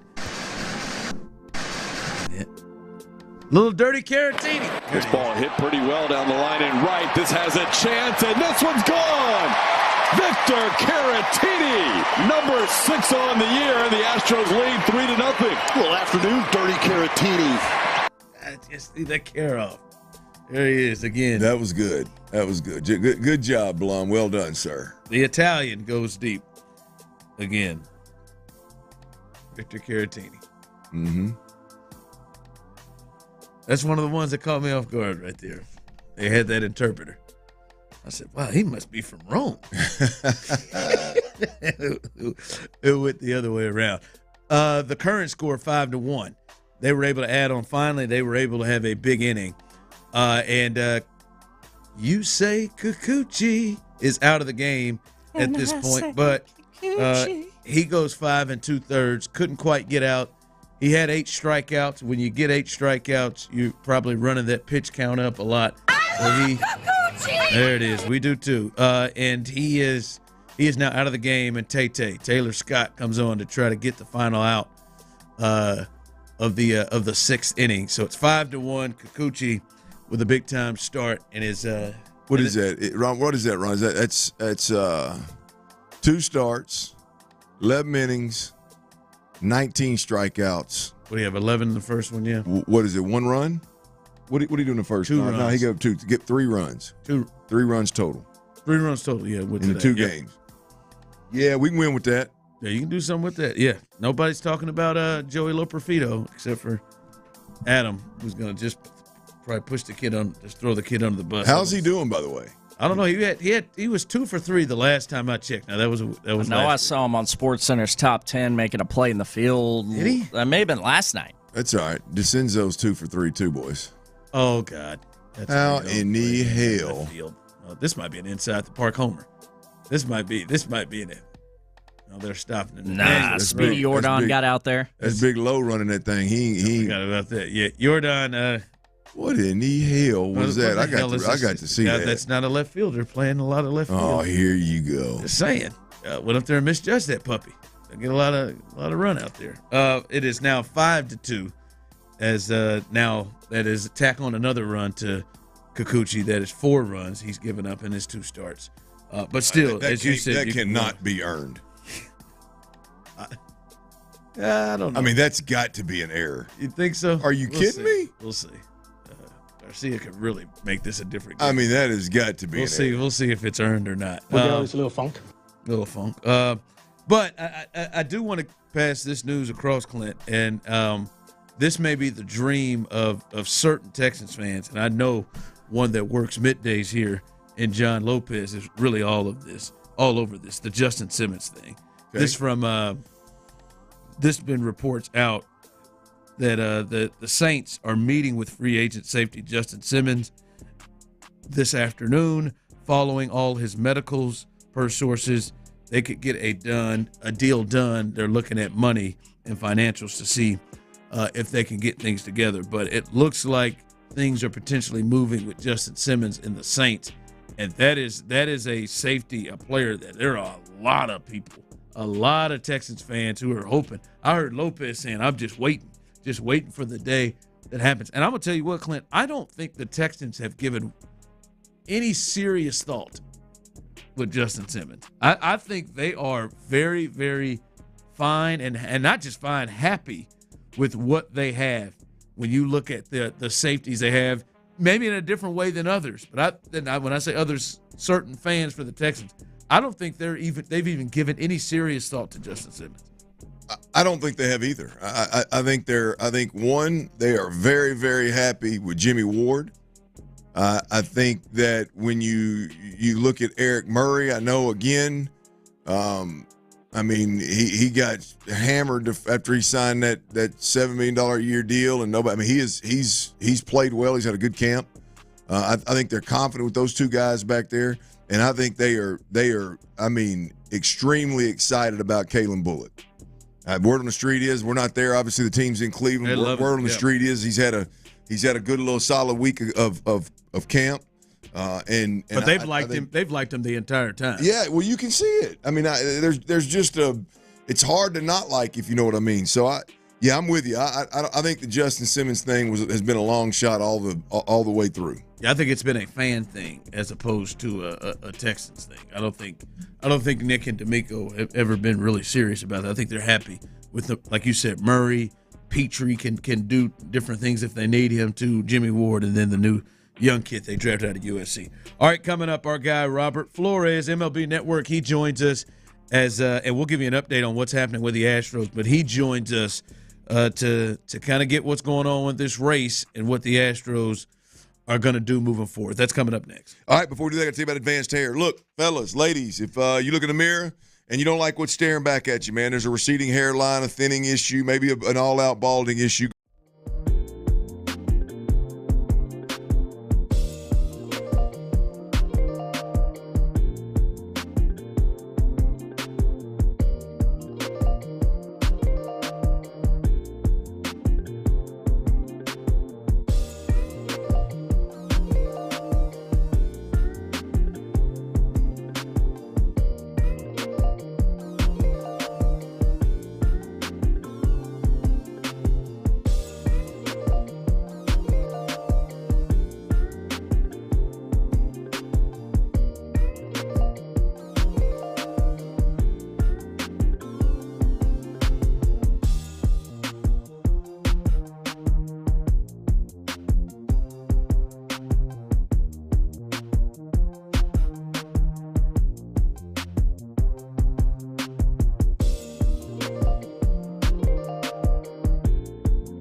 JDPower.com/awards. To find a store near you, visit sleepnumber.com. Sagamore Spirit Rye Whiskey. Live from the Twin Peaks Studios, Sports Radio 610 presents The Drive with Stoerner and Hughley.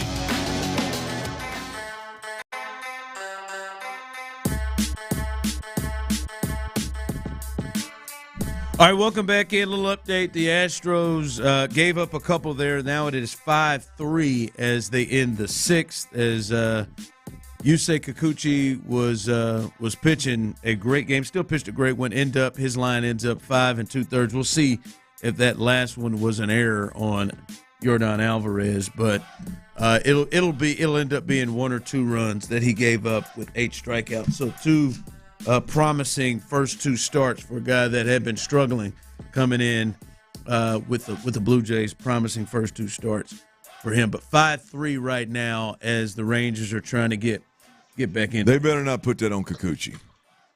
I mean, 5-1 ball game. You get a laser beam. Like to put it on it though. Yeah. I'm talking about the pitcher.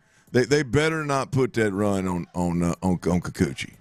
I mean, you got a 5-1 run, 5-1 lead in a ball game, and a laser's hit out to you. You play the one hop. You play back. You play the hop. Keep it in front of you. Get it. They may say it was a tough hop. They may give him. Well, a triple. they clearly didn't watch it. It's just the Rangers guy scoring at home. All right. Well, let's get more Astros with our expert guys watching games all the time, every day. Robert Flores, MLB Network. Remember, you can catch him every morning on MLB Network, MLB Central, and which is now available as a standalone streaming service for all of the baseball fans here in Houston. Go ahead and check it out. For more info, go to MLBnetwork.com. Roflo, good to hear from you as always. Before we get into things, Framber, he can be so annoying to me because he'll do what he did yesterday and just be like Framber, and I've said it a bunch. Framber has best starter in baseball type stuff and potentially mentality when he's there and when he's on, and then he has games where he's just up in the air and it's so up and down. But then last night he has a performance, and it's like, how come he can't get anywhere to that level of consistency? Because he was masterful last night. Yeah, look, I mean, I think it's fair to say that Framber Valdez, as you said, he's an ace. He's the Astros ace. He has one type stuff, and when it is on, like it was last night, he can make it look easy. But we all know that Framber is mercurial. He has been inconsistent, to say the least, this season. But I will say, I feel like over his last, we were talking about it this morning on MLB Central, I feel like his last handful of starts, maybe 3-4 starts, or coming out of the All-Star break, they've been really good. Even if you look at his last start prior to last night, which I think, was that against the Tampa Bay Rays? I don't remember, but it was the start where he gave up all those runs in the first inning. Yeah. But then from then on, domination. And that domination carried over to last night. And just to kind of highlight what we're talking about, remember this earlier in the season, I think it was this season where it was Framber and Yainer, and Framber just had a terrible start. And afterwards, Yainer basically said, yeah, he just went away from the game plan and did his own thing. So it's just that type of stuff that sometimes creeps up with Framber. But look, guys, if they want to get where they want to go, he's going to have to be in the forefront. It's as simple as that. Well, what about, while we're on that topic, not necessarily Framber, but the other starting pitching? I mean, these guys have been absolute nails, man. Let's start with the new addition, man. That new Kikuchi in H-Town has been special twice now. Pop the Kikuchi, baby. Now we're talking. I was so afraid. I was so afraid where Roflo would go when he was unlocked. Yeah, and I used that like on SportsCenter back in 2016 or something. That's old school right there. Yes, sir. He's been great though, man. These first 2 starts. Yeah, he really has. And look, there was a lot of hand wringing and prospect clutching going on last week when the Astros made the deal. But like when I was on with you guys last week, that's just, I mean, they were desperate. They're desperate for starting pitching. We know McCullers isn't coming back. I would be shocked if Luis Garcia comes back. So he's got to be really good. And fortunately for the Astros, these first 2 starts, I haven't had a chance to look at the pitch breakdown for him today, but I know in his first start, it was fastball and changeup. Yep. He basically ditched the curveball, and I don't know if that's something he carried over against the Rangers. Very similar today. Continued that. Yeah, and what the Astros, the reason they paid such the price for him, it's 2 things. 1, they were desperate, but 2, they love the swing and miss. He's a left-hander that throws a hot heater, and he misses bats. And if you're playing big games in September and in October, you need to miss bats. Yeah. Robert Flores with us, MLB Network. Catch him every morning, MLB Central. And Roflo, I'm looking at this, and this division is tightly contested right now with the Mariners, the Astros, and even the Rangers. I don't think they feel like they're out of it. And we just kind of talked about this pitching and kind of where the Astros are, and they have struggled offensively. Do you sense that they are in the driver's seat right now when it comes to who will win the West? I think driver's seat is a bit of a stretch. I'll just say they have their key in the ignition. You know, they have their hand on the car. Yeah. How about that? I mean, I just think, guys, it's going to come down to the last week. And you're right. I'm not quite ready to close the door on the Texas Rangers, even if they do lose today. Just the Mariners have such an advantage when it comes to the pitching. But the thing is, the Mariners don't hit. They don't score runs. I know they lost to the Tigers yesterday.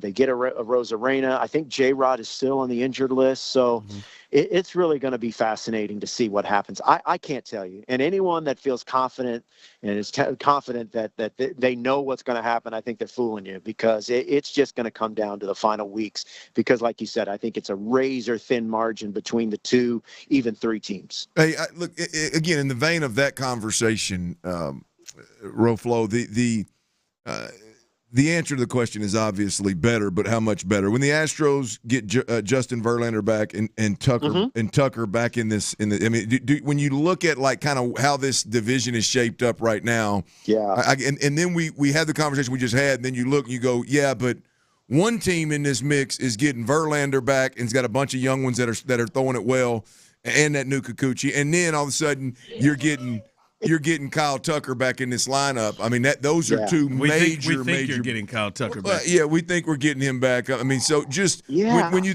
take that into consideration, I mean, what kind of shot in the arm is that going to be? We know they're going to be better, but how much better do you think this team gets when those guys are on the field? Well, I think from Verlander's perspective, they're desperate. So I think it's unfair to expect Justin Verlander to come in at his age after missing so much time and say, all right, JV, we're going to need 7 1/3, 10 punchies, 1 run. You know, no, I think it's wishful thinking to expect that right away from Verlander, or really even for the rest of this season, and maybe for his career, for however much longer he wants to pitch. But can he give them 5 2/3? 6 punch outs, 2 runs, 6 innings, 4 punch outs, 3 runs. Yeah. And you know what? They'll take that because they need it. As far as Kyle Tucker, again, like, can we expect him back? I mean, we don't know. I mean, the Astros are notoriously pretty tight-lipped when it comes to injuries and how the progress and things like that. I don't know, guys. Poor guy, he got injured early June, and here we are approaching mid-August. So we're kind of running out of time. And remember, guys, the other thing you have to consider, is that the minor league season comes to an end pretty soon. Maybe I mean, so they only play 138 games. So their calendar, you're running out of time where Kyle Tucker can go out on his rehab games. So it's going to be interesting to see what the timeline and how that all matches up. But to your point, they need him, guys. I mean, I wasn't watching, but did Jordan make a defensive miscue out there and left? Absolutely. Yeah. Well, it was a bonehead. It was a bonehead. Mean, look, Jordan, I think is a better defender and base runner, and he's more athletic than people give him credit for. But yeah, Ron, what he's paid to do is to mash and hit bombs in the DH spot. Thank you. They need Tucker playing right, figure out center field and figure out left field. So yeah, Jake Myers, they've figured out center field apparently. That's I mean, Jake Myers. Look, I mean, poor Chaz. He's just ridiculous. Man, I'm against Jake Myers. He's been going through it. He's been going through it all season, and Jake Myers has had some moments. Roflo. I mean, look, he's gonna have to play left field, right? I mean, you look at. I mean, I get the overall point, but you look when it matters the most. You look at the way this lineup is rolling right now. Yeah. I mean, Caratini hit a bomb today. I mean, Caratini is a bat that I don't know that they can treat as a day in, day out backup catcher, right? I mean, I like he's got to be that whole DH thing can't be just. I mean, I know I'd like for it to be, but it can't be just for Jordan Alvarez. When it matters, they got to get more bats in the lineup. Yeah, no doubt. I mean, and I want to make sure that I mean, Jordan. And Jordan has said he likes playing out there some, but I think we can agree that he's been out there probably more than what they would like. So yeah, you're right, and I'm with you. Look, at this point, this team needs runs, man. The runners in scoring position just oof. It has been dicey I feel like the last handful of games. But yeah, I mean, you're going to have to throw Caratini, put him in. So it's going to be interesting to see what happens over these next few weeks. You guys were talking about the offense real quick, real flow, because they didn't get a bat at the deadline, and there was talk of Diaz from the Rays trying to get there. Even with Tucker back healthy, do they have enough offense? So, I don't know. I really don't. When they're rolling. When they're getting knocks, I mean, they can hang with anyone, but sometimes they just, and maybe that's just nature of the game, right? Teams go through slump. I don't know, look, if Tucker comes back and he's Tucker, but like, again, this guy hasn't played in 2 months. Yeah. Now you're going to put him right in the thick of a playoff chase, maybe even a postseason. So, wow, it's, like I said, I don't know which direction it's going to be.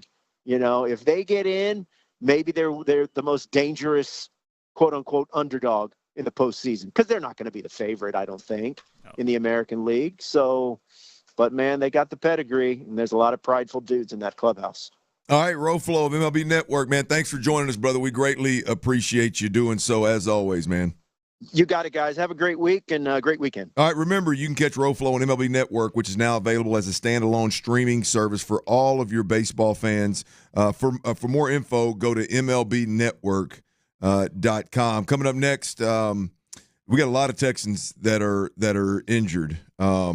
One of them that we know about, and we know why. Nico Autry, he got popped for PEDs and is out 6 games. There's one guy. I played with his pops. I'll give you a hint. There's one guy that has stood out throughout all of camp, not just for a couple of days, but through all of camp. We'll discuss who that is and hear from defensive coordinator Matt Burke on that specific player, as well as that long list of players that are out. Who you chomping at the bit to see? Who you chomping at the bit to see? We'll cuss and discuss next. Before we do that, though, got to tell you about Generator Supercenter. This is a big-time opportunity, y'all.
retailer.com.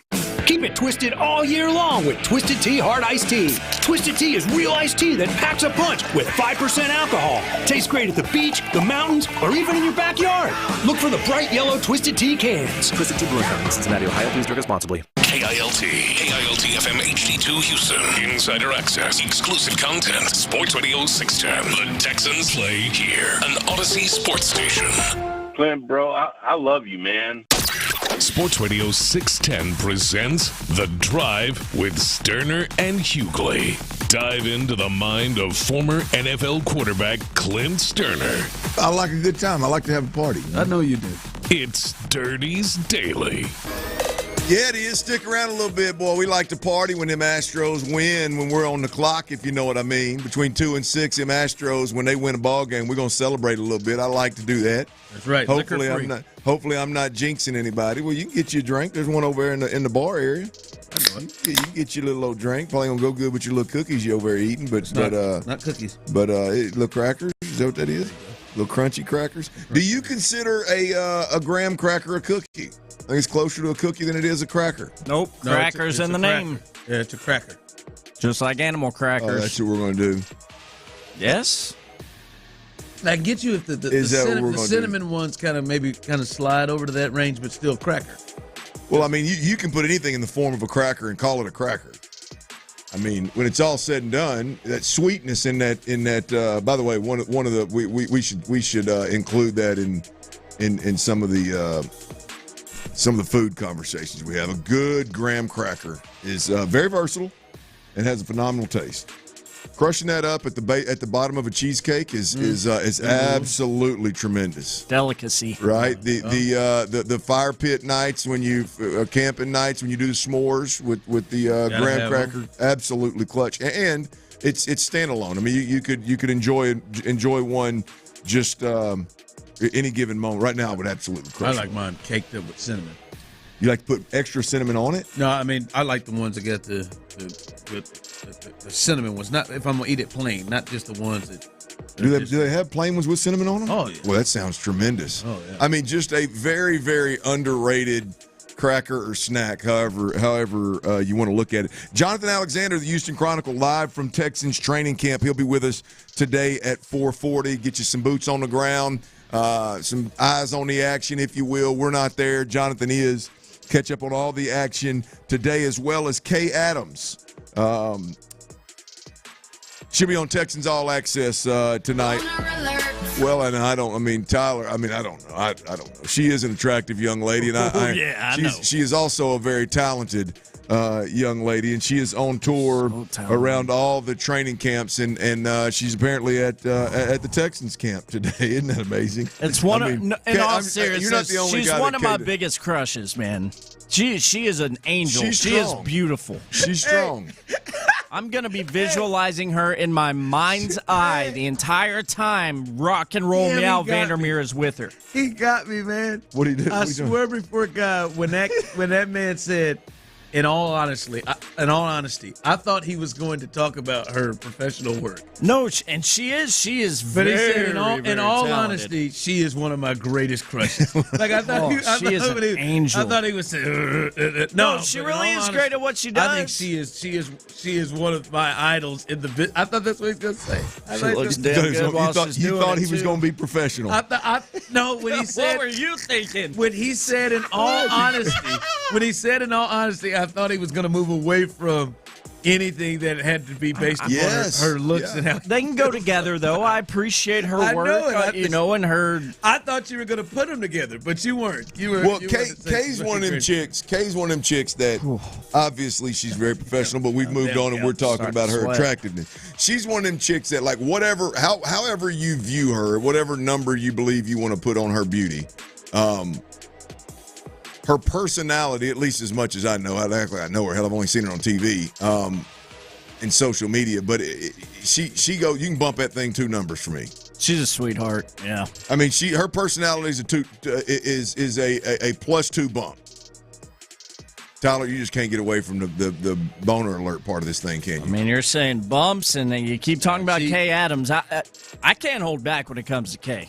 Geez, she read it's like he's sweating a little bit. Put her on the list. No, it feels like it warmed up in this producer booth. There's about 3 or 4. Your blood started flowing a little bit. I mean, I guess it may have. Nonetheless, you need to stay plugged in. Point is, you need to stay plugged in right here, Sports Radio 610, because we got Jonathan Alexander straight out of Cleveland. She's comfortable in any look. That's absolutely. She can make out jeans and a T-shirt with the glasses. Yes, glam it up. Whatever. Feels like you could get a beer with her, man. The jeans and the wife beater is just a very, very strong look, and she does it in a professional spot every day, damn near. Kay Adams, Texans All Access, Mark Vandermeer. Stay plugged in right here to Sports Radio 610. Ron, we've got a ton of guys. You've ran down the list a couple times today. We've got a ton of guys that are out of camp today, and really the more concerning part of it is you've got guys that have been out, not the ones that have been out for weeks at a time, not the ones Diggs that's just missed a day today. This is the first day, by the way, that Stephon Diggs I think has missed a training camp, but not those. It's the guys that have been 2-3 days while they're working in Cleveland that haven't played. There's a long laundry list, and what I want to do is I want to get to that list here shortly, Ron, of just guys in general that we're not going to be able to see play Friday. We know we got a pretty good suspicion that we're not going to see them play. Which one of those guys are you chomping at the bit that you want to see? But before we get there, there's one guy that we know is not going to play. Could play, but we know is not going to play, and that is Danico Autry. He was going to be a big part of what the Texans do up front. Very versatile player, one of the most versatile players in all of football, all of the NFL. Inside, being able to play inside defensive tackle and outside defensive end. Had 11 and a half sacks last year. This is a guy the Texans were leaning into in a big way at a spot of need at that interior defensive line position. He got popped for PEDs, is out for the first 6 games. And Ron, that is a big concern, obviously. But there's one guy at camp that I think has stood out. By the way, is not on the list of guys that has set out of practice. Not on the list of guys that is not going to play. We should see him Friday. I expect to see him Friday. One guy that they acquired this year, and I'll be honest, he's a veteran. Had he not been a guy that I played with his pops, I don't know that it would have been much of a conversation. Veteran, I think he's his 9th year in the league, I think I heard. But boy, has he stood out in training camp. And he was, to be fair, before the Danico Autry news came out, Mario Edwards Jr. was already jumping on the scene. He was already the one defensive lineman, that interior defensive lineman, that was jumping off the practice field for us, Ron. And if you don't believe us, here's the defensive coordinator for the Houston Texans, Matt Burke, in what he's seen. And he talks about a couple of guys here, but Mario Edwards Jr. is the surprise, and Mario Edwards Jr. is the one that I think has jumped off the field for most of us out there, more so than the others. But here's Matt Burke, defensive coordinator. Mario's been a revelation. I think he's just been super explosive. He's probably adapted or taken to the techniques probably better than anyone in the short time that we've had. So sometimes it takes a while for guys to go from, especially a 9-year vet or whatever he is, from a read or different types or like different alignments to really consistently buy in to an attack technique that we ask him to play. He's probably adapted better than anyone in such a short time. So explosive athlete. Yeah, I joke with him like, man, if you were in this front for your whole career, I mean, it's hard to knock a 10-year career. So I'm not saying he hasn't a great one, but it's fun to see him sort of come to growth in this for sure. That's promising, Ron. I mean, look, we've seen it, and we don't go back and watch the film of practice, but I mean, we've seen it, and you're like, damn, this dude's jumping off the field. To hear the coach go out there and have such rave reviews of Mario Edwards, that's big time. And it's going to be huge because the first 6 games of this season, you're going to need that. You think he's the guy that is going to be most likely to replace the presence of Autry? Oh, I don't know how he's not, Ron, at this point. I mean, obviously they're going to have a rotation, but you think he kind of slides into? Well, I mean, we've seen that rotation. When you look at Tim Settle and you look at Fatukasi, Foley, when you look at those guys, they ain't moving built like, nor are they moving with the quickness and the violence that Mario Edwards brings to the table. I may be wrong when it comes Sunday. I could be dead ass wrong. Maybe Tim Settle and Foley are guys that just turn it on when the lights are out there. But right now, there is nobody even remotely close to John. I mean, I'll argue that Davis has flashed in the practices that I've seen. I'll say Khalil Davis has flashed more than anybody else, not named Mario Edwards. I'm talking about interior defensive line now, at a spot of need, a spot of concern. Because he's the one that I thought maybe the one that kind of slides in. Khalil Davis, yeah, because he played last year and showed some flashes, and has kind of done so in camp. But they are speaking glowingly about Mario Edwards Jr. and about what he's done. Look, Mario Edwards Jr., did I tell you I played with his pops? 015, and he's jumped. He has jumped. He's jumped off. We need to get him on, man. What do y'all boys think? We'll try with Mario Edwards Jr.? I'll take any player. But we'll get a little Mario Edwards Jr. on here. I'll take a backup quarterback. I'll take Kendrick Green. I'll take anybody. Tiny. I don't know. What is it like, that player? No, we ain't talking about no Kendrick Green. We're talking about Mario Edwards Jr. I'll take Mario Edwards Jr. We'll work on that. Hold on. I'll text Pops. I'll text Pops, man, and say, man, can I get a solid? Ooh, yeah, you got a relationship. Can I get a solid? All right, there's obviously Danico Autry is on that list of guys that aren't playing this week. And we don't know for sure who is or isn't playing, but right now, guys that did not practice today: Titus Howard, Stephon Diggs, Kendrick Green, Dieter Iceland, Kamari Lassiter, Jeff Okuda, Will Anderson Jr., Brevin Jordan, Charlie Heck, Desmond King, Joe Mixon. Damn, I didn't know this list was this long. Tim Settle Jr., Tegan Quatoriano, Noah Brown, Christian Harris, Danico Autry, and Laramie Tunsil. Now, look, there's some of those guys that we've seen play in a Texans uniform. There's some of these guys that I'm not real anxious to see play in a Texans uniform. I think they're going to be good players, but I'm just not I'm not over the top excited. Ron, if I had to pick one guy on that list, for me right now that I'm chomping at the bit to see in a Texans uniform, you could probably guess this, but it's Joe Mixon. And I know Joe's one of the guys. He's not one of the guys that just missed a handful of days. Joe Mixon's one of the guys. Hell, he ain't practiced but a handful of days, 2 or 3 to be exact. But man, I am just. It's been a long time, man, since and look, I know this is my opinion, and I know a lot of people don't agree. But for me, it's been a long time since we've seen this caliber back in a Texans uniform. No, I think that's fair. I mean, that caliber back since Foster is probably fair. That caliber back in that San Francisco, Bobby Slowick's version of that San Francisco offense, man. That could really. I mean, I'm just stoked about that. So Joe Mixon on this short list or long list of guys that did not practice today and probably are not going to play Friday. I'd go Joe Mixon. Who say you? Yeah, for me, I know. I'm pretty certain I know what Joe Mixon is about. I don't know what Kamari Lassiter is about. At least in a game setting, and it's still going to be probably middle of the year to know exactly what he's about. Yeah. And Clint, I mean, between him, we saw Kenyon Green play last week, so we got that out the way. I think him and Dameon Pierce, to me, Clint, are the two guys coming in the game. Now, I know Damien's not on this injured list, and we expect to see him a lot. But just not just from that injured list or the guys that didn't practice today. Overall, Kamari Lassiter and Dameon Pierce are the two guys that I really want to see, because there's some maybe some newness with this. And with Kamari Lassiter, we just haven't seen him play an NFL game, whether preseason or not. He's done a lot of practice where there's he's got to know some of these guys, some of the routes and things like that. I want to see him play against other teams. So to me, Kamari Lassiter is big because he is going to be vital. He is a starting corner that teams are going to attack because of who's on the other side. And the more and more he gets out there in game settings, as Mike Tomlin said earlier, this is the closest thing to a game setting. That's something I want to see. Yeah, it doesn't look like we're going to see him this week, obviously, but I'm with you there. I mean, I think he is definitely one of the top ones that I'm anxious to see. Nothing has changed for me in a sense of I still think there's a stiffness there that makes the handing of the job to and the treating like a starter from OTAs very, very interesting to me. I love it. I love it.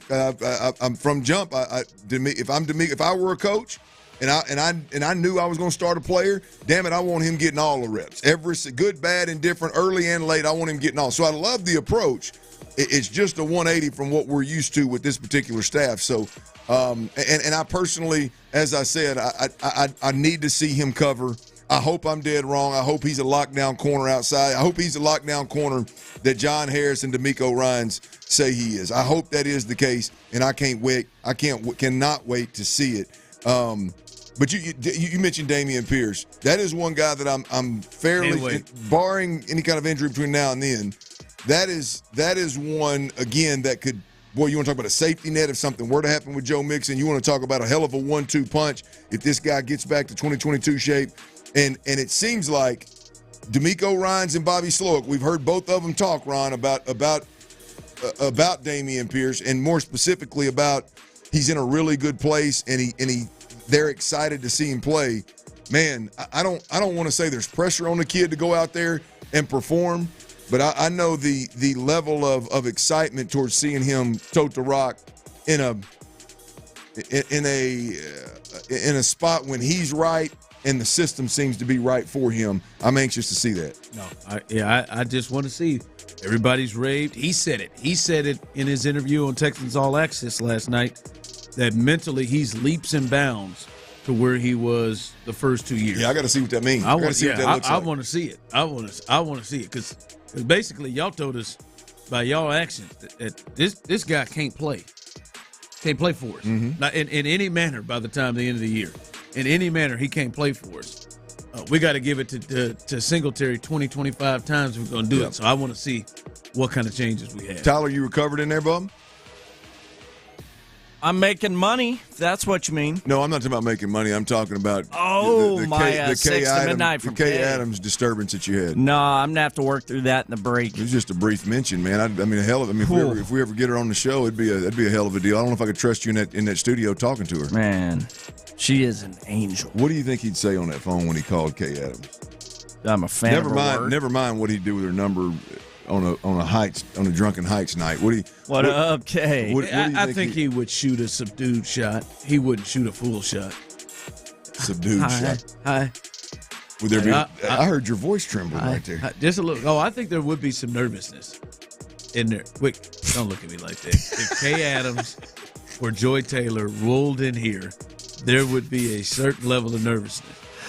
I don't even know what that feels like, bro. I might fart. Damn, Tyler. I might squeeze one out. Yeah, okay. If Joy walked, let me stop.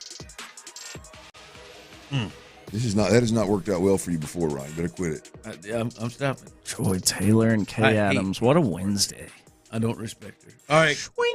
Coming up, Ryan Presley is in the game, and luckily for him, he's given up a double to open up the inning, and then a absolute missile hit straight to Jake Myers, who didn't have to move, luckily, for the Astros.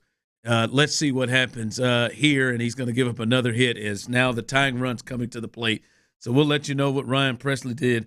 And I think we may have a player who is pushing to get some playing time for the Astros. That's coming up next. All right, let's talk about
A free Odyssey app. Houston's sports leader. Sports Radio 610. Sports Radio 610 presents The Drive with Stoerner and Hughley.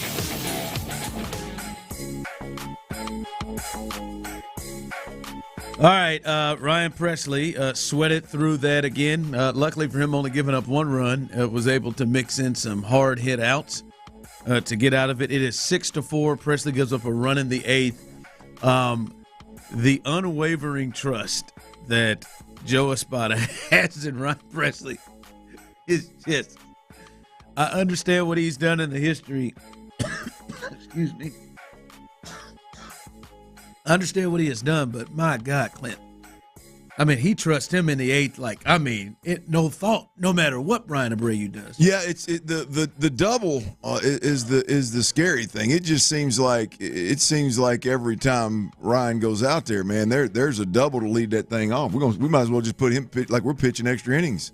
Hell, there's a guy starts out on second. It seems like every damn time. He this year gets squared up like I have never seen Ryan Presley get squared up. Hopefully he's a slow starter.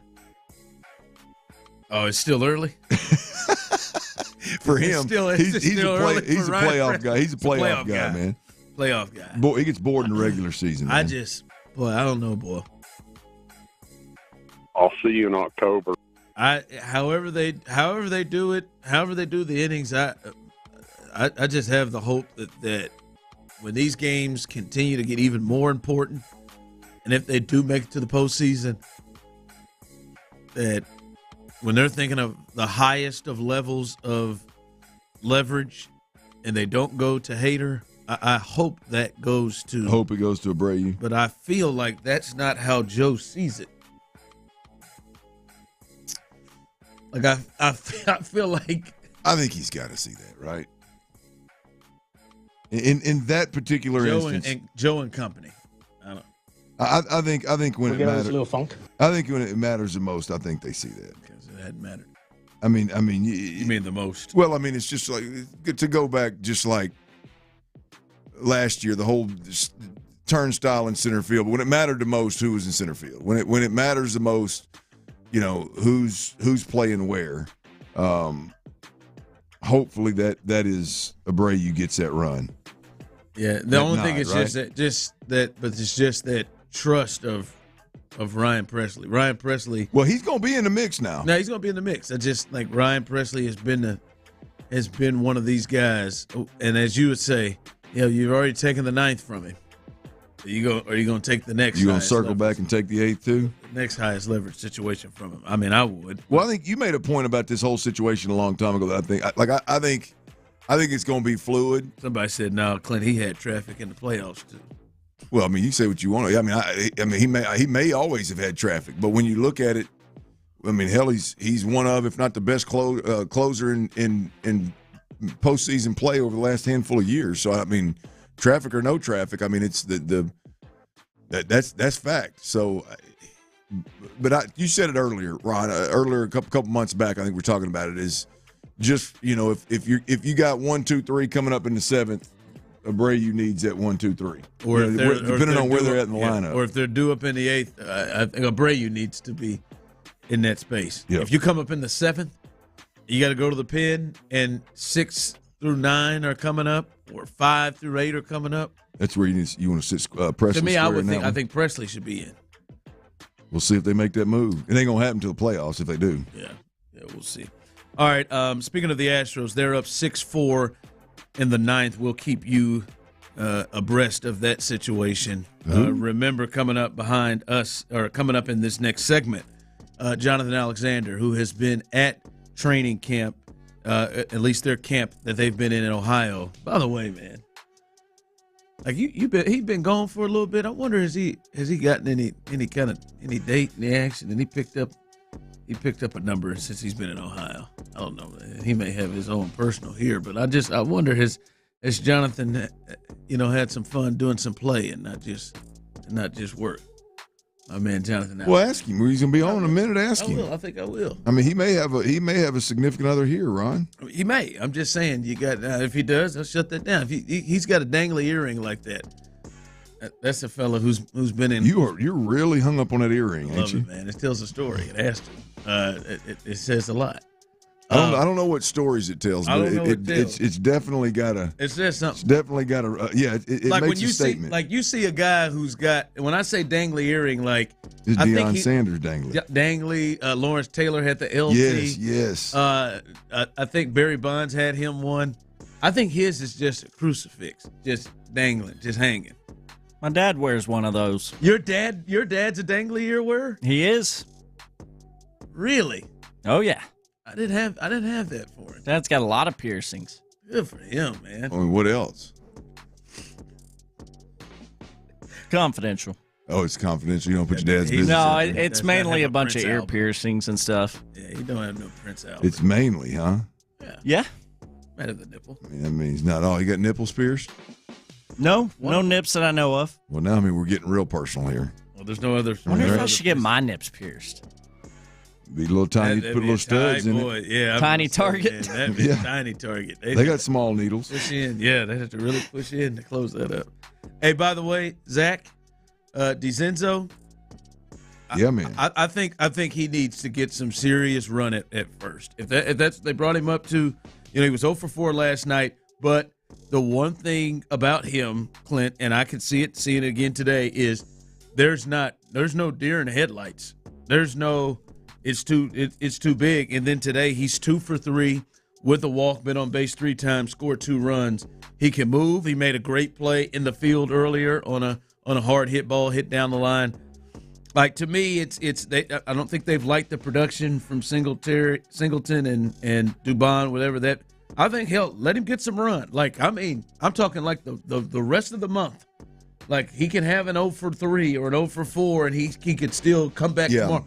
I think give him the rest of the month. I like the early signs of what I'm seeing from him. Well, look, I mean, my hope doesn't change just because it's a first baseman and he's the next guy up. I mean, you know me, and I can only imagine how difficult it is at that level of baseball. But just baseball in general, man, it's hard to get in a rhythm if it's an every other day or every third day type of deal for a hitter. So it just makes sense that if this is the route you're gonna go, if you're not happy with the guys that you have, it just makes sense that you throw these guys out there and you allow them to make mistakes. You allow them to struggle. You allow them the time to get into some level of rhythm and see what they're all about. Yeah, he looked really good.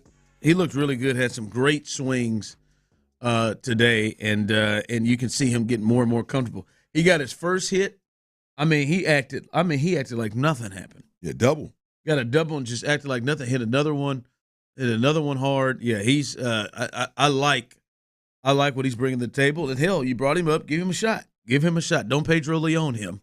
Well, I don't know the next time Pedro's going to play, but give him a shot. Give him a run. All right, Jonathan Alexander of the Houston Chronicle will join us. We'll get his thoughts of camp today, what he saw today before they have this preseason game on Friday. Jonathan Alexander of the Houston Chronicle joins us coming up next. All right, know this. If you've got big, beautiful, valuable trees on your property, they are the second most valuable asset on that property, second only to your home. And those big, beautiful, valuable trees, they need regular attention to survive. Now, look, that regular attention, it comes in the form of basic trimming and pruning.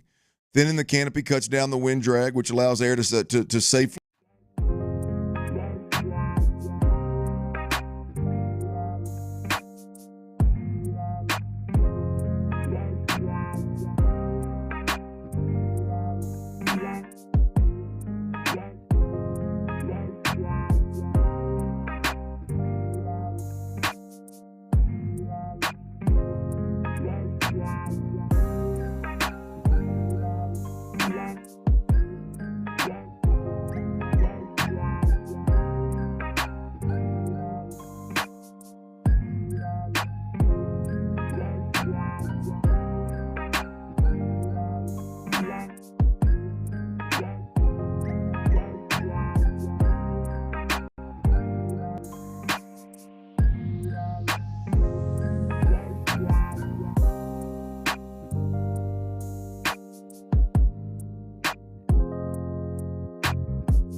End September 30th. Rules. Tide.com/scholarship/official rules. Live from the Twin Peaks studios, Sports Radio 610 presents The Drive with Stoerner and Hughley. Astros do come away with the dub. We'll celebrate that here in a bit. They went 6-4 behind Oda Yusei Kikuchi. Kikuchi gets the win. That new, as you would say, that new Kikuchi has been big time. That new H-Town Kikuchi is good, y'all. Yeah, it's been it's been big for the Astros. He's now 2-0 in his 2 starts. High strikeout numbers. Another 8 strikeouts in 5 2/3 innings today. So big for. I love Kikuchi! Yeah, one more time. Let me get that one more time. I love Kikuchi! There it is. There it is. What you thinking about right now? Huh? What makes it? What do you think about whenever you hear that? Good performance. Able to hit all the corners. Hell good yeah. Fastball changeup combination. Good ass Kikuchi on a Wednesday. Kikuchi. Well, speaking of good Kikuchi, hump day for nothing. Jonathan Alexander joins us, the Houston Chronicle, who's been out in Ohio. How long you been out in Ohio? What? 5, 6, 7 days you've been out there? It's been over a week, ain't it? It feels that way. Feels like forever. It's been about 6 or 7 days. 6, 7 days, man. I know you didn't fall into a drink somewhere and met you a nice little young lady somewhere. But no, man. Yeah. I got a lady at the house who might be listening to this, so I just want to keep it that way. Damn, man. I was Ron trying to piss off our guests.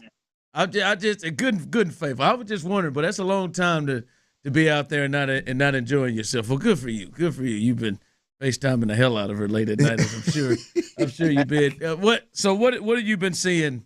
What did you see today as they get ready for the Steelers coming up? I know we saw a lot of people not participating in practice today. What did you see today? Yeah, quite a few people were missing, including Stephon Diggs and Titus Howard, who both suffered injuries in Tuesday's practice. And today was more of a little bit of walkthrough. So usually during the regular season, if players don't play in walkthrough, and that means they might not play. So I'd expect, even though the Texans are going to play, their starters, a good bit of them won't play, including Kamari Lassiter, who hadn't played all week, Will Anderson Jr., Diggs and Howard, I think probably won't play, particularly Howard, and a few other starters and key players like Tim Settle and Jeff Okudah.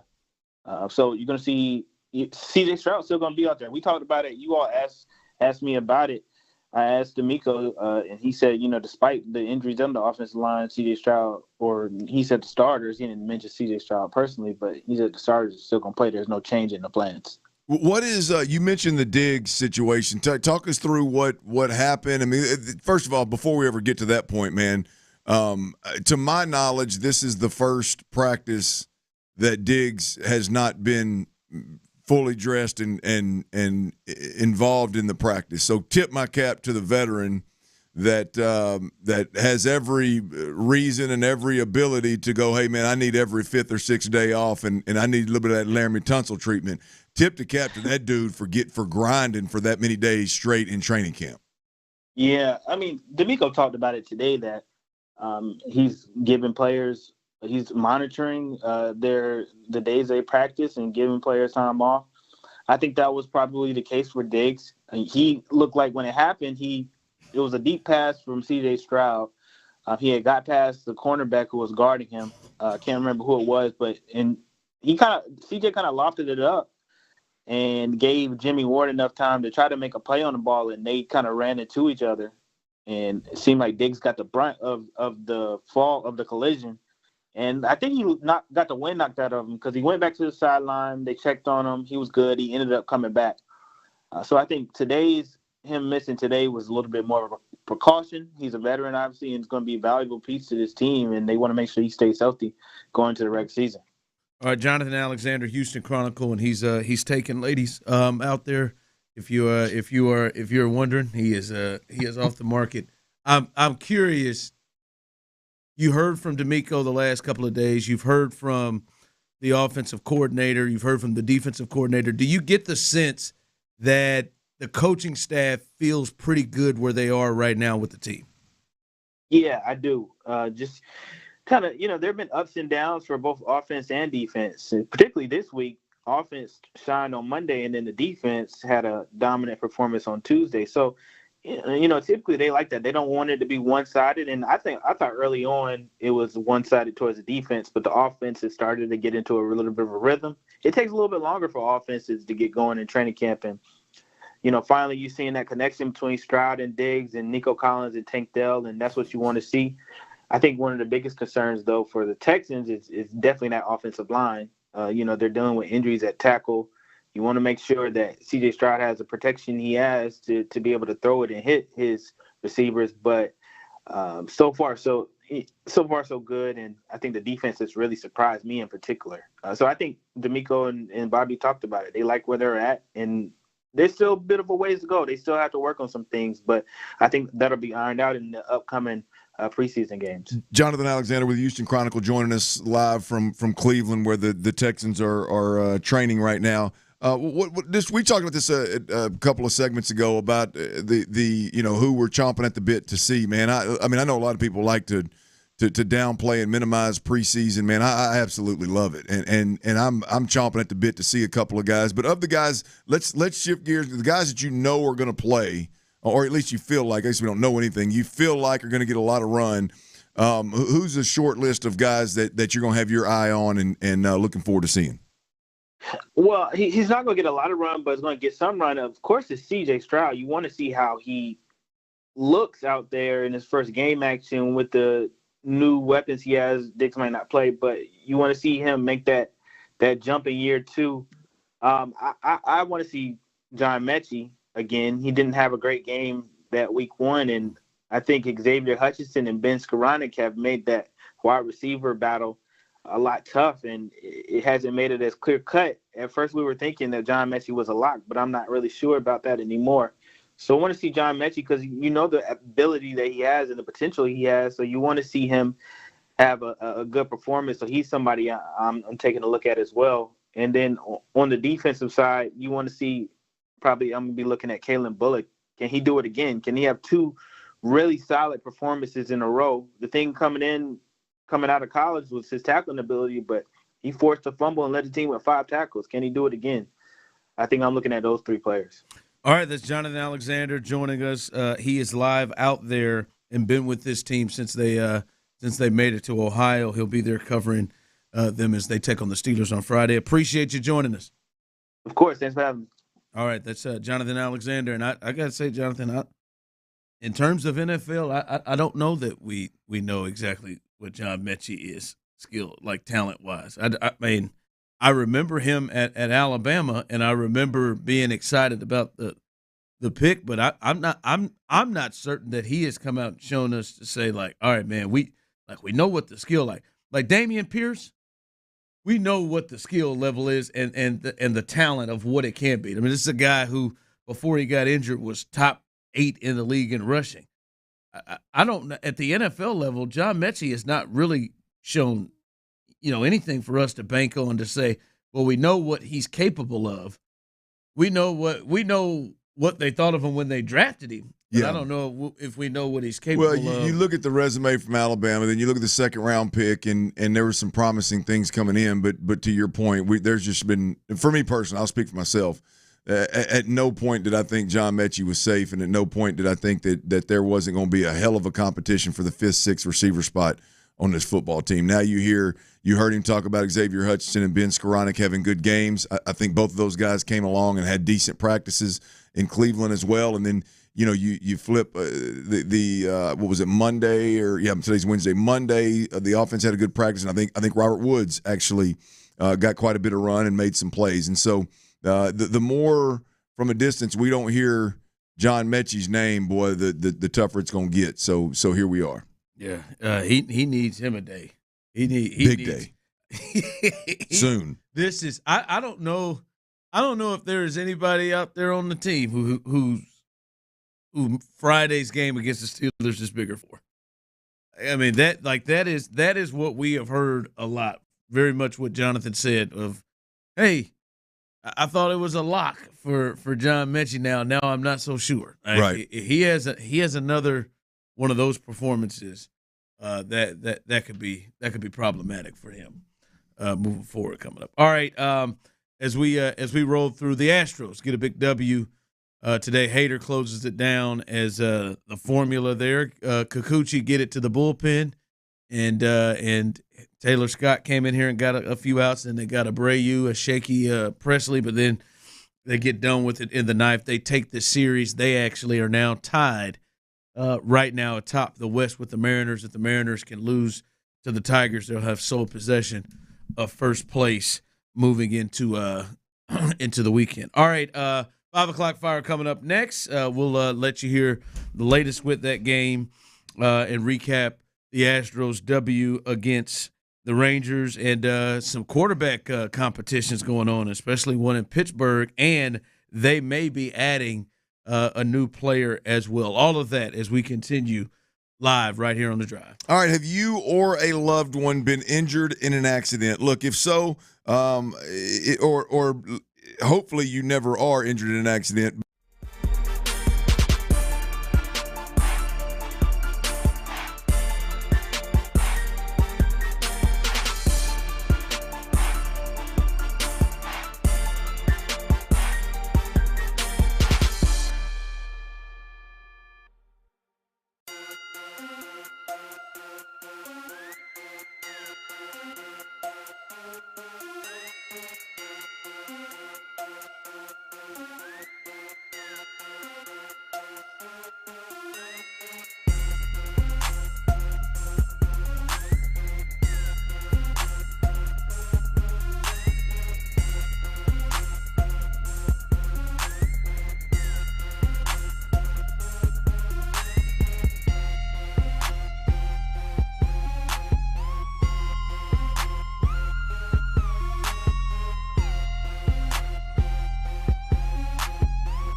Content, Sports Radio 610. The Texans play here. An Odyssey sports station.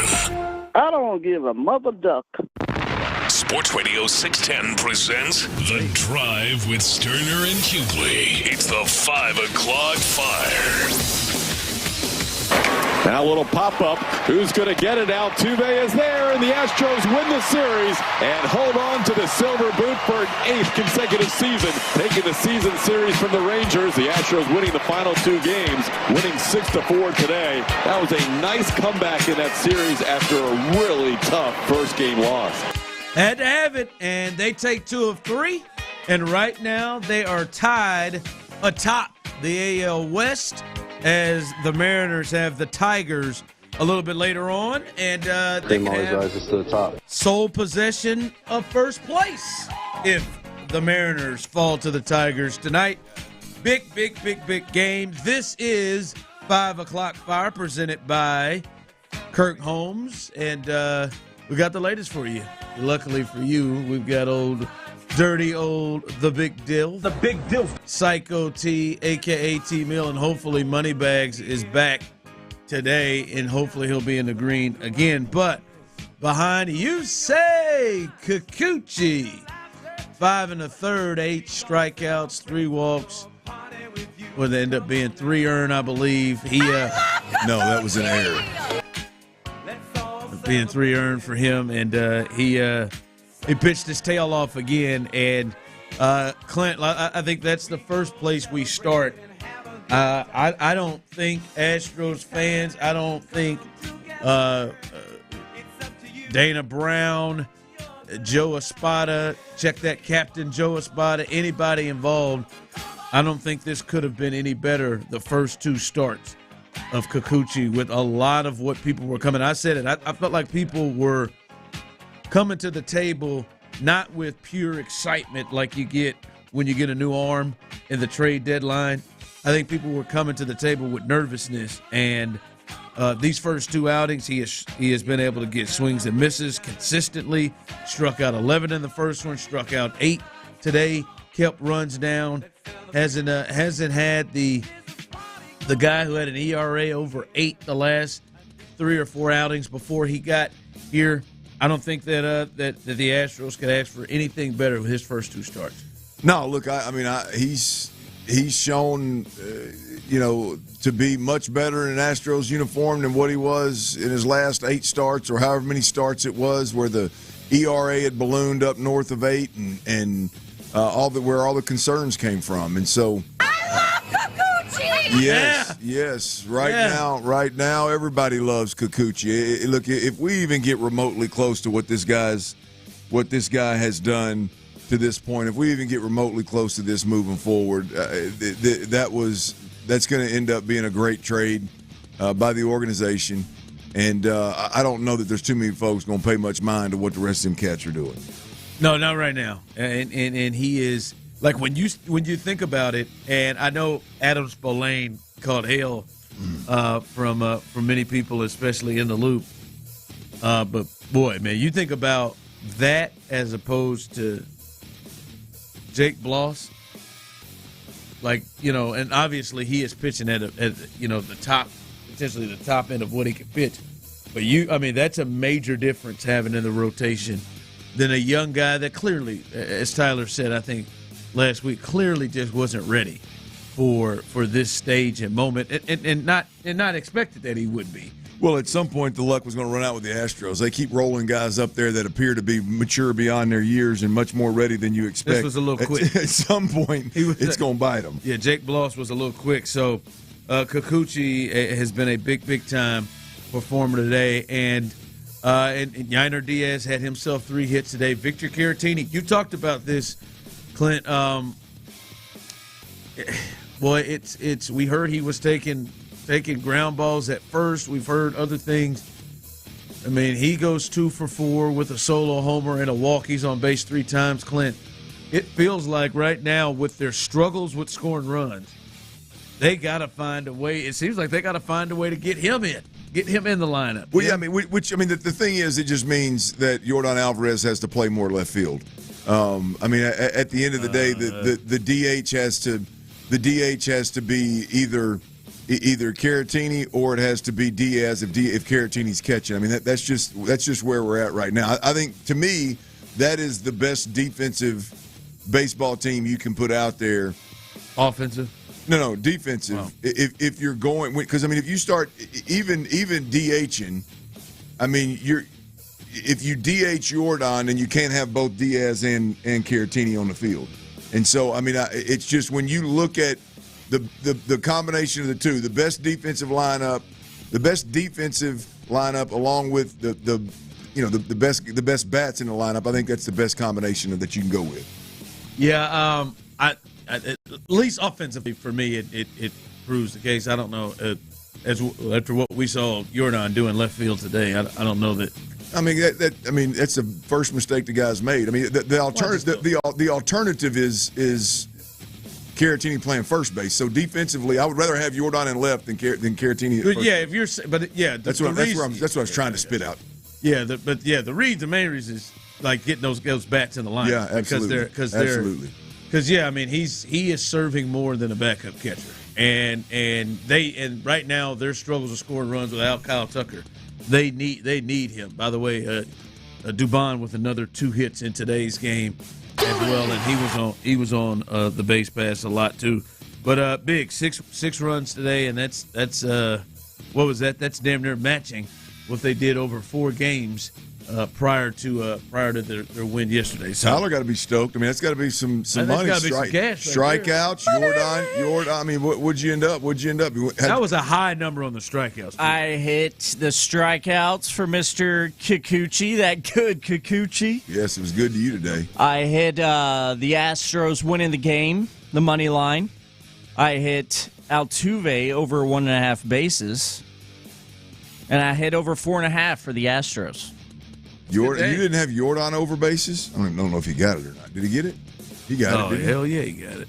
Oh, yeah, he hit the bomb. He hit the bomb. Him and Caratini both hit bombs. Yeah, they both hit bombs, yeah. Oh, yeah, you got it. So I can't believe you didn't have that one, Tyler. He said he usually it's a given, man. And scratch that, actually. The one bet I did not hit was that Altuve bases. He only had one. So, but green, in the green, 2 days in a row. There you go. Just keep it going. See there, Ron, if he quit, he'd never be back in the green, man. Yeah. Just ain't got no quit in me. Yeah, he should have some. Just hope you survive August, man. You should have some quit in you. Yeah. Well, they got Boston next. I'm sure you're going to go hard in the paint there. But Astros, big W today as they're able to defeat the Rangers and win that series and continue to keep distance between them and the Rangers. I think the Rangers now 5.5 back of the Astros, which, if you heard from Robert Flores, who we had on earlier, he said he wouldn't quite close the door on the Rangers yet, but this is the type of distance you need to create. And congratulations. They win the silver boot for the 8th straight year over the Rangers. I'm faded as hell right now. 5 o'clock fire.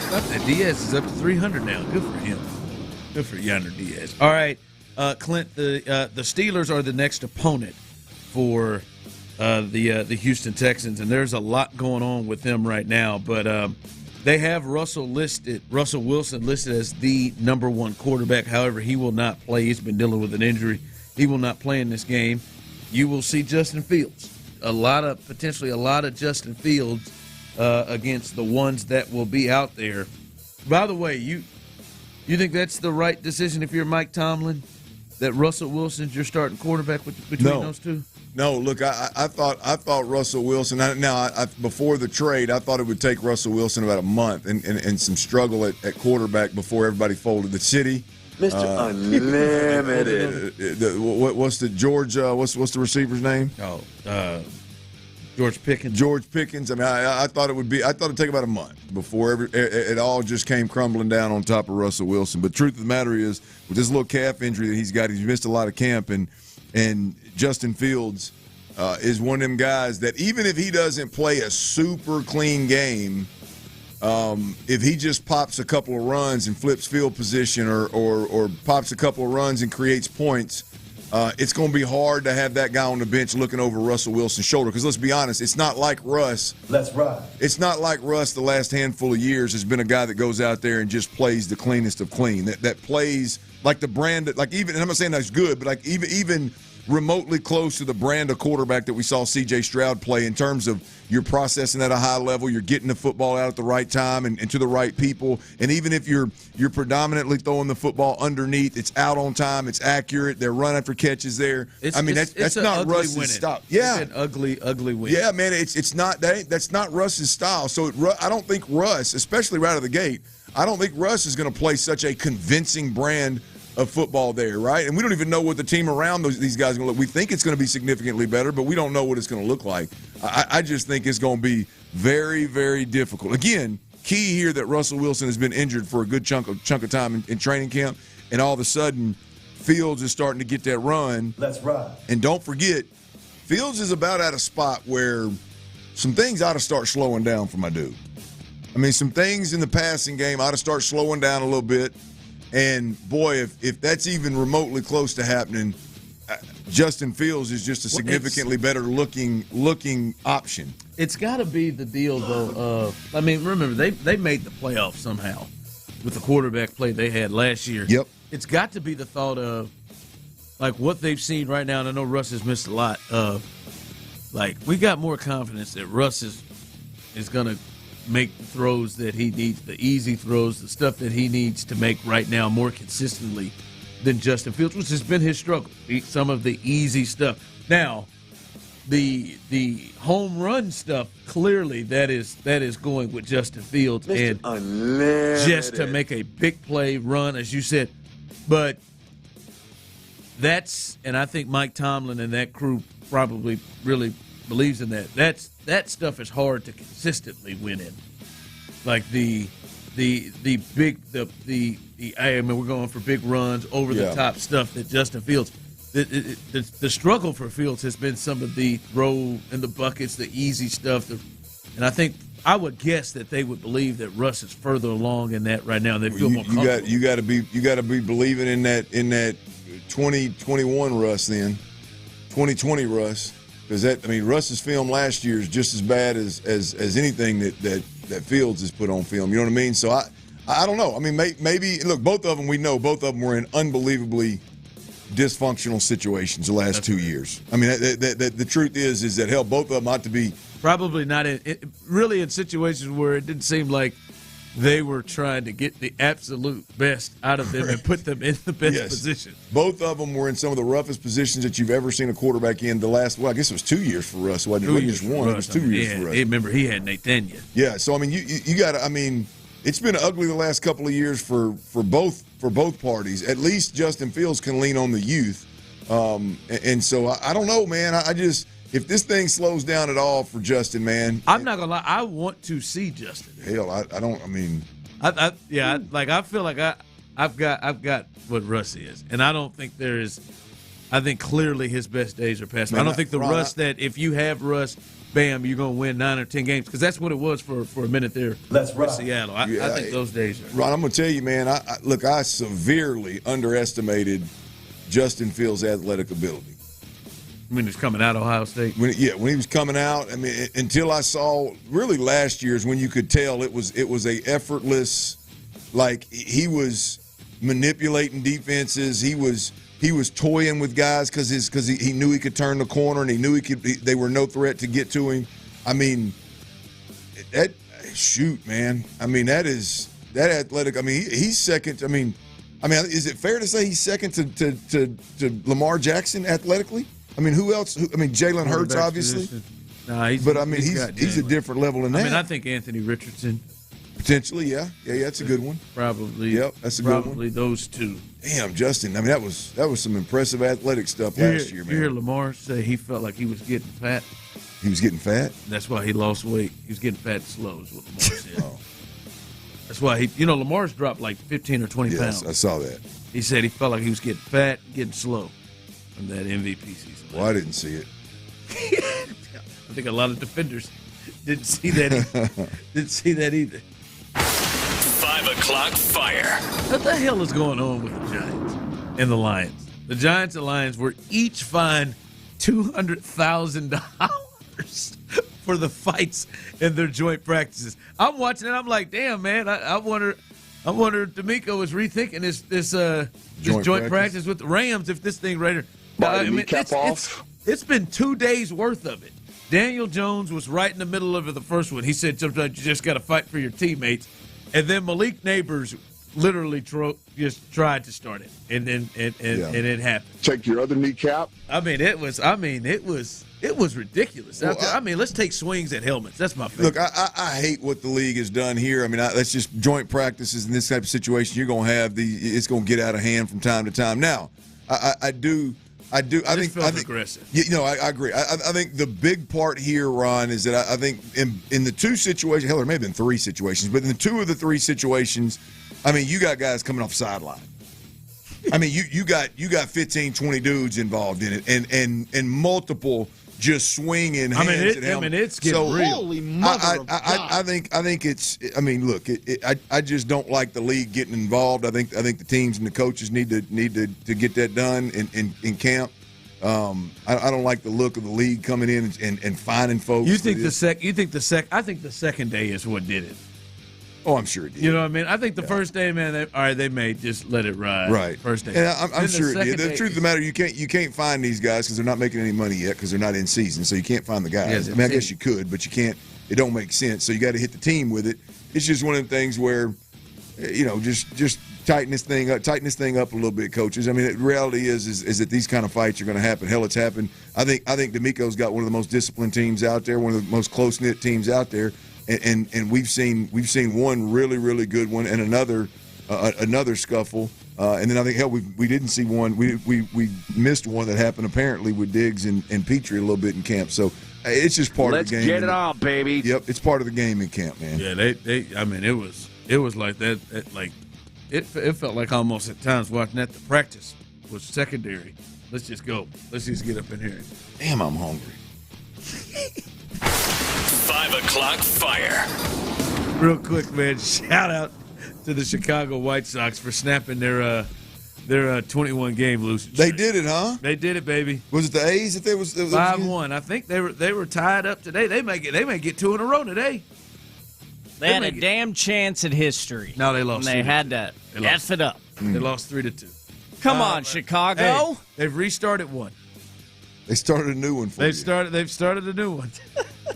Will they be on a losing streak when they see the Astros in mid-August? Will they be on another? They've got two losing streaks of 14 games plus this season, 2 separate ones. Which means they got a 14 game and a 21 game.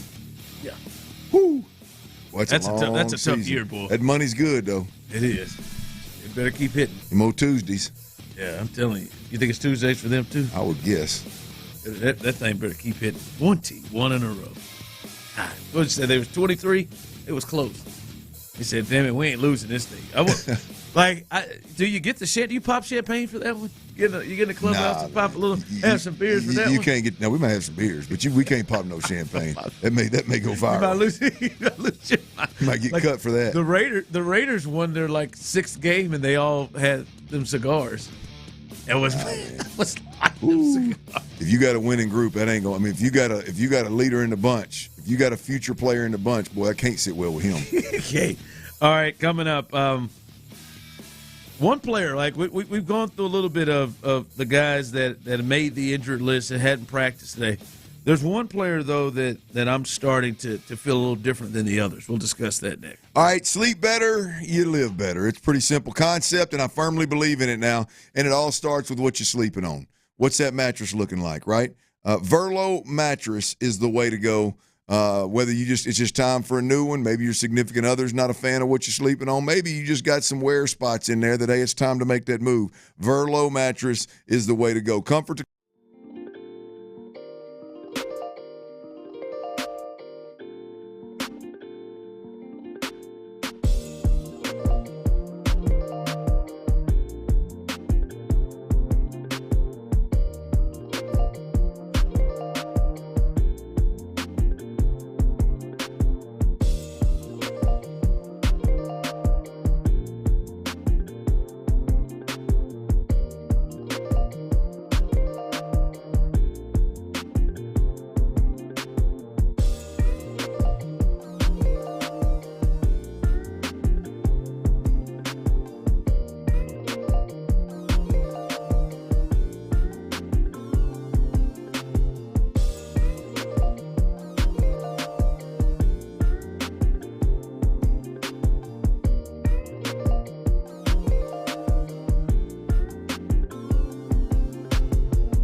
conversation. Houston's sports leader. Sports Radio 610. Sports Radio 610 presents The Drive with Stoerner and Hughley.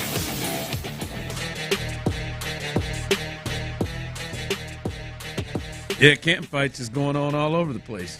My man, they were at a Seahawks camp, and just Tom Pelissero and them just sitting there doing a hit. And in the background, DK Metcalf is ripping off a teammate's helmet as they getting into it. It's that time, baby. You said, "Wow, dude!" We're getting to that space where they want to start. They get tired of it. They're ready to go. They tired of camp and this heat. People's fuses are just a bit short. It's a couple things, right? Is the timing in camp it's that time where guys are tired, and then you inject the workouts with other teams, right? The joint practices, and you've always got, you get used to guys kind of brother-in-law in camp. Just not necessarily, or the moves, what's up, and you can kind of communicate it, and it's not all go balls to the wall. Well, then you get in a joint practice, and some guys, if not hopefully the majority of them, are going hard, and guys don't appreciate it, especially when you get deep into that first practice, or maybe even the second practice. You know who those guys are, so you start kind of looking sideways at them. And so whether it's time in camp, these guys got to be 15, 16 practices in the camp, or it's just simply, hey, man, it's a practice, bro. What the hell's going on here? What are we doing? You trying to make the team today on me kind of deal? So, it's not a surprise that we're starting to see more and more scuffles in camp. Yeah, they need this season to hurry up and get going here. At least some preseason games. Well, that's coming up on Friday. And listen, we talked about it earlier, the list of guys that didn't practice today. It's lengthy. A lot of starters, like the headliners, Titus Howard, Stephon Diggs, Kamari Lassiter, they didn't practice. Will Anderson Jr. didn't practice. Joe Mixon didn't practice again. Laramie Tunsil didn't practice. And I'll say, Clint, especially when it comes to the season, we've seen a lot of these guys. You can tell that for them, like these injuries, they're going to be ready. Hell, I think probably for the next preseason game that'll be an NRG. Right. Not let alone be ready for the season. Clint, I'm not there yet. But, fellas, I'm about a week away from, all right, hey, for real, what's going on with Christian Harris? Like, we ain't seen him. Like, that's my thing is everybody else on here, we've either seen in pads or seen on the practice field. Like, I can watch what Laramie Tunsil has been doing, pushing a sled 50 yards, up and down on his knees on the side. I can look at him and think, I know what he's recovering from is a knee scope. That cat's going to be ready by early September. Yeah, he'll be all right. You can see that. Joe Mixon, not just running up and down with his teammates, but he also was running and saw him at full speed on the other field. He's going to be ready by, if not next week, going to be ready damn sure by the season. And we've seen a lot of these other guys. Now, I don't know what's going on with Kamari Lassiter.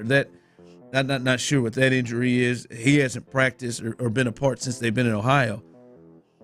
But we haven't seen Christian Harris. Like, not even on the sideline. Almost as if they don't want you to see him move or whatever. That's the one to me that, not yet, but I'm about a week away, Clint, because that'll be, if they finish their second preseason game and he's not even out on the field, he's not practicing, that to me is when I'll start to wonder. And I think a big part of that, Clint, is, one, because I think he has a chance to have a special season and be a big-time contributor on that defense. And two, it is you start to get a little nervous on what comes behind him. You start to get a little nervous on if this is something where he has to potentially miss any time, him or Zero, that there's going to be some problems potentially with guys behind him. Yeah, look, I mean, we're still actually over a month, right? I mean, at this point in time, it's over a month. I mean, we don't have. We open the season September the 8th, Texans Colts at 12 p.m. in Indy, right? I mean, so we're still a month and a day out from that first game. But we've talked about it. I mean, it's never been more prevalent of a conversation in our world than whether we're talking baseball or football and the ramp-up period. COVID, there was the ramp-up period became this big deal. Now, maybe it always was a big deal. I don't remember it being such a big deal. Just go to camp and get ready and let's ride. But now we need X number of days ramp-up period to get our body right so we can avoid injury and get through a season and all that kind of stuff. So ramp-up period is what you look at for these guys, Laramie Tunsil included. But Christian Harris, to your point, is one that it doesn't even appear that he's working the way that these other guys are working. Yeah, at least they don't feel comfortable him working out in front of everybody, right?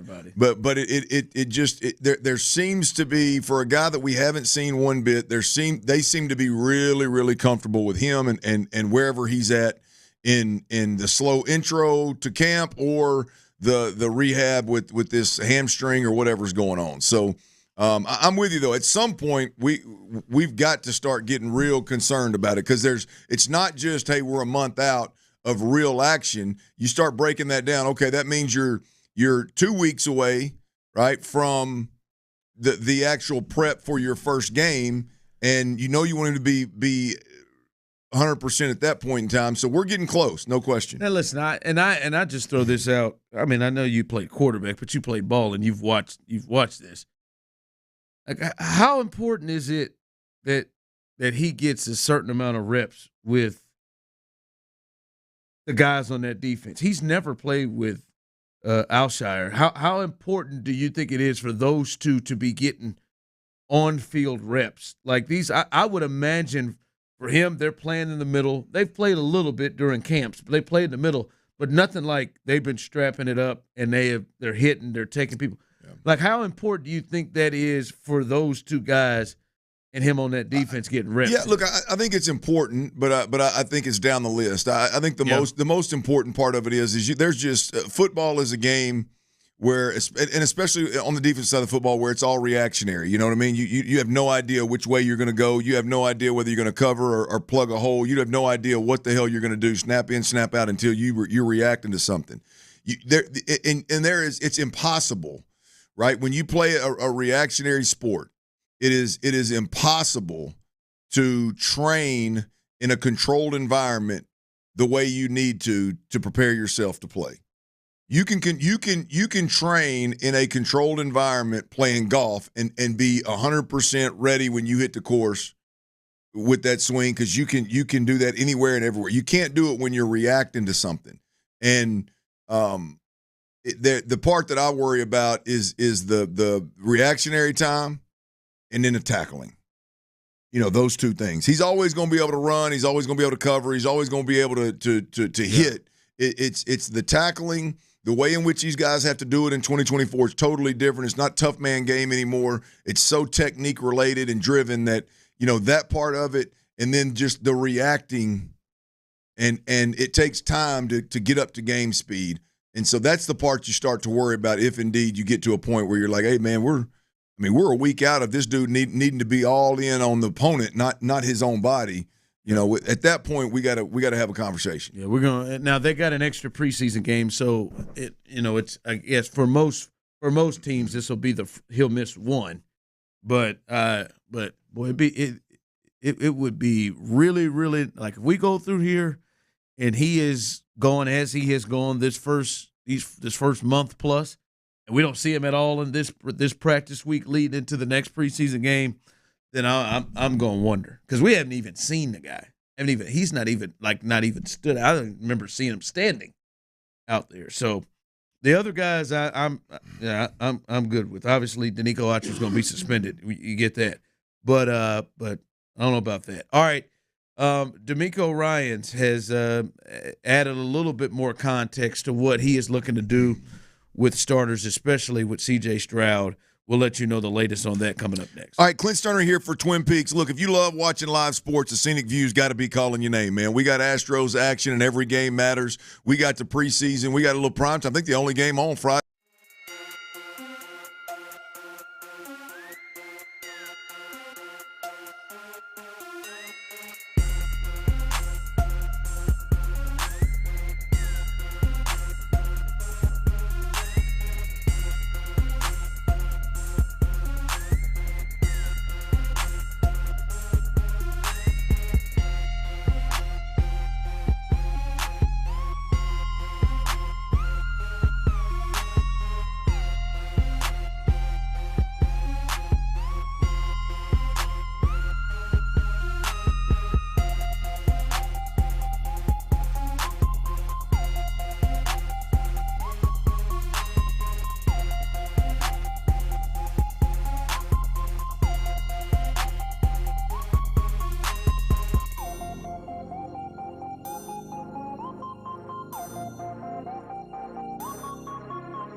State Farm, Bloomington, Illinois. Live from the Twin Peaks studios, Sports Radio 610 presents The Drive with Stoerner and Hughley. Big day for two new Astros. Zach DeZenzo, 2 for 3 and a walk. Got his first hit. It was a double. Got another hit, 2 really good swings.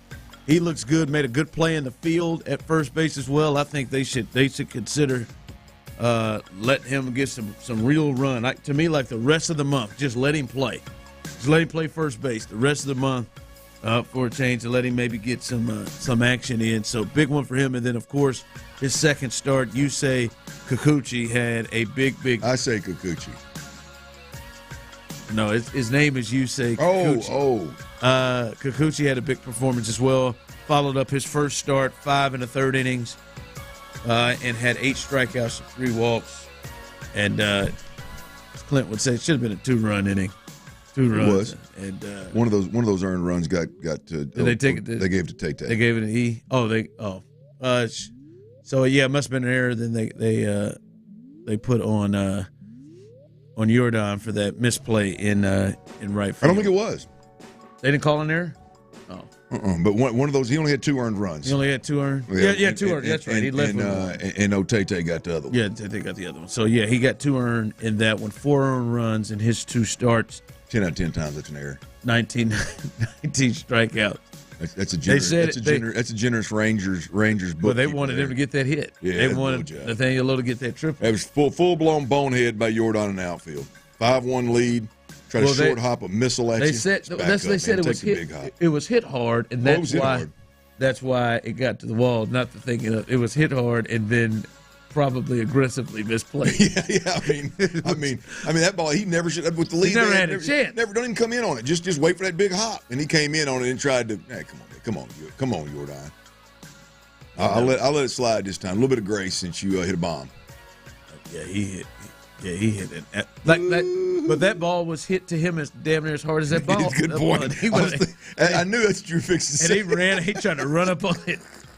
Like, what do you think he was thinking? That's my issues with him on the base paths and out there. You know you're ginger, and now and I don't mean hair. You know you're ginger, and he gonna make every play. He's gonna try. Remember that wall cut him in half last year? Yes. Oh no, I remember the one in Atlanta. Was that one in Atlanta cut him? He tried to run through Jeremy Pena. Then they drug him off that golf cart. So yeah, he's gonna try to make every single play. Slide and catch. He likes it. He likes that thing. So that is the latest there. They win 6-4. Take that series. They now are in first place, tied with the Mariners. The Mariners have a game against the Tigers tonight. If they win. If they lose that game, the Astros will take over sole possession of first place in the AL West. And this was a big series because they've kind of created a little bit of separation with them and the Rangers. They're 5.5 up on the Texas Rangers. Did you get something to eat with your hungry ass? I got me a little something to eat. Got me that old hamburger patty in there. Did you hear that, Tyler? I stole somebody's string cheese. Oh, need a little snack, bud. You hear me? Did it again. Little afternoon snack to get you through the show, bud. Yeah, man. I was. He said I stole somebody's string cheese.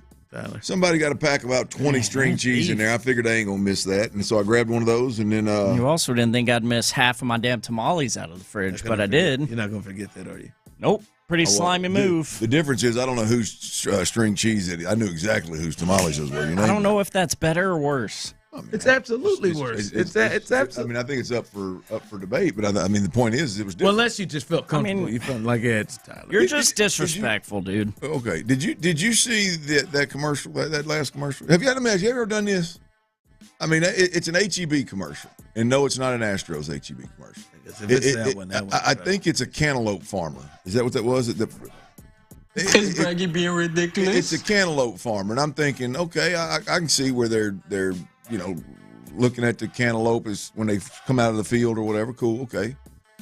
The commercial ends with a dude got him a bowl and his wife a bowl of nothing but cantaloupe, like it's a bowl of cereal.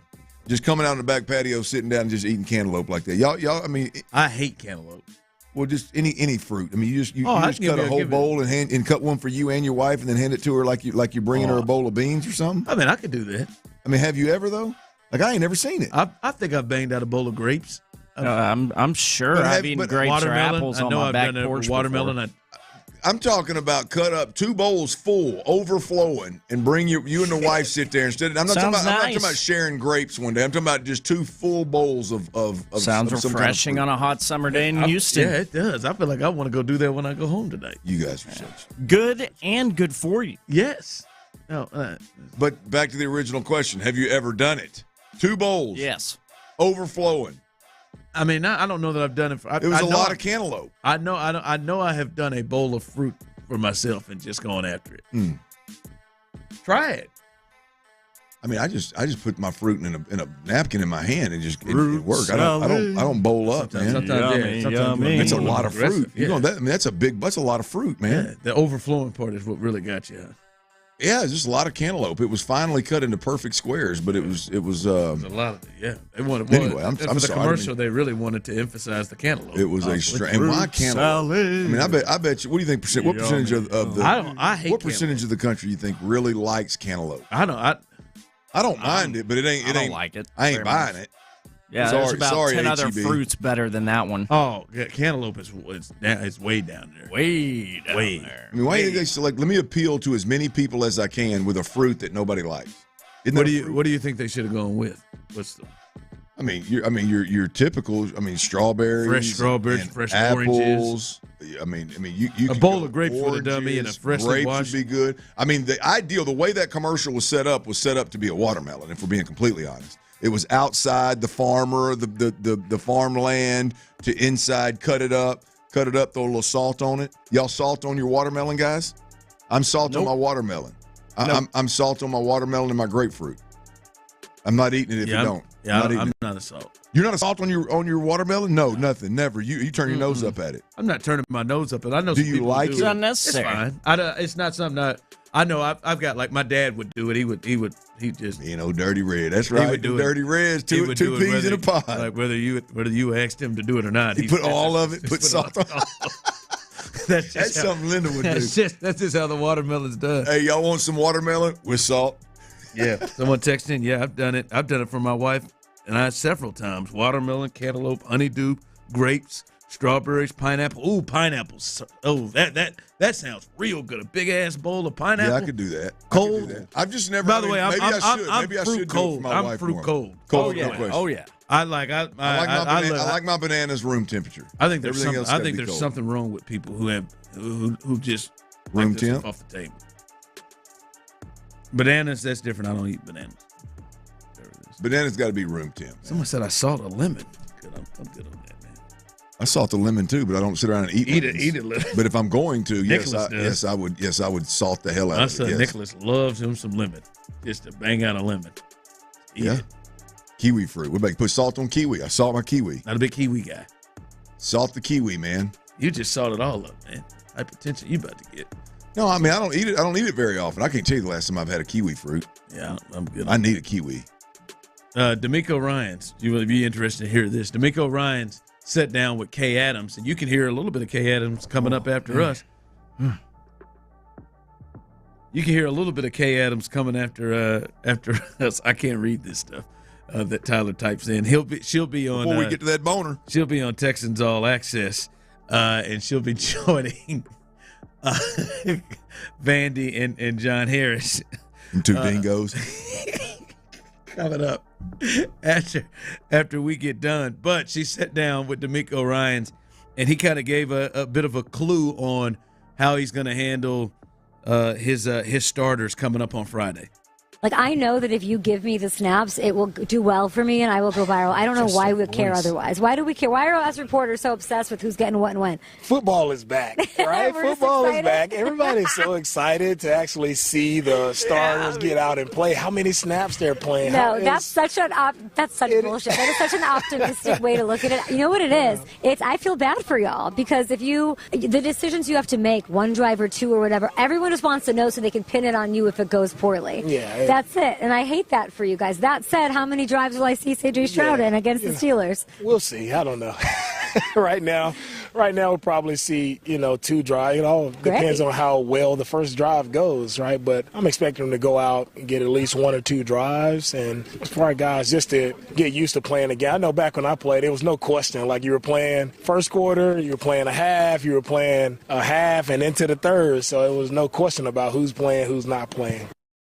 All right, so 1 or 2 series, could be 2 series. And that, as he said, it depends. You said this earlier this week. It depends on how the first one goes. But 2 series, to me, get in, get your feet wet, and then, as we said, talk a little bit over on the sideline, maybe make some minor adjustments, look at what just happened, and then go out again as you would normally do in a game. So I like to hear that 1 or 2 series. I wonder if Kay got hit with the old positive question first. No, I don't think she gets hit with positive. What was the other one? What was the ending of the audio yesterday or 2 days ago? I forgot. Did he get somebody again? I can't remember. I do remember someone posed a question right off the bat about Nico Autry, and he just bypassed it for the positive one. Positive question first, and then he answered that one. That was smooth. I like that D'Amico right there, man. All smiles and breaking good bread. He's been a little grumpy as of late. Last two of the last 3 times we've heard him, man. You felt that? I mean, it was definitely positive right there. You felt like he's getting over talking every day. Yeah, look, like I said before, look, I think it's a long camp. I think he's one that's got to talk every day. It's part of his job description. He gets paid well to do it, so it's nobody feels sorry for him. But at the end of the day, I do think that we live in a day and age that's different than what it used to be in terms of a coach coming off the field and answering questions about what just happened. You've got a lot of people that are writing these stories that, as it pertains to practice, a lot of times the questions are geared for their story and not what just happened. And that coach is in there literally going day to day, trying to figure out who's going to make the roster, trying to get his team better every day. And all of a sudden there's a question about something that happened 3 or 4 days ago. In the return game. Yeah, I mean, it just like I do see where guys could get a little bit fed up with kind of the approach of a lot of media. Bob Slowick was over it yesterday. Yeah, he wasn't having it either. Just answer that question. Appreciate it. No, you're fine. You're fine. Just answer that question. I just answered this one also, but